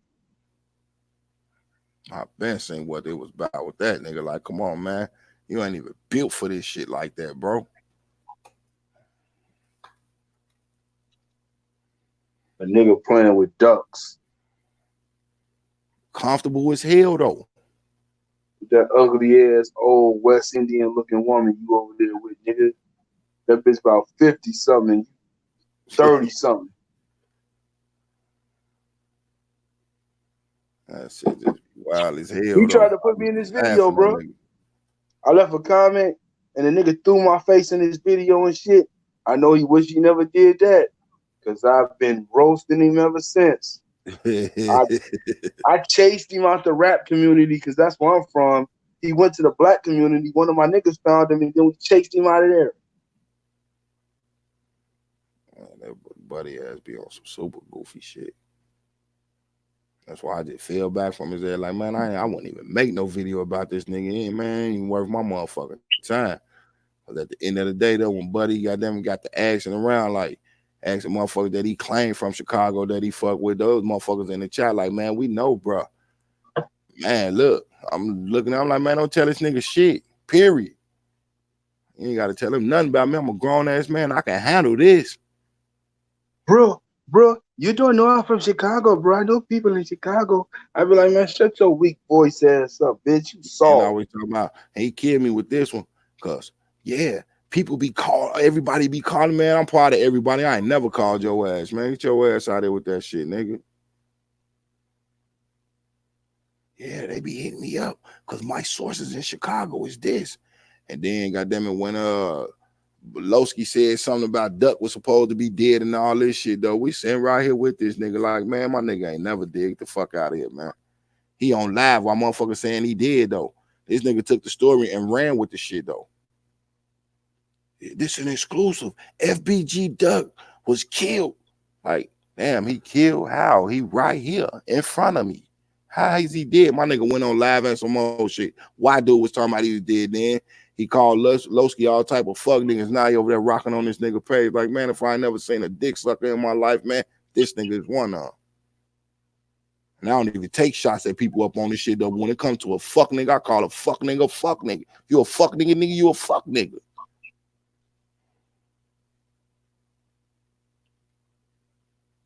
Star my role model. He be like, he got role models on YouTube. Star my role model. Queens Flip my role model. Grown ass man though. Talking about another grown ass man is role model. Like, you know what I mean? And Step, I call y'all my big homies or my big bros. You know what I mean? So I'm like, you know, these really some brothers. If I was up in a town, though, these would be the first niggas I touch down with. Get up with the fam or whoever I'm coming to see, man. Look, I'm finna get up with my mans and them. You know what I mean? You know how to get to such and such. Let me hit my guys and them right now. Man, I'm in town though. You know what I mean? I'm trying to link. What's up? And it's all 100. All day. Just like if you know what I'm saying, you was to slide in the shower. If I was still down there, now that I'm in Minnesota, you slide, trust and believe me, you're gonna be on deck. If you ain't got it on you, I'm gonna give it to you so you can have it on you. On the real, period. And I ask niggas, I'm like, my nigga, is you that nigga or you just one of those niggas? Shit, motherfuckers already knew what it was with me. Like I say, motherfucker called and asked about me. I was like, I ain't even a nigga to brag about no status. But if motherfucker feel like that, man, call around and feel free though. You feel me? Just you can't just put, you just can't. Some niggas just can't protect you. They can't protect they fucking self. At all. You know what I'm saying? So like, I can't just be pulling up on anybody to kick it with them and like, nigga, you not that nigga. You a clown. Like, and niggas is clowning you.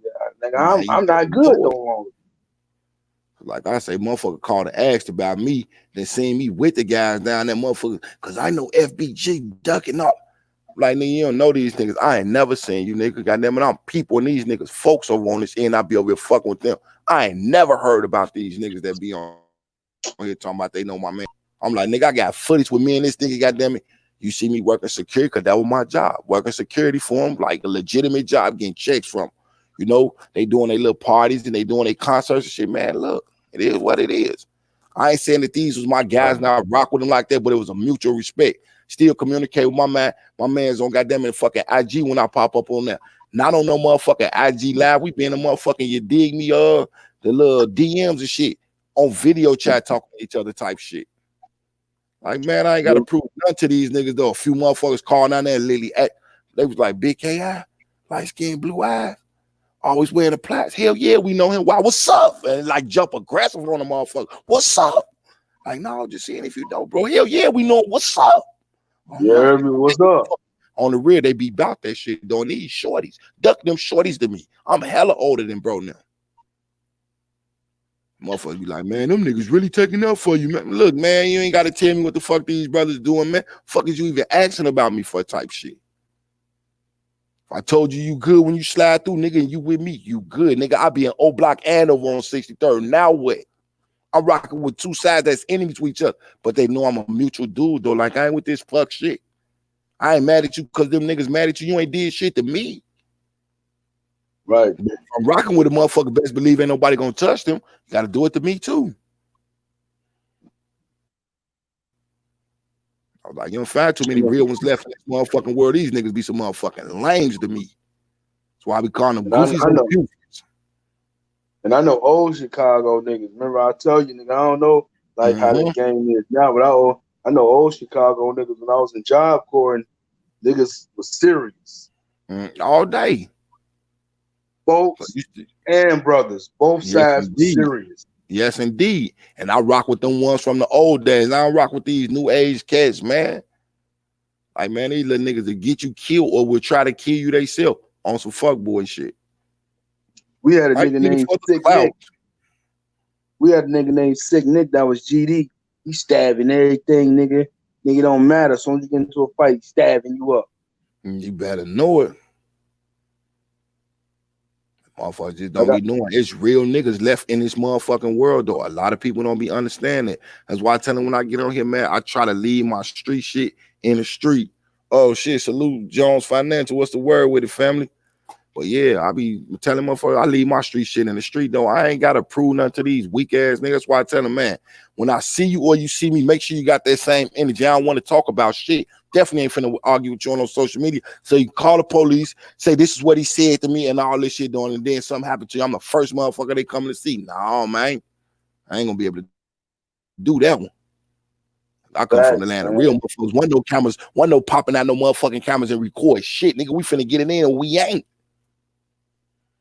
Hey, I swear I was with a Chicago bitch, my whole bit there, nigga, named Lady Cruel, nigga. She had that shit tatted on her fucking knuckles, nigga. Lady Cruel. That's what's up. She used to get busy. You feel me? I love them gangster bitches though. That shit crazy on the real. And that's definitely all the fuck we used to rock with down there though. Chicks that was about it though, but still was ladies at the same time, if you know what I mean. Oh, she loved to fuck, but she was a gangster though. Like she even had me like she was so much of a dog. You know how you a dog, but with her you just be like chill. Like you feel me? Like you don't get aggressive with it because she just be on some other shit. With these niggas. I be looking at some of these because you can't help but laugh at them. Like, man, you think I'm finna put my energy into you, man? Cut it out. Hey, bro, do y'all still be wearing the perms and shit? Yeah, they still be rocking the perms, the fucking curl, all types of shit down there. Some I of them swear that shit was funny as fuck. I never seen no shit like that. Pencil waves, all types of shit, man. They still rocking that shit there on the real. Finger waves. Niggas used to get their job corps. They get their job corps checks, and them niggas go get their shit finger waved the fuck up. You better know it. And you only see, like I say, the young cats down there is doing that shit with the dreads and all that, man. Them old school cats still be rocking perms and shit. See a nigga jump out, whole top of his head and shit, finger wave with the back of it, flat iron or some shit like, wow. Because remember I told you when I was fucking around, they was wearing the Bugs Bunny shit. All day long, the towel coats. Hell yeah. That used to be my shit right there on the real. I had Daffy Duck. Oh, some real shit. Yeah, them niggas down there, they still be perm the fuck out though. On some man, you should look up. You them ones who be having them perms, them be them real ones though. On the real, they do. I be looking at these niggas like, come on, man, because you got dreads, that don't make you tough, my nigga, at all. Man, I be with such and such. Man, you telling me who you be with, nigga? What the fuck you done did in life, nigga? What the fuck? You living off another nigga reputation. And that's all they need nowadays. Cause my that homie was my motherfucking dog. Man, I'm trying to tell you. Why I say I don't know. That's why one of the reasons, like I say, I could have up if I wanted to be on bullshit to build it and just come on here and tell war stories though without implicating nobody. I just don't do it. Like, well, I'm cool. I'm like, cause just like you just said, those motherfuckers to take your story and make it their own. Like, come on, man. Come on, man. Most likely, if you was a nigga that, if you was the friend of a nigga that was a dog and you ain't a dog, you was his fuck boy. All day. Straight send off, man. Okay, we still look at this nigga here. We be telling these niggas, this nigga send off. Look here, send off. Watch this nigga. Are you trying to smoke? Just like you just said too, you trying to smoke. For sure. Hey, run down to such and such and grab me a couple of bags and grab me some switches and shit and bring them back to the crib, nigga. And make his ass roll and let him hit the end part of that shit. I ain't even get to hit that shit. Nigga, go a dub, nigga, smoke this shit. That's a little bit overboard. We treat our fuck boys a little bit better than that nowadays. Shit, not us. Like you just said, though, we be dogging the fuck out them niggas because we know they lames. On the real, if we don't do it, somebody else was gonna do it on the real. Yeah, but we don't let other niggas shit on our fuck boys because he we do that. I'm finna say all day we do that shit ourselves. We definitely want finna let outside motherfucker fast though. You can't do what the fuck we do, my nigga. What the fuck? We definitely had motherfucker. We call them straight send-off men. Man, this nigga send-off. You know, it ain't like the nigga just a whole ass nigga. He At just all. don't understand is he a lame. Cool, right? He just wanted to be cool down with some motherfucker. Right. He'll do it for us, but he won't do it for himself. Period. And that's where he lose respect at. That shit be nutty as hell. And me, I just be laughing at some of them niggas though, man. I be looking at these, like I say, the new age cats down there that I still like rocking with they older family members and shit though. Them niggas still show respect to this day though. That's why I say I go anywhere I want to go. And I was proving it to people. Niggas like, man, you don't be in such and such. I said, nigga, I ain't 6'9", nigga. The fuck wrong with you niggas, man? See this motherfucking sign behind me? You see that gas station? You see where the fuck I'm at? And the time is such and such, such. So you see the niggas standing over there? These the niggas that y'all running from. You'll hear, hey, I got that gas. Hey, what's up, my nigga? Go right on to they enemy spot. Same motherfucking thing, though. What's up, my nigga? Shit, what's cracking? You got that, man. Look. Like, man, I ain't got to prove shit to these niggas. Then you got, like you say, these fuck niggas pop right up on this shit, though, and make themselves into shit that they ain't. Like, man, you don't need to be all like that. If you a square nigga, be a square and be the best square you can be. Be the best square you can be, nigga. Motherfuckers would not knock you for being a L7. Some of my motherfucking guys is L7s though. Cause you're an L7 don't mean you ain't about that life though. It mean that you ain't finna just go down there and jump on no fuck shit. And I like having L7s around me. Man, be some of the best motherfuckers to conversate and kick it with. But when the shit go down though, them L7s still got your motherfucking back though. Like, man, fuck these niggas, send this motherfucker up then though. Okay, it ain't going up, cool. Back to the original routine. When he pull up, he got license, insurance. He got something to care about in life. I don't want to be with no nigga that's always talking about, yeah, we had to tool these out last night. I had to bust that, what's the name, and it was Chase. I'm like, that's a turn off for me. Like, my nigga, I can't even trust a nigga like you. Man, I'm trying to tell you, because them niggas was some weirdos on the real. It's like you but talking about busting out the tools, nigga. I ain't hear you not one time say we had them hands ready to get them up. Facts. And you 40 years old, you still talking about you had the tool out and y'all was running from the police. Like, what? Man, I'm trying to tell you. And you got this motherfucking energy against each other, but y'all ain't got that energy when the motherfucking people slide down. Come on, man. It just be some weird shit. I sit there and listen to your conversation and pump you up and all that. But in my mind, I'm like, I'm not fucking with this nigga. I'm trying to tell you. Oh, you had the tool out? Y'all was busting? Oh, shit. Next day, I don't even answer your call. Man, for real, because he let you know right there, dude was a fucking lame. You ain't got shit to live for, my nigga. I'm cool on you. Man. I got a couple people.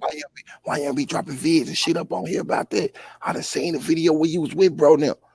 I'm like, man, them whole other people though, it was their videos and what they was doing. What I like trying to build my name off another nigga. I'm a whole motherfucking grown man. Fuck I look like.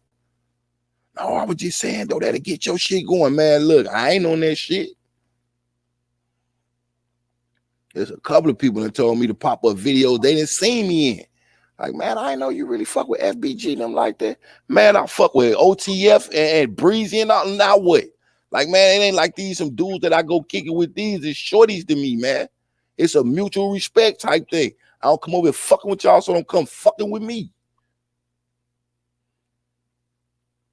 I ain't even know. A lot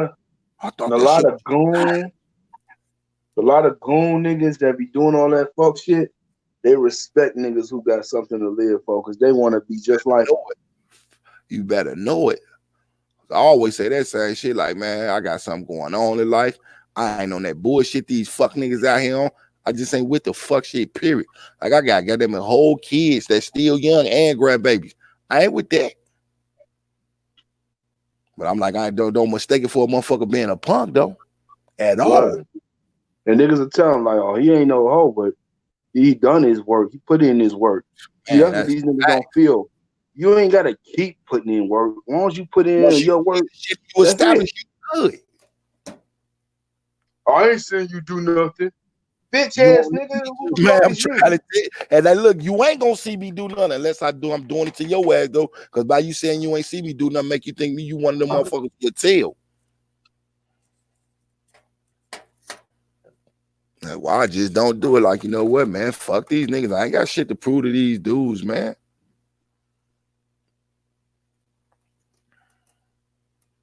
That shit just be some motherfucking weirdo shit. To me, these niggas out here is weird. On the real, these niggas out here be smooth dummies. I can talk and hurt your feelings. I don't have to be doing all that other shit. I can just say some shit and hurt your fucking feelings. Now you want to kill me. Cause I'm it's easy, nigga. I'm beating you mentally. You ain't fucking with me. As these niggas is, man, that shit be easy as hell to do, to hurt their feelings and make them feel like little bitches. On the real, I just look at motherfuckers. I give them a look though to let them know, man, I ain't laughing. Ain't nothing funny about what's finna happen. Either calm down or, man, step the fuck up. Show me. I bury you so fucking hard with your head between your legs like an ostrich, you will want to kill the fuck out of me with just words. Your pistols don't mean nothing at all. Cause when they made yours, they ain't stopped. Trust me. I tell them motherfucker quick, when they made yours, they ain't stop making them, my nigga. Just know that shit. If a nigga say some shit to you and make you want to kill him, he beat you already. Mm-hmm. That's why you want to kill him. Mm-hmm. Man, this nigga hurt my pride. He can kill my soul. I'm finna kill dude. I be looking at motherfucker like this niggas goddamn it back at the crib though get killed over a look. You look at a motherfucker wrong, they want to blow you down. I'm like, them scary motherfuckers. Cause you got a gun, you killed the motherfucker, don't make you a killer. Really don't. Right. Man, I'm so sarcastic and funny with it. I will embarrass you and still make you feel like I'm your friend. Mm-hmm. You know what I'm saying? Like I'm the way I'm delivering it to you is fucking you up. For real. Because you ain't got the brain power. What they is. They cowards, they weenies, they some fucking goofies, and they some fucking Bufords. And down there calling the motherfucker a Buford, you might as well call them a bitch. And I don't play the bitch where you call me. I don't want to talk about a motherfucking thing. Nothing. Nigga, where you at? I'm gonna be honest, that's one word that actually gets to me though. Anybody who know me, they say that shit like, man, he don't play that bitch shit. Don't say bitch to bro. He gonna jump on that. Hell yeah, quick. That's why I don't beef with niggas or do jokes on niggas from my city. Mm-hmm. Because I understand the repercussion. Now, if you from Chicago and I'm from Cleveland, I'm about to get my rocks off on you. Quick. I ain't worried about you. Man, I'm trying to tell you, because you know, motherfucker ain't finna pull up. They definitely ain't gonna pop out. Right. I'm gonna talk all the gangster shit. I'm a keyboard gangster. I'm gonna talk all the gangster shit you want to hear, just to let you know this is YouTube. This is the internet. It's about who the better shit talker. It ain't about who the better fighter over the internet. That is not what it's about. It's who the better shit talker. Mm-hmm. And these niggas don't get that. And that's what pissed me off. That's why I don't jump on the highway with them niggas like that. Like, man, I got my own highway built up over here. I ain't even finna slide on y'all shit for the simple fact. It's just like you just said, big bro. Motherfuckers is not built like the way they be saying. They putting on a fucking show. You want to put on a show? Let's put on a show then. I'm gonna give your ass a motherfucking grand finale though. Right.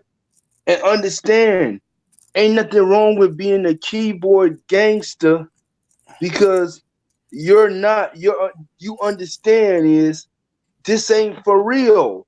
This is some bullshit. But if you a real nigga, if you trying to be a real nigga on the internet, drop your location and all that, something ain't right in your fucking brain. At all. So says work, got time. Love to you both. Love back to you, sis. Enjoy it. You know what I mean? If you still be going already, get baby. On slide. Mama, you know how we rock. Yes, indeed. And definitely thanks for sliding through. You know, it's all love over here to you, big sis. Real talk. But yeah, you know, motherfuckers ain't rocking out like they say they rocking out on this shit, man. On the real, they ain't. And I be telling motherfuckers, the loudest nigga in the room is the scariest nigga in the room. The quietest nigga in the room ain't gonna collapse the room on your ass. He gonna bring the building down on your dumb ass. Right. Fuck I look like beefing. What fuck I look like? That's why I had to block a nigga. Fuck I look like doing some dumb shit over the internet. Oh, because they gonna call 12 on you on the real they is. If they feel threatened by it, they gonna call the police. I promise you they is. And then show the shit to them. Look, this is what he said to me, and I fear for my life. And you look like a whole ass nigga shooting another nigga over internet beef. Facts. Facts. That's why I tell them, motherfucker, if you got that same, I'll be telling people that shit like I'm gonna slide down on them and get off on. Hell no, nigga, I want to slide on you and box your ass. That way you feel safe. And I want to do it where you at so you feel safe. You reach for anything, though, that's a whole nother story. I ain't feeling none of that shit. I ain't feeling let no motherfucker get the ups on me, especially these little pants wearing ass niggas. Like, nigga, half you niggas wearing purses and fucking your little kids' clothes and shit. No, man. This ain't that. I ain't feeling that shit.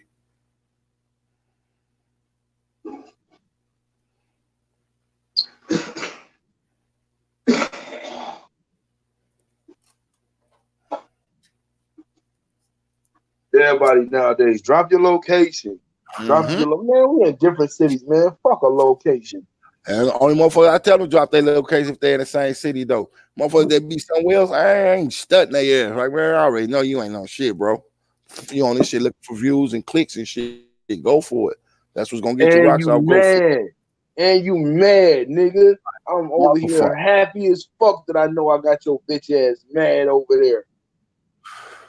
And that's where you get the glory from the shit too, though, or the real, like, you know what? Got him. You better know it. Got him. You over there mad. That's how I get my funky up on the internet anyway. Like, if I'm mad about something, I go on Facebook and post some crazy shit and let other motherfuckers get mad, and I let my shit go and let you be mad now. And then they gonna make what 60, 70 videos. That's how you know they mad. Like, look, this nigga just made about 80 videos about me. Now they finna come over here and check me out to see how easy I got you mad and learn that you're a real fuck nigga though. You're a fuck nigga that probably like to fuck niggas. Period. Cause you know it's a bunch of undercover motherfuckers up there be saying suspect shit. I ain't never finna invite another dude to my private area. That shit some weirdo shit to me though. And I be seeing cats be saying that shit too. Like, you a whole grown ass man, you just told another dude to get down on you. Like, man, that's some fruit shit all in itself though. We know what these niggas is. As soon as I hear motherfuckers say that, I'm like, yeah, that nigga got sugar in his pants. On the really do. That's why they follow you like that. Yeah, facts. I ain't finna get none of them fuck niggas the satisfaction and shit. Like, man, look at these niggas, man.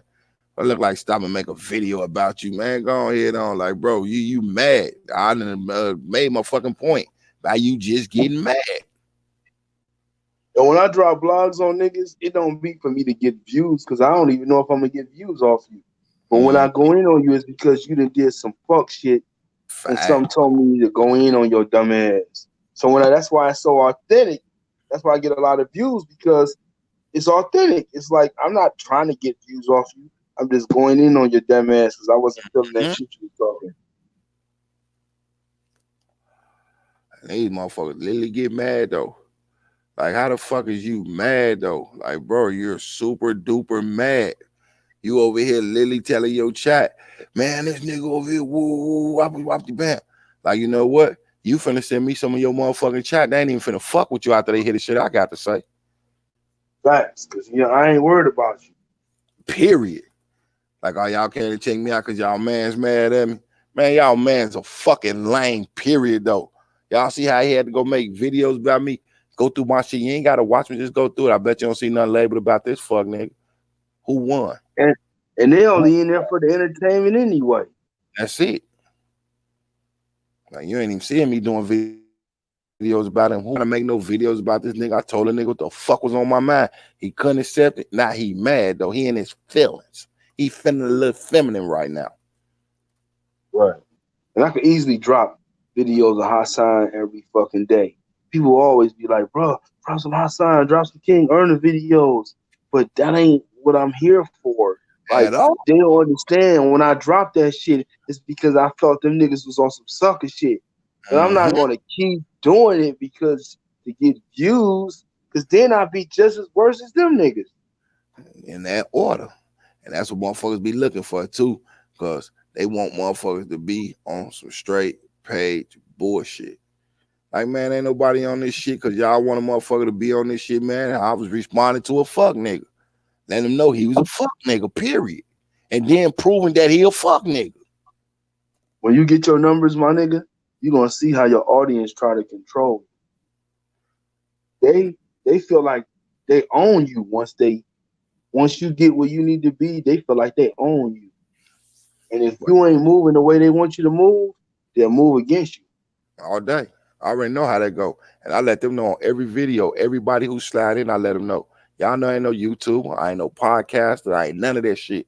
I ain't even in it for the money though. So the way I move, it is what it is though. Somebody want to go against the grain, go for it. I tell them I don't burn their own bridge. I give you enough rope, you can hang yourself. And then when I pull the rope back, if I pull it back hard enough though, might sever your own fucking head. But I can tell you one thing where I am in a way same as other bloggers, which you always would be.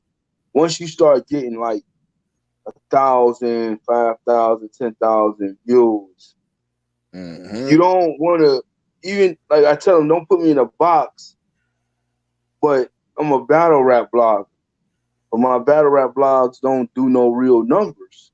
Right. So you don't be wanting to be from 1,000 to 10,000, 40, 50,000. I got like 200,000 some videos, and then you going back to 100, 200 views. You know what I'm saying? You be spoiled. Like, I want that. I need that shit. You know what I'm saying? So that right there could fuck with your head too. And I always check my shit like before I get off this shit though, just to see what my watch hours be though. Like in 7 days though, I be getting like 45 hours, maybe 30 minutes behind that shit though. Like it's cool. That live shit though, that's where you get your hours at. Yes, indeed.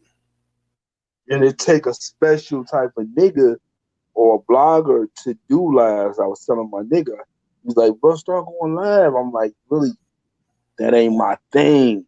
Like, you gotta have a certain type of swag for that shit. I'm a blogger that upload videos. I'm not a blogger that go live. You gotta have a talent for going live, just like you gotta have a talent to upload videos. That's why when I do it though, I already know, I'm coming in the building. Ain't don't be nothing planned though. I just get on the shit and I talk, and people talk back. I open up the platform to them. I be want to hear what everybody got to say though. If they want to get up on there, I make sure I read everybody's comments. Nobody know if it's going against what's up. I always tell them, man, leave that bullshit at the door. Just leave the bullshit at the door. You bring that shit up in here, man. I'm gonna thank you for the view on some real G shit. Like shit, thanks for the view. Now get the fuck up out of here. You good at what you do, bro. You go live for 6 hours, and right now you're working on 8 or some shit like that. So it's like 8.5. We just did that same shit last night. The day before that, it was 6. The shortest one I ever did was 45 minutes. The longest one I did is this one right here. You feel me? They take a special type of nigga to be able to do that, bro. It ain't like anybody can go live. I can turn on my live now and wouldn't know what the fuck to really keep going. For real. I just tell them like, man, I don't leave my motherfucking lives to everybody else that clocked out. Like now, everybody that clocked out, it's just me and you. And I be like, shit, that's cool. You know what I mean? The videos, they go up. I don't edit none of my shit. I leave that shit up there. I want everybody to hear what the fuck we had to say. I'm watch time is the most. Watch time count the most. All day. And I definitely be watching my watch time hours like throughout the week though. Like I get 45 fucking hours out of the week though. That's 45 hours like a job though, and still be out doing what the fuck I do during the daytime though. Motherfucker be like, how do you sleep? Easy. Get 2-3 hours, I'm good to go. Right. And if you do 1,000 subs, that don't mean you get. See, these niggas fucked up. They think 1,000 subs get you monetized. It don't. You gotta have 400. You gotta have 4,000 hours of watch time plus 1,000 subs to get monetized. So it's niggas who done cheated doing clout chasing shit that's got 1,000 subs and they don't got no commercials in their shit because they don't have 4,000 hours of watch time. Salute to my big sis. She just came in the building. Chantel, she say, good morning, y'all. I fell out of y'all. I know we still here, sis. She say, your lives be genuine and just flow. That's a fact. Because like I told you, everybody, like from that 1 through 10, I tell you, that's always up in here, though. Them the ones I rock with. Them the ones with the wrenches, the ones I literally trust. I already know ain't no flipping out on them. Sis always tell people up in here, I come up in here just like kicking it with cousins. Then I ain't seen in a minute doing. We just rock the fuck out, just talking about any and everything. We just had a conversation last night. Well, this a whole new day. Night before last, we just had a conversation, bro. We went from talking about the weather and revelations to going into eating bread and how we put sit on bread to working with food trucks. Oh man, we just be in this motherfucker rocking. And we know if somebody come in on bullshit, one of us gonna kick their ass smooth the fuck up out of here. Gotta go. Thanks for the view, but bye. And I'd be surprised when I don't see you. Like because when I come on and I go to subs, I'm like, I know Big K on. I know Big K on. And sometimes I'll see you, I'm like, damn, I must have missed him or something. Yeah, in like 2 days, I missed 2 days though, because I felt under the weather. And you know, I ain't even really hearing in my own voice. Everybody in chat, you sound like you sick. I told them I don't feel good. That's all. Like that's how you know when people really rock with. They can hear shit in your voice. Like you sound sick. Get some rest, bro. Get some rest. I like rocking with y'all. Man, go get some rest. Cool. I'm out of here. I'll see y'all like a day or two. Pop right back in. The flow is still the same though. It's always genuine love. That's why I say when somebody slide through here, and we know they on bullshit. We get them the fuck up out of here. You gotta go.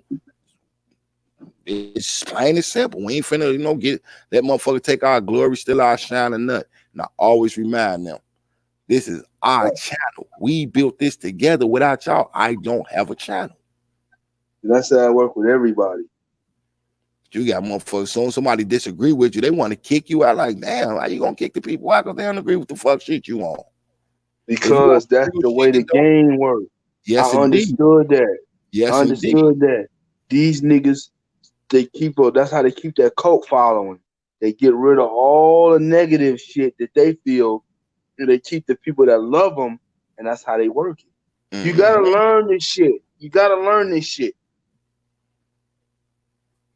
I definitely got the niggas that do the fuck nigga shit learn their strategies. The niggas that do the fuck nigga shit learn their strategies because they know what the fuck they doing. But they just fuck niggas, and you put it into your real atmosphere, and you good. But these niggas that do the fuck nigga shit know what the fuck they doing. That shit be crazy. I definitely be paying attention to all this shit though, cause I've been on this shit, like not far as this channel, but far as watching YouTube and watching how other people get down though. Like, you know what? That's the type of shit I ain't gonna be on. You know what? That's cool right there though. That's an example I can follow. You know what I mean? I just take different shit from different pages though. Like with yours, I took a few things from your page.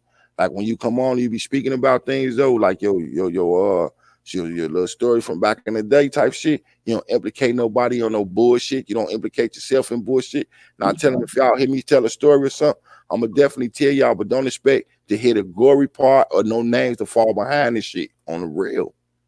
But I put names in it when it's names that's necessary and it's not nothing that can get nobody fucked up. Facts. Because some of these stories got to have the name. Yes, indeed. Hey, bro, I told my nigga Sean, I don't know if you heard the story. I got like over 30 some hood stories, but as I go on YouTube, a lot of my videos, I don't see them. But when you go on the computer, I can see them, but on my phone, I can't see them. So I sent my nigga one of the hood stories and shit. And I had to name his name because his name was Sean, and the bitch was calling him Sean. So, like, this nigga ate the bitch pussy and ass in 45 minutes. And I tell this nigga, like, bro, don't fuck with these hoes like that. I'm about to go make this move right quick. Don't listen to these bitches because they just like us. They hood motherfuckers. And he was a Jehovah's Witness, and he ended up, when I come back in the house, this nigga that ate the bitch ass already, and he punched me in the shoulder like, bruh, she wasn't like you said she was. She just needed somebody to talk to. And I just rolled my head back like, oh, what the fuck you do, bruh? And when I said that, that bitch was at the top of the steps saying, oh, I needed that. Sean the booty eater. And that nigga face looking crazy. He blamed me for that shit, bro. You know that? To this day, he blamed me for that shit. That shit crazy.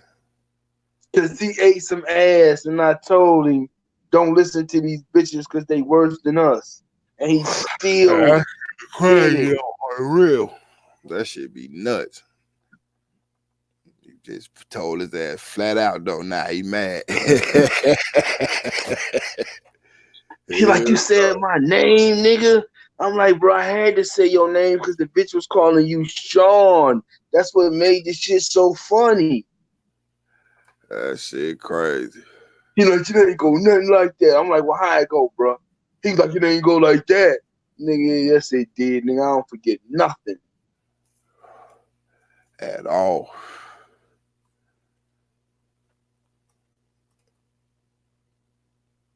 I'm still sitting up here while we talking, looking at this watch history. This shit right here say my average is 6 hours and 28 minutes daily average. 17% per week. That ain't bad. Bro, I couldn't even do no shit like that. You got me beating 100,000 other niggas can't get on here and talk for 6 hours, and you feel me? Like that shit hard. That ain't no easy. And then shit. Then do it every day though. Like I said, I took 2 days off because I wasn't feeling good. Other than that though, shit. And Sus just say about your mans, he was warned. He should have listened. Man, bitches was calling that. We was coming to the bar and bitches was like, hey, Sean. That shit wild as hell though, on the real, because they knew what time it was though. And then you know he fuck with one of the worst bitches. He fuck with one of the worst bitches that get drunk and don't give a fuck. That was the crazy part. Light skinned pretty bitch. We call this bitch the drunken master. He got caught up with one of the wickedest bitches that will say anything. That shit wow. Soon as this nigga punched me in the arm and said, man, you had it all wrong, man. She ain't really like that. And I rolled my head and I was like, bruh, what the fuck you do? This bitch was at the top of the step like, oh, rubbing her stomach. Like, I needed that. Sean the booty eater. I was laughing like a motherfucker. His eyes looked like Popeyes, nigga. That nigga was looking crazy. Straight up, my sister say, what's that saying? It's always a warning before destruction. Real shit. He mad at me. He told me to take that shit down, bro. Take that shit down. That shit ain't how it went. Beforehand, though. I ain't taking that shit down, bro. That shit how it is. Facts, you know, on the real. Why I say I don't edit shit. I ain't taking nothing down. None of that shit. Fuck all that. Can't do it. I like everybody's shit. Like if I said it, then it's there. If they said it, it's there. Once you edit some shit, take some shit down, motherfucker be like, he must have been lying. Come on, man, cut it out. On the real. If a nigga say, bro, You implicating me in some shit. Ain't no telling with the feds, nigga. Ain't no statute of limitations, nigga. Take that shit down. And I think about it, I'll be like, all right, I got you, bro, because you right. Right. But you eating some ass? No, Yeah, nigga. Don't get nobody in trouble, shit. You was eating ass within 45 minutes when I was gone, nigga. No. You was eating ass in 45 minutes? I was gone for 45 minutes. And came back and the deed is done. And the deed is done. He wasn't even, he's still going. The deed was done. This nigga was signed to death row. I came back and this nigga was signed to death row. Hell no. Said over for him on the real.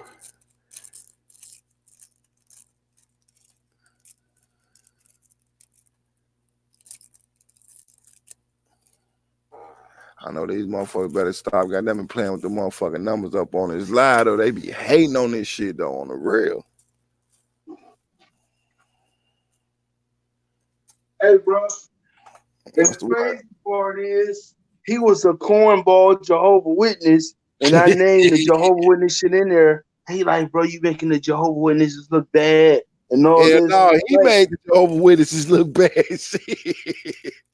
But the crazy part is the bitch was bad. You got to eat a bad bitch ass and pussy, nigga. You just did it wrong. You ain't getting no pussy. So say he lucky she wasn't burning though on the real. That is fact. Right. He could have had dough all over his lips. Man, I'm trying to tell you, plus shooting out and sending some bullshit. But the more the story was, the bitch wasn't no type of bitch that'll be burning no shit. The more the story was, nigga, I told you before I left, these is hood bitches like us niggas. Don't listen to nothing they say, because they just like us. That was the whole fucking moral of the story. She didn't trick this nigga. He probably wanted to eat some pussy anyway, because he a cornball, but the way she did it to him and then exposed him, that's what made him look so bad. That shit crazy. 45 minutes, nigga. I got back and he was signed to death row. Hell no. I couldn't believe it. That shit right there wild as hell though. Punch me in the arm. Punch me in the arm, bro. You know how nigga punch you in the arm? Like, man, she ain't nothing like what she was saying. Just imagine you tell one of your niggas some shit like that, and you get back and he punch you in the arm saying, man, that shit you was saying about old girl, she wasn't nothing like that. She just needed somebody to talk to. Like, what? Yeah, that's it crazy. I know a few niggas. Fuck you mean she needed somebody to talk to? What the fuck you do? And this bitch at the top of the steps like, I needed that. Drunk. Sean the booty eater. Hell no. And he gonna get mad at me. Got mad at the wrong person. Should have been mad at his motherfucking self for the real. Right, for like you like eating pussy and booty, nigga. That ain't my fault, nigga. You should have just like, hey, bro, while you was gone, nigga, I came up. I ate that bitch pussy and ass. I would have respected it. You feel me? But don't fucking tell me that this bitch, shit I was telling you about this bitch wasn't right, and then she exposed you. Got a nigga a nickname and some bullshit in 45 minutes though. 45 minutes, bro. That means as soon as I left, that bitch started running game. Right, own it. Come here, oh, you cute, such and such. Nigga, let me see your fucking tongue. I'm about to wash my pussy with it. And then cleared it off with her ass though. On the real. Right, and he wasn't even, and then how you gonna be done in 45 minutes? Like, how you done? How you downstairs and she's still upstairs? You feel me? You fast working ass nigga. When I eat some pussy, this gonna be over 45 minutes. Say that nigga side his ass to death. You feel me? Right. If I eat a bitch pussy in the ass, it's gonna be over 45 minutes. Man. Facts. Yeah, cause 45 minutes ain't enough to really do shit on the real. That mean you was sneaking, nigga. On the real, many man tongue on the real. Like. He just met the bitch too. Soon as I brought the nigga over, you know how bitch be like, oh, he killed. That bitch knew what it was. Got him. Got him. Got him. They all in the bar calling this nigga Sean. They stretching his name. That's the funny. That's what I titled it, Sean, because they were stretching his name. Every bitch at the bar, when we came in, that bitch was like, "Hey, Sean." Like, that's what they was calling this nigga, Sean. Sean the booty eater. So you sound like a nephew. And niggas wasn't even eating booty during this time. This ain't the booty eating era like it is now. You feel me? Like, That's I had never ate no booty at that time. So it's like, what the fuck was you doing? That was around them time. This nigga breaking barriers. Yeah, right. That was around the time we be like, shit, I ain't finna eat nothing that's finna get up and walk away from me on the real. Fact. Straight up. Now I can see right now if it happened, you feel me? It's a different time zone. All this day nigga long. eating the bitch ass. This nigga eating ass, and it ain't even his season. What the fuck was he doing? Yeah, he was out there on some extra shit. And it wasn't even extra time shit on the real. In the ass eating era, bitches keep their assholes clean. When it ain't the ass eating era, I'm quite sure bitches' asses wasn't like clean like they pussy was. You feel me? Right. You know how that, hey, man. Come on, this nigga was eating ass before it was in style, man. I'm like, you Jehovah's Witnesses is freaks, nigga. That's why you shouldn't be.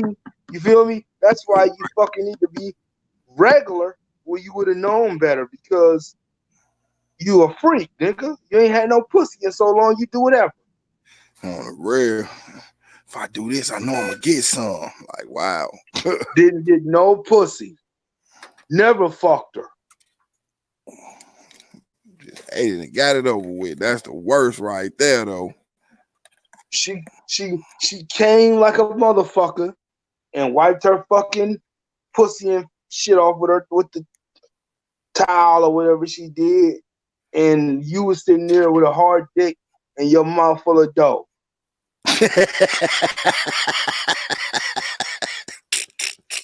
with a fudge cookie on your mustache, nigga.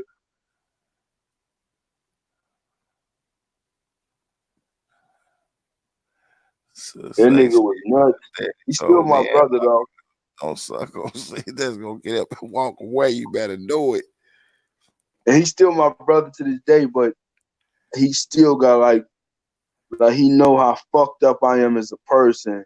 So he deal with me, but you know what I'm saying? I'm a fucked up nigga at the end of the day, bro. You know what I'm saying? I even tell niggas like I'm a bad influence. I'm like a fucked up person, but I'm one of the realest. But I'm fucked up. I was finna say, because you being yourself, shit, you ain't finna switch up on a motherfucker. It is what it is, though. Because ain't none of us perfect, though. Because I know at the end of the day, I definitely can be a fucked up motherfucker when I need to be on some real shit. Right. And it's not you being a fucked up person. It's just a motherfucker trying to follow your swag. I done talked to people on the internet that I done met, and when they get on there, they'll start talking that you dig shit and all that, and I can hear them trying to keep up with my slang. Now, understanding, just be your motherfucking self, man. It's me, that's you. Rare. You hear what I said? As soon as I said one of your words, like, I'm gonna take one of your words, if you don't mind, and call him a fucking sucker. And that ain't the word I use. You quick to call him up for, man, this goof ass nigga, man. Oh, beautiful ass motherfucker. That's just me. But that sucker shit, that's a cold one, though. Right, suckers doing sucker shit. A lot of my niggas stole my shit. I'm trying to tell you. I'm quick to call a motherfucking man, dude, a fucking goofy, man. Fuck this nigga. That's just me. That's And what that's people Chicago expect now. slang anyway, goofy. All day. That in a fucking Buford. Because a Buford, man, you want to smash a motherfucker, period. And I ain't even hip to the Buford shit. Mm-hmm. Motherfucker Buford. You a fucking big Buford from Rowley's, nigga. Straight up. That Buford shit, man. You hear motherfucker call somebody a Buford, you be like, dang, you might well call that nigga a bitch. And it's all about how you present a word. If you can say a word and make it stick, that's what really counts. If you can call a nigga a goofy and make it really stick on him, that's the shit. Because anybody can say, oh, yo, get your goofy ass out of here. But if you can say, get your goofy ass the fuck up out of here, you know, if you can make that already goofy, know, hell yeah, that goofy turn into some shit. And you I'm feel good me? with that shit, though, man. This goof ass nigga, man. Man, get this goofy ass nigga the fuck up out of here. Like that nigga put emphasis on that goofy. He put that that shit on the real. That shit was painful. Mm-hmm. We used to call that's what I'm saying, lame man. ass nigga though. We call motherfucking lame or a crank. Like, man, this lame ass nigga, this crank ass nigga, man. Then we upgrade. Crank sound more hardcore than lame. Nigga, this crank ass nigga the fuck up out of here. I say we would call motherfuckers lames the cranks. Then we just started looking, man, this goof ass nigga, man. Buford ass nigga. Now what? On the real. Right. You a fucking goofy, nigga. Get your goofy ass out of here. Goofy is Goofy is worse than bitch. That'll hurt a nigga feelings quick as hell. Goofy is worse than bitch if you can say it the right way. Yes, indeed. Yes, indeed. Though told you that shit hurt a nigga feelings, man. Goof ass nigga. For looking like, man, what the fuck? Goofy ass. Man, get your goofy ass the fuck up out of here. Straight up. You feel me? Hell yeah. This nigga who goofy is. You a goofy, nigga. Super goofy on the real. And especially when you put that goof ass the fuck up out of him, motherfucker. Like this you feel me? You gotta put that on there. Where the fuck y'all get this goofy ass nigga from? Get this goofy ass the fuck up out of here. Try to tell you, telling we be upgrade words on motherfuckers. Quit be words that we didn't use before. Like my man's goofy than a motherfucker. Ain't nothing, you know what I'm saying? That's just saying he funny. When you like, man, what the fuck y'all get this goof ass nigga from? Hey, that mean like you just said that's first to call the nigga bitch. And you know what's so crazy about the word goofy? You won't even gotta say it strong. You could just, while a nigga talking that goofy shit, you could just be like, my nigga, you a goofy. You feel me? And still killing. And fuck him up on the real. You a fucking goofy. Straight up. Ain't don't be nothing to doing that shit. Like, man, on the real, telling you, we be having conversation. We literally, you could look at a motherfucker's face and see the hurt and they shit just getting called a fucking goofy. Right. Hey, man, goofy ass nigga. Man, but when you put the emphasis on it, it's just so much funny. When you put the fuck out of here. I'm trying to tell you that shit a whole motherfucker, man. That's a gut check on a motherfucker on the real. Who bought this? And when you ask niggas, like, who bought this goofy ass nigga around here? Niggas don't even want to say who did it. On the real, man, that's your man, man. Fuck out of nigga, that's your man. It's the fuck on the real. I don't fuck with that goofy ass nigga. Yo, dog, you ain't never seen this goof ass nigga with me. Straight up. Why you sitting there looking dumb and goofy? That shit be the worst. Goofy ass out here. Hey, that motherfucker in the outdoor, anything. Your goofy ass out here for somebody beat your dumb ass. Cause dumb too. Dumb. Hey, yeah, dumb. Hey, that's one of them words though. I don't even play with that. I don't even let nobody call me dumb. I don't play with that word, my nigga. That's your only warning on that shit. On the real. My girl hate that shit. My girl hate that shit. That dumb shit. Like this goof ass nigga dumb than a motherfucker. That's a double. Get your dumb ass the fuck up out of here. Dumb to get you shot. Quick, get him up. Like this motherfucker just called me. Okay. Especially if you big too. Think about get your big dumb ass up out of here. Straight up. Big dumb goofy motherfucker, man. Get the Big fuck on. dumb goofy ass. Get your big dumb goofy ass up out of here. Break the motherfucker down with them words though. For real. I done called fucking goofy. Like, man, you a fucking goofy, nigga. Fuck wrong with you, man?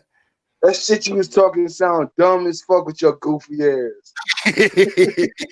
Fucking Bufus up in here with your goof ass on the real. You gotta put dumb first and goofy behind it. That is a hell of a combination. Big dumb goofy, stand up in the mud ass nigga. Man, who the fuck brought this goof ass? Right. Stand up in the mud ass, goofy ass. Get your dumb ass the fuck up out of here. Especially when you hit bitches with that shit. Bitches can't take that dumb shit. That shit crazy as hell though. Get your dumb ass out of here. You and all them goofy ass kids, bitch. You got all them goofy. Still say nobody want to be known for bringing in a fucking goofy. Straight off the short bus. bitch, you got all them dumb ass kids, bitch. Your goofy ass. Hey, that'll make a motherfucker stab your ass. Straight up. Damn, man, talking about my kids, but you call them dumb and goofy. Oh, bitch, you dumb for having all them goofy ass kids. Your dumb ass out of here, bitch. Straight up, that'll motherfucker make a motherfucker get on your ass. Real. You ever seen one of them motherfuckers say that shit too? They be like, huh? Oh, nigga, this nigga just there. Oh, come on, man. He didn't say the huh behind me saying this shit, did he? Like, what the fuck? It's funnier when they repeat what you said. Like, get your goofy ass out here, dumbass bitch. Who the fuck you calling goofy? I ain't dumb. You feel me? It makes it even funnier. Hell no. Oh, the real deal, the motherfucking heels on that shit. Don't ever repeat a joke a nigga said about you because it's gonna kill you. But nigga call you dumb. Like, who the fuck you calling dumb? That makes it even funnier. Hell yeah, because they said it back. Hell no. Well, yeah, that's definitely we definitely be using that shit now. And they're hard as hell though.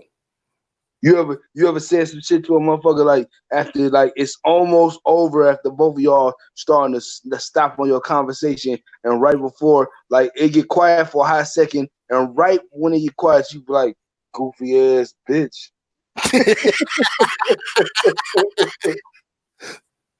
Hey, that shit the worst though. Just to get the last word in and end it with goofy though, that shit gonna kill a motherfucker. But I swear, goofy is funny as fuck if you say it right. Hell yeah. That's why that's one of my favorite words to use when I look at a motherfucker like I ain't finna argue with this goofy motherfucker on the real. Right. And you can picture just goofy when you say it to a nigga, you look at him like this old goofy. All day long. On the real. You definitely see the word why you saying this. That's why that's. And we really talking about Goofy. We really talking about Mickey Mouse and Goofy. That's what we really talk about. Get your goofy ass out of here. Cause that's definitely who you talking about. The weirdest motherfucker out the bunch, Goofy. Hey, and you know what's so crazy? I know this is about to sound weird.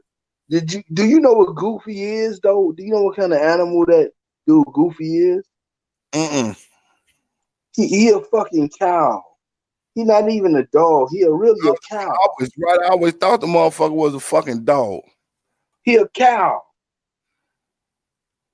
That's crazy. And then now that you said something though, he do look like a skinny ass cow. Now get your goofy ass the fuck up out here. Big dumb goofy motherfucker on the real. I swear I never knew he was I thought he was a dog. I did too, till you just told me on the real. There's a lot of weird shit on TV that I just found. Look, bro, I know I'm going side crazy right now. You ever seen Blue's Clues? Mm-hmm. I thought that was a fucking boy dog. That's a fucking girl. That The shit Blue's crazy. Clues dog. That's a fucking girl we was watching the other day, and he was saying her. I'm like, why the fuck he look like a dude, and why is it blue? That's a boy color. Like I was just like tripping off that shit. And you ain't never lied when you just said Goofy a fucking cow. And I'm looking at this shit right now. Goofy has always been thought of as a dog or a dog with human features, according to Disney Mouse Link, to be specific. Yeah, motherfucking Angus cow, a fact that Disney would love to cover up, considering I Goofy can't believe you Googled that shit. is anything but. Man, they say this nigga is a fucking cow. Because I always thought that nigga was a fucking dog. My man is a fucking Angus cow. Hell no. I'm gonna fuck some motherfuckers up with that one. Like, this motherfucker is a fucking cow. Hey, bro. Hey, bro, you Googled that shit. You thought I was lightweight tripping, didn't you? No, I always thought the motherfucker was a dog. That's what I'm saying. So I know when you heard me say your cow, you probably was like, man, this Hey, nigga my sister just did the same thing. She say, what the fuck, are you serious? I thought it was a dog. She said, I swear I'm on Google too. Laugh my ass off. a fucking cow, bro. That's no tripping off. Cow. That's why I knew that shit was gonna have y'all probably like, man, this nigga is tripping. That's a fucking dog. Man, that shit crazy. That's a fucking cow. Yes, indeed. A fucking You feel me? All this bullshit we talk about, we learned something new. Just on some crazy, goofy shit. Talk about you goofy ass nigga.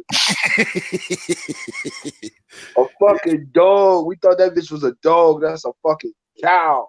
This whole motherfucking time, my man, a fucking Angus cow. A nigga that lost $1 million betting, like, nigga, that's a dog.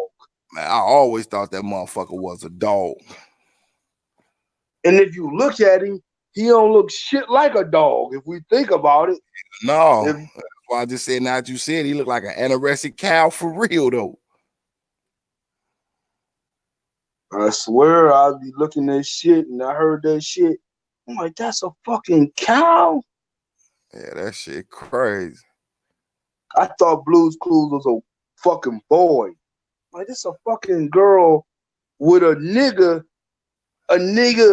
on the side of him. You would think like, okay, why wouldn't it be a woman with Blue's Clues and the dog blue? This a fucking girl with a dude. Man, that shit crazy. You know what else crazy? They just signed that motherfucker that be dressing up like a woman. You know that nigga that you be seeing on Facebook? He be having like on chandelier hats and yes, indeed. They just signed that nigga to be on Sesame Street. And so they just signed this nigga to be the starring dude on Sesame Street. So saying Blues is a girl. They were sneaking that switch gender shit in on our kids. Facts. I always thought it was a boy too. And it's Blue. Why the fuck is, and the way he talked, like, well, Blue is this and Blue is that. You would think he was a boy. And it's a dude with him co-hosting the show. Yeah, that shit crazy. Fucking girl. Things. I always thought, goddamn, that motherfucking Goofy was a fucking dog, man. That shit just threw me off. And that was crazy. We kept talking about Goofy, and that just made me think of that shit. Like, man, did y'all know that fucking Goofy nigga was a cow? That shit is crazy.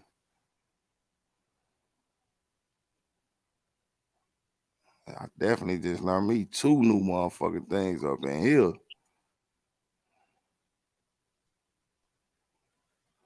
Now it make it even funnier, nigga. You a fucking Goofy.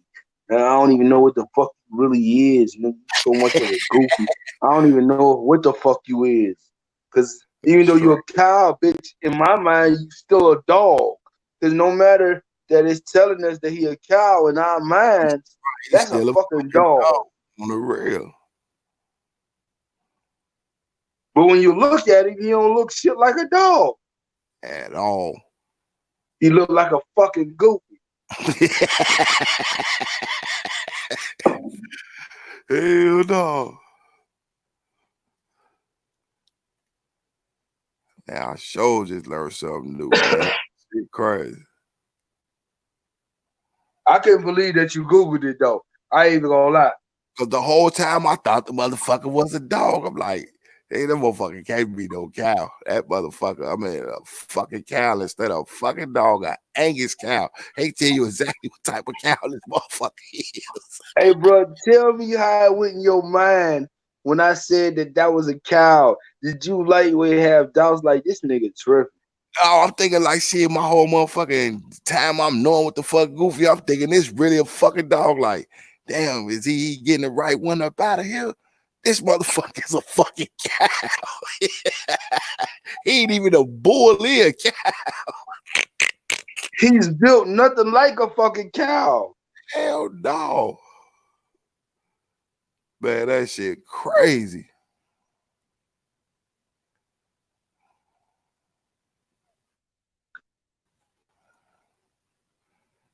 My daughter ain't gonna like that shit though. Like, man, you know, that thing you watching over there ain't no damn dog. That's a cow. You can get a couple dollars off a nigga. Just like act like you just talking shit. Like, man, that ain't no fucking dog. That's a cow or something. Nigga, like, nigga, that's a dog. Nigga, bet 50, nigga. And then hit it with the Google. He go right here in front of you. Angus cow to be exact. Fuck. Dope smoking cow. That nigga thin as fuck. He say all that stuff. My son say I feel like Gomer Pyle right now. I'm old and all my life I just knew he was a goddamn dog. I told my kids he was a dog. Right. Hell no. This whole motherfucking time I really thought Buddy Ass was a fucking dog. Fucking Goofy. That's what they call him because they don't know what the fuck that is. I ain't never seen a cow look like that. Hell no, ever. When I first heard about that, I'm like, he a fucking cow? I didn't even Google that shit. I just knew that was the facts once I heard that shit. Like, that's a fucking cow. That don't even look like a dog. At all. Now that you just said something, though, that motherfucker definitely don't look like a dog. They ain't just saying his picture. He didn't look like a damn dog. He don't look like nothing but a fucking fictional cartoon character. That's what he looked like. You don't know what the fuck that is. It looked like a grown human that's just shaped different. A fucking Goofy. Hell. Man, that shit wild.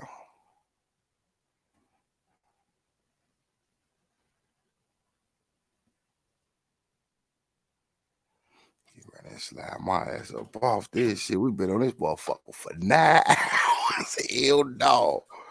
You done broke the record, nigga. Man, I'm trying to tell you, 9 hours and almost 7 minutes in this motherfucker. I knew once I got on that it was gonna be some more hours coming, though, because I was ready to talk some shit. I was thinking nice. I'm like, you definitely welcome to slide this motherfucker and get on me, bro. You already know. Right. Once I seen the link, I was like, oh shit.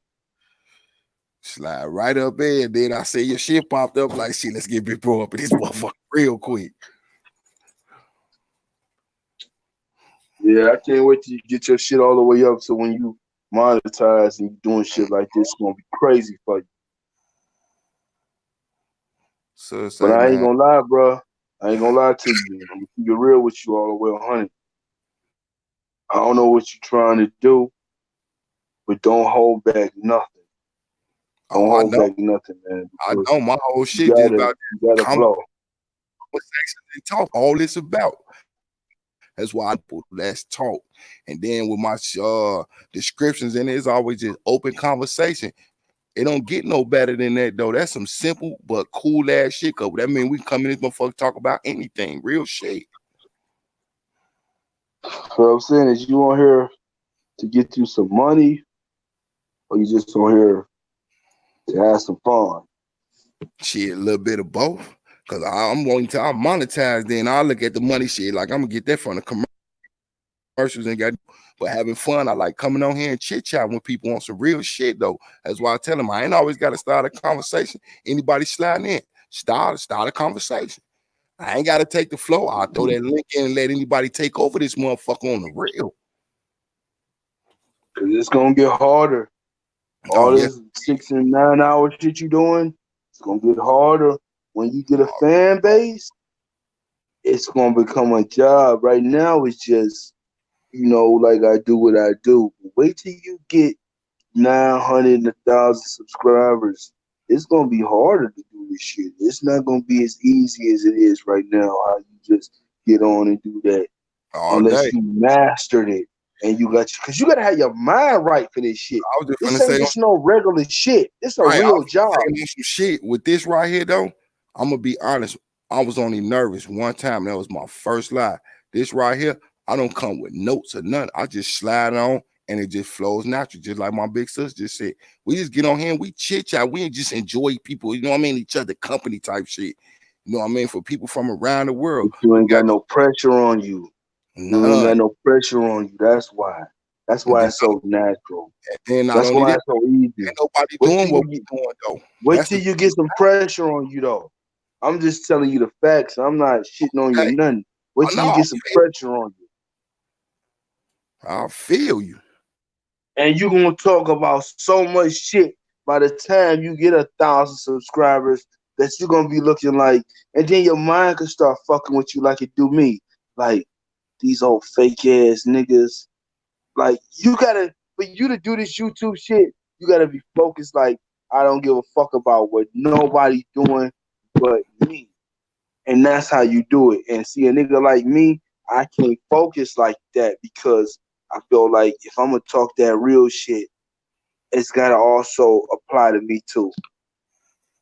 And shit, when I be popping on fucker, like I say, this the way I do it. And I'm gonna be honest with you on why it flow so cool the way it do to me. Cause when I slide on, my mind is already made up. You know what I'm saying? Like, okay, I'm cool. I know what the fuck finna go down. We finna get on here. We gonna talk.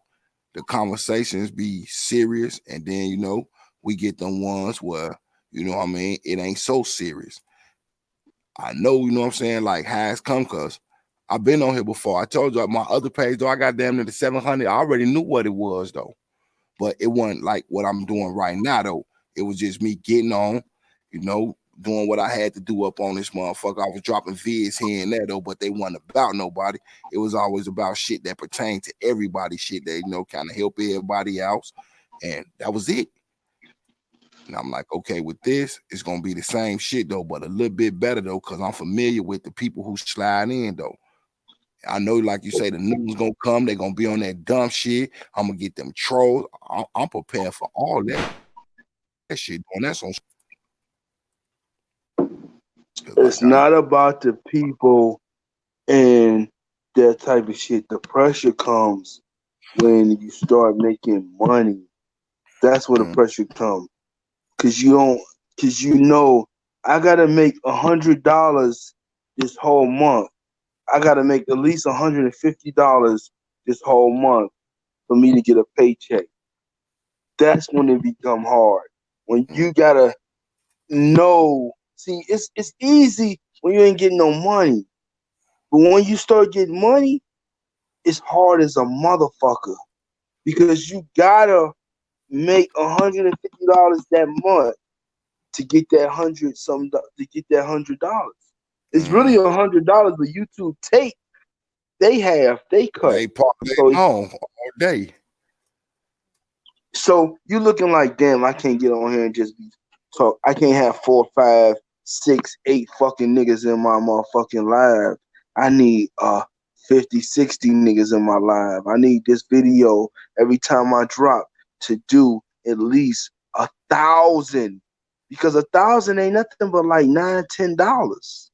Mm-hmm. You feel what I'm saying? So Hey. if you trying to get paid, you gotta come hard. You can't just come like you're coming right now. Even though this good work, but it's not gonna get you $10. Right. You need 1,000 people or better. Right. I was finna say, $10. here's the kicker to how I'm gonna do this though. Like, I'm only doing the hours to get that 4,000 hours in, right? We already at 215 people, you know what I mean, that sub to the channel. At the same time though, I got like 800-900 motherfuckers that I'm finna flood it with my own people though. You know where I'm coming from? Because I already told them, they already said, let me subscribe to you. I told them, no, don't subscribe to me yet. Let me knock down these watch out. These people from the crib, family members, all types of shit that I know finna come up and be on some real shit, because you know what I mean, they know what type of motherfucker I am though. You know what I mean? They gotta hit that like button. They gotta hit that like button. They already know what it is. And here's something else they gotta do. They gotta comment, because comments help you get paid off comments. Yes, indeed. That's why I say I got like share the blog. Already ready to slide through though. Right. I just want you to understand, because I fuck with you. This is what's going to happen when your mind start telling you, because you're a real nigga, like I can see, when your mind start fucking with you and telling you like, these fake ass niggas doing this, I don't want to be a part of that shit. That shit gonna start fucking with you because you're a real nigga. Now, if you was a Hassan type nigga, it'll be easy to you. You easy get your money, but you a real nigga. Your mind gonna start playing games with you watch. Mm-hmm. Yeah, the mind gonna start telling you, I'm not doing this fake clout chasing shit because these niggas on some whole shit. Watch. That's what hold me back.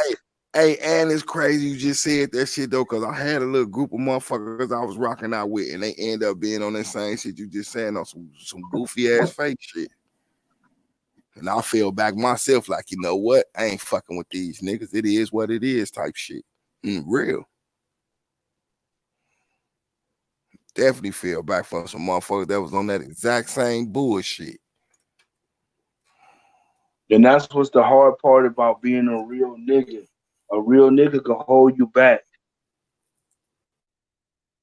You can get held back from being a real nigga, but you won't get your money. And that's the part where the fake niggas win. Yeah, that's if I let they ass get to me. I definitely hear where you coming from. But at the same time, shit. I won't even let these motherfuckers get under my skin though. Like, I never give a motherfucker the authority to get up under my skin, no matter what they say or do on the shit. Number one, they're not gonna get up under your skin. Is you. Oh, you yeah, your biggest critic. You gonna get up under your skin. So you type shit I'm already doing. And that's when I say, what? I gotta walk away from them before a minute on the real, collect my thoughts. Cause we always come up in here. I always got something to talk about. Even if it's some shit from the headlines, though, I want to put notes together, shit like that type shit, though. Like, I be focused on that, but what you just said, though, that happened to me already, too, though. I know exactly what you talking about. Well, I was looking at some shit like, you know what? I don't know if this for me. Then I slid back in, saying some shit like this shit for me.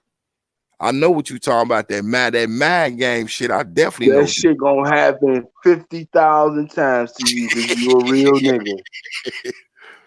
It ain't no one time. You just dealt with that one time. Wait till them other 1,000 times come in on you. Yeah.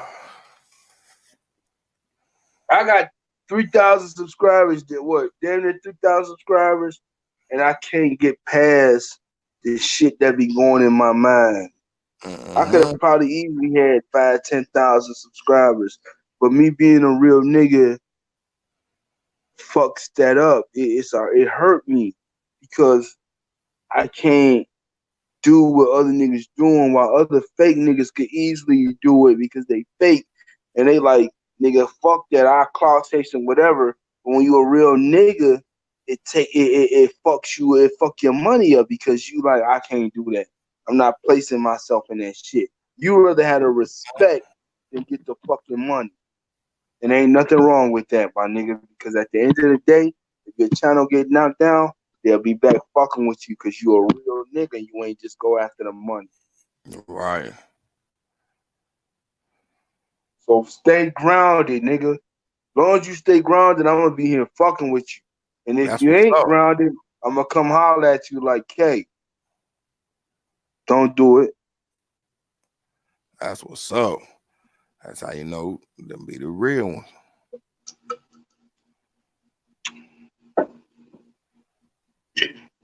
Like I said, you better than me when it comes to this shit. I can't get on here and go live like that. I wouldn't even try. You got a gift, nigga. A lot of you niggas that go live, that's y'all gift to be able to go live like that. I couldn't go live for 20 minutes and have your attention, nigga, because I'm sitting here like, this shit is weird. I don't know how to do this live shit. I know how to do blogs. Right. And look, and that's the thing about me. I don't know how to do blogs or podcasts, and I just know how to talk. So say if it happens, just go get a bread sandwich. Do what? My sister just say shit. If it happen, go get me a bread sandwich. I told her we was just talking about some shit like that last night. We had a conversation about bread sandwiches, not with meat or nothing on it, with like shit, serpent bread, barbecue bread, all types of weird shit. That's the 80s shit. Hell yeah. Well, the real dipping that I ain't shit in had no shit like that in the 90s. barbecue sauce and some more shit. Syrup sandwiches, mayonnaise sandwiches.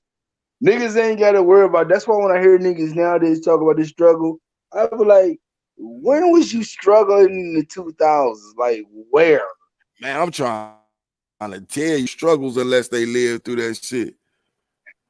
So say, he an old comedian. Straight up. I swear to God, in New York, I'm from Manhattan. I'm from Harlem, Manhattan. It was so fucked up. I used to have to be pouring hot sauce in the top, drinking that shit because I was hungry as fuck. Mm-hmm. My moms don't even remember. The drug shit fucked my mom's up so bad. She don't even want to remember those times that I can remember.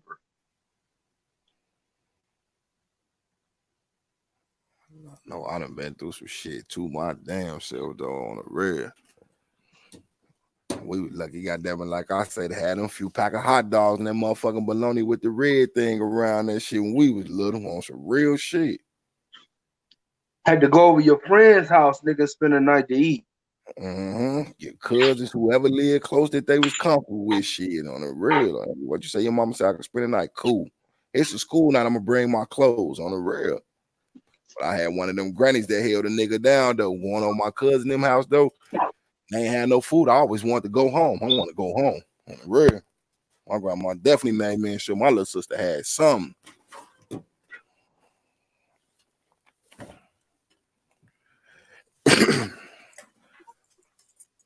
Yeah, we gonna rock out on this motherfucker again.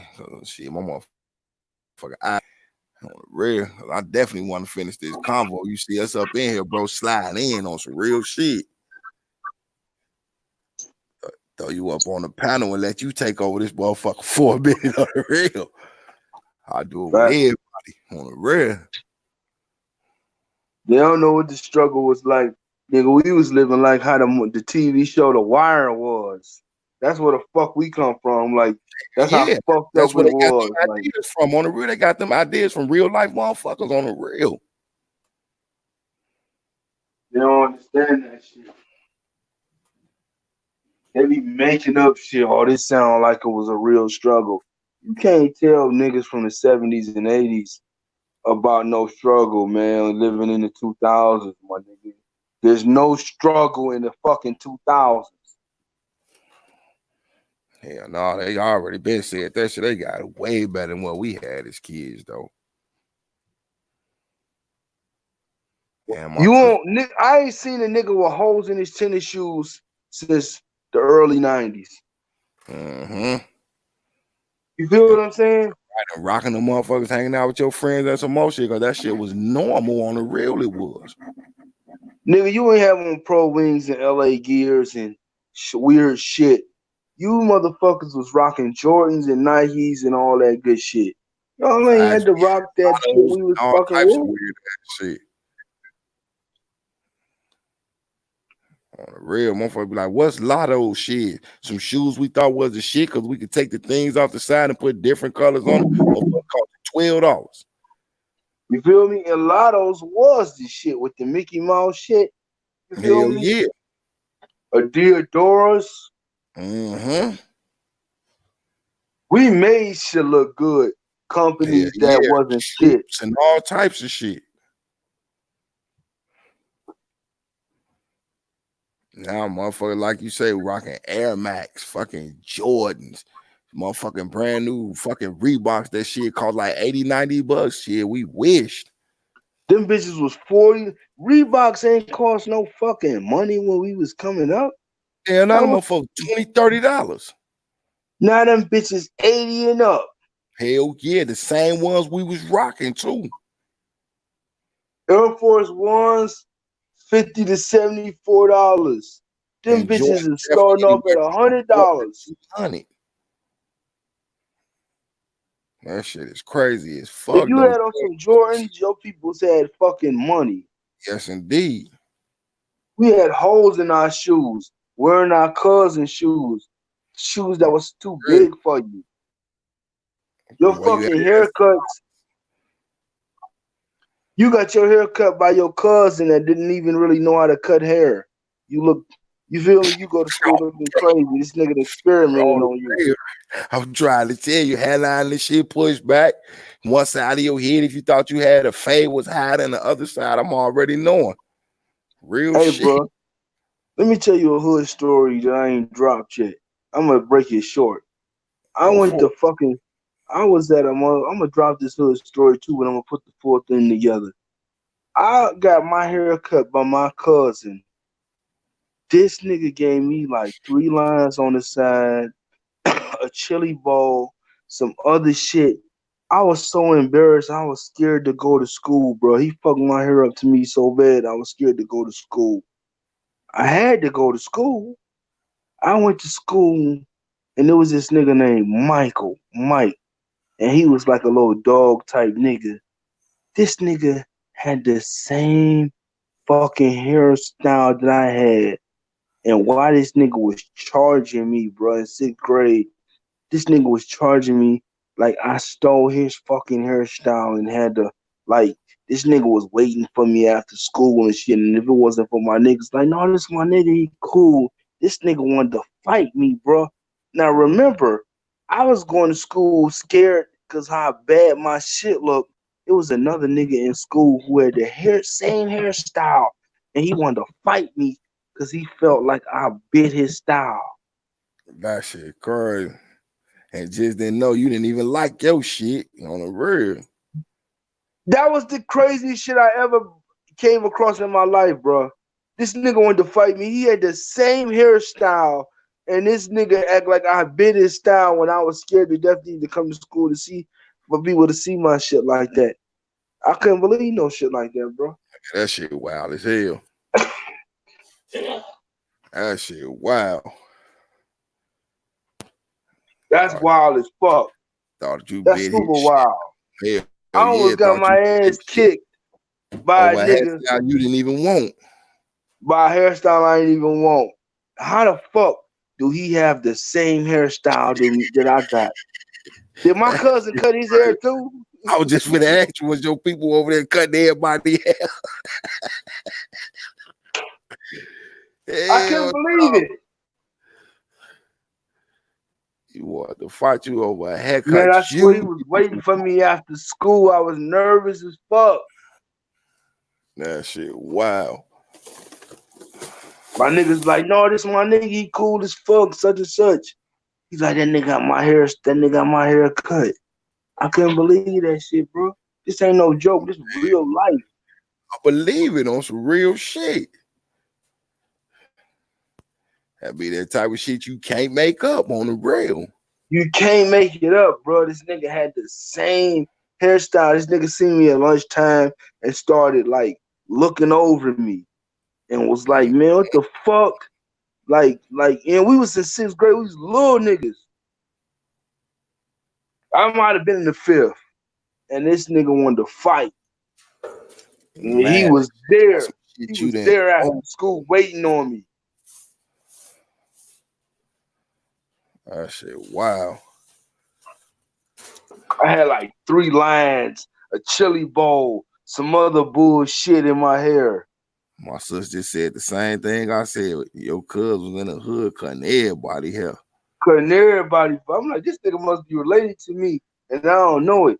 Ain't no way that you feel me? I'm worried about going to school and being embarrassed and not running to a nigga that want to fight because he feel like I got the same hairstyle as him. Who would think some shit like that? That shit crazy. That's like us thinking Goofy was a fucking dog. And Blue's Clues was a fucking boy.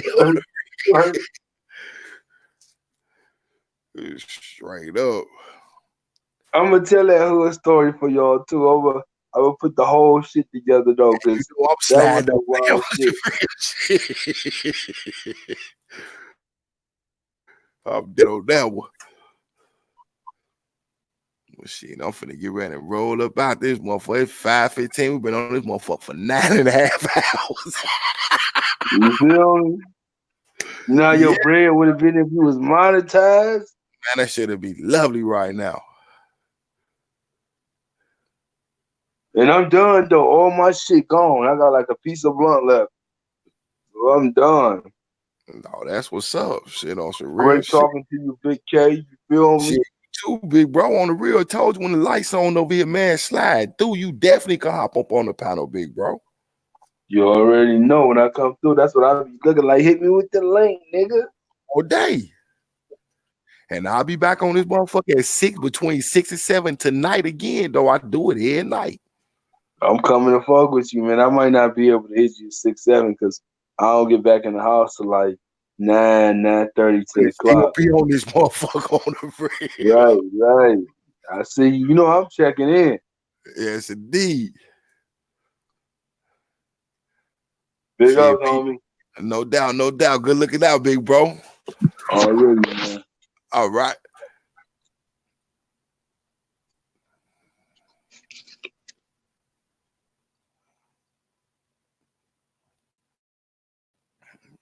I see you, big sis. Peace and love. Y'all much love. Love you too, sis. Enjoy your day. And look forward to seeing you on this a little bit later. For everybody who came in and y'all didn't make it through the night, appreciate all y'all. Much love and respect. Hope to see everybody again. You know what I'm saying? Like I say, between 6 or 7 later tonight. We're going to try to rock out again, though. However long y'all go, we go. That's what's up with it. But make sure, you know what I'm saying, everybody have a peaceful and blessed day. It's always gratitude. It's always love all y'all. And I appreciate y'all always coming through to show that love right back, though. So definitely look forward to seeing everybody. But with that being said, I got to get some rest. Love y'all. Peace. I'm gone.